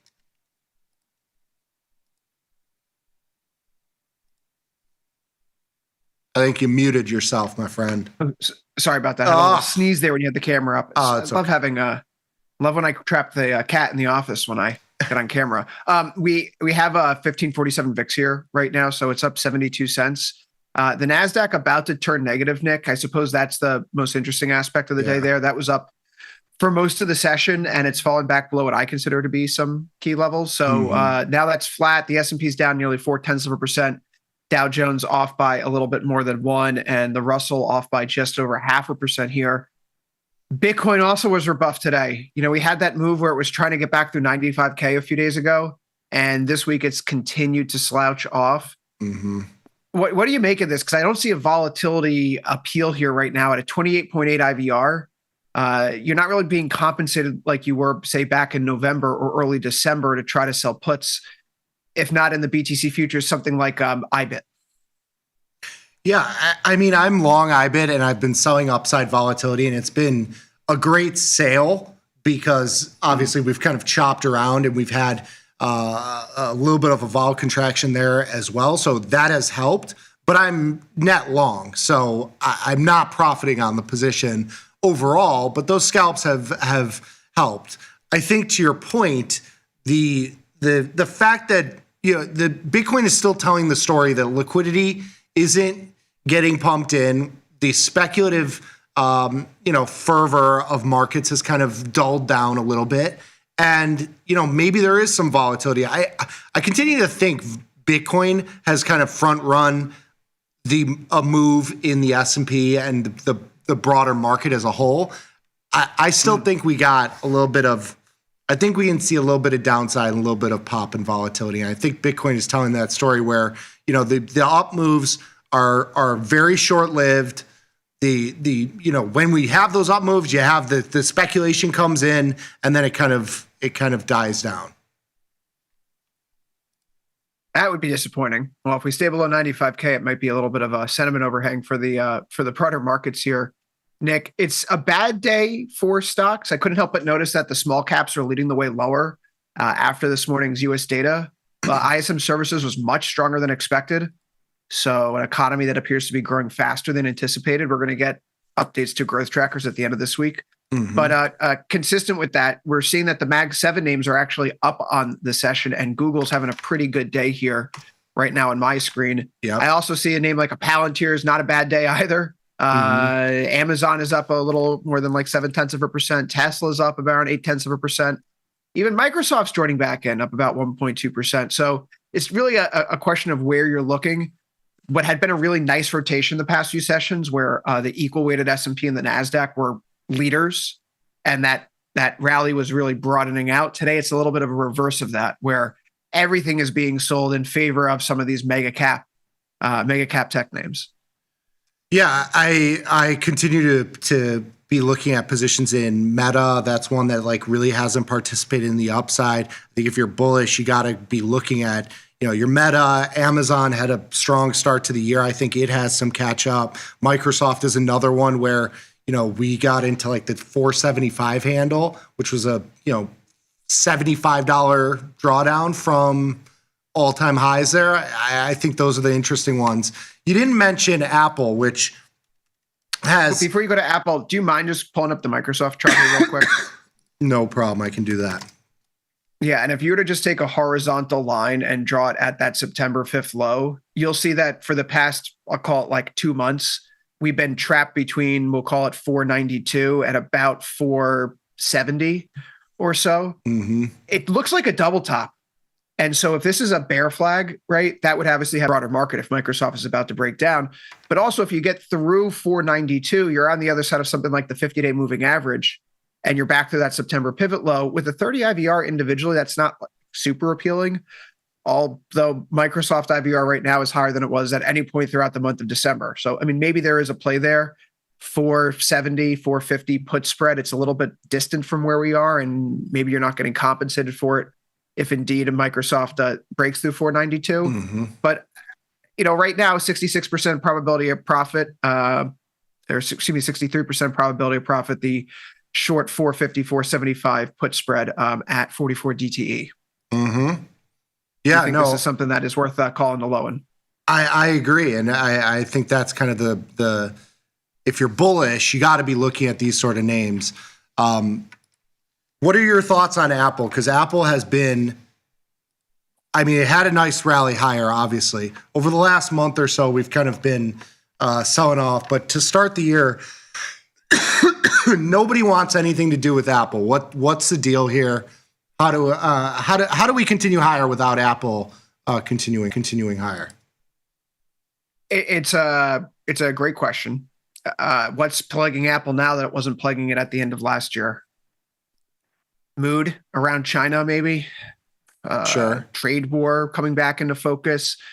There is something interesting, perhaps, that if Apple is one of the major companies that's really exposed to the tariffs, okay, and I know that Tim Cook gave Trump the gold iPhone to kind of ward them off, but the names that would prove to be a little bit more sensitive to the tariffs, the Nikes of the world, for example, XRT, the retail ETF, that was a big yesterday after the Supreme Court announced they were having an opinion day this coming Friday. Mm-hmm. It's come back in a little bit today.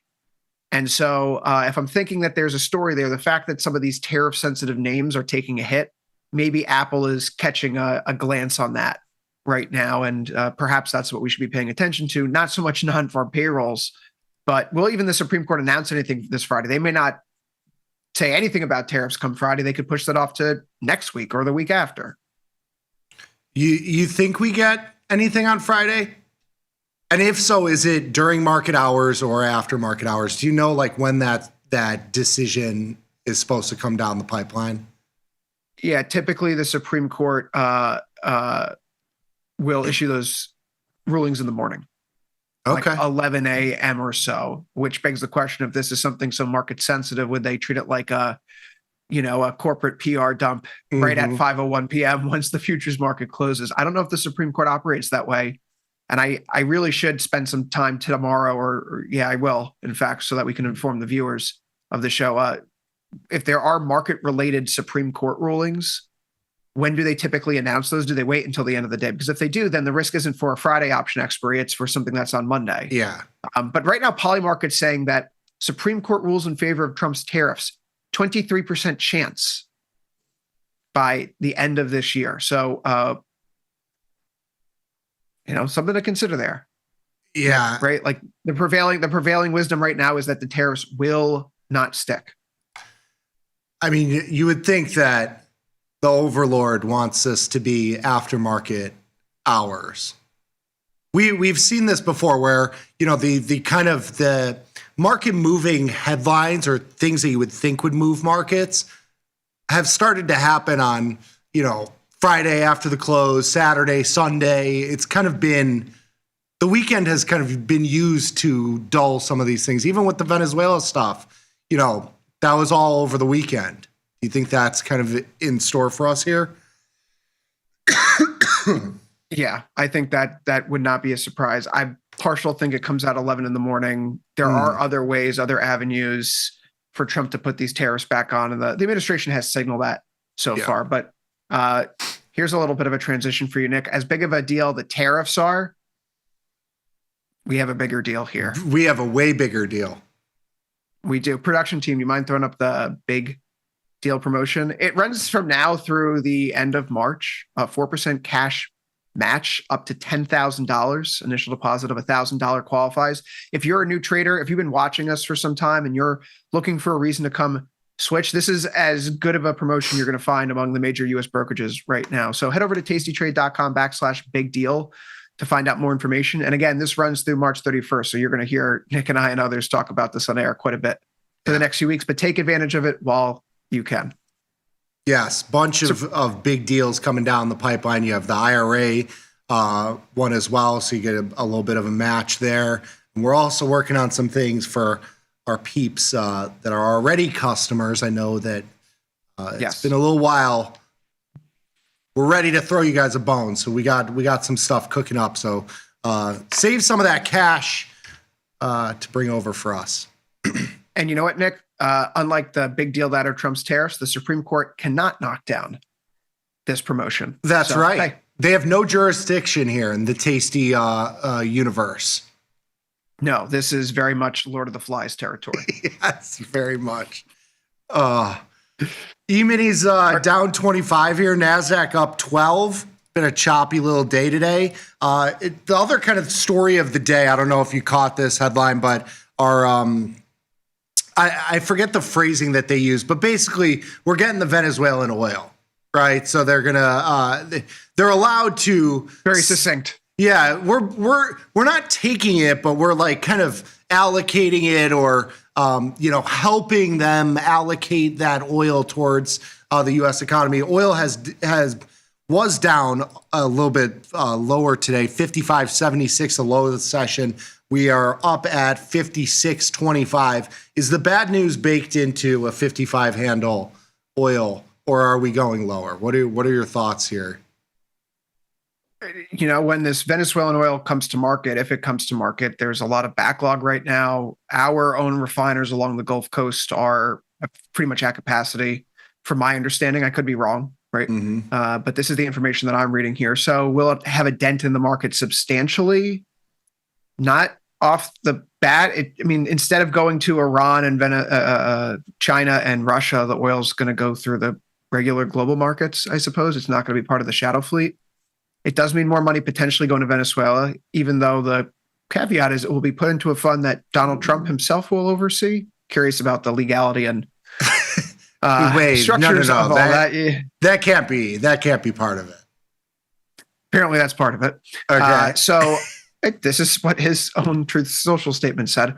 So I think that there's a real, what if the oil goes down to 50 and the government says we need to refill the SPR and we're going to be a buyer at any price below $50, and the market can absorb everything above 50, right? Like they kind of set a floor, and Venezuelan oil supplies are not substantial enough to do that right now. It's going to take a few years of investment to get anything off the ground. But if for some reason this holds and the international community lets this slide, I suppose they treat it more of a 1989 Noriega type of event in Panama, which Noriega was a general in Panama overseeing drug trade. He was not the president of the country, whereas Maduro was the president of Venezuela, or is, depending upon how you view the situation. I have no idea how that's all going to turn out. But I think that we have to pay attention to the fact that sentiment in oil is so darn negative. We shared some research the other day on air from Warren Pies. He's a good follow on Twitter, that professional money managers are the most short oil that they have ever been in history. So if we get some confirmation through the CFTC that there is a materially, like a 2 or 3 standard deviation below the average short position right now in oil, once all the government data catches up, I'm going to start looking longer term along that curve, like 200 days, Nick. Because if you look at the oil futures curve right now, it's not really in backwardation or contango. It's pretty much flat as a pancake. So with the vol so low, maybe getting some cheap upside exposure, have something in your pocket in case one of these geopolitical events actually turns into something to play with. Yeah, I sold the 50 strike puts at 56 cents. They're trading at like 51 right now. The oil's bounced a little bit, but yeah, it feels like the bad news is already baked in your stat on fund managers being record short. That's usually where I like to be on the other side of that. That wasn't there was also the news. And by the way, I think worth noting, ConocoPhillips, ExxonMobil, right? They're down today. Yeah. Yes. Chevron is down today.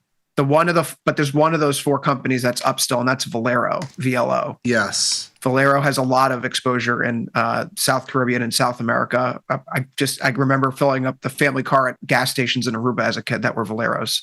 And that's like 15 miles off the coast of Venezuela, or 18 miles, something like that.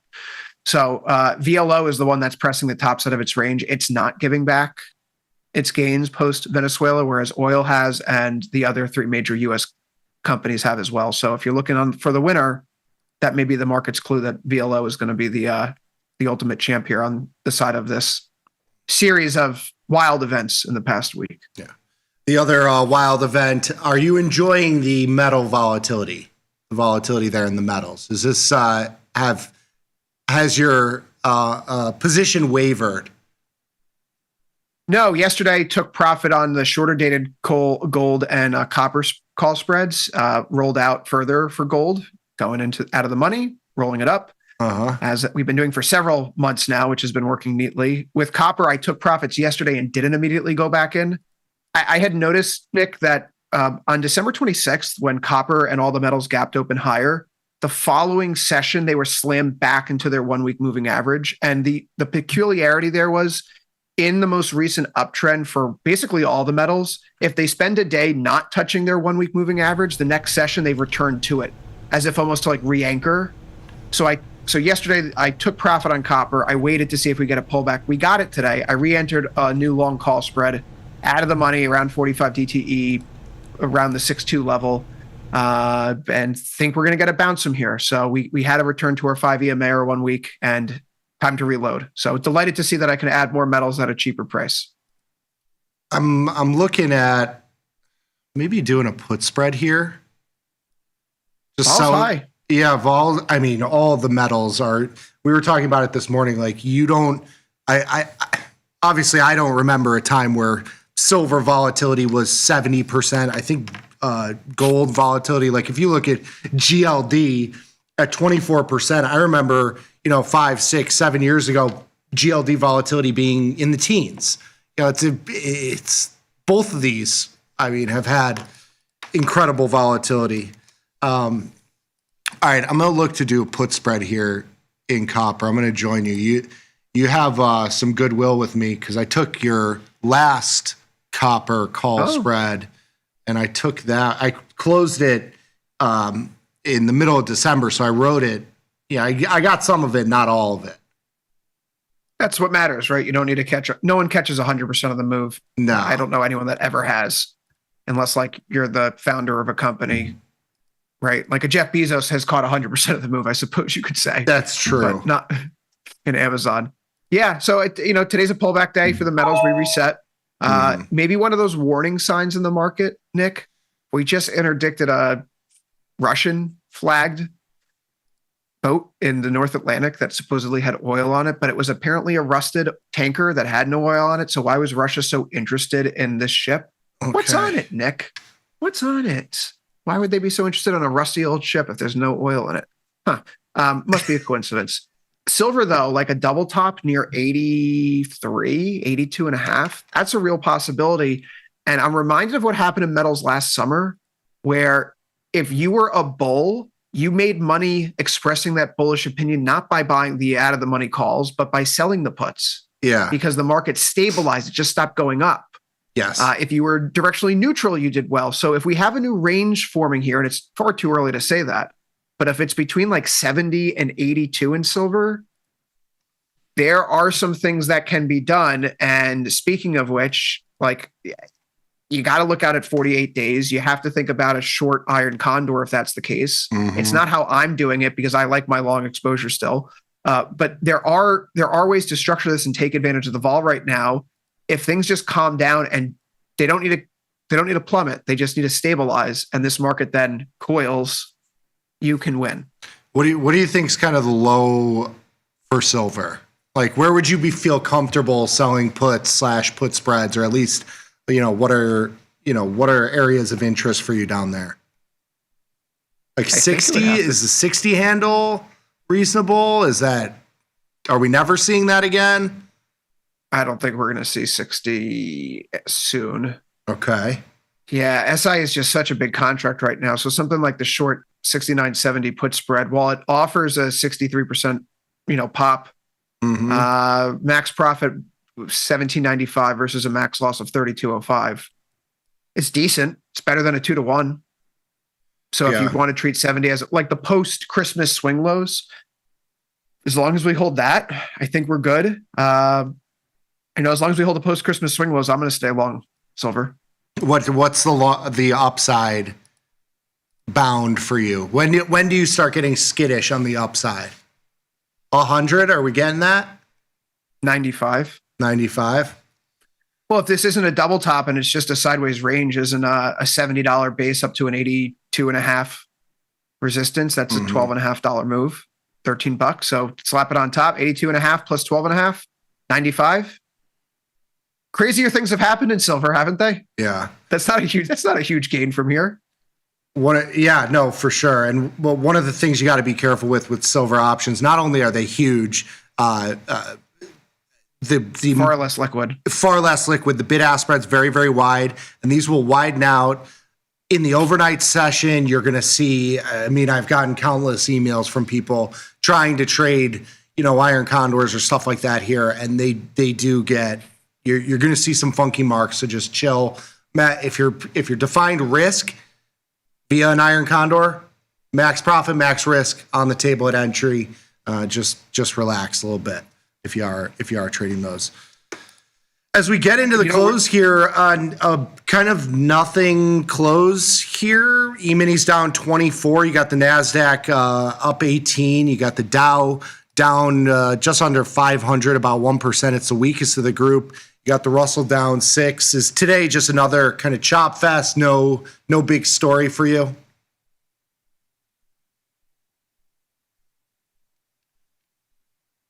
Got you muted again. Yeah, sorry about that. The volume today, low volume still, just 1.14 million contracts traded in ES, Nick. That is the story I'm watching. Where are the people? Well, they're waiting for the next show. Oh, are they waiting for the next show? Yeah, I suppose. We are out of time here. Thankfully, we have more time, dare I say overtime, coming up next here on Tasty Live. We'll see you tomorrow. Peace.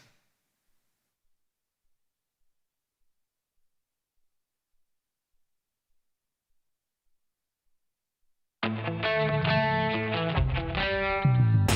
the world of investing, a beast lurks between the numbers. Some watch from the safety of the sidelines, but others saddle up and ride that 1-ton rowdy ribeye for all he's got. If that's you, join us on Tasty Trade, named best online broker for options trading. Genius loves company. Grow a strong community with Tasty Trade's referral program. When your friend joins Tasty Trade, you'll both receive $100. As your community grows, you get more bonuses. Only at Tasty Trade. Global markets never sleep. Explore them with Forex, now available on Tasty Trade. Get in on over 80 Forex pairs, 24 hours a day, 5 days a week, with the Forex platform that adapts to your style and speed. FX marks the spot. Trade it on Tasty Trade.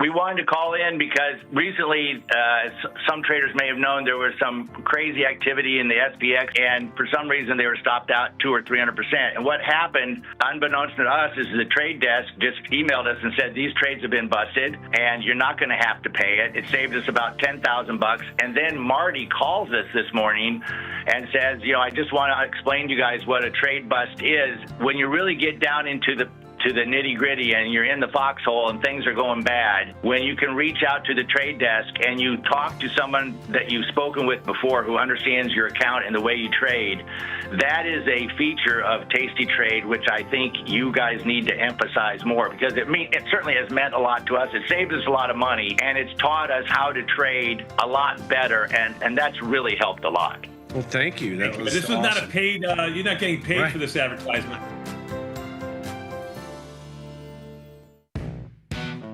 Got trader's block? We've got the cure. Get data-driven trade ideas with Cherry Picks, our weekly newsletter that gives you insights into the market. Sign up at tastylive.com/newsletters. What's up, everybody?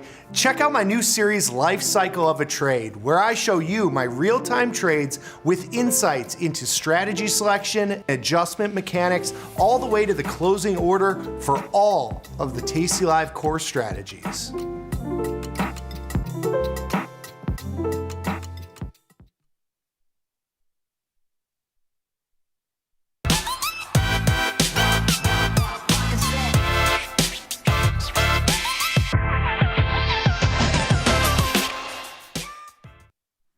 No more dividends, no more buybacks, at least for defense companies.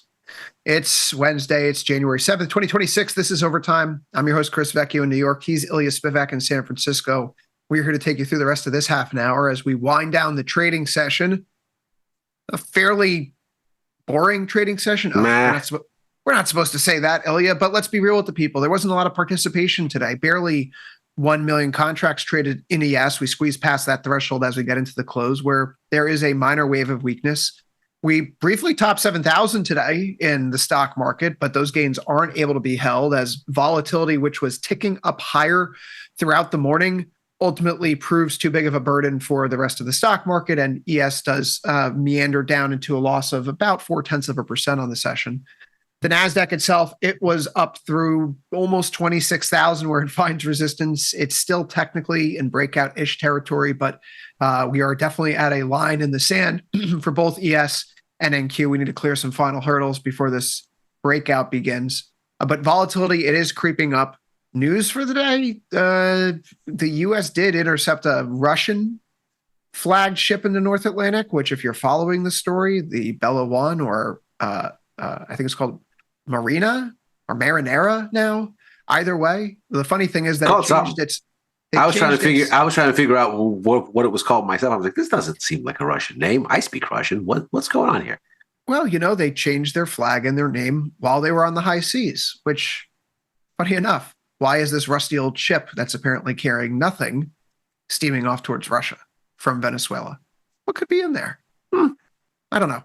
What I do know, though, is that the markets, the news today, not really exciting anyone. There's not major earnings. There was some economic data, though. The economic data was good and bad. Job openings crater relative to expectations, a little over 7.1 million versus 7.6 expected.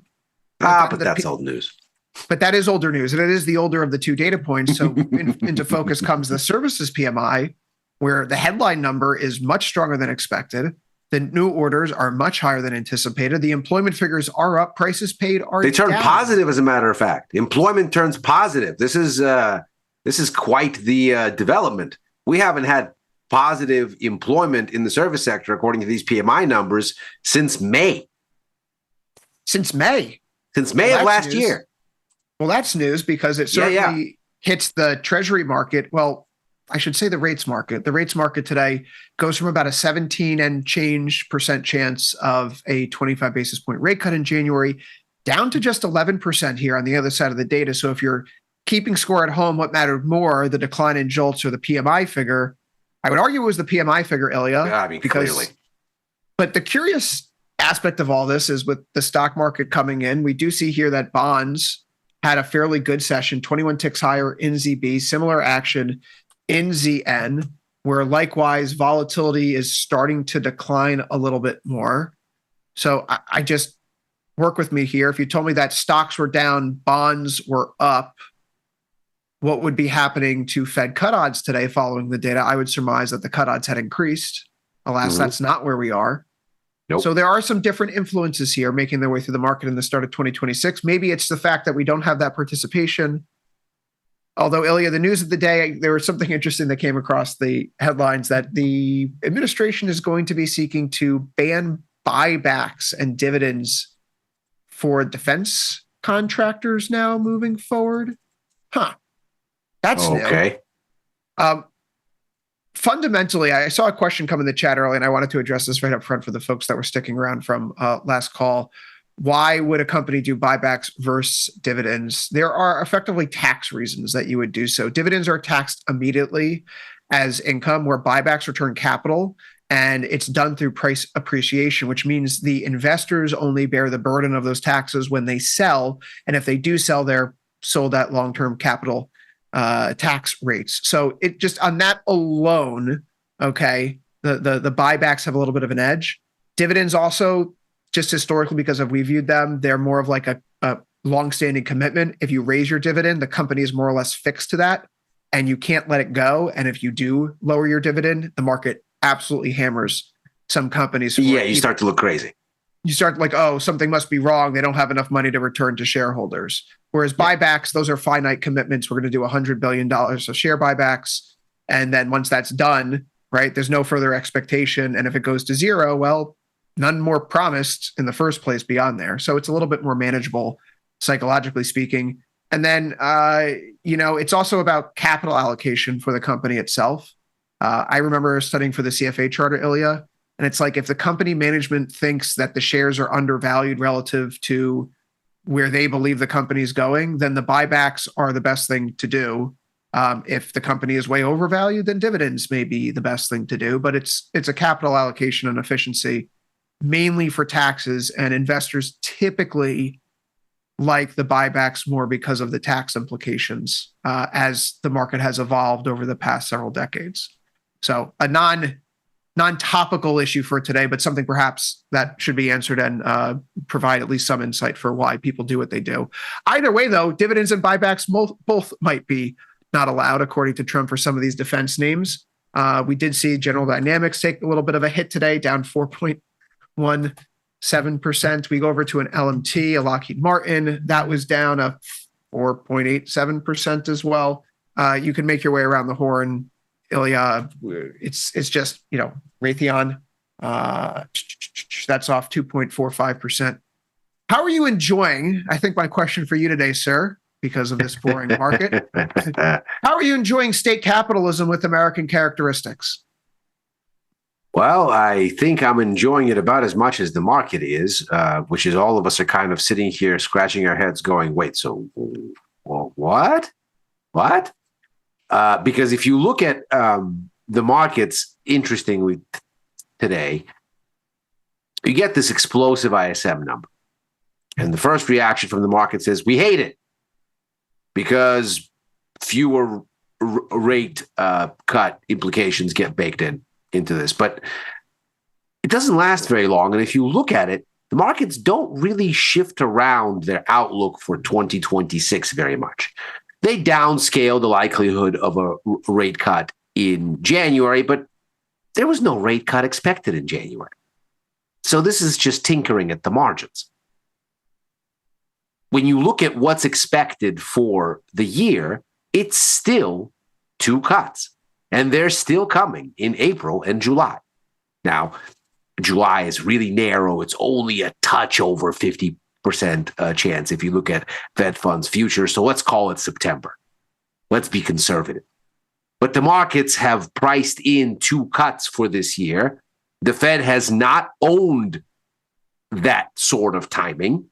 The Fed and the markets actually agree that there's going to be 2 cuts this year and next together. It's just the markets want them all now. They don't care about next year. And so they certainly aren't prepared to even think about next year. And so when you look at the response today, you go, wait a second. So the markets get an explosive number for ISM, one of the most consistently relevant and one of the most consistently reliable measures of economic growth, especially after we've taken an axe to U.S. data collection at the government level. And that's not just the shutdown. That's also people leaving the BLS in droves and former officials from the BLS saying, the Labor Department doesn't really care about us. They're starving us of resources. They won't support this data collection. This data is not really very good because a lot of it's imputed. Okay, fine.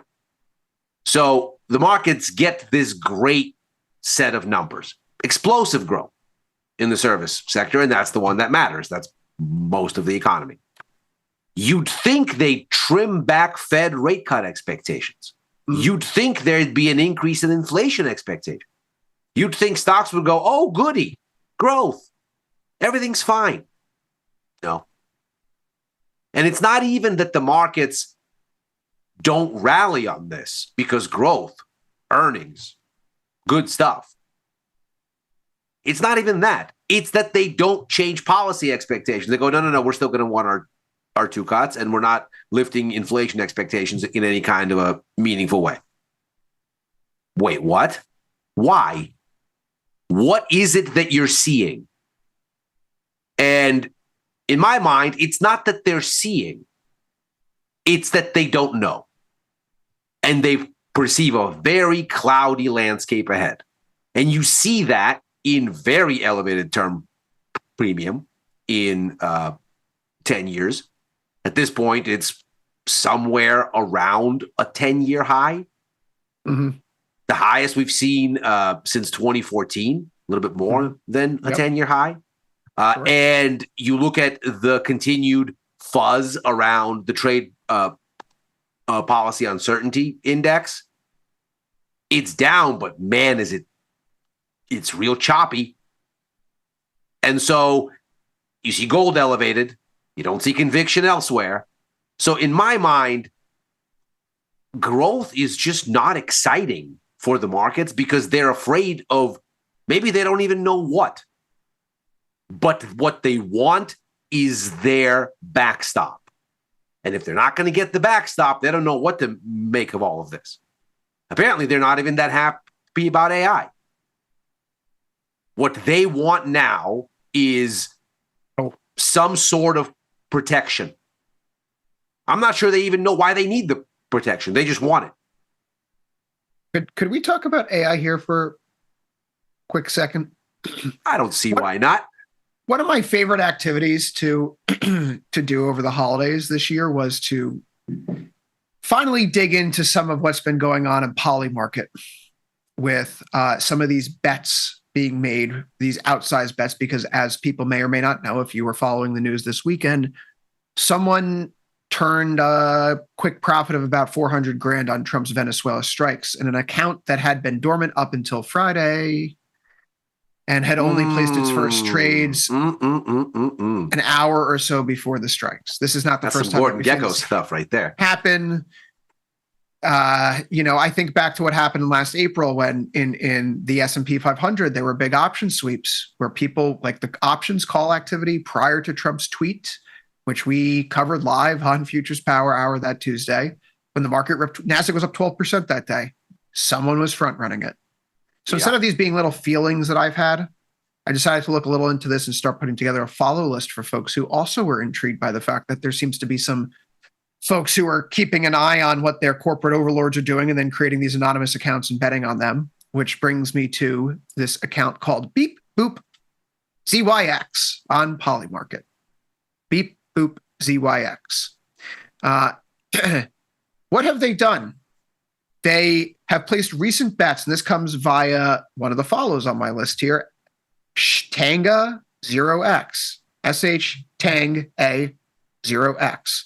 Okay. The number one search person on Google last year, the number one search movie on Google last year, the number one search athlete on Google last year, the number two search person on Google last year, as well as when Gemini would be released. They nailed all of these trades. That's wild, Ilya. That's incredible. That's absolutely incredible to have that kind of insight in an account that's freshly created. I mean, my thoughts are this is a Google employee who's a little too brazen. And this is so symptomatic of our, this economy where people, particularly younger people, particularly younger men, feel the need that they have to take these outsized risks and get lotto tickets to have any sense of semblance at a shot at the American dream, all downstream from policy failures over the past 10 or 15 years. But I bring all of that up to point out this guy's latest trade. What is Beep Boop ZYX doing? He's betting that Google's Gemini on upcoming frontier math benchmark tests, which are set to be released by the end of this month, will score the highest among any AI that are out there by wide margins, scoring higher than 50% for the first time for an LLM, also exceeding 60 and 70%, which would be considered incredible achievements and progression. Whereas some people have pointed out, if we're getting a 70% plus on a frontier math from an LLM, that thing's going to start writing graduate level math papers and turning them out and submitting them for review to human-led publications, right? So I'm reminded of the fact that there are still some legacy Google position that we've been holding on to. We were looking at last year. It ultimately ran out before the end of 2025. But the chart pattern to me is starting to look like continuation in a very meaningful way. And so on the day after, we have these Polymarket that's placed on a day when stocks are broadly lower. Google's up a healthy 2.5%. So I'm of the view that if we're trying to just read the tea leaves here, and we do Mad Men type trades here on our overtime show, the February 6th expiry at 30 days to expiration, if we just go a little bit out of the money north of, say, 330, we look at, say, 340 and 350 call spread here, a little risking one to make three roll the dice. I'm happy to do that if this can get filled tomorrow morning, because these Polymarket bettors seem to be doing something, Ilya, that is very well timed on these brand new accounts about very specific topics. And here's one that happens to be making a lot of trades based on very specific information about Google. An interesting idea. I mean, obviously, we talk about the markets not having any more arbitrage opportunities for the most part because they get worked out very, very quickly. But that might very well be an assessment of a bygone world, because this would be an arbitrage opportunity that's very much of the moment, where it's not so much that the markets have an arbitrage opportunity, it's that the collective liquidity doesn't seem to see these types of things yet. And there's all kinds of new fuzz around how information is disseminated and what things move on.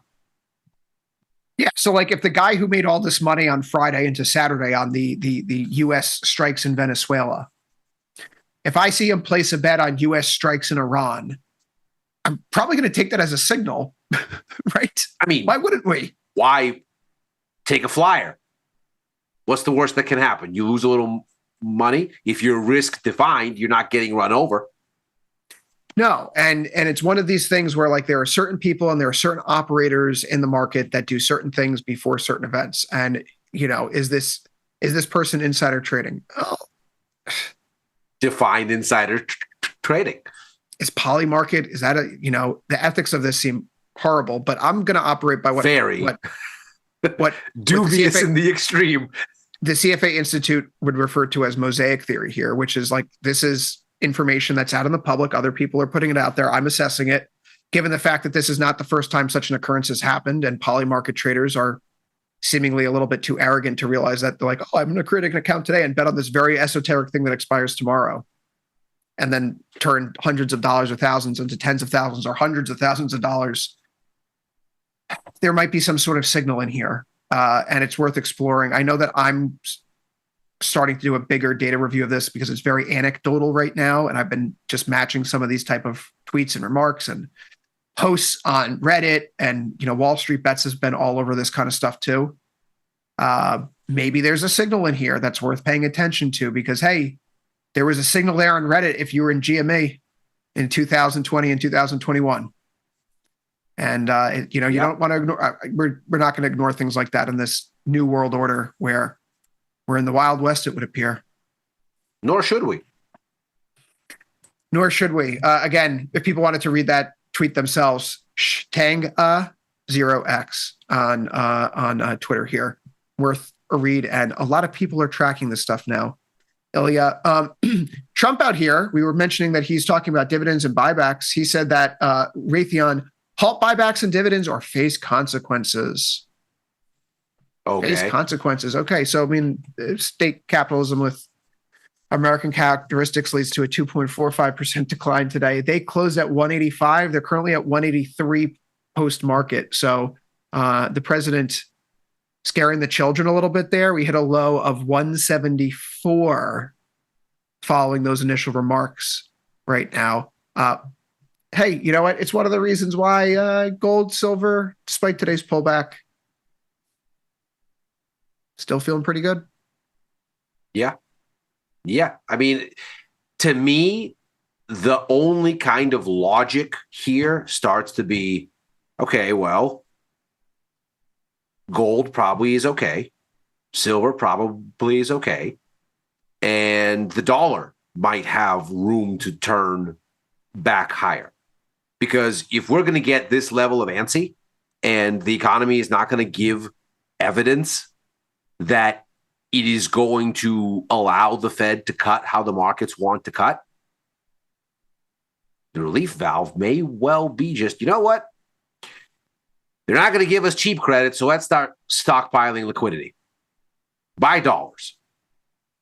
Put them under the mattress if you have to, but have cash on hand. Because if you wipe out and the Fed is not going to give you the sweet, sweet credit that you want, you're going to want to have it.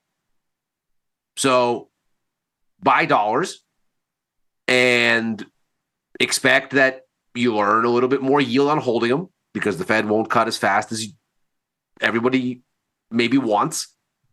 And just buckle up. Call it the Scrooge McDuck strategy. Scrooge McDuck strategy. Okay. Yeah. Blackstone, piles of money. A number of these piles companies, of gold too.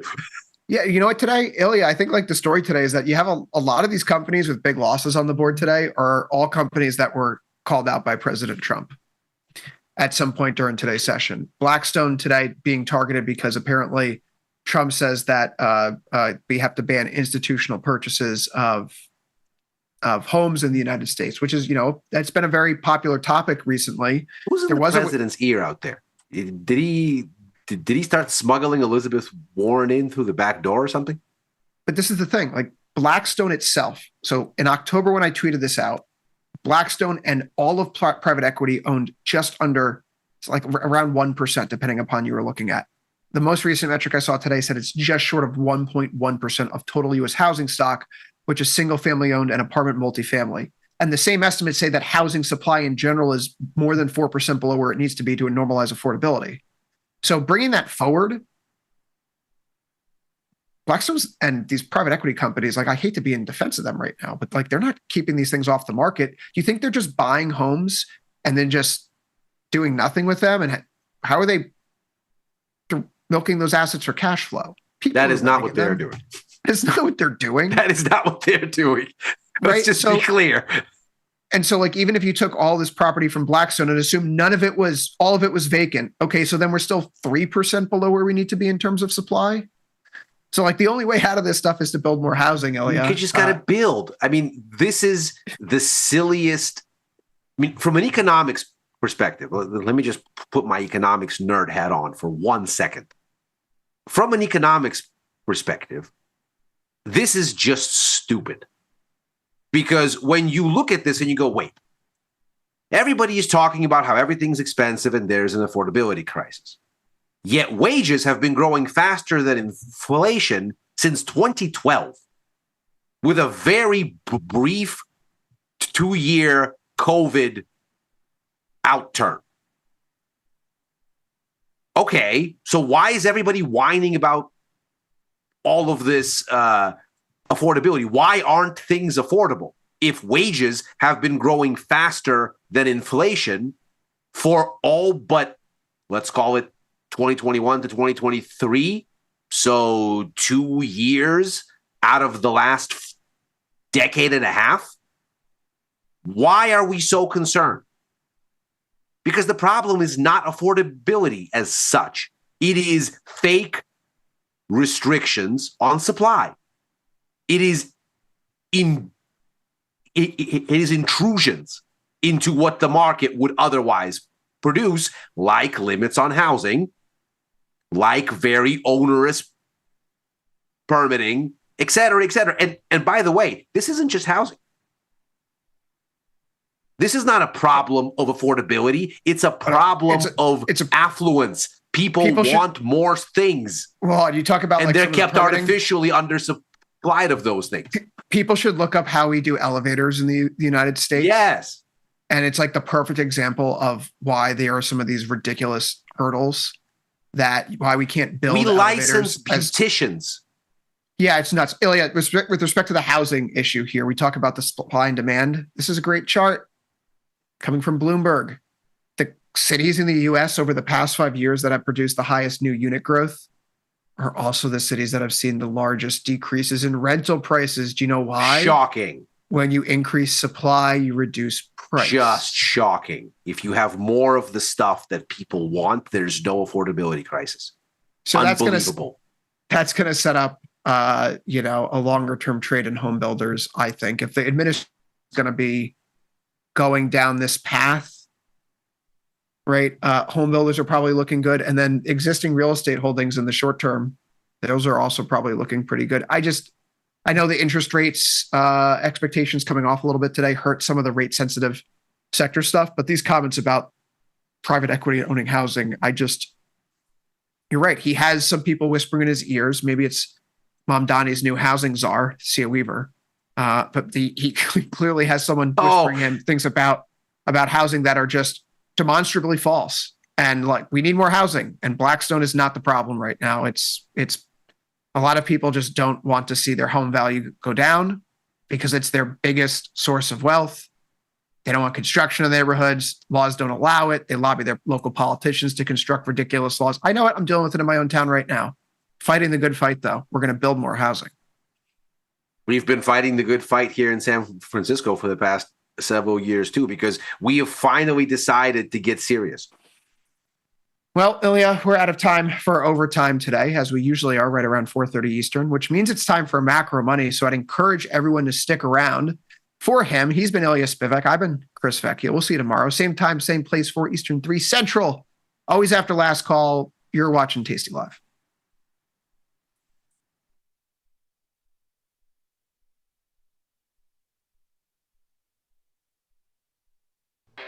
When the market moves, traders need to move faster. Tasty Trade Active Trader Tool offers full depth of market visibility, one-click order entry, and instant position management so traders can react in real time. While others charge for professional tools, Tasty Trade provides them for free. Opportunity can move fast. Seize it with Active Trader. Try it now on Tasty Trade.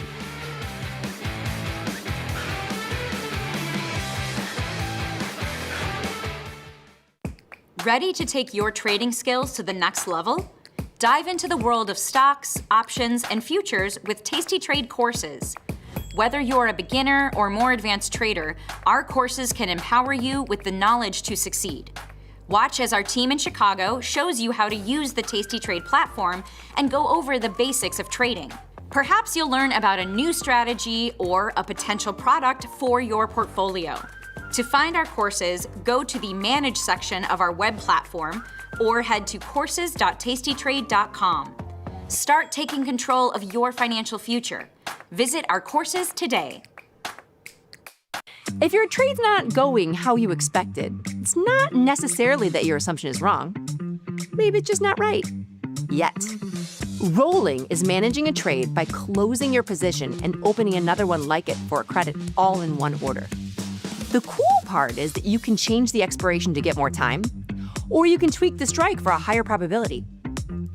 Usually we want to roll the expiration instead of the strike. Remember, duration over direction.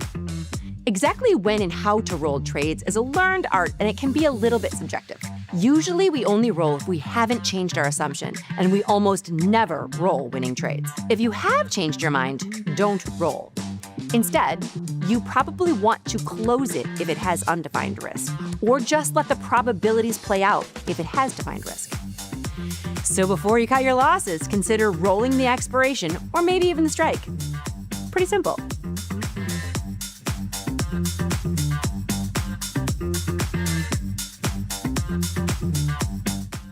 Grow a strong community with Tasty Trade's referral program. When your friend joins Tasty Trade, you'll both receive $100. As your community grows, you get more bonuses. Only at Tasty Trade.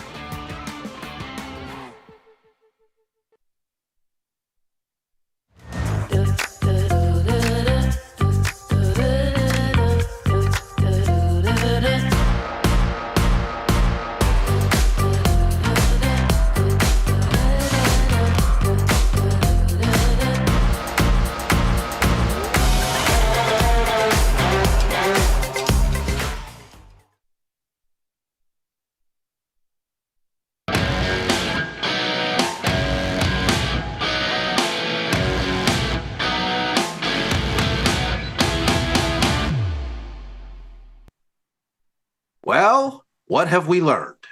The first batch of U.S. economic data is out. It doesn't seem to suggest that the Fed is in a position to cut interest rates. Stock markets go down, as one might have surmised from such an outcome. So is this just clear-cut, easy-going, or is there more than meets the eye here? That's what we're going to try to figure out on Macro Money. I'm Ilya Spivak, head of Global Macro here at Tasty Live. And it's been a very, shall we say, emotional kind of a day in markets. Not a lot of participation. Volume's relatively weak here, but lots of up and down. And after what looked like a bunch of inconclusive seesawing, the markets ultimately resolve lower. So we'll start here with a look at the economic data and the performance response there too.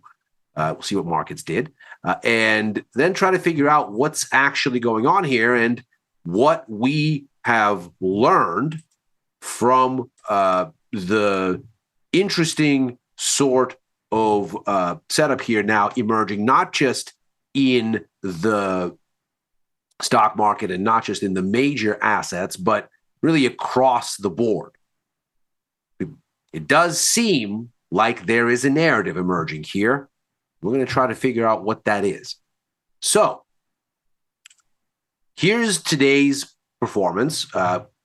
NASDAQ ultimately shaves its gains down to nothing.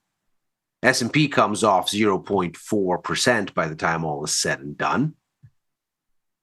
We get a little bit of a rise in the front end of the yield curve while the back end comes down. as if to suggest that Fed rate cut odds weakened a little bit in the near term, but more easing than what went into the long end. That seems to be consistent with how we've been thinking about this. The Fed has been resistant to cut and has demanded more evidence. And so we've concluded that maybe the long end is going to be a little bit soggier on the yields front and outperform a little bit on the prices front as more easing goes into the back end. Today's response to the data seems to echo that. Crude oil down again, but still basically scraping the bottom of its longer-term range, not really breaking into new territory here. Gold correcting a little bit, but ultimately not crossing any Rubicons and seems to be more so digesting after what has been a potent rebound over the past several days, down 0.7%. The US dollar, though, it's looking meaningfully perkier. 0.1% gain against the euro and the yen doesn't look big, but it is starting to become something of a string here. Dollar's been inching up for a few days straight. That's going to be something to watch. And Bitcoin fails at December's range high. That's the range high that we've been talking about since last week, saying it looks like Bitcoin's holiday period melt up just ran into where resistance was. And if it couldn't get over that, then the trend was still down. And today we get some confirmation that it really couldn't run over it. And we come back and essentially erase all of the January 5th upside gap at the start of the year and come back to right around where prices were drifting in the last week of December and through the New Year's holiday into where we closed on January 2nd. So not the most heroic day for risk sentiment here. Let's take a look at the data. We find here that the service sector boomed according to the ISM numbers in December. Very sharp rebound, as ever. This is done in the logic of PMIs. So 50 is neutral, above 50 is growth, below 50 is contraction. The further you go above 50, the faster the growth. The further you go below 50, the faster the contraction.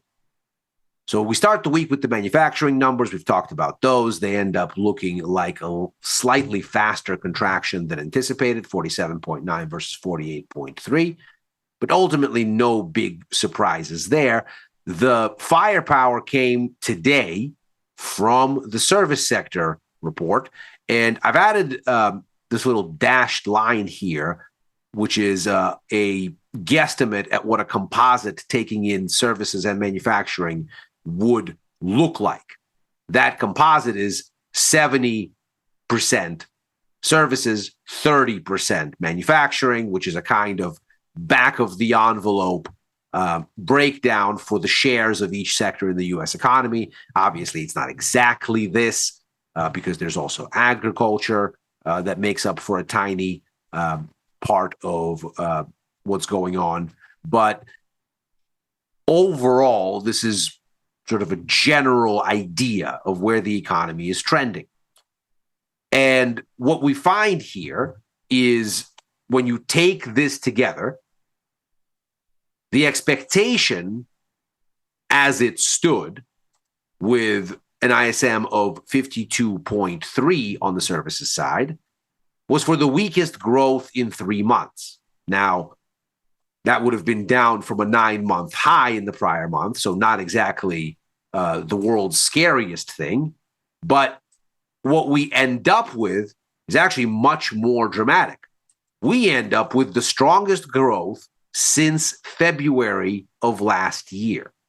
So what we're looking at in December is a 10-month high on this composite index. What we're looking at for the service sector, which of course powered all of this, is actually the highest reading since October 2024 and a 14-month high.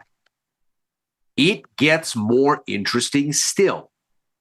Employment returned to growth. You can see this green employment index is back above the 50 line, which means that it is now back into growth territory. It had a brief pop into positive territory in May of last year, and only then very, very narrowly. The last time that we had anything like this kind of employment growth in the service sector was October of 2024. And so this makes it another 14-month high, this time on employment growth. On the inflation side, we can see things cooled a little bit more. New orders surging. To put this bit in context, that's a 57.9 on that index, and that's the strongest since September 2024. Of course, the end of 2024 was a very vigorous year, or a very vigorous period, rather. In fact, that whole second half of 2024 was a very vigorous period for the U.S. economy. And so that's a 15-month high on new orders growth. Now, lest you go into the mindset of, and everybody was worried about the tariffs, don't forget this is the service sector. Most U.S. services demand is a domestic conversation. Those services are mainly a domestically serviced sort of economic activity. It's domestic firms that handle it. And so whatever this resilience is, it's happening despite whatever may be happening on the goods side, and independent of it, maybe, or perhaps just more spending is going in this direction. It's something that we're going to have to keep figuring out as far as what the impetus for this kind of outperformance is. But we can clearly see the difference between that and where the tariffs are a factor. This is the manufacturing side, again, published earlier in the week, where we've had contraction for months and months here, going all the way back to the beginning of the year last year. You can see there was a very brief period of positive growth, but generally the manufacturing sector has been deep into contraction territory for quite some time now. And we can see employment and new orders looking quite negative, basically since the middle of last year for new orders, and going all the way back basically to the start of the year last year for employment. So where does this leave the Fed calculus? Well, taking together the price indexes for both surveys, the Fed's argument that inflation is going to cool and that the reacceleration we've seen recently is more so a tariffs thing and that will fade away, that seems to be there for the most part. Inflation is, in fact, cooling. But on the employment side of things, it's difficult to make the Fed's argument. Because while employment in manufacturing is certainly very weak, as we just saw, employment in services has jumped significantly, and services employs the overwhelming majority of the U.S. economy, somewhere between 70 and 80%.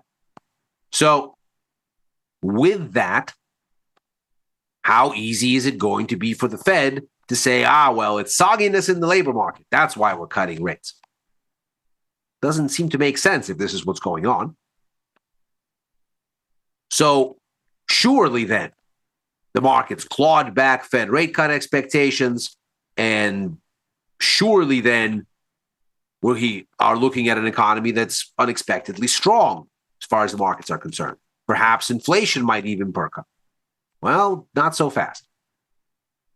Because if we look at the policy outlook here, it's barely budged. We are still looking for 56 basis points in rate cuts this year. Next year looks like it's flat as far as the markets are concerned. So we've got 2 rate cuts between now and the end of 2027, but the markets want all of them to happen this year, and frankly, sooner rather than later. We don't have a meaningful expectation that we're going to get a cut in January. See here, we're down to 11.6%. That's down from where this has been over even just the recent days, but not meaningfully so. It's off from maybe 16%, 14% down to 11. So it's not exactly a meaningful change.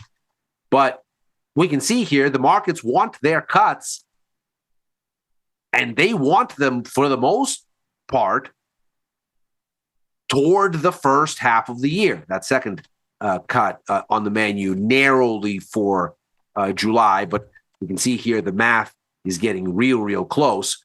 So if you look here, that's 47.8% chance that we hold still. So it's narrowly over 50% that we're going to get a hike, but only very narrowly. And so let's call it a hike, or a cut rather, no later than September. Narrowly in July, but no later than September. And before that, a cut convincingly on the menu by April. So the markets think that this is not exactly going to take until the end of the year as it did in 2025. They think the easing's coming. And that's despite this buoyant growth.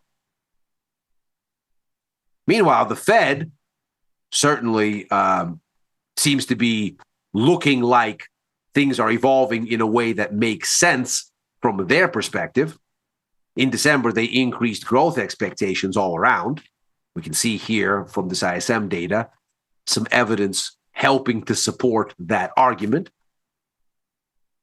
We also see, interestingly, that the Fed increased and decreased sort of different parts of what you might think would be parallel moves, because though we get an upgrade in growth, we get a downgrade in inflation expectations, which perhaps the Fed is reasoning is going to be a base effect type of thing as the tariffs get factored out of year-on-year calculations. Maybe that's why we are looking at this cut in April and not sooner, because it seems like that's the magic point where data starts to get out of year-on-year comparisons with a pre-tariff period. Of course, early April was the big rollout of the tariffs.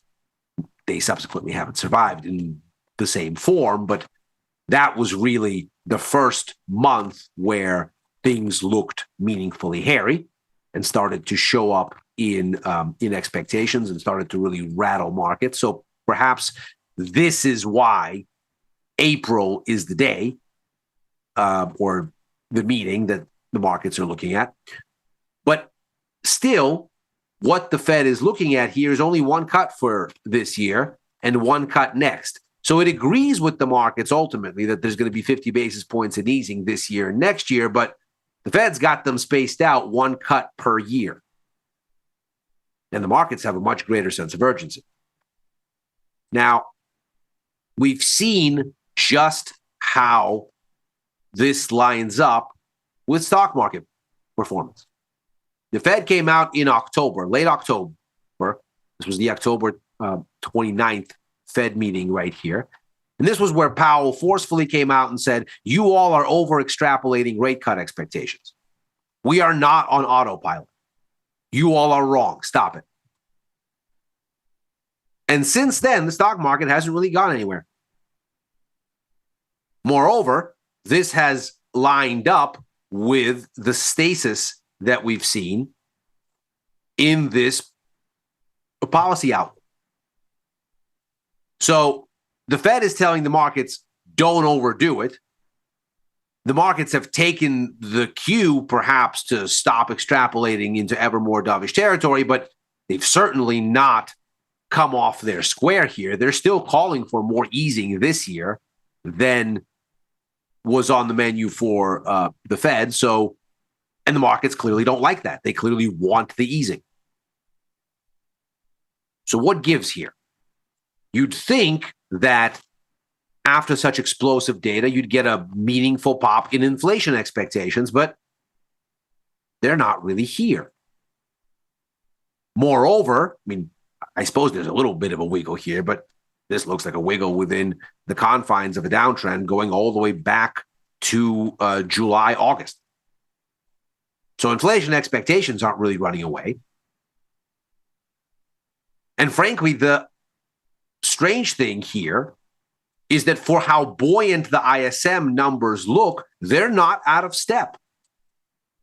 The third quarter GDP report showed us a very brisk rebound in consumption, which is by far the largest component of GDP at something on the order of 68%. Moreover, all of these shenanigans with the swings in inventories and imports around the front running of the tariffs, they go away. We get a much more normal quarter in the third quarter, driven primarily by consumption, which is what you want to see. A different version of PMI numbers, this one from S&P Global that was confirmed here this week for December. It's a little bit less optimistic. It shows a little bit of a cooling in activity in the fourth quarter. Not surprising, perhaps, since we had the long government shutdown there.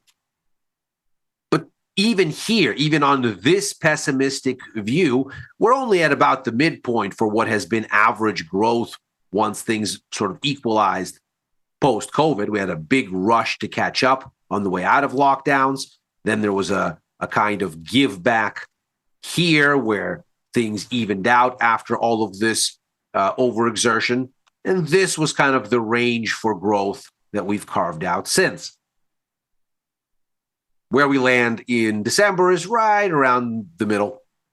So certainly nothing controversial, even though it is soggier than what the ISM numbers are showing us, which is, we can see here, clearly more chipper. So why aren't the markets baking in more inflation? Why aren't they taking down Fed rate cut expectations? Surely at some point it's disappointing, but the data and the Fed seem to agree, so why fight it?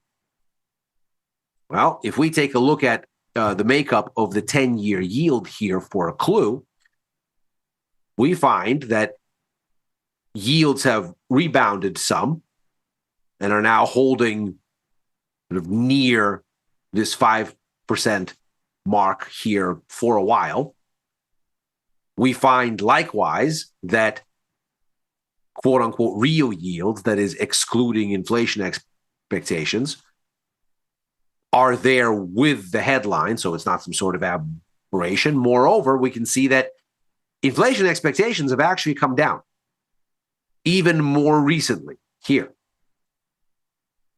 So the markets don't seem to be pricing in a whole lot of inflation, but the term premium, a measure of compensation for duration in these bonds, that is to say, how much do markets want to get paid for lending money longer term and to be compensated for the extra uncertainty over a longer period of time. That looks to be at the highest since 2014.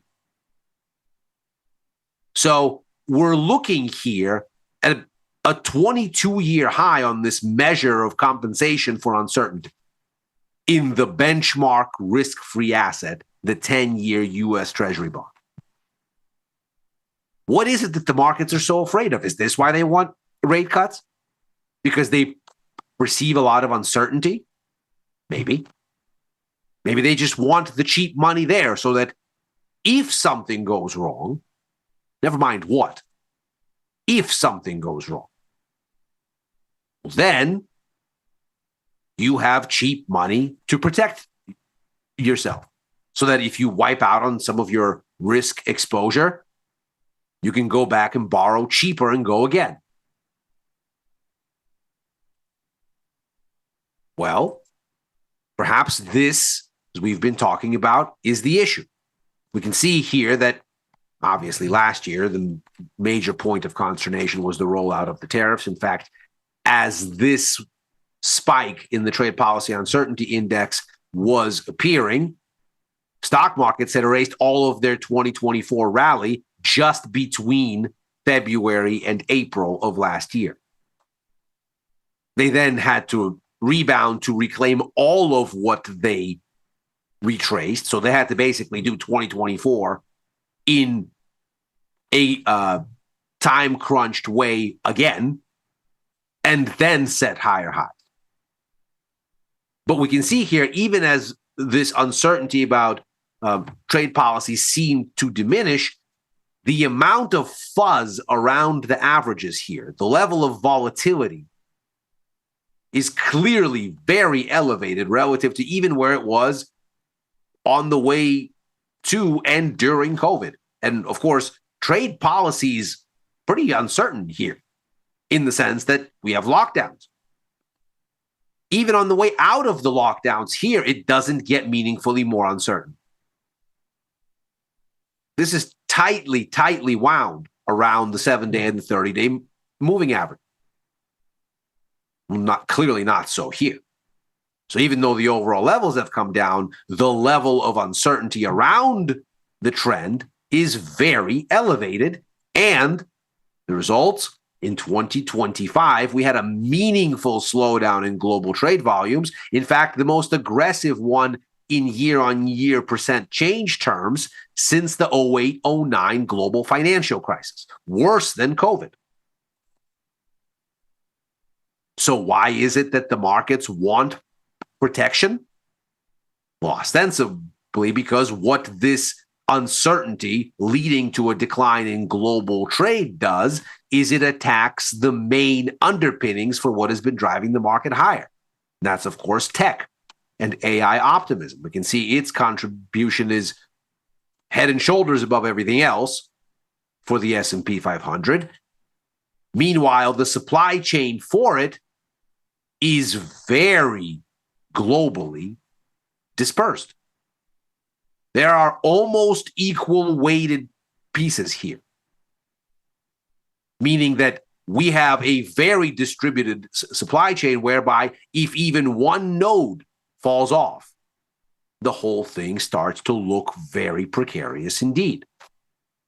And trade policy uncertainty does not make for a happy life here. So perhaps the markets don't even know what they are afraid of. They just know that things are uncertain and they're afraid. And what they want are rate cuts. And when they look at explosive data like this, they don't say, oh, goody, earnings, strong growth. Perhaps what they're saying is, we're still going to need these rate cuts. And this doesn't move inflation expectations. So is this growth real? Is it a mirage? Or are the markets just very vulnerable? Because they clearly seem to still want easing and still see no meaningful inflation downwind. Now, of course, this is just survey data, this ISM report, but we are going to get some hard data confirmations of all of this as U.S. jobs data comes across the wires on Friday. We'll get deeper into that tomorrow and unpick it here on Macro Money. In the meantime, I'm still long gold around all of this uncertainty around global trade. I think if the Fed continues to tarry, the U.S. dollar might start to look stronger, if only because people want their liquidity and want more cash on hand. So if you're going to backstop yourself, you might as well have the cash if it's not going to be cheaper to borrow it. So I am now long the dollar against both the pound and the euro. I flipped over the euro earlier this week. I flipped over the pound just today. I'm likewise still on the short side of risk via Russell and the NASDAQ and the S&P with put verticals. I was coming up on expiration for the last little bit of my put spreads in IBIT, betting on Bitcoin weakness. And I took that off today basically flat after peeling off all of the profits on this late last year. And I'll be looking to re-enter, just perhaps with a little bit more confirmation that the downtrend has resumed in earnest.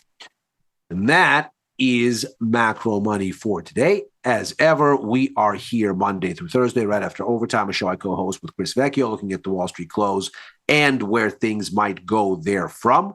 I am likewise writing for the News and Insights portion of tastylive.com and commenting at Ilya Spivak on former Twitter and on Blue Sky. If you're watching on YouTube, like and subscribe.